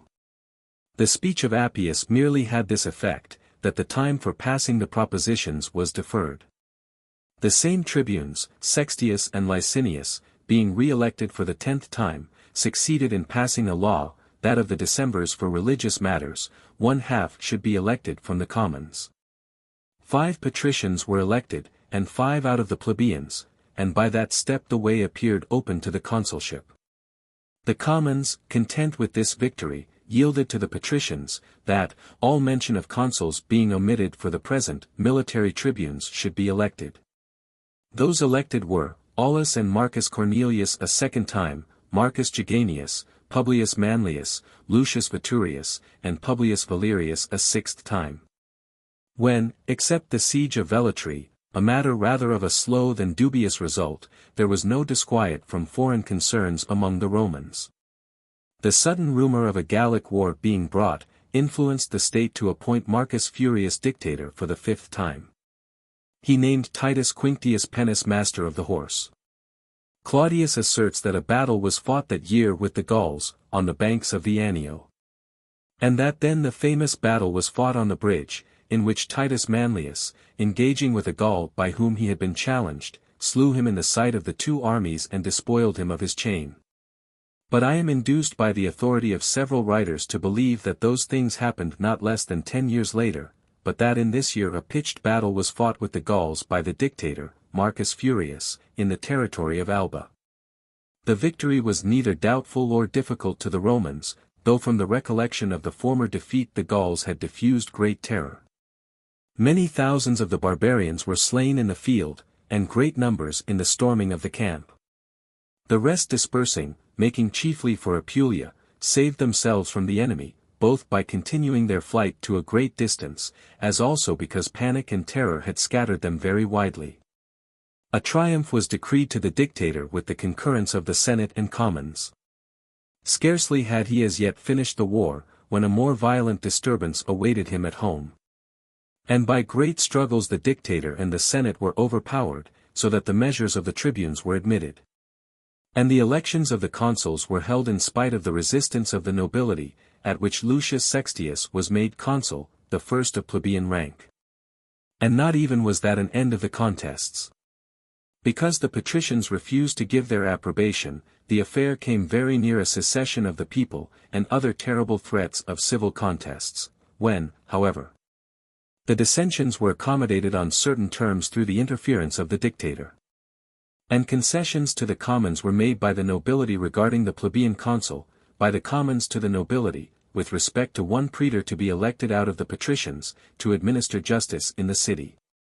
The different orders being at length restored to concord after their long-continued animosity, when the Senate were of opinion that for the sake of the immortal gods they would readily do a thing deserving, and that justly. If ever on any occasion before, that the most magnificent games should be performed, and that one day should be added to the 3. The plebeian aediles refusing the office, the young patricians cried out with one accord, that they, for the purpose of paying honor to the immortal gods, would readily undertake the task, so that they were appointed aediles. And when thanks were returned to them by all, a decree of the Senate passed, that the dictator should ask of the people 2 persons as aediles from among the patricians, that the Senate should give their approbation to all the elections of that year. Book 7. 2 magistrates were added, the praetorship and curule aedileship. A pestilence rages in the city, which carries off the celebrated Furius Camillus. Scenic representations first introduced. Curtius leaps on horseback completely armed into a gulf in the forum. Titus Manlius, having slain a Gaul in single combat, who challenged any of the Roman soldiers, takes from him a golden chain, and hence gets the name of Torquatus. 2 new tribes are added, called the Pomptine and Publilian. Licinius Stolo is condemned on a law which he himself had carried, for possessing more than 500 acres of land. Marcus Valerius, surnamed Corvinus, from having with the aid of a crow killed a Gaul, who challenged him, is on the following year elected consul, though but 23 years old. A treaty of friendship made with the Carthaginians. The Campanians, overpowered by the Samnites, surrender themselves to the Roman people, who declare war against the Samnites. P. Decius Mus saves the Roman army, when brought into very great danger by the consul A. Cornelius. Conspiracy and revolt of the Roman soldiers in the garrison of Capua. They are brought to a sense of duty, and restored to their country, by Marcus Valerius Corvus, dictator. Successful operations against the Hernicians, Gauls, Tiburtians, Pravernians, Tarquinians, Samnites, and Volscians. 1. This year will be remarkable for the consulship of a man of mean birth, remarkable for 2 new magistracies, the praetorship and curule aedileship. These honors the patricians claimed to themselves, in consideration of 1 consulship having been conceded to the plebeians. The commons gave the consulship to Lucius Sextius, by whose law it had been obtained. The patricians by their popular influence obtained the praetorship for Spurius Furius Camillus, the son of Marcus, the aedileship for Gnaeus Quinctius Capitolinus and Publius Cornelius Scipio, men of their own rank. To Lucius Sextius, the patrician colleague assigned was Lucius Aemilius Mamercinus. In the beginning of the year mention was made both of the Gauls, who, after having strayed about through Apulia, it was now rumored were forming into a body. And also concerning a revolt of the Hernicians. When all business was purposely deferred, so that nothing should be transacted through means of the plebeian consul, silence was observed on all matters, and a state of inaction like to a justicium. Except that, the tribunes not suffering it to pass unnoticed that the nobility had arrogated to themselves 3 patrician magistracies as a compensation for 1 plebeian consul, sitting in curule chairs, clad in the praetexta like consuls. The praetor, too, administering justice, and as if colleague to the consuls, and elected under the same auspices, the Senate were in consequence made ashamed to order the curule aediles to be elected from among the patricians. It was at first agreed, that they should be elected from the commons every 2nd year, afterwards the matter was left open. Then, in the consulate of Lucius Janutius and Quintus Servilius, affairs being tranquil both at home and abroad, that they might at no period be exempt from fear and danger, a great pestilence arose. They say that a praetor, a curule aedile, and 3 plebeian tribunes died of it, and that several other deaths took place in proportion among the populace. And that pestilence was made memorable chiefly by the death of Marcus Furius, which, though occurring at an advanced age, was still much lamented. For he was a truly extraordinary man under every change of fortune. The first man in the state in peace and war, before he went into exile, still more illustrious in exile, whether by the regret felt for him by the state, which, when in captivity, implored his aid when absent, or by the success with which, when restored to his country, he restored that country along with himself. For 25 years afterwards, for so many years afterwards did he live, he uniformly preserved his claims to such great glory, and was deemed deserving of their considering him, next after Romulus, a second founder of the city of Rome. 2. The pestilence continued both for this and the following year, Caius Sulpicius Pedicus and Caius Licinius Stolo being consuls. During that year nothing worth recording took place, except that for the purpose of imploring the favor of the gods, there was a lectisternium, the 3rd time since the building of the city. And when the violence of the disease was alleviated neither by human measures nor by divine interference, their minds being broken down by superstition, among other means of appeasing the wrath of heaven. Scenic plays also are said to have been instituted, a new thing to a warlike people, for hitherto there had been only the shows of the circus. But the matter was trivial, as all beginnings generally are, and even that itself from a foreign source. Without any poetry, or gesticulating in imitation of such poetry, actors were sent for from Etruria, dancing to the measures of a musician, and exhibited, according to the Tuscan fashion, movements by no means ungraceful. The young men afterwards began to imitate these, throwing out at the same time among each other jocular expressions in uncouth verses, nor were their gestures irrelevant to their language. Wherefore the matter was received with approbation, and by frequent use was much improved. To the native performers the name of histriones was given, because hister, in the Tuscan vocabulary, was the name of an actor, who did not, as formerly, throw out alternately artless and unpolished verses like the Fescennine at random, but represented medleys complete with meter, the music being regularly adjusted for the musician, and with appropriate gesticulation. Livius, who several years after, giving up medleys, was the first who ventured to digest a story with a regular plot, the same being, forsooth, as all were at that time, the actor of his own pieces. After having broken his voice from having been too repeatedly called on, and after having sought permission, is said to have placed a boy before the musician to chaunt, and to have performed the gesticulations with considerably freer movement. Because the employment of his voice was no impediment to him. Thence commenced the practice of chaunting to the actors according to their manual gesticulations, and the dialogues only were left to their voice.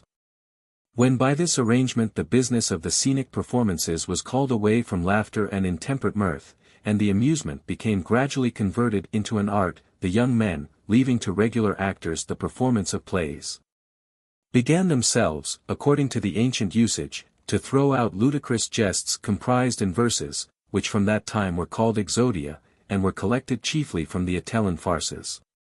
Which kind of amusement, received from the Ossi, the young kept to themselves, nor did they suffer it to be debased by regular players. Hence it remains an established usage that the actors of the Atellan farces are neither degraded from their tribe, and may serve in the army, as if having no connection with the profession of the stage. Among the trifling beginnings of other matters, it seemed to me that the first origin of plays also should be noticed. That it might appear how from a moderate commencement it has reached its present extravagance, scarcely to be supported by opulent kingdoms. 3. However, the first introduction of plays, intended as a religious expiation, neither relieved their minds from religious awe, nor their bodies from disease. Nay more, when the circus being inundated by the overflowing of the Tiber happened to interrupt the middle of the performance, that indeed, as if the gods were now turned from them, and despised their efforts to suit their wrath, excited great terror. Accordingly, Gnaeus Janutius and Lucius Aemilius Mamercinus being a second time consuls, when the searching for expiations harassed their minds, more than the diseases did their bodies. It is said to have been collected from the memory of the more aged, that a pestilence had formerly been relieved, on the nail being driven by a dictator. Induced by this superstitious circumstance, the Senate ordered a dictator to be appointed for the purpose of driving the nail. Lucius Manlius Imperiosus being appointed, named Lucius Pinarius master of the horse. There is an ancient law written in antique letters and words, that whoever is supreme officer should drive a nail on the Ides of September. It was driven into the right side of the temple of Jupiter supremely good and great, on that part where the temple of Minerva is. They say that the nail was a mark of the number of years elapsed, because letters were rare in those times, and that the law was referred to the temple of Minerva, because number is the invention of that goddess. Cincius, a careful writer on such monuments, asserts that there were seen at Vulcinii also nails fixed in the temple of Nortia, a Tuscan goddess, as indices of the number of years. Marcus Horatius, being consul, according to law dedicated the temple of Jupiter the best and greatest the year after the expulsion of kings. The solemnity of fixing the nail was afterwards transferred from the consuls to the dictators, because theirs was a superior office. The custom being afterwards dropped, it seemed a matter of sufficient importance in itself, on account of which a dictator should be appointed. For which reason Lucius Manlius being appointed, just as if he had been appointed for the purpose of managing the business of the state in general, and not to acquit it of a religious obligation, being ambitious to manage the Hernician war, harassed the youth by a severe levy, and at length, all the plebeian tribunes having risen up against him, whether overcome by force or shame, he resigned the dictatorship. 4. Notwithstanding this, in the commencement of the ensuing year, Quintus Servilius Ahala, Lucius Janutius being consuls, a day of trial is appointed for Manlius, by Marcus Pomponius, tribune of the commons. His severity in the levies, carried not only to the fining of the citizens, but even to the laceration of their bodies, those who had not answered to their names being some beaten with rods, others thrown into prison, was hateful. And more hateful than all was his violent temper, and the surname of Imperiosus, offensive to a free state, adopted by him from an ostentation of severity, which he exercised not more against strangers than his nearest friends, and even those of his own blood. And among other things, the tribune alleged as a charge against him that he had banished his son, a youth convicted of no improper conduct, from the city, home, household gods, forum, light, from the society of his equals, and consigned him in a manner to a prison or workhouse, where a youth of dictatorian rank, born of a very high family, should learn by his daily suffering that he was descended of a truly imperious father. And for what offense? Because he was not eloquent, nor ready in discourse. Which defect of nature, whether ought it to be treated with leniency if there were a particle of humanity in him, or ought it to be punished, and rendered more remarkable by harsh treatment? The dumb beasts even, if any of their offspring happen to be badly formed, are not the less careful in nourishing and cherishing them. But Lucius Manlius aggravated the misfortune of his son by severity, and further clogged the slowness of his intellects. And if there were in him even the least spark of natural ability, he extinguished it by a rustic life and a clownish education, and keeping him among cattle. 5. By these charges the minds of all were exasperated against him more than that of the young man himself, nay, on the contrary, being grieved that he was even the cause of public odium and accusations to his father. That all the gods and men might know that he would rather afford aid to his father than to his enemies, he forms the design, characteristic of a rude and rustic mind no doubt, and though of a precedent not conformable to the rules of civil life, yet commendable for its filial piety. Having furnished himself with a knife, without the knowledge of any one he proceeds early in the morning into the city, and from the gate straightway to the house of Marcus Pomponius the tribune, he tells the porter that he wanted to see his master immediately, and bid him to announce that he was Titus Manlius, son of Lucius. Being introduced immediately, for he had hopes that the youth, incensed against his father, brought either some new charge or some advice to accomplish the project, after mutual greeting, he says that there were some matters which he wished to transact with him in private. Then, all persons being ordered to withdraw to a distance, he draws his dagger. And standing over the couch with his dagger ready to strike, he threatens that he would immediately stab him, unless he would swear in the words which he would dictate, that he never would hold a meeting of the commons for the purpose of prosecuting his father. The tribune alarmed, for he saw the steel glittering before his eyes, himself alone and unarmed. The other a young man, and very powerful, and what was no less terrifying, savagely ferocious in his bodily strength, swears in the terms in which he was obliged, and afterwards acknowledged that forced by this proceeding he gave up his undertaking. Nor though the commons would have preferred that an opportunity was afforded them of passing sentence on so cruel and tyrannical a culprit, they were not much displeased that the son had dared to act so in behalf of his father. And that was the more commendable in this, that such great severity on the part of the father had not weaned his mind from his filial affection. Wherefore the pleading of his cause was not only dispensed with for the father, but the matter even became a source of honor to the young man. And when it had been determined on that year for the first time that tribunes of the soldiers for the legions should be appointed by suffrage, for before that the commanders themselves used to appoint them, as they now do those whom they call rufuli, he obtained the second place among 6, without any merit of a civil or military nature to conciliate public favor, as he had spent his youth in the country and at a distance from all intercourse with the world. 6. On the same year the middle of the forum is said to have fallen into an immense depth, forming a sort of vast cave, either by reason of an earthquake, or some other violent cause. Nor could that gulf be filled up by throwing earth into it, every one exerting himself to the utmost, until by the admonition of the gods an inquiry began to be instituted, as to what constituted the chief strength of the Roman people. For the soothsayers declare that must be devoted to that place, if they desired the Roman state to be perpetual. Then they tell us that Marcus Curtius, a youth distinguished in war, reproved them for hesitating, whether there was any greater Roman good than arms and valor. Silence being made, looking to the temples of the immortal gods, which command a view of the Forum, and towards the Capitol, and extending his hands at one time towards heaven, at another towards the infernal gods. Through the gaping aperture of the earth, he devoted himself, then, mounted on a horse accoutred in the most gorgeous style possible, he plunged in full armor into the opening.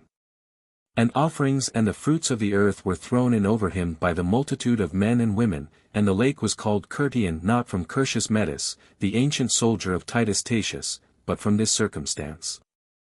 If any way would lead one's inquiry to the truth, industry would not be wanting. Now, when length of time precludes all certainty of evidence, we must stand by the rumor of tradition. And the name of the lake must be accounted for from this more recent story. After due attention being paid to so great a prodigy, the Senate, during the same year, being consulted regarding the Hernicians, after having sent heralds to demand restitution in vain, voted that a motion be submitted on the earliest day to the people on the subject of declaring war against the Hernicians, and the people, in full assembly, ordered it. That province fell by lot to the consul Lucius Janutius. The state was in anxious suspense, because he was the first plebeian consul that was about to conduct a war under his own auspices, being sure to judge of the good or bad policy of establishing a community of honors, according as the matter should turn out. Chance so arranged it that Janutius, marching against the enemy with a considerable force, fell into an ambush. The legions being routed by reason of a sudden panic, the consul was slain after being surrounded by persons who knew not whom they had slain. When this news was brought to Rome, the patricians, by no means so grieved for the public disaster, as elated at the unsuccessful guidance of the plebeian consul, everywhere exclaim, they might now go, and elect consuls from the commons. They might transfer the auspices where it was impious to do so. The patricians might by a vote of the people be driven from their own exclusive honor, whether had this inauspicious law availed also against the immortal gods. They had vindicated their authority, their auspices, which as soon as ever they were defiled by one by whom it was contrary to human and divine law that they should have been, the destruction of the army with its leader was a warning. That elections should hereafter be conducted in utter violation of the rights of birth. The Senate House and the Forum resound with expressions such as these. Appius Claudius, because he had dissuaded the law, and now with greater authority blamed the issue of a measure which had been found fault with by himself, the consul Servilius appoints dictator by the general wish of the patricians. And a levy and cessation of business are proclaimed. 7. Before the dictator and the new legions could arrive among the Hernicians, matters were conducted with great success under the direction of Caius Sulpicius the lieutenant general, making use of a favorable opportunity. On the Hernicians, who after the death of the consul came up contemptuously to the Roman camp with the certainty of taking it, a sally was made by the exhortations of the consul, the minds of the soldiers also being full of rage and indignation. The Hernicians were much disappointed in their hopes of approaching the rampart, in such complete confusion did they retire from thence. Then on the arrival of the dictator the new army is joined to the old, the forces are doubled. And the dictator in a public assembly, by bestowing praises on the lieutenant general and the soldiers by whose valor the camp had been defended, at the same time raises the spirits of those who heard their own deserved praises. And at the same time stimulates the others to rival such valor. With no less vigor are the military preparations made on the part of the enemy, who, mindful of the honor previously acquired, and not ignorant that the enemy had increased their strength, augment their forces also. The entire Hernician race, all of military age, are called out. 8 cohorts, each consisting of 400 men, the chosen strength of their people, are levied. This, the select flower of their youth, they filled with hope and courage by their having decreed that they should receive double pay. They were exempt also from military work, that, being reserved for the single labor of fighting, they might feel that they should make exertions more than are made by ordinary men. They are placed in an extraordinary position in the field, that their valor might be the more conspicuous. A plain 2 miles in breadth separated the Roman camp from the Hernicians. In the middle of this, the spaces being about equal on both sides, they came to an engagement. At first the fight was kept up with doubtful hope, the Roman cavalry having repeatedly essayed to no purpose to break the enemy's line by their charge. When their fighting as cavalry was less marked by success than by great efforts, the cavalry, having first consulted the dictator, and then obtained his permission, leaving their horses behind, rushed forward in front of the line, with a loud shout, and recommenced the battle after a new style. Nor could they be resisted, had not the extraordinary cohorts, possessing equal vigor both of body and spirit, thrown themselves in their way. 8. Then the contest is carried on between the leading men of the two states. Whatever the common fortune of war carried off from either side, the loss was many times greater than can be estimated by the numbers, the rest, an armed populace, as if they had delegated the fight to the leading men. Rest the issue of their own success on the bravery of others. Many fall on both sides, more are wounded. At length the horsemen, chiding each other, asking, what now remained, if neither when mounted they had made an impression on the enemy, nor as infantry did they achieve anything of moment. What third mode of fighting did they wait for? Why had they so fiercely rushed forward before the line, and fought in a post not belonging to them? Aroused by these mutual chidings, they raised the shout anew, and pressed forward. And first they made the enemy shrink, then made them give way, and at length fairly made them turn their backs. Nor is it easy to say what circumstance obtained the advantage against strength so well matched. Except that the constant fortune of both people might have raised or depressed their spirits. The Romans pursued the Hernicians in their flight to their camp, they refrained from attacking the camp, because it was late. The fact of not having finished the sacrifices with success detained the dictator, so that he could not give the signal before noon, and hence the contest was protracted till night. Next day the camp of the Hernicians was deserted, and some wounded men were found left behind, and the main body of the fugitives was routed by the Signians, as their standards were seen passing by their walls but thinly attended, and dispersed over the country in precipitate flight. Nor was the victory an unbloody one to the Romans, a fourth part of the soldiers perished, and, where there was no less of loss, several Roman horsemen fell. 9. On the following year, when the consuls Caius Sulpicius and Caius Licinius Calvus led an army against the Hernicians, and finding no enemy in the country took their city Ferentinum by storm, as they were returning thence. The Tiburtians shut their gates against them. Though many complaints had been made on both sides before this was the determining cause why war was declared against the Tiburtian people, restitution having been demanded through heralds. It is sufficiently ascertained that Titus Quinctius Penus was dictator that year, and that Servius Cornelius Mologinensis was his master of the horse. Macer Licinius writes, that he was named by the consul for the purpose of holding the elections, because his colleague hastening to have the elections over before undertaking the war, that he might continue the consulship. He thought it right to thwart his ambitious designs. This being designed as a compliment to his own family, renders the authority of Licinius of the less weight. As I find no mention of that circumstance in the more ancient annals, my mind inclines me to consider that the dictator was appointed on account of the Gallic War. On that year, certainly, the Gauls pitched their camp at the third stone on the Salarian road, at the further side of the bridge of the Anio. The dictator, after he had proclaimed a cessation of civil business on account of the Gallic tumult, bound all the younger citizens by the military oath. And having set forth from the city with a great army, pitched his camp on the hither bank of the Anio. The bridge lay between both armies, neither side attempting to break it down, lest it should be an indication of fear. There were frequent skirmishes for the possession of the bridge, nor could it be clearly determined who were masters of it, the superiority being so indecisive. A Gaul of very large stature advanced on the bridge, then unoccupied, and says with as loud a voice as he could exert, "Let the bravest man that Rome now possesses come forward here to battle. That the event of an engagement between us both may show which nation is superior in war." 10. There was for a long time silence among the young Roman nobility, as they were both ashamed to decline the contest, and unwilling to claim the principal post of danger. Then Titus Manlius, son of Lucius, the same who had freed his father from the vexatious persecution of the tribune, proceeds from his station to the dictator: "Without your commands, General, I would never fight out of the ordinary course. Not though I should see certain victory before me. If you permit me, I wish to show that brute, who insolently makes such a parade before the enemy's line, that I am sprung from that family which dislodged a body of Gauls from the Tarpeian rock."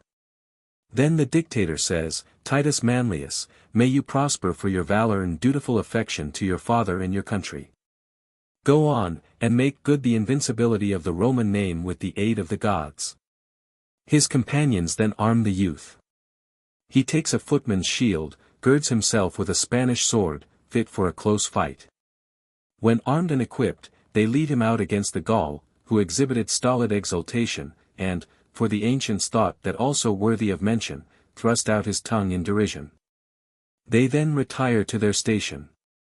And the two being armed, are left in the middle space, more after the manner of a spectacle, than according to the law of combat, by no means well matched, according to those who judged by sight and appearance. The one had a body enormous in size, glittering in a vest of various colors, and in armor painted and inlaid with gold. The other had a middle stature, as is seen among soldiers, and a mien unostentatious, in arms fit for ready use rather than adapted for show. He had no song, no capering, nor idle flourishing of arms, but his breast, teeming with courage and silent rage, had reserved all its ferocity for the decision of the contest. When they took their stand between the two armies, the minds of so many individuals around them suspended between hope and fear, the Gaul, like a huge mass threatening to fall on that which was beneath it, stretching forward his shield with his left hand, discharged an ineffectual cut of his sword with a great noise on the armor of his foe as he advanced towards him. The Roman, raising the point of his sword, after he had pushed aside the lower part of the enemy's shield with his own, and closing on him so as to be exempt from the danger of a wound, insinuated himself with his entire body between the body and arms of the foe, with one, and immediately with another thrust pierced his belly and groin, and stretched his enemy now prostrate over a vast extent of ground. Without offering the body of the prostrate foe any other indignity, he despoiled it of one chain, which, though smeared with blood, he threw around his neck.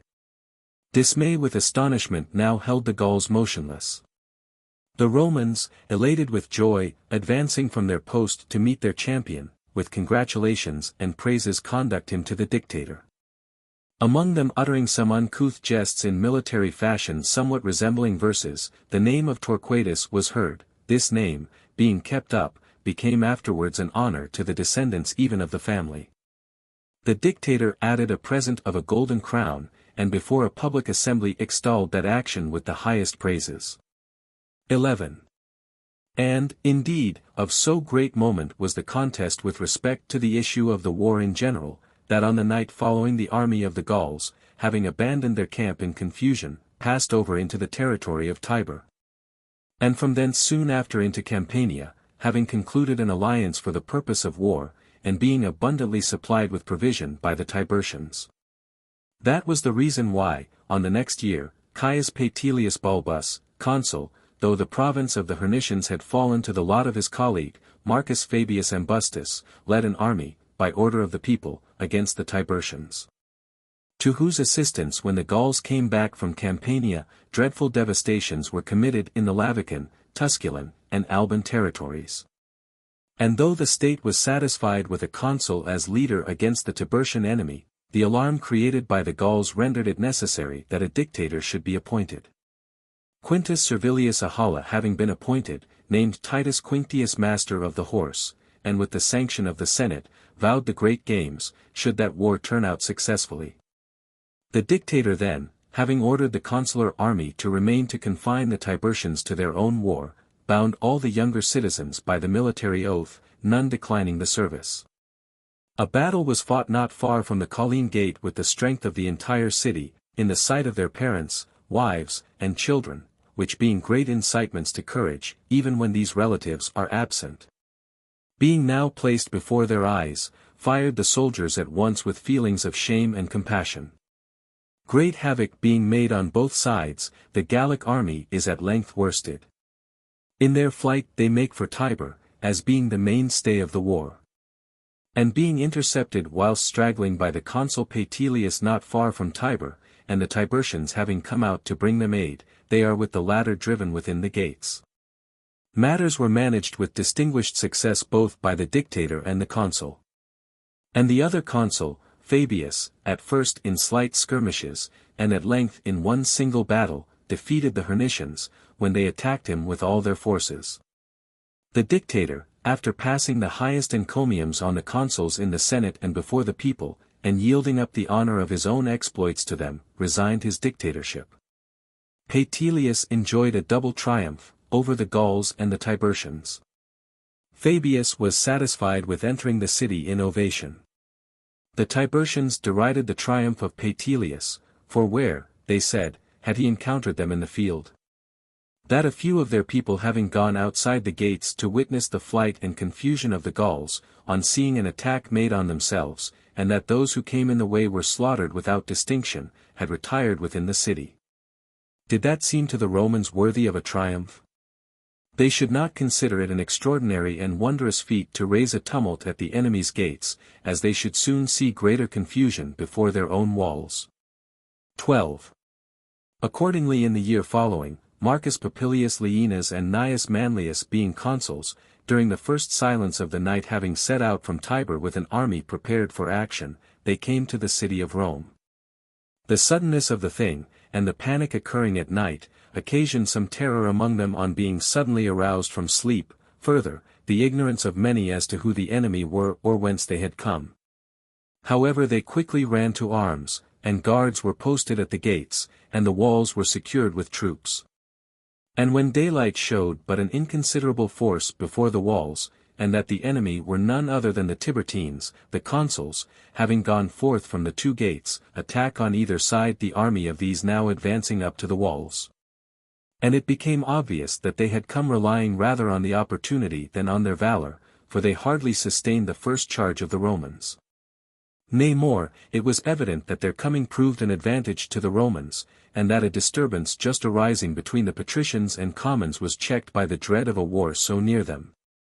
In the next war there was another eruption of the enemy, more terrible to the country than to the city. The Tarquinians overran the Roman frontiers, committing depredations on that side more especially where they are contiguous to Etruria. And restitution being demanded in vain, the new consuls, Gnaeus Fabius and Caius Plautius, proclaimed war on them by order of the people, and that province fell to the lot of Fabius, the Hernicians to Plautius. A rumor of a Gallic war also was gaining ground. But amid their many terrors, they had some consolation from a peace granted to the Latins at their own request, as also from a considerable reinforcement of soldiers received from them in conformity with an old treaty, which they had for several years ceased to observe. When the Roman cause was supported by this aid, the tidings that the Gauls had come to Praeneste and were encamped near to Pedum, were less heeded. It was determined that Caius Sulpicius should be appointed dictator. Caius Plautius the consul, being sent for the purpose, nominated him. Marcus Valerius was assigned as master of the horse to the dictator. These having selected the best of the soldiers out of the two consular armies, led them against the Gauls. This war was more tedious than was satisfactory to either party.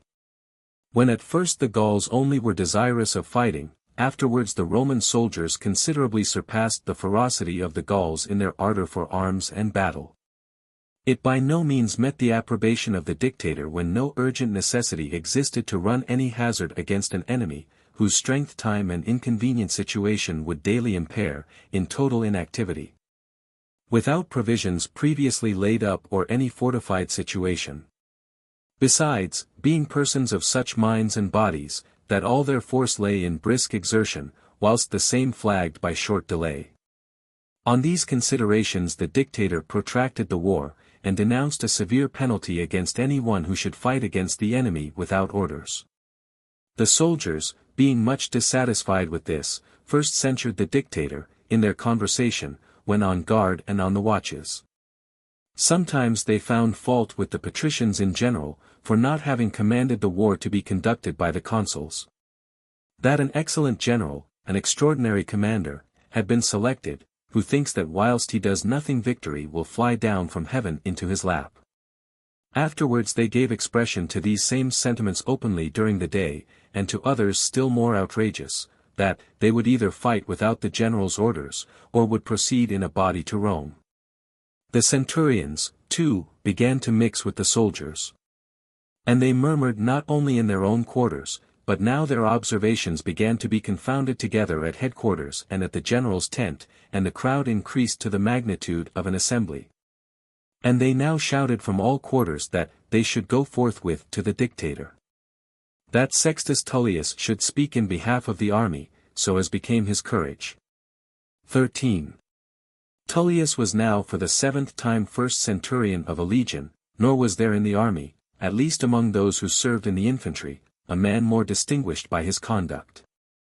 He, at the head of a body of the soldiers, proceeds to the tribunal, and to Sulpicius, not more surprised at the crowd than at Tullius, the leader of the crowd, a soldier most obedient to command, he says, Dictator, the whole army, conceiving that they have been condemned by you of cowardice, and kept without their arms by way of disgrace, has entreated me to plead their cause before you.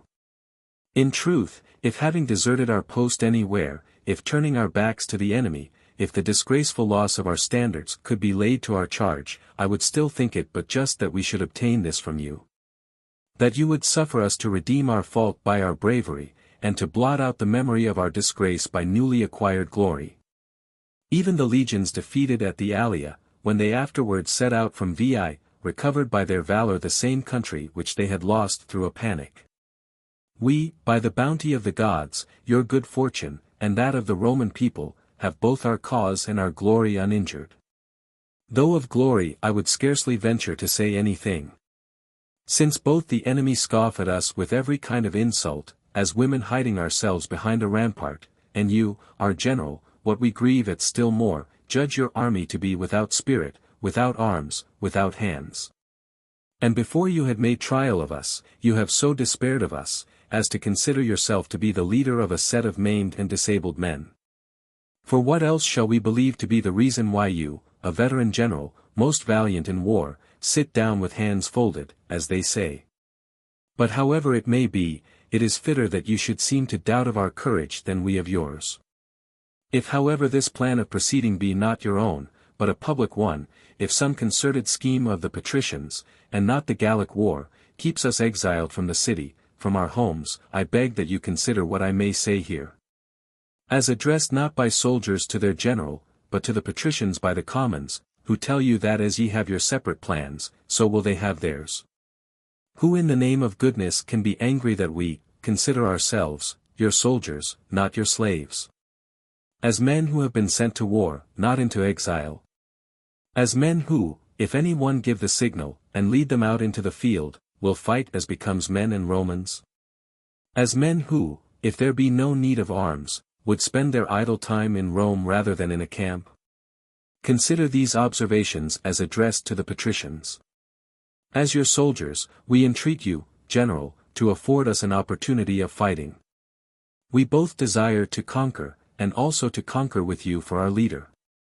To confer on you the distinguished laurel, with you to enter the city in triumph, following your car with congratulations and rejoicings, to approach the temple of Jupiter supremely great and good. The entreaties of the multitude followed the speech of Tullius, and from every side they cried out, that he would give the signal, that he would order them to take arms. 14. The dictator, though he saw that a good result was brought about by a precedent not to be approved of, yet took on himself to do what the soldiers wished, and inquires of Tullius privately, what the nature of this transaction was, or on what precedent it was done. Tullius earnestly entreated the dictator not to believe him forgetful of military discipline, of himself, nor of the respect due to his general. That he had not declined to put himself at the head of the excited multitude, who generally were like to their instigators, lest any other person might step forward, such an excited multitude were wont to elect. That for his own part he would do nothing without the orders of his general. That he also however must carefully see, that he keep the army in obedience. That minds so excited could not be put off, that they would choose for themselves time and place, if they were not granted by the general. While they are conversing in this way, it so happened, that as a Gaul was driving away some cattle feeding on the outside of the rampart, 2 Roman soldiers took them from him.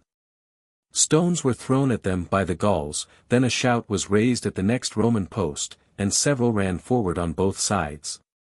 And now matters were not far from a regular engagement, had not the contest been quickly stopped by the centurions. By this event the testimony of Tullius was certainly confirmed with the dictator, and the matter not admitting of further delay, a proclamation is issued that they were to fight on the day following. The dictator, however, as one who went into the field relying more on the courage of his men than on their numerical strength, began to look about and consider how he might by some artifice strike terror into the enemy. With a sagacious mind he devises a new project, which many generals both of our own and of foreign countries have since adopted, some indeed in our own times. He orders the panniers to be taken from the mules, and 2 side cloths only being left, he mounts the muleteers on them, equipped with arms partly belonging to the prisoners, and some to the sick. About 1,000 of these being equipped, he mixes with them 100 horsemen, and orders them to go up during the night into the mountains over the camp and to conceal themselves in the woods, and not to stir from thence, till they should receive a signal from him. As soon as day dawned, he himself began to extend his line along the bottom of the mountain, for the express purpose that the enemy should face the mountains. The measures for infusing groundless terror being now completed, which terror indeed proved almost more serviceable than real strength.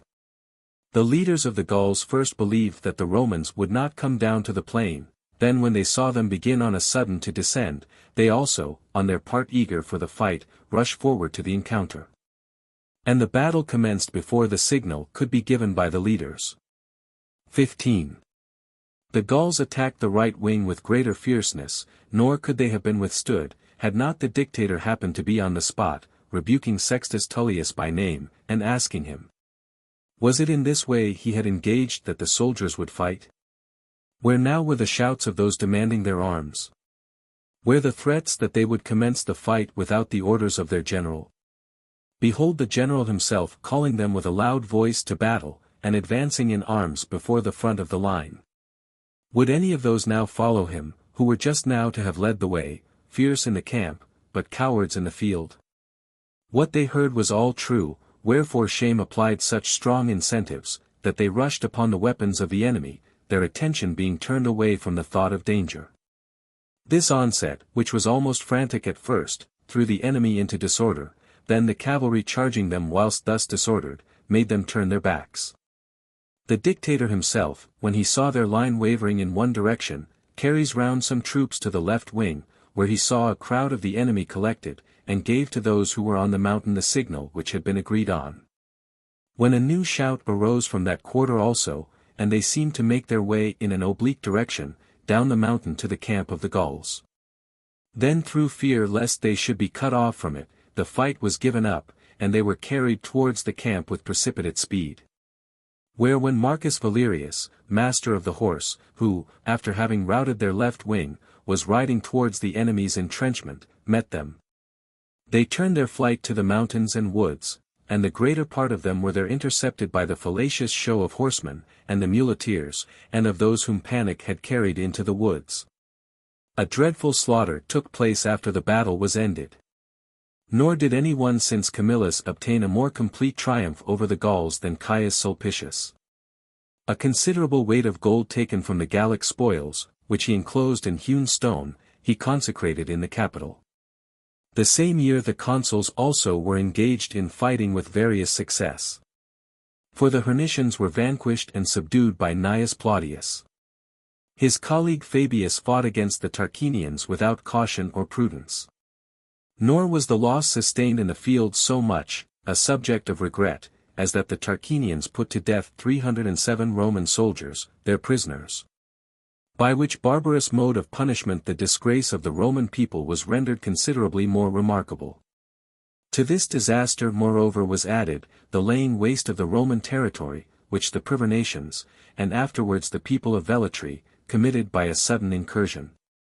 The same year 2 tribes, the Pomptine and Publilian, were added.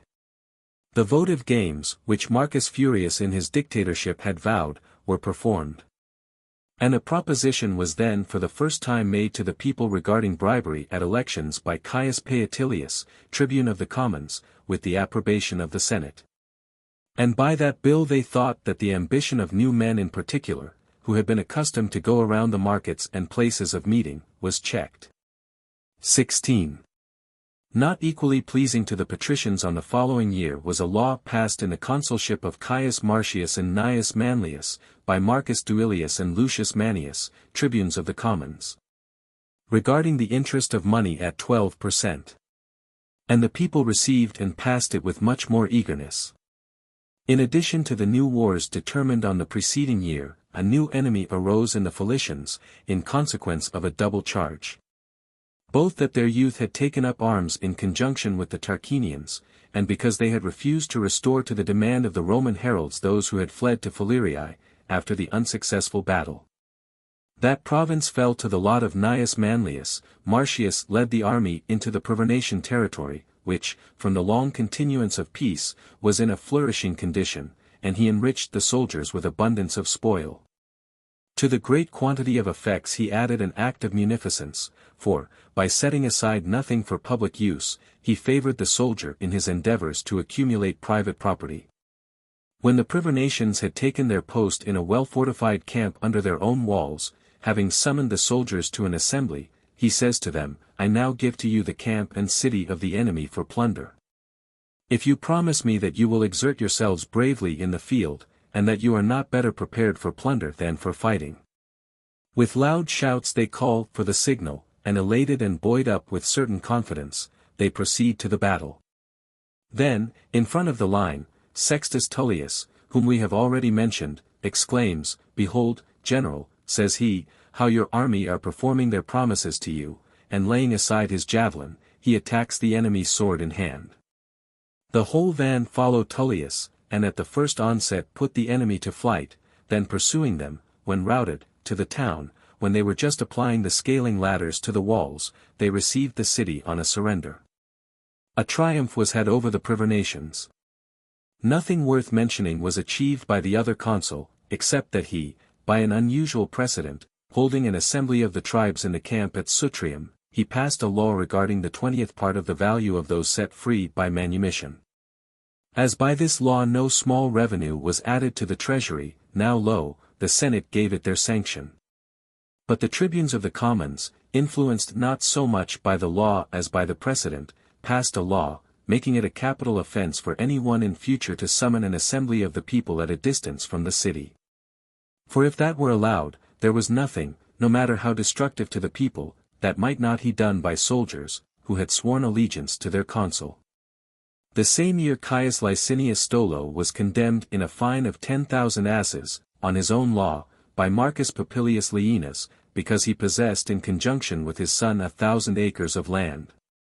And because he had attempted to evade the law by emancipating his son. 17. The next 2 consuls, Marcus Fabius Ambustus a second time, and Marcus Popilius Laenas a second time, had 2 wars on their hands. The one with the Tiburtians was easy, which Licinius managed, who drove the enemy into their city, and laid waste their lands. The Philicians and Tarquinians routed the other consul in the commencement of the fight. From these parties the utmost terror was raised, in consequence of their priests, who, by carrying before them lighted torches and the figures of serpents, and advancing with the gait of furies, disconcerted the Roman soldiers by their extraordinary appearance. And then indeed they ran back to their entrenchments, in all the hurry of trepidation, as if frenzied or thunderstruck. And then when the consul, and lieutenant generals, and tribunes began to ridicule and chide them for being frightened like children at mere sights, shame suddenly changed their minds. And they rushed, as if blindfold, on those very objects from which they had fled. Having, therefore, dissipated the idle contrivance of the enemy, having attacked those who were in arms, they drove their whole line before them, and having got possession of the camp also on that day, and obtained great booty, they returned victorious, uttering military jests, both on the stratagem of the enemy as also on their own panic. Then the whole Etruscan nation is aroused, and under the conduct of the Tarquinians and Felicians, they come to Salini. To meet this alarm, Caius Marcius Rutilius, being appointed dictator, the first plebeian who was so, named Caius Plautius, also a plebeian, master of the horse. This was deemed an indignity by the patricians, that the dictatorship also was now become common, and with all their exertions they prevented anything from either being decreed or prepared for the dictator, for the prosecution of that war. With the more promptitude, on that account, did the people order things, as proposed by the dictator. Having set out from the city, along both sides of the Tiber, and transporting his army on rafts whithersoever his intelligence of the enemy led him, he surprised many of them straggling about in scattered parties, laying waste the lands.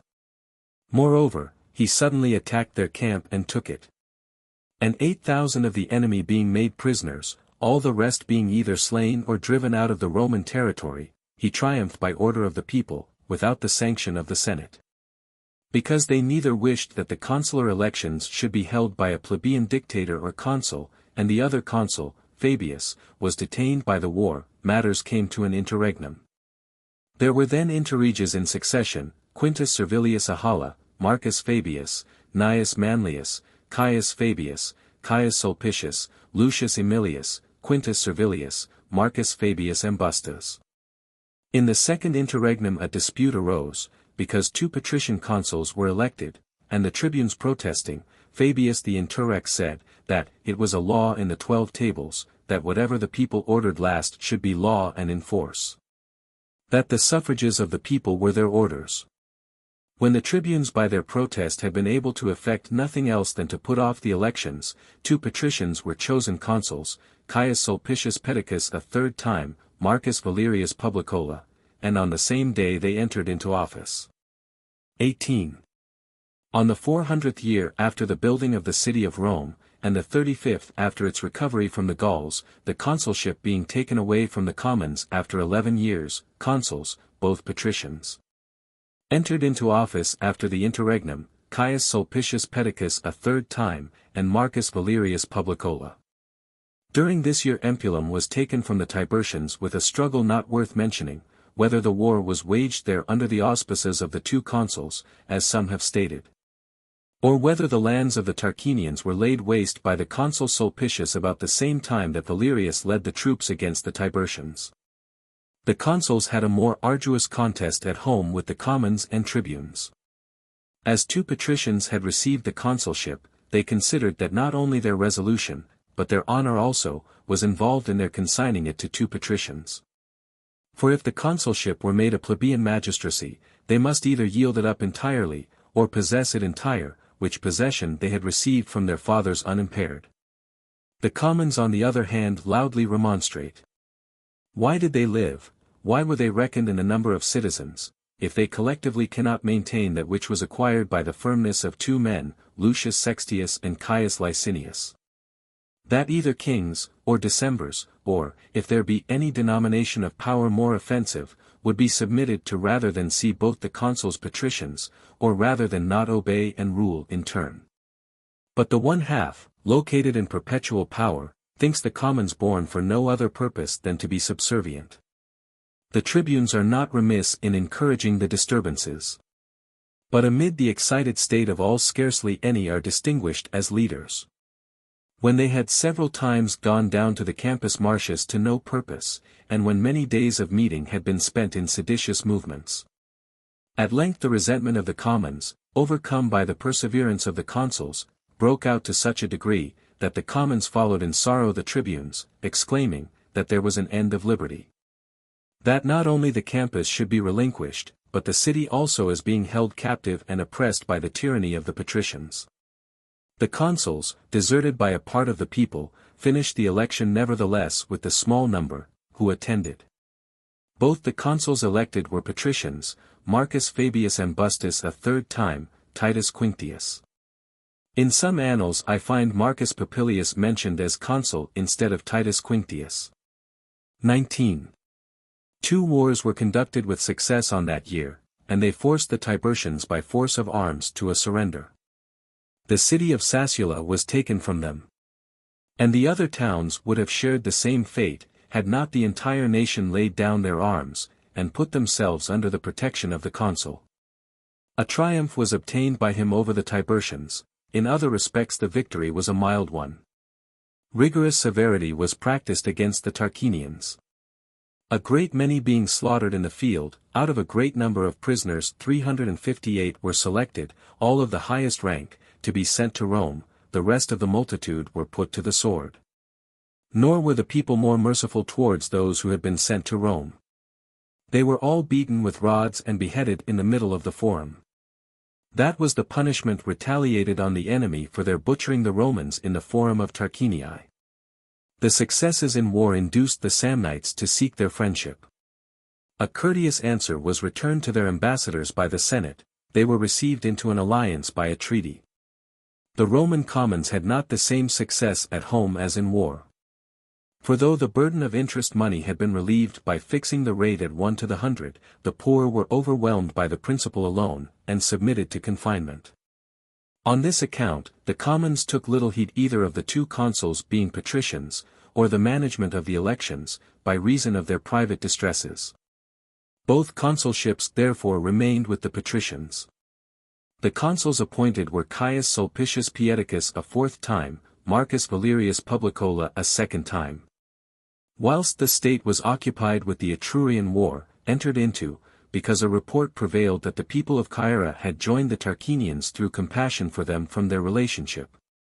Ambassadors from the Latins drew their attention to the Volscians, bringing tidings that an army enlisted and fully armed was now on the point of attacking their frontiers.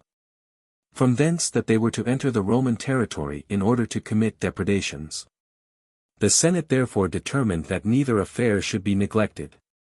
They ordered that troops should be raised for both purposes, and that the consuls should cast lots for the provinces.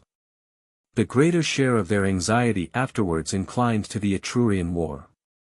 After it was ascertained, from a letter of the consul Sulpicius, to whom the province of Tarquinii had fallen, that the land around the Roman Salini had been depopulated, and that part of the plunder had been carried away into the country of the people of Caira, and that the young men of that people were certainly among the depredators. The Senate therefore, having recalled the consul Valerius, who was opposed to the Volscians, and who had his camp on the frontiers of Tusculum, ordered him to nominate a dictator. He nominated Titus Manlius, son of Lucius. He, after he had appointed Aulus Cornelius Causas his master of the horse, content with the consular army, declared war against the Cairicians by order of the people, with the sanction of the Senate. 20. Then for the first time were the Cairicians seized with a real dread of war, as if there was greater power in the words of the enemy to indicate war than in their own acts, who had provoked the Romans by devastation. And they perceived how ill-suited the contest was to their strength. They repented of their depredations, and cursed the Tarquinians as the instigators of the revolt. Nor did any one think of preparing arms and hostilities. But each strenuously urged the necessity of sending ambassadors to sue for pardon for their error. When their ambassadors applied to the Senate, being referred by the Senate to the people, they implored the gods, whose sacred utensils they had received in the Gallic War and treated with all due ceremony, that the same compassion for them might influence the Romans now in a flourishing condition, which had formerly influenced themselves when the state of the Roman people was distressed. And turning to the temple of Vesta, they invoked the bonds of hospitality subsisting, between themselves, and the Flamens and Vestals entered into by them with holy and religious zeal. Would any one believe that persons, who possessed such merits, had suddenly become enemies without cause? Or if they had committed any act in a hostile manner, that they had, through design rather than under the influence of error from frenzy, so acted, as to cancel their former acts of kindness by recent injuries? More especially when conferred on persons so grateful, and that they would choose to themselves as enemies the Roman people, now in the most flourishing state and most successful in war, whose friendship they had cultivated when they were distressed. That they should not call it design, which should rather be called force and necessity. That the Tarquinians, passing through their territory with a hostile army, after they had asked for nothing but a passage, forced with them some of their peasants, to accompany them in that depredation, which was charged on them as a crime. That they were prepared to deliver them up, if it pleased them that they should be delivered up, or that they should be subjected to punishment, if they desired that they should be punished.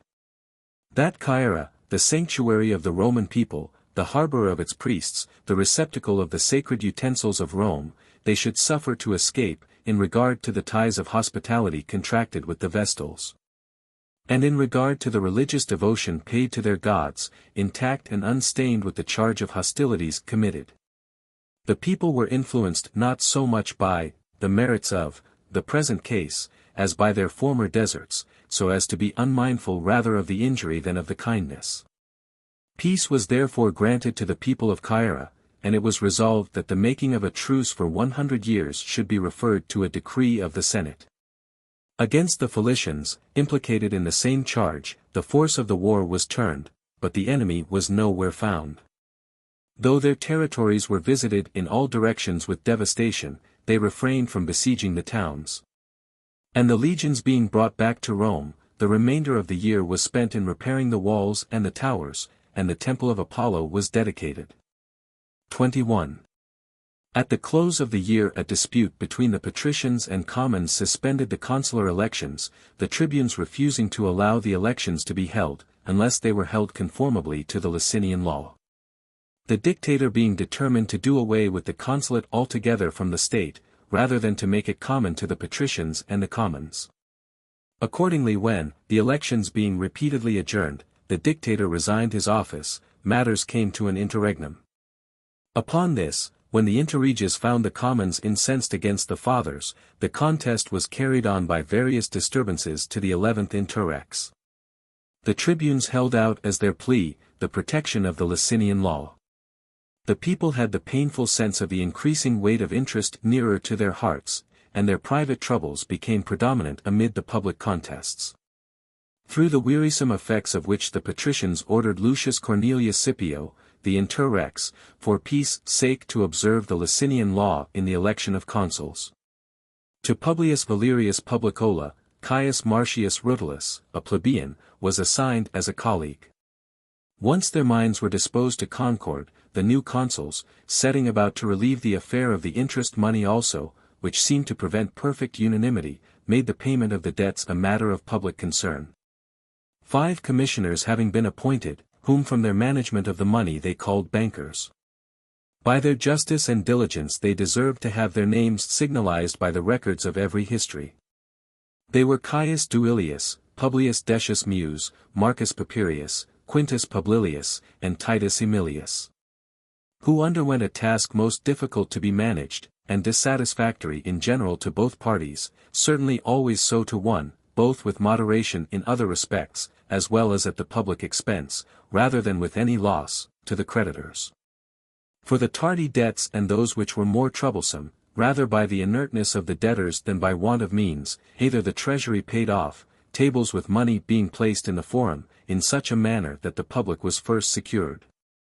Or a valuation, at equitable prices, of their property freed them, so that not only without injury, but even without complaints on either side, an immense amount of debt was cleared off.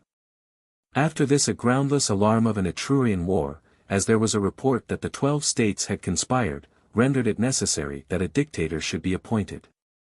Caius Julius was nominated in the camp, for the decree of the Senate was sent thither to the consuls, to whom Lucius Aemilius was attached as master of the horse. But all things were quiet abroad. 22. An attempt made at home by the dictator, to have the election of 2 patrician consuls, brought the government to an interregnum. The 2 interreges, Caius Sulpicius and Marcus Fabius, succeeded in that which the dictator had in vain attempted, in having both the consuls elected from the patricians, the people being rather more appeased in consequence of the service done them in lightening their debts. The persons elected were, Caius Sulpicius Pedicus himself, who first resigned the office of interrex, and Titus Quinctius Pennus. Some attached the name of Ciso, others that of Caius to Quinctius. They both set out to the war, Quinctius to the Philician, Sulpicius to the Tarquinian. And the enemy nowhere meeting them in the field, they waged war more against the lands than the men, by burning and laying waste everything, by the debilitating effects of which, as of a slow consumption. The pertinacity of both states was so broken, that they solicited a truce, first from the consuls, then through their permission from the Senate. They obtained a truce for 40 years. Thus the concern regarding the two wars which were hanging over them being laid aside, whilst there was some repose from arms, it was determined that a census should be instituted. Because the payment of the debt had changed the owners of much property. But when the assembly was proclaimed for the appointment of censors, Caius Marcius Rutilius, who had been the first plebeian dictator, having declared himself a candidate for the censorship, disturbed the harmony of the different orders. This step he seemed to have taken at an unseasonable time, because both the consuls then happened to be patricians, who declared that they would take no account of him. But he both succeeded in his undertaking by his own perseverance, and the tribunes aided him by recovering a right lost in the election of the consuls. And both the worth of the man brought him to the level of the highest honor. And also the commons were anxious that the censorship also should be brought within their participation through the medium of the same person who had opened a way to the dictatorship. Nor was any dissent, from this feeling, evinced at the election, so that Marcius was elected censor along with Gnaeus Manlius. This year also had Marcus Fabius as dictator, not by reason of any terror of war, but in order that the Licinian law should not be observed at the consular elections. Quintus Servilius was attached to the dictator as master of the horse. Nor yet did the dictatorship render that combination of the senators more effectual at the consular elections, than it had proved at that of the censors. 23. Marcus Popilius Laenas was chosen consul on the part of the commons, Lucius Cornelius Scipio on that of the patricians. Fortune even rendered the plebeian consul more distinguished. For when news was brought that a vast army of the Gauls had pitched their camp in the Latin territory, Scipio being attacked with a serious fit of illness, the Gallic war was entrusted out of course to Popilius. He having raised an army with great energy, after he had ordered the younger citizens to assemble in arms outside the Capuan gate, and the quaestors to carry the standards from the treasury to the same place, having completed 4 legions. He gave the surplus of the men to the praetor Publius Valerius Publicola, recommending to the Senate to raise another army, which might be a reserve to the state against the sudden contingencies of war. He himself, after sufficiently preparing and arranging everything, proceeds towards the enemy. And in order to ascertain their strength before he should hazard a decisive action, he commenced drawing an entrenchment on a hill, the nearest he could select to the camp of the Gauls. They being a fierce race and of an eager turn for fighting, when, on descrying the standards of the Romans at a distance, they drew out their forces, as expecting to commence the battle forthwith. When they perceived that neither the opposite army descended into the plain, and that the Romans were protected both by the height of the ground and also by the entrenchments, supposing that they were dismayed with fear, and also more exposed to attack, because they were intent on the work, they advanced with a furious shout. On the side of the Romans neither the works were interrupted, it was the Triarii who were employed at them, but the battle was commenced by the Hastati and the Principes, who stood in front of the workmen armed and prepared for the fight. Besides their own valor, the higher ground aided them, so that all the spears and javelins did not fall ineffectual, as when thrown on the same level, as is generally the case, but being steadied by their own weight they took effect. And the Gauls weighed down by the weapons, with which they had their bodies transfixed, or their shields rendered too cumbrous by those sticking in them. When they advanced almost up the steep at a run, becoming irresolute, they at first halted. Then when the very delay shook the courage of the one party, and raised that of the enemy, being then pushed backwards they fell one upon the other, and produced a carnage among themselves more shocking than the carnage, caused by the enemy. For more were crushed by the precipitate rout, than there were slain by the sword. 24. Nor as yet was the victory decided in favor of the Romans, another difficulty still was remaining for them after they had descended into the plain. For the great numbers of the Gauls being such as to prevent all feeling of such a disaster, raised up fresh troops against the victorious enemy, as if a new army rose up once more. And the Romans stood still, suppressing their ardor. Both because the struggle had to be undergone a second time by them wearied as they were, and the consul, having his left arm well nigh transfixed with a javelin, whilst he exposed himself incautiously in the van, had retired for a short time from the field. And now, by the delay, the victory was on the point of being relinquished, when the consul, having had his wound tied up, riding back to the van, cries out, "Soldiers, why do you stand? You have not to do with a Latin or Sabine enemy, whom, when you have vanquished by your arms, from an enemy you may make an ally, against brutes we have drawn our swords. Their blood must be drawn or ours given to them. You have repulsed them from your camp, you have driven them headlong down the valley, you stand on the prostrated bodies of your foes. Fill the plains with the same carnage as you have filled the mountains. Do not wait till they fly, you standing still, your standards must be advanced, you must proceed against the enemy." Roused again by these exhortations, they drive back from their ground the foremost companies of the Gauls, and by forming wedges, they break through the center of their body. By these means, the enemy being disunited, as being now without regular command, or subordination of officers, they turn their violence against their own. And being dispersed through the plains, and carried beyond their own camp in their precipitate flight, they make for the citadel of Alba, which met their eyes as the most elevated among hills of equal altitude. The consul, not pursuing them beyond the camp, because the wound weakened him, and he was unwilling to expose his wearied army to hills occupied by the enemy, bestowed the entire plunder of the camp on the soldiers, and led back his army, victorious and enriched with the Gallic spoils, to Rome. The consul's wound occasioned a delay of the triumph, and the same cause made the Senate wish for a dictator, that there might be someone who, the consuls being both sick, should hold the elections. Lucius Furius Camillus being nominated dictator, Publius Cornelius Scipio being attached as master of the horse, restored to the patricians their former possession of the consulship. He himself being, for that service, elected consul, had Appius Claudius Crassus named as his colleague. 25. Before the new consuls entered on their office, a triumph was celebrated by Popilius over the Gauls amid the great applause of the commons. And they, in a low voice, frequently asked one another, whether any one was dissatisfied with a plebeian consul. At the same time they found fault with the dictator, who had obtained the consulship as a bribe for having infringed the Licinian law, more dishonorable for the private ambition, evinced, thereby than for the injury inflicted on the public. So that, when dictator, he might have himself appointed consul. The year was remarkable for many and various commotions. The Gauls, descending, from the Alban mountains, because they were unable to endure the severity of the winter, straggling through the plains and the parts adjoining the sea, committed devastations. The sea was infested by fleets of the Greeks. And the borders of the Antian shore, and the mouth of the Tiber. So that the maritime plunderers, encountering those on land, fought on one occasion an obstinate fight, and separated, the Gauls to their camp, the Greeks back to their ships, doubting whether they should consider themselves as vanquished or victors. Among these the greatest alarm arose at the circumstance, that assemblies of the Latin states were held at the grove of Ferentina.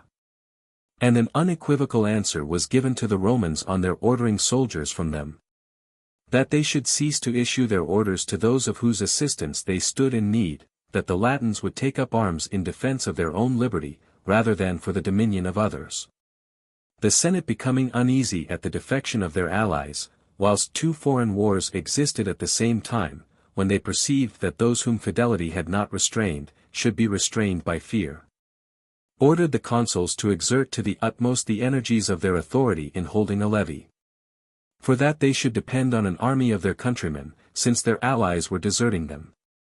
10 legions are said to have been levied, consisting each of 4,200 infantry and 300 horse.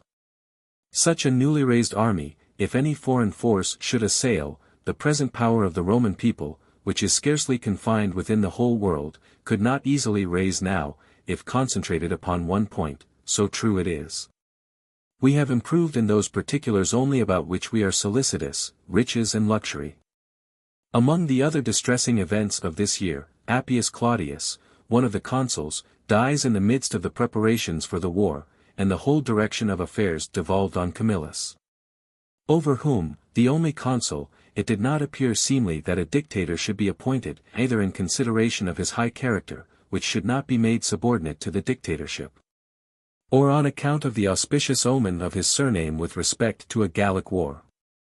The consul, then, having stationed 2 legions to protect the city, and divided the remaining 8 with the praetor Lucius Pinarius, mindful of his father's valor, selects the Gallic war for himself without any appeal to lots. The praetor he commanded to protect the sea-coast, and to drive the Greeks from the shore.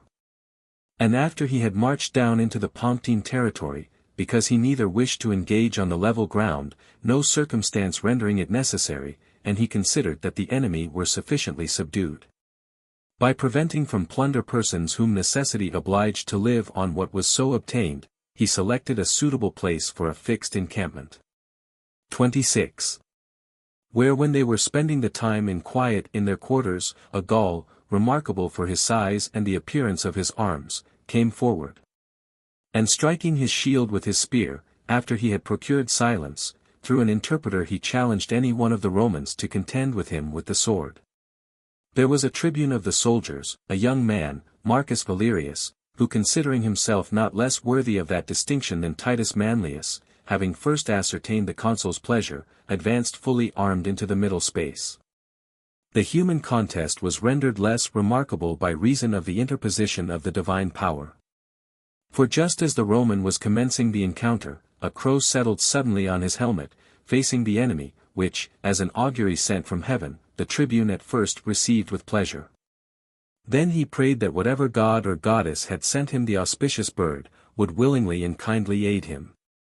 Wondrous to relate, the bird not only kept the place it had once taken, but as often as the encounter was renewed, raising itself on its wings, it attacked the face and eyes of the foe with its beak and talons, until Valerius slays him. Terrified at the sight of such a prodigy, and confounded both in his vision and understanding, the crow soaring out of sight makes towards the east. Hitherto the advanced guards on both sides remained quiet. When the tribune began to strip the body of the slain enemy, neither the Gauls any longer confined themselves to their post, and the Romans began to run to their successful champion with still greater speed. There is scuffle taking place around the body of the prostrate Gaul, a desperate fight is stirred up. And now the contest is carried on not by the companies of the nearest posts, but by the legions pouring out from both sides. The soldiers exulting in the victory of the tribune, and also at such favor and attention from the gods, are commanded by Camillus to advance against the enemy, and he, pointing to the tribune distinguished by the spoils, soldiers, said he, "Imitate this man." And around their fallen leader strew heaps of Gauls. Gods and men assisted at that fight. And the struggle was carried on against the Gauls with a fury by no means equivocal in its result, so thoroughly were both armies impressed with the respective success of the 2 soldiers, between whom the single combat had taken place. Among the first party, whose encounter had called out the others, there was a desperate encounter. The rest of the soldiery, before they came within throw of a weapon, turned their backs. At first they were dispersed through the Volscians and the Falernian territory, thence they made for Apulia and the Upper Sea. The consul, calling an assembly, after heaping praises on the tribune, bestows on him 10 oxen and a golden crown. He himself, being commanded by the Senate to take charge of the maritime war, joined his camp to that of the praetor. There, because matters seemed to be delayed by the dastardly conduct of the Greeks, who did not venture into the field, with the approbation of the Senate, he nominated Titus Manlius Torquatus dictator. The dictator, after appointing Aulus Cornelius Casus his master of the horse, held the consular elections, and with the greatest applause of the people he returned Marcus Valerius Corvus, for that was his surname from thenceforth, as consul. Though absent, the rival of his own glory, then 23 years of age. As colleague to Corvus, Marcus Popilius Laenas, a plebeian, was assigned to be consul for the 4th time. Nothing memorable occurred between Camillus and the Greeks, neither the one were warriors by land, nor the Romans by sea. At length, when they were repelled from the shore, among other things necessary for use, water also failing, they abandoned Italy. To what state or what nation that fleet belonged, there is nothing certain. I would be most inclined to think that they belonged to the tyrants of Sicily, for the farther Greece, being at that time wearied by intestine war, was now in dread of the power of the Macedonians. 27. The armies being disbanded, whilst there was both peace abroad, and tranquillity at home by reason of the concord of the different orders, lest matters might be too happy, a pestilence having attacked the state, compelled the Senate to order the Decemvirs to inspect the Sibylline books, and by their suggestion a lectisternium took place. The same year a colony was led to Satricum by the Antians, and the city, which the Latins had demolished, was rebuilt. And a treaty was concluded at Rome with the Carthaginian ambassadors, they having come to request friendship and an alliance. The same tranquillity continued at home and abroad, during the consulate of Titus Manlius Torquatus and Caius Plautius. Only the interest of money from 12 was reduced to 6%. And the payment of the debts was adjusted into equal portions of 3 years, on condition that the fourth payment should be made at the present time. And then also, though a portion of the commons were distressed, still public credit engrossed the attention of the Senate in preference to the difficulties of private individuals. Their circumstances were relieved most effectually, because a cessation was introduced of the taxes and levy. On the 3rd year after Satricum was rebuilt by the Volscians, Marcus Valerius Corvus having been elected consul for the 2nd time with Caius Poetilius, when news had been brought from Latium that ambassadors from Antium were going round the states of the Latins to excite a war, being ordered to attack the Volscians, before greater numbers of the enemy should be assembled, proceeds to Satricum with his army ready for action. And when the Antians and other Volscians met him, their forces being previously prepared, in case any movement should be made on the part of Rome, no delay of engaging took place between the two parties incensed with long pent-up hate. The Volscians, a nation more spirited to renew hostilities than to carry on war, being defeated in the fight, make for the walls of Satricum in a precipitate flight. And their reliance in their walls not being sufficiently strong, when the city, encompassed by a continuous line of troops, was now on the point of being taken by Scalade, they surrendered to the number of 4,000 soldiers. Besides the unarmed multitude, the town was demolished and burnt, only they kept the fire from the temple of Mother Matuta. The entire plunder was given up to the soldiers. The 4,000 who had surrendered were considered exclusive of the spoil. These the consul when triumphing drove before his chariot in chains, afterwards by selling them he brought a great sum of money into the treasury. There are some who state that this body of captives consisted of slaves. And this is more probable than that persons who had surrendered were exposed to sale. 28. Marcus Fabius Dorso and Servius Sulpicius Camerinus succeeded these consuls. After this the Auruncan War commenced in consequence of a sudden attempt at depredation, and through fear lest this act of one state might be the concerted scheme of the whole Latin nation, Lucius Furius being created dictator. As if against all Latium already in arms, nominated Gnaeus Manlius Capitolinus his master of the horse. And when, a suspension of public business being proclaimed, a measure usually adopted during great alarms, the levy was held without exemptions, the legions were led against the Auruncans with all possible expedition. The spirit of freebooters rather than of enemies was found there. They were vanquished therefore in the first encounter. However the dictator, both because they had commenced hostilities without provocation, and presented themselves to the contest without reluctance, considering that the aid of the gods should also be engaged, vowed a temple to Juno Moneta in the heat of the battle, and when he returned victorious to Rome, obliged by his vow, he resigned his dictatorship. The Senate ordered Duumvirs to be appointed to have the temple built suitably to the grandeur of the Roman people. The site destined for it was in the citadel, where the ground was on which the house of Marcus Manlius Capitolinus had stood. The consuls, having employed the dictator's army for the Volscian war, took Sora from the enemy, having attacked them by surprise. The temple of Moneta is dedicated the year after it had been vowed, Caius Marcius Rutilius being consul for the 3rd time, and Titus Manlius Torquatus for the 2nd time. A prodigy immediately followed the dedication, similar to the ancient one of the Alban Mount. For it both rained stones, and during the day-night seemed to be spread, over the sky. And on the books being inspected, the the state being filled with religious scruples, it was resolved by the Senate that a dictator should be nominated for the purpose of regulating the ceremonies. Publius Valerius Publicola was nominated. Quintus Fabius Ambustus was assigned to him as master of the horse. It was determined that not only the tribes, but the neighboring states also should offer supplications, and a certain order was appointed for them on what day each should offer supplication. Severe sentences of the people are said to have been passed on that year against usurers, for whom a day of trial had been appointed by the aediles. Matters came to an interregnum, there being no particular reason on record. After the interregnum, both the consuls were elected from the patricians, Marcus Valerius Corvus a third time, and Aulus Cornelius Cassius, so that it would seem that such was the end aimed at. 29. Henceforward shall be recorded wars of greater importance, both by the strength of the belligerent powers, by the distance of the countries, or the length of time during which they were carried on. For in that year arms were taken up against the Samnites, a nation powerful both in wealth and in arms. Pyrrhus followed as an enemy the war of the Samnites carried on with various success, the Carthaginians followed Pyrrhus.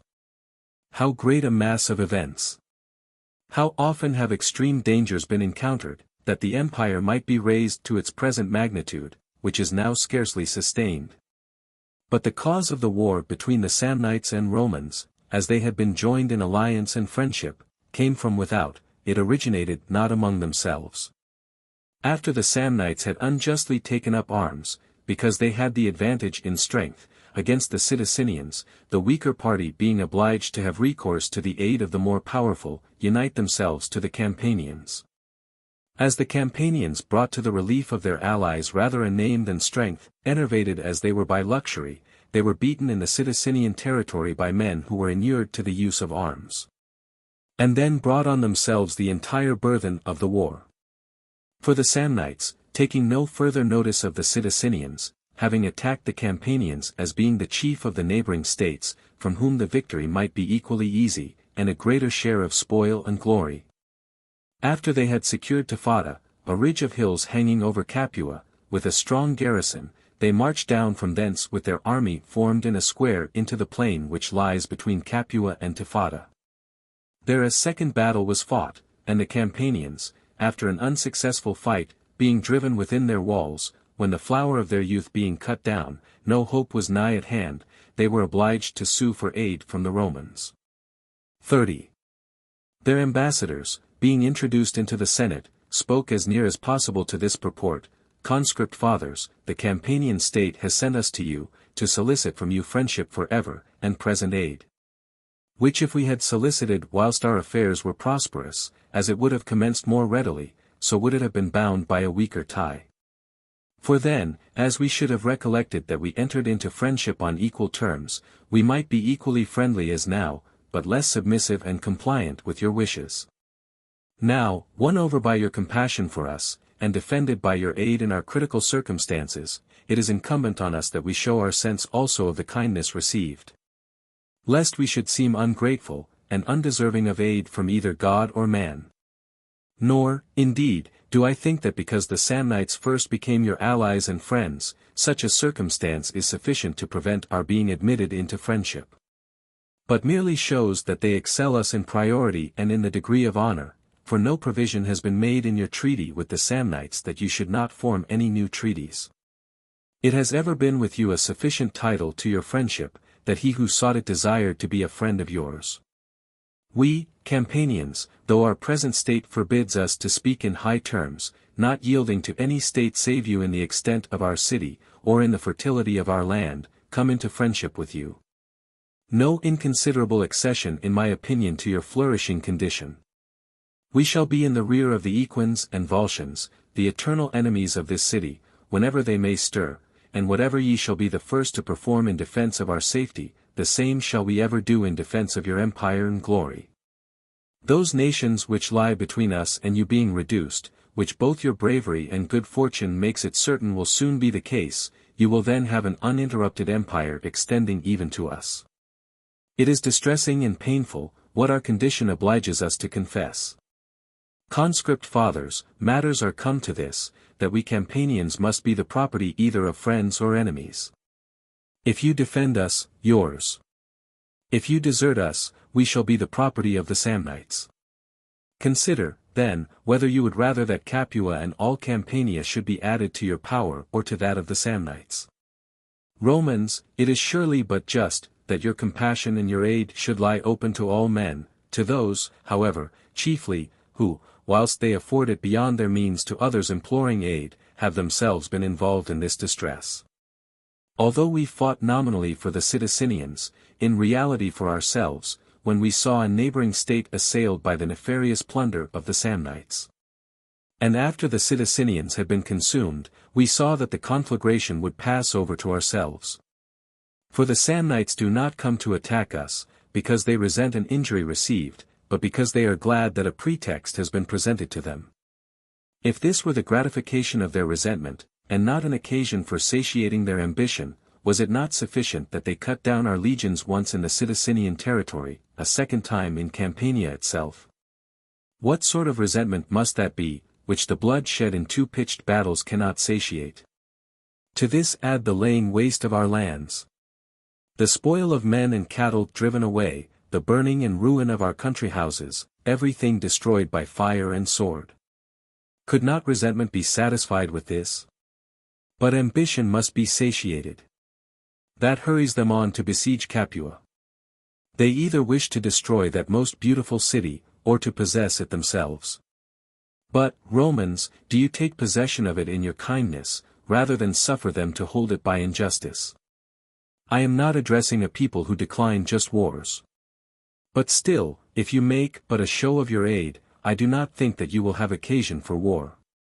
The contempt of the Samnites has just reached to us, it soars not higher. Accordingly, Romans, we may be protected even by the shadow of your aid, whatever after this we shall possess, whatever we ourselves shall be, determined to consider all that as yours. For you the Campanian field shall be ploughed.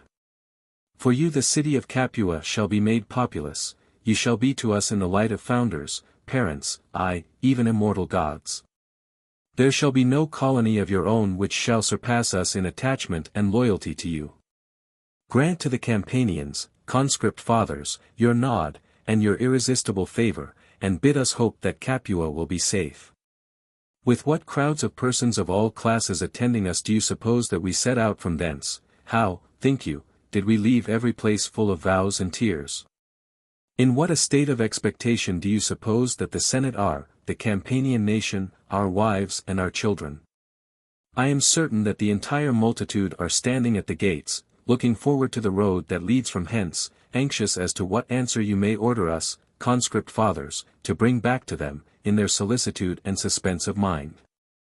One kind of answer may bring them safety, victory, light, and liberty, what the other may, I feel horror to think. Determine therefore about us, as about persons who will be your future friends and allies, or as persons who are to have no existence anywhere. 31. The ambassadors then withdrawing, after the Senate had been consulted, though to a great many, their city the greatest and wealthiest in Italy, their land the most fertile, and situated near the sea, seemed likely to prove a granary to the Roman people for all varieties of provision.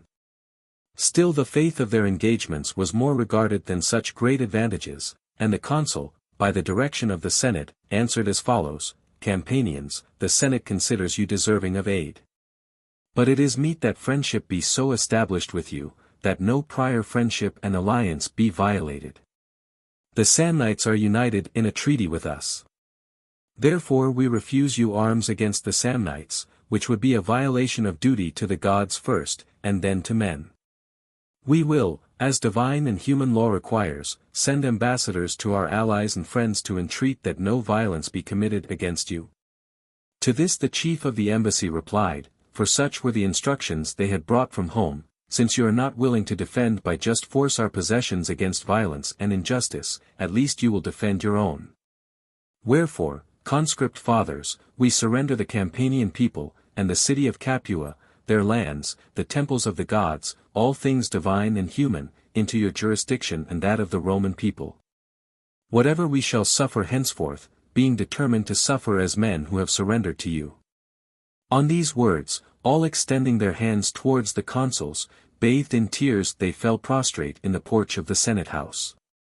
The fathers, affected at the vicissitude of human greatness, seeing that a nation abounding in wealth, noted for luxury and pride, from which a little time since their neighbors had solicited assistance, was now so broken in spirit as to give up themselves and all they possessed into the power of others.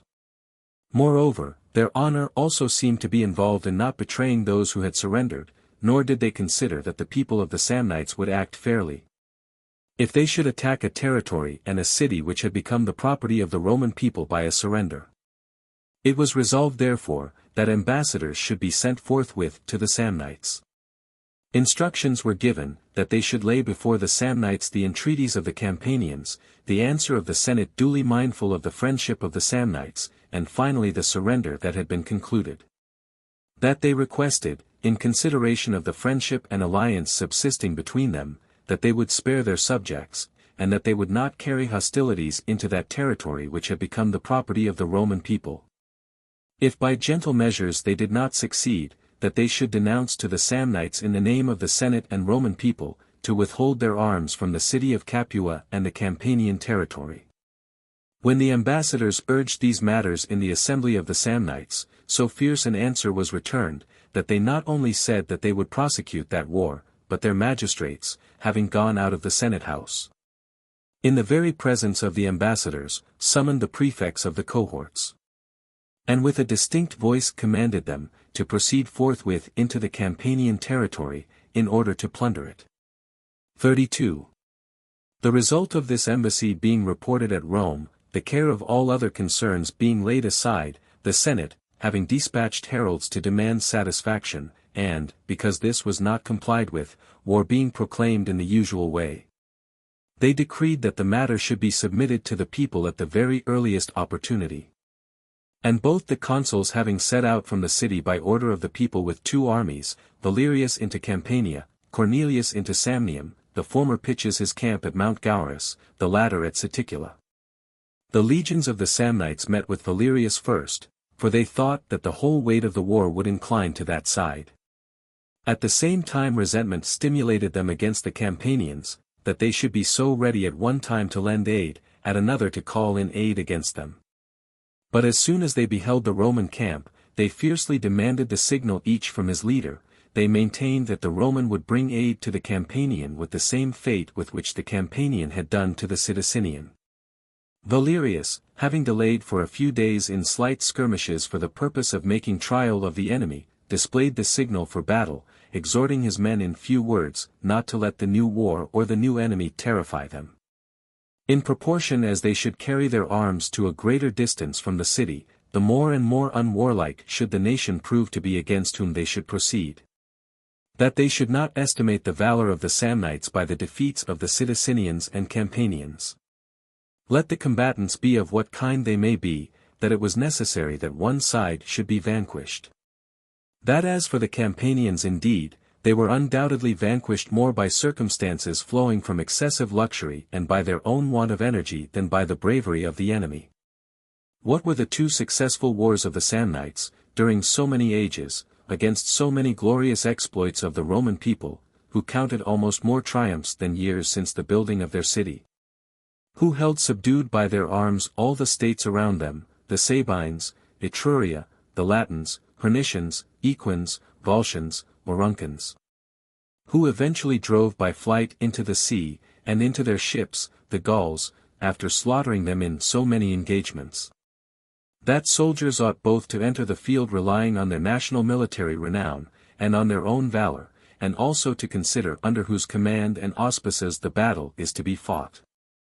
Whether he be one which is to be listened to as a pompous exhorter, bold merely in words, unacquainted with military labors, or one who knows how to wield arms himself also, to advance before the standards, and to show himself in the midst of the danger. My acts, not my words merely, I wish you to follow, and to seek from me not military orders only, but example also. It was not by intrigues merely, nor by cabals usual among the nobles, but by this right hand, I procured for myself 3 consulships, and the highest eulogies. There was a time when this could be said. No wonder, for you were a patrician, and sprung from the liberators of your country, and that family of yours had the consulship the same year that the city had consuls. Now the consulship lies open in common to us patricians and to you plebeians. Nor is it, as formerly, the prize of birth, but of valor. Look forward, therefore, soldiers, to even the highest honor. Though you, as men, have, with the approbation of the gods, given me this new surname of Corvus, the ancient surname of our family, publicly, has not been erased from my memory. I ever do and ever have cultivated the goodwill of the Roman commons abroad and at home, as a private man and in public offices, high and low, as tribune equally as when consul. With the same undeviating line of conduct through all my successive consulships. Now, with respect to that which is at hand, with the aid of the gods, join with me in seeking a new and complete triumph over the Samnites. 33. Never was a general on a more familiar footing with his soldiers, by his performing all the duties among the lowest of the soldiers without reluctance. Moreover in the military sports, wherein equals vie with their equals in contests of swiftness and strength, affable and condescending, he conquered and was conquered with the same countenance, nor did he spurn any competitor who should offer. In his acts kind according to the occasion, in his conversation no less mindful of the ease of others than of his own dignity. And, a thing than which nothing is more agreeable to the people, he administered his offices by the same line of conduct by which he had gained them. The whole army therefore, cheering the exhortation of their leader with the utmost alacrity, marched forth from the camp. The battle commenced with equal hopes and equal strength on both sides, as much as any battle ever did, with confidence in themselves, and without contempt of their enemies. Their recent exploits and their double victory a few days before, increased the spirits of the Samnites on the other side. The glories of 400 years and victory coeval with the building of their city, had the same effect, on the Romans. To both sides, however, the circumstance of the enemy being a new one gave additional anxiety. The battle was a proof what spirits they possessed. For they maintained the conflict in such a manner, that, for a considerable time, the armies inclined to neither side. Then the consul, thinking that some confusion should be caused among them, since they could not be overpowered by force, endeavors to disorder their foremost battalions by a charge of cavalry. And when he saw them will their troops within a narrow compass in fruitless disorder, and that they could not open a passage to the enemy, riding back to the van of the legions, after leaping from his horse, he says, Soldiers, this is the task for us infantry. Come on, as ye shall see me making way with my sword, in whatever direction I shall advance into the enemy's line, so let each man, with all his might, beat down those who oppose him. All those places, where their erected spears now glitter, you shall see cleared by widely extended slaughter. He had uttered these words, when the cavalry by order of the consul turned to the wings, and opened a passage for the legions to the center of the line. First of all, the consul attacks the enemy, and slays him whom he happened to engage. Those on the right and left, fired at this sight, commence a dreadful fight, each with the foe opposite him. The Samnites obstinately stand their ground, though they receive more wounds than they inflict. The battle had now lasted for a considerable time. Great slaughter occurred around the standards of the Samnites. In no part was there a flight, so firmly had they made up their minds to be vanquished by death alone. Wherefore the Romans, when they perceived their strength to relax by fatigue, and but a small part of the day still remained, fired with fury, rush upon the enemy. Then for the first time it appeared that they were giving ground, and that the matter was inclining to a flight. Then the Samnites were taken, some slain, nor would many have survived, had not night terminated the victory rather than the battle. Both the Romans confessed, that they had never fought with a more determined enemy. And the Samnites, on being asked what cause first drove them to fly after being so determined, said, that it was the eyes of the Romans which seemed to them to flash fire, and their distracted looks, and furious aspect. That more of terror arose from thence, than from anything else.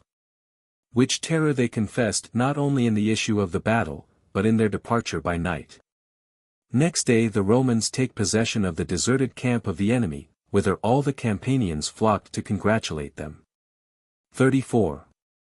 But this joy was well nigh alloyed by a great loss sustained in Samnium.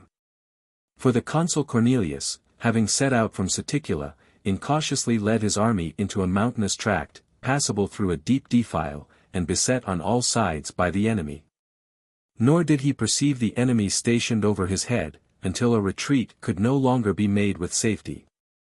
Whilst the Samnites delayed only till he should bring down his entire army into the valley. Publius Decius, a tribune of the soldiers, espies in the tract a hill higher than the rest, hanging over the enemy's camp, rather steep to be ascended by an encumbered army, not difficult for such as were lightly armed. He says therefore to the consul, greatly alarmed in mind, Aulus Cornelius, do you perceive that elevated point above the enemy? That is the bulwark of our hope and safety, if we briskly gain possession of it, which the Samnites in their blindness have given up. Only give me the first rank and spearmen of 1 legion. When with these I shall have gained the summit, do you proceed hence free from all apprehension, and save yourself and the army.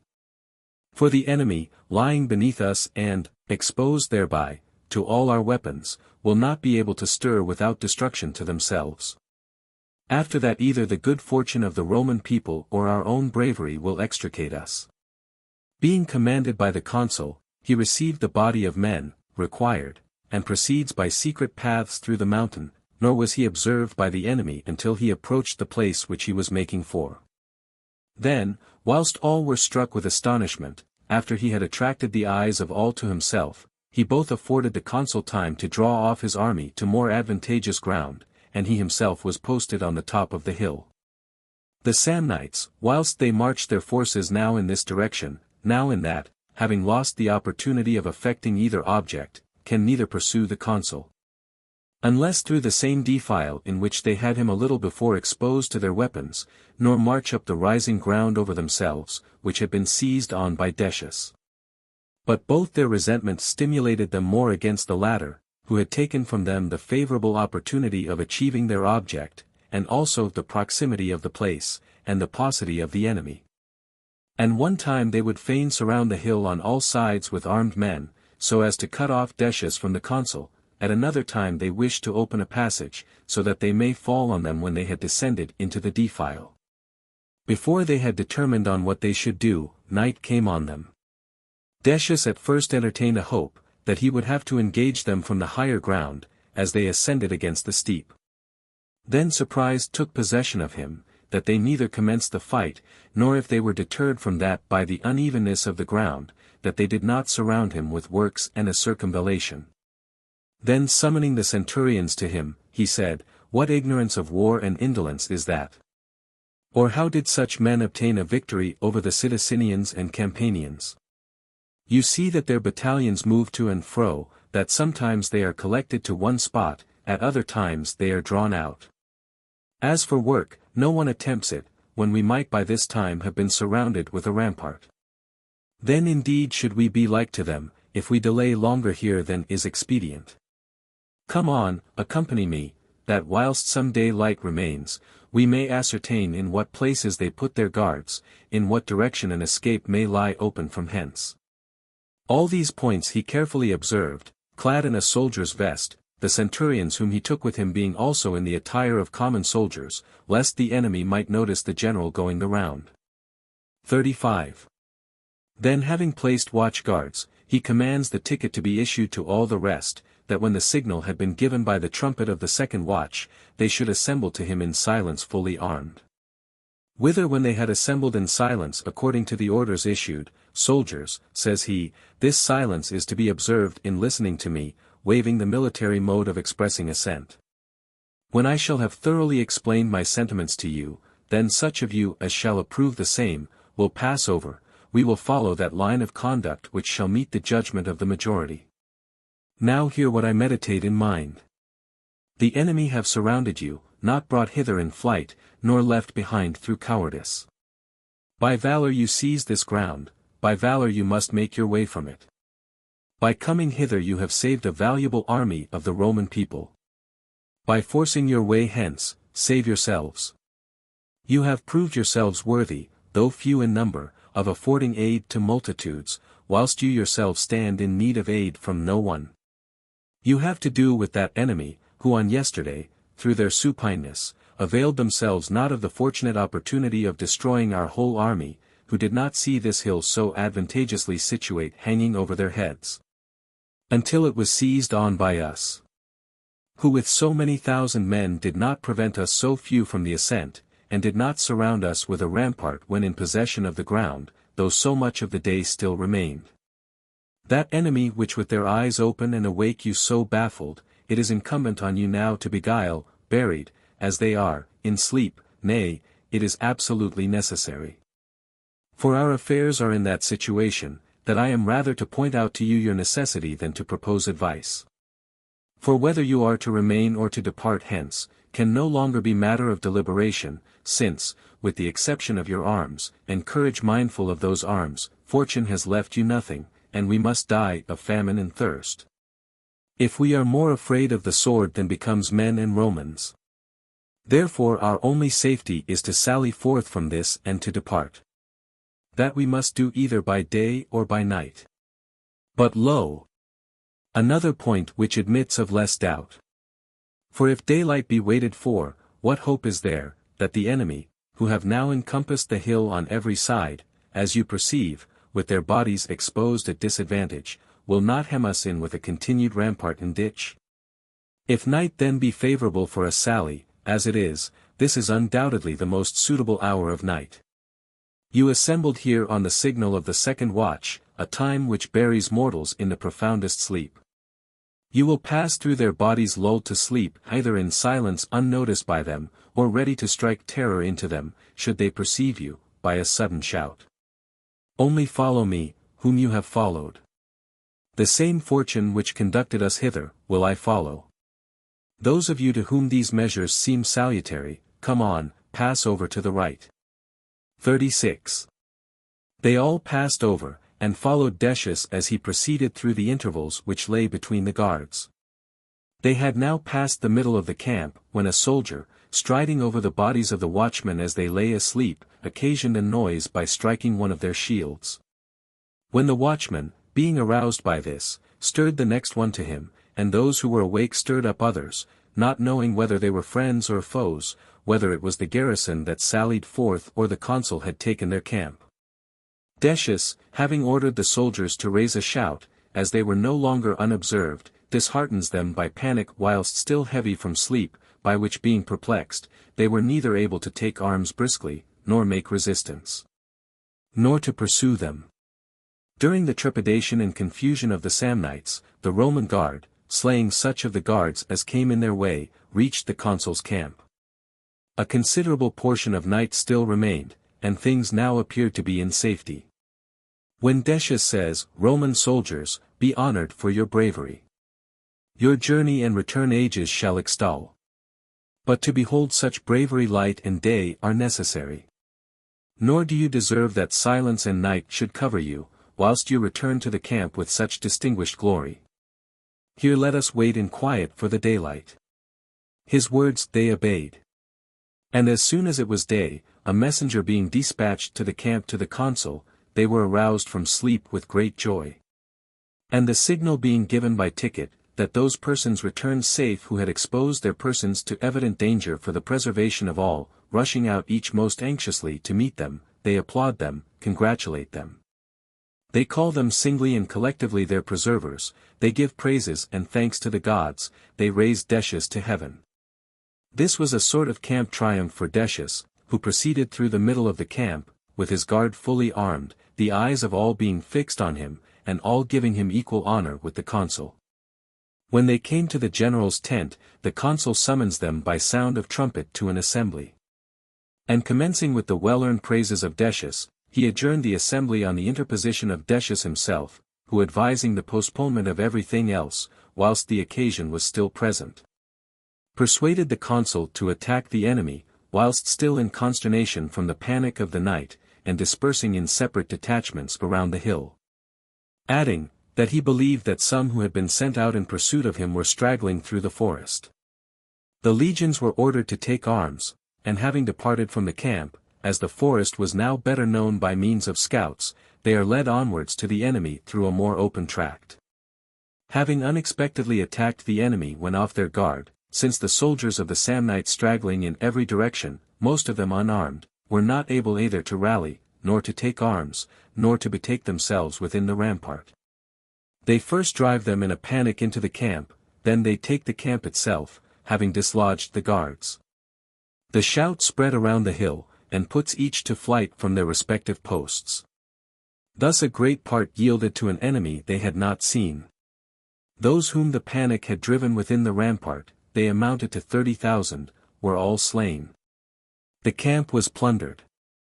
37. Matters being thus conducted, the consul, having summoned an assembly, pronounces a panegyric on Decius, not only that which had been commenced on a previous occasion, but as now completed by his recent deserts. And besides other military gifts, he presents him with a golden crown and 100 oxen, and with one white one of distinguished beauty, richly decorated with gilded horns. The soldiers who had been in the guard with him, were presented with a double allowance of corn forever, for the present, with an ox and 2 vests each.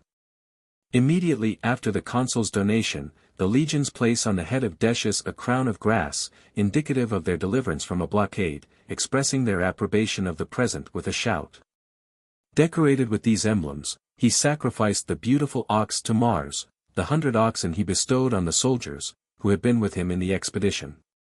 On the same soldiers the legions conferred, each a pound of corn and a pint of wine. And all these things were performed with great alacrity, with a military shout, a token of the approbation of all. The third battle was fought near Suessula, in which the army of the Samnites, having been routed by Marcus Valerius, having summoned from home the flower of their youth, determined on trying their strength by a final contest. From Suessula messengers came in great haste to Capua, and from thence horsemen in full speed to the consul Valerius, to implore aid. The troops were immediately put in motion. And the baggage in the camp being left with a strong guard, the army moves on with rapidity. And they select at no great distance from the enemy a very narrow spot, as, with the exception of their horses, they were unaccompanied by a crowd of cattle and servants. The army of the Samnites, as if there was to be no delay in coming to an engagement, draw up in order of battle, then, when no one came to meet them, they advanced to the enemy's camp in readiness for action.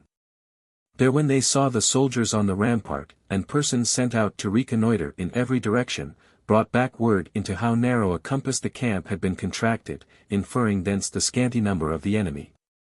The whole army began to exclaim, that the trenches ought to be filled up, the rampart to be torn down, and that they should force their way into the camp.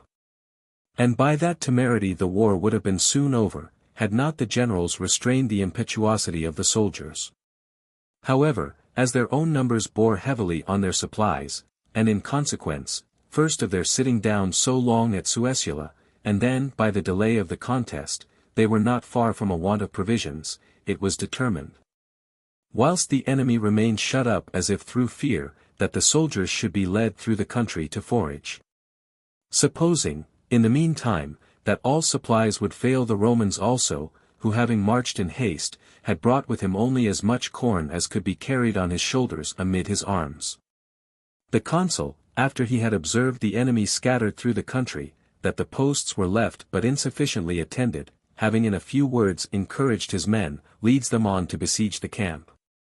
After he had taken this on the first shout and contest, more of the enemy being slain in their tents than at the gates and rampart, he ordered the captive standards to be collected into one place.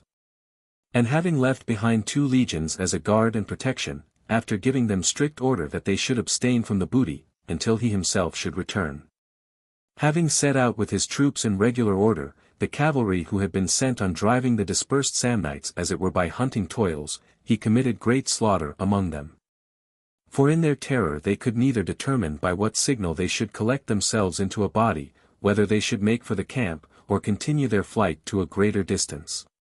And so great was their terror, and so precipitate their flight, that to the number of 40,000 shields, though by no means were so many slain, and 170 standards, with those which had been taken in the camp, were brought to the consul. Then they returned to the enemy's camp, and there all the plunder was given up to the soldiers. 38.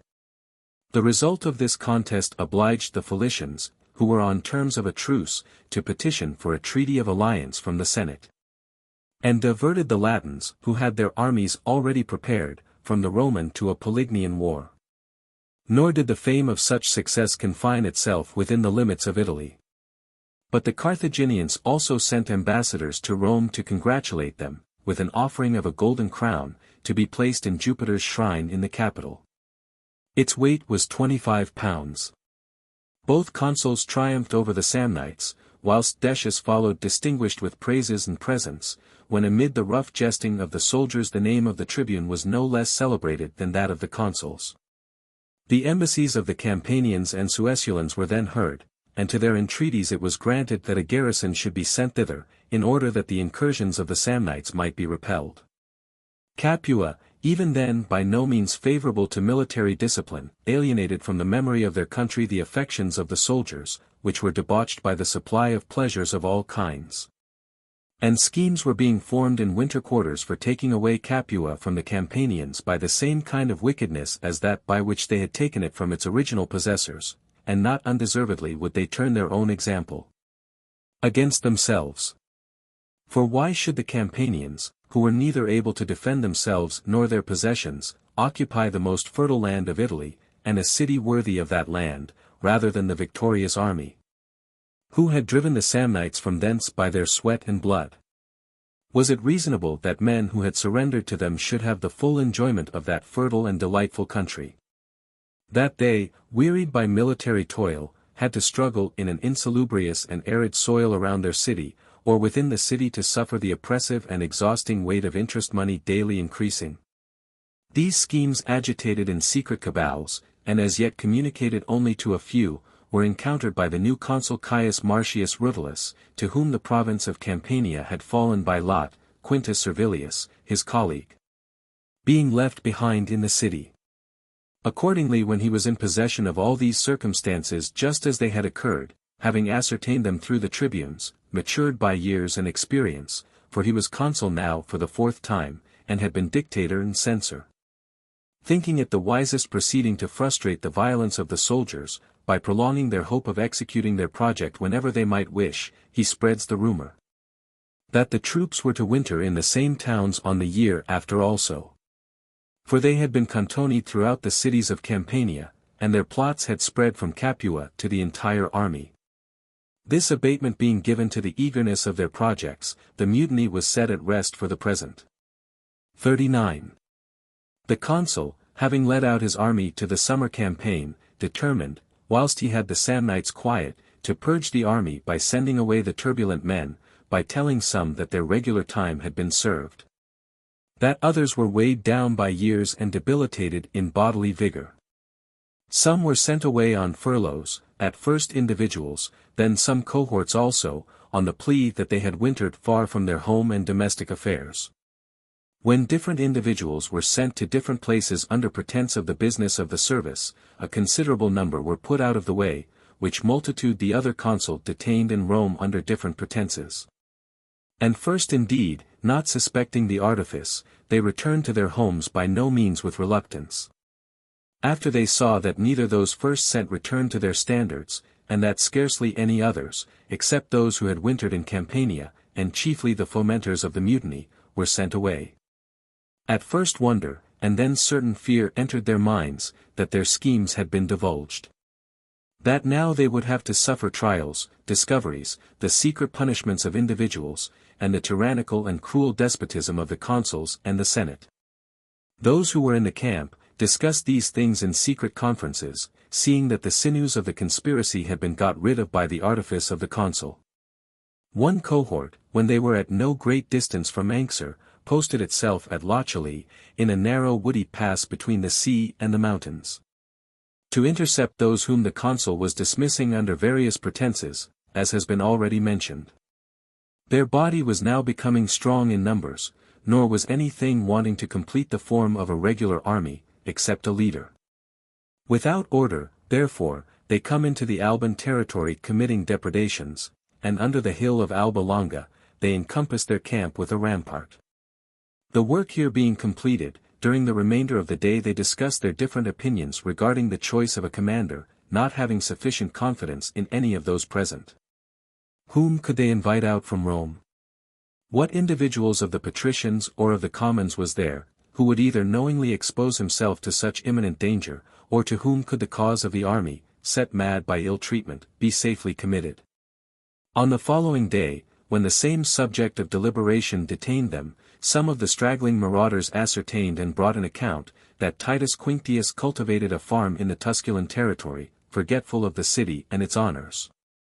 This was a man of patrician family, whose military career, which was passed with great glory, having been relinquished in consequence of one of his feet being lamed by a wound. He determined on spending his life in the country far from ambition and the forum. His name once heard, they immediately recognized the man, and with wishes for success, ordered him to be sent for. There was, however, but little hope that he would do anything voluntarily. They resolved on employing force and intimidation.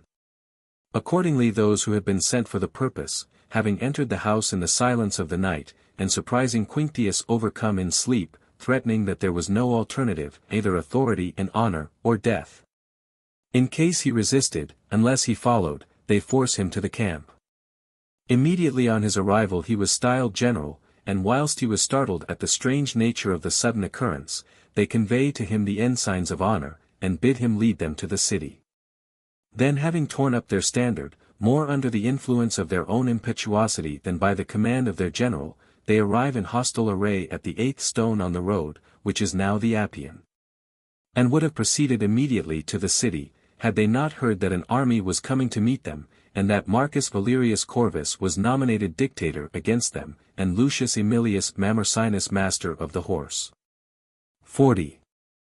As soon as they came in sight and recognized the arms and standards, instantly the recollection of their country softened the resentment of all. Not yet were they so hardy as to shed the blood of their countrymen, nor had they known any but foreign wars, and secession from their own was deemed the extreme of rage. Accordingly now the generals, now the soldiers sought a meeting for a negotiation. Quinctius, who was satiated with arms, taken up, even in defense of his country, much more so against it. Corvus, who entertained a warm affection for all his countrymen, chiefly the soldiers, and above others, for his own army, advanced to a conference. To him, being immediately recognized, silence was granted with no less respect by his adversaries, than by his own party. He says, "Soldiers, at my departure from the city, I prayed to the immortal gods, your public deities as well as mine, and earnestly implored their goodness so, that they would grant me the glory of establishing concord among you, not victory over you. There have been and there will be sufficient opportunities, whence military fame may be obtained. On this occasion peace should be the object of our wishes. What I earnestly called for from the immortal gods when offering up my prayers, you have it in your power to grant to me, if you will remember, that you have your camp not in Samnium, nor among the Volscians, but on Roman ground. That those hills which you behold are those of your country, that this is the army of your countrymen. That I am your own consul, under whose guidance and auspices ye last year twice defeated the legions of the Samnites, twice took their camp by storm. Soldiers, I am Marcus Valerius Corvus, whose nobility ye have felt by acts of kindness towards you, not by ill treatment, the proposer of no tyrannical law against you, of no harsh decree of the Senate. In every post of command more strict on myself than on you. And if birth, if personal merit, if high dignity, if public honors could suggest arrogance to any one, from such ancestors have I been descended, such a specimen had I given of myself, at such an age did I attain the consulship. That when but 23 years old I might have been a proud consul, even to the patricians, not to the commons only. What act or saying of mine, when consul, have ye heard of more severe than when only tribune? With the same tenor did I administer 2 successive consulships, with the same shall this uncontrollable office, the dictatorship, be administered. So that I shall be found not more indulgent to these my own soldiers and the soldiers of my country, than to you, I shudder to call you so, its enemies. Ye shall therefore draw the sword against me, before I draw it against you. On that side the signal shall be sounded, on that the shout and onset shall begin, if a battle must take place. Determine in your minds, on that which neither your fathers nor grandfathers could. Neither those who see seated to the sacred mount, nor yet those who afterwards posted themselves on the Aventine. Wait till your mothers and wives come out to meet you from the city with dishevelled hair, as they did formerly to Coriolanus. At that time the legions of the Volscians, because they had a Roman for their leader, ceased from hostilities. Will not ye, a Roman army, desist from an unnatural war? Titus Quinctius, under whatever circumstances you stand on that side, whether voluntarily or reluctantly, if there must be fighting, do you then retire to the rear? With more honor even will you fly, and turn your back to your countrymen, than fight against your country. Now you will stand with propriety and honor among the foremost to promote peace, and may you be a salutary agent in this conference. Require and offer that which is just, though we should admit even unjust terms, rather than engage in an impious combat with each other. Titus Quinctius, turning to his party with his eyes full of tears, said, In me too, soldiers, if there is any use of me, ye have a better leader for peace than for war. For that speech just now delivered, not a Volscian, nor a Samnite expressed, but a Roman, your own consul, your own general, soldiers, whose auspices having already experienced for you, do not wish to experience them against you. The Senate had other generals also, who would engage you with more animosity. They have selected the one who would be most indulgent to you, his own soldiers, in whom as your general you would have most confidence. Even those who can conquer, desire peace. What ought we to desire? Why do we not, renouncing resentment and hope, those fallacious advisers, resign ourselves and all our interests to his tried honor? 41. All approving with a shout, Titus Quinctius, advancing before the standards, declared that the soldiers would be obedient to the dictator. He entreated that he would espouse the cause of his unfortunate countrymen, and having espoused it, he would maintain it with the same fidelity with which he had wont to administer public affairs. That for himself individually he made no terms, that he would found his hope in nothing else but in his innocence. That provision should be made for the soldiers, as provision had been made by the Senate, once for the commons, a second time for the legions, so that the secession should not be visited with punishment. The dictator, having lauded Quinctius, and having bid the others to hope for the best, returned back to the city with all speed, and, with the approbation of the Senate, proposed to the people in the Peatline Grove that the secession should not be visited with chastisement on any of the soldiers. He also entreated, with their permission, that no one should either in jest or earnest upbraid any one with that proceeding. A military devoting law was also passed, that the name of any soldier once enrolled, should not be erased unless with his own consent. And to the law, a clause, was added that no one, after he had been a tribune of the soldiers, should afterwards be a centurion. That demand was made by the conspirators on account of Publius Salonius, who in alternate years was both tribune of the soldiers and first centurion, which they now call primi pili. The soldiers were incensed against him, because he had always been opposed to their recent measures, and had fled from Lancially, that he might have no share in them. Accordingly when this alone was not obtained from the Senate through their regard for Salonius, then Salonius, conjuring the conscript fathers, that they would not value his promotion more highly than the concord of the state, prevailed in having that also carried. Equally ineffectual was the demand, that some deductions should be made from the pay of the cavalry. They then received triple, because they had opposed the conspiracy. 42. Besides these, I find in some writers that Lucius Janutius, tribune of the commons, proposed to the people, that no one should be allowed to practice usury. Likewise provision was made by other enactments, that no one should fill the same office within 10 years, nor hold 2 offices on the same year, and that it should be allowed that both the consuls should be plebeians. If all these concessions were made to the people, it is evident that the revolt possessed no little strength. In other annals it is recorded, that Valerius was not appointed dictator, but that the entire business was managed by the consuls. And also that that band of conspirators were driven to arms not before they came to Rome, but at Rome. And that it was not on the country house of Titus Quinctius, but on the residence of Caius Manlius the assault was made by night. And that he was seized by the conspirators to become their leader, that having proceeded thence to the 4th milestone, they posted themselves in a well-defended place. And that it was not with the leaders mention of a reconciliation originated, but that suddenly, when the armies marched out to battle fully armed, a mutual salutation took place. That mixing together the soldiers began to join hands, and to embrace each other with tears, and that the consuls, on seeing the minds of the soldiers averse from fighting, made a proposition to the Senate concerning the re-establishment of concord. So that among ancient writers nothing is agreed on, except that there was a mutiny, and that it was composed. Both the report of this disturbance, and the heavy war entered into with the Samnites, alienated some states from the Roman alliance, and besides the treaty of the Latins, which now for a long time was not to be depended on. The Prevernaians also by a sudden incursion laid waste Norba and Caesia, Roman colonies in their neighborhood.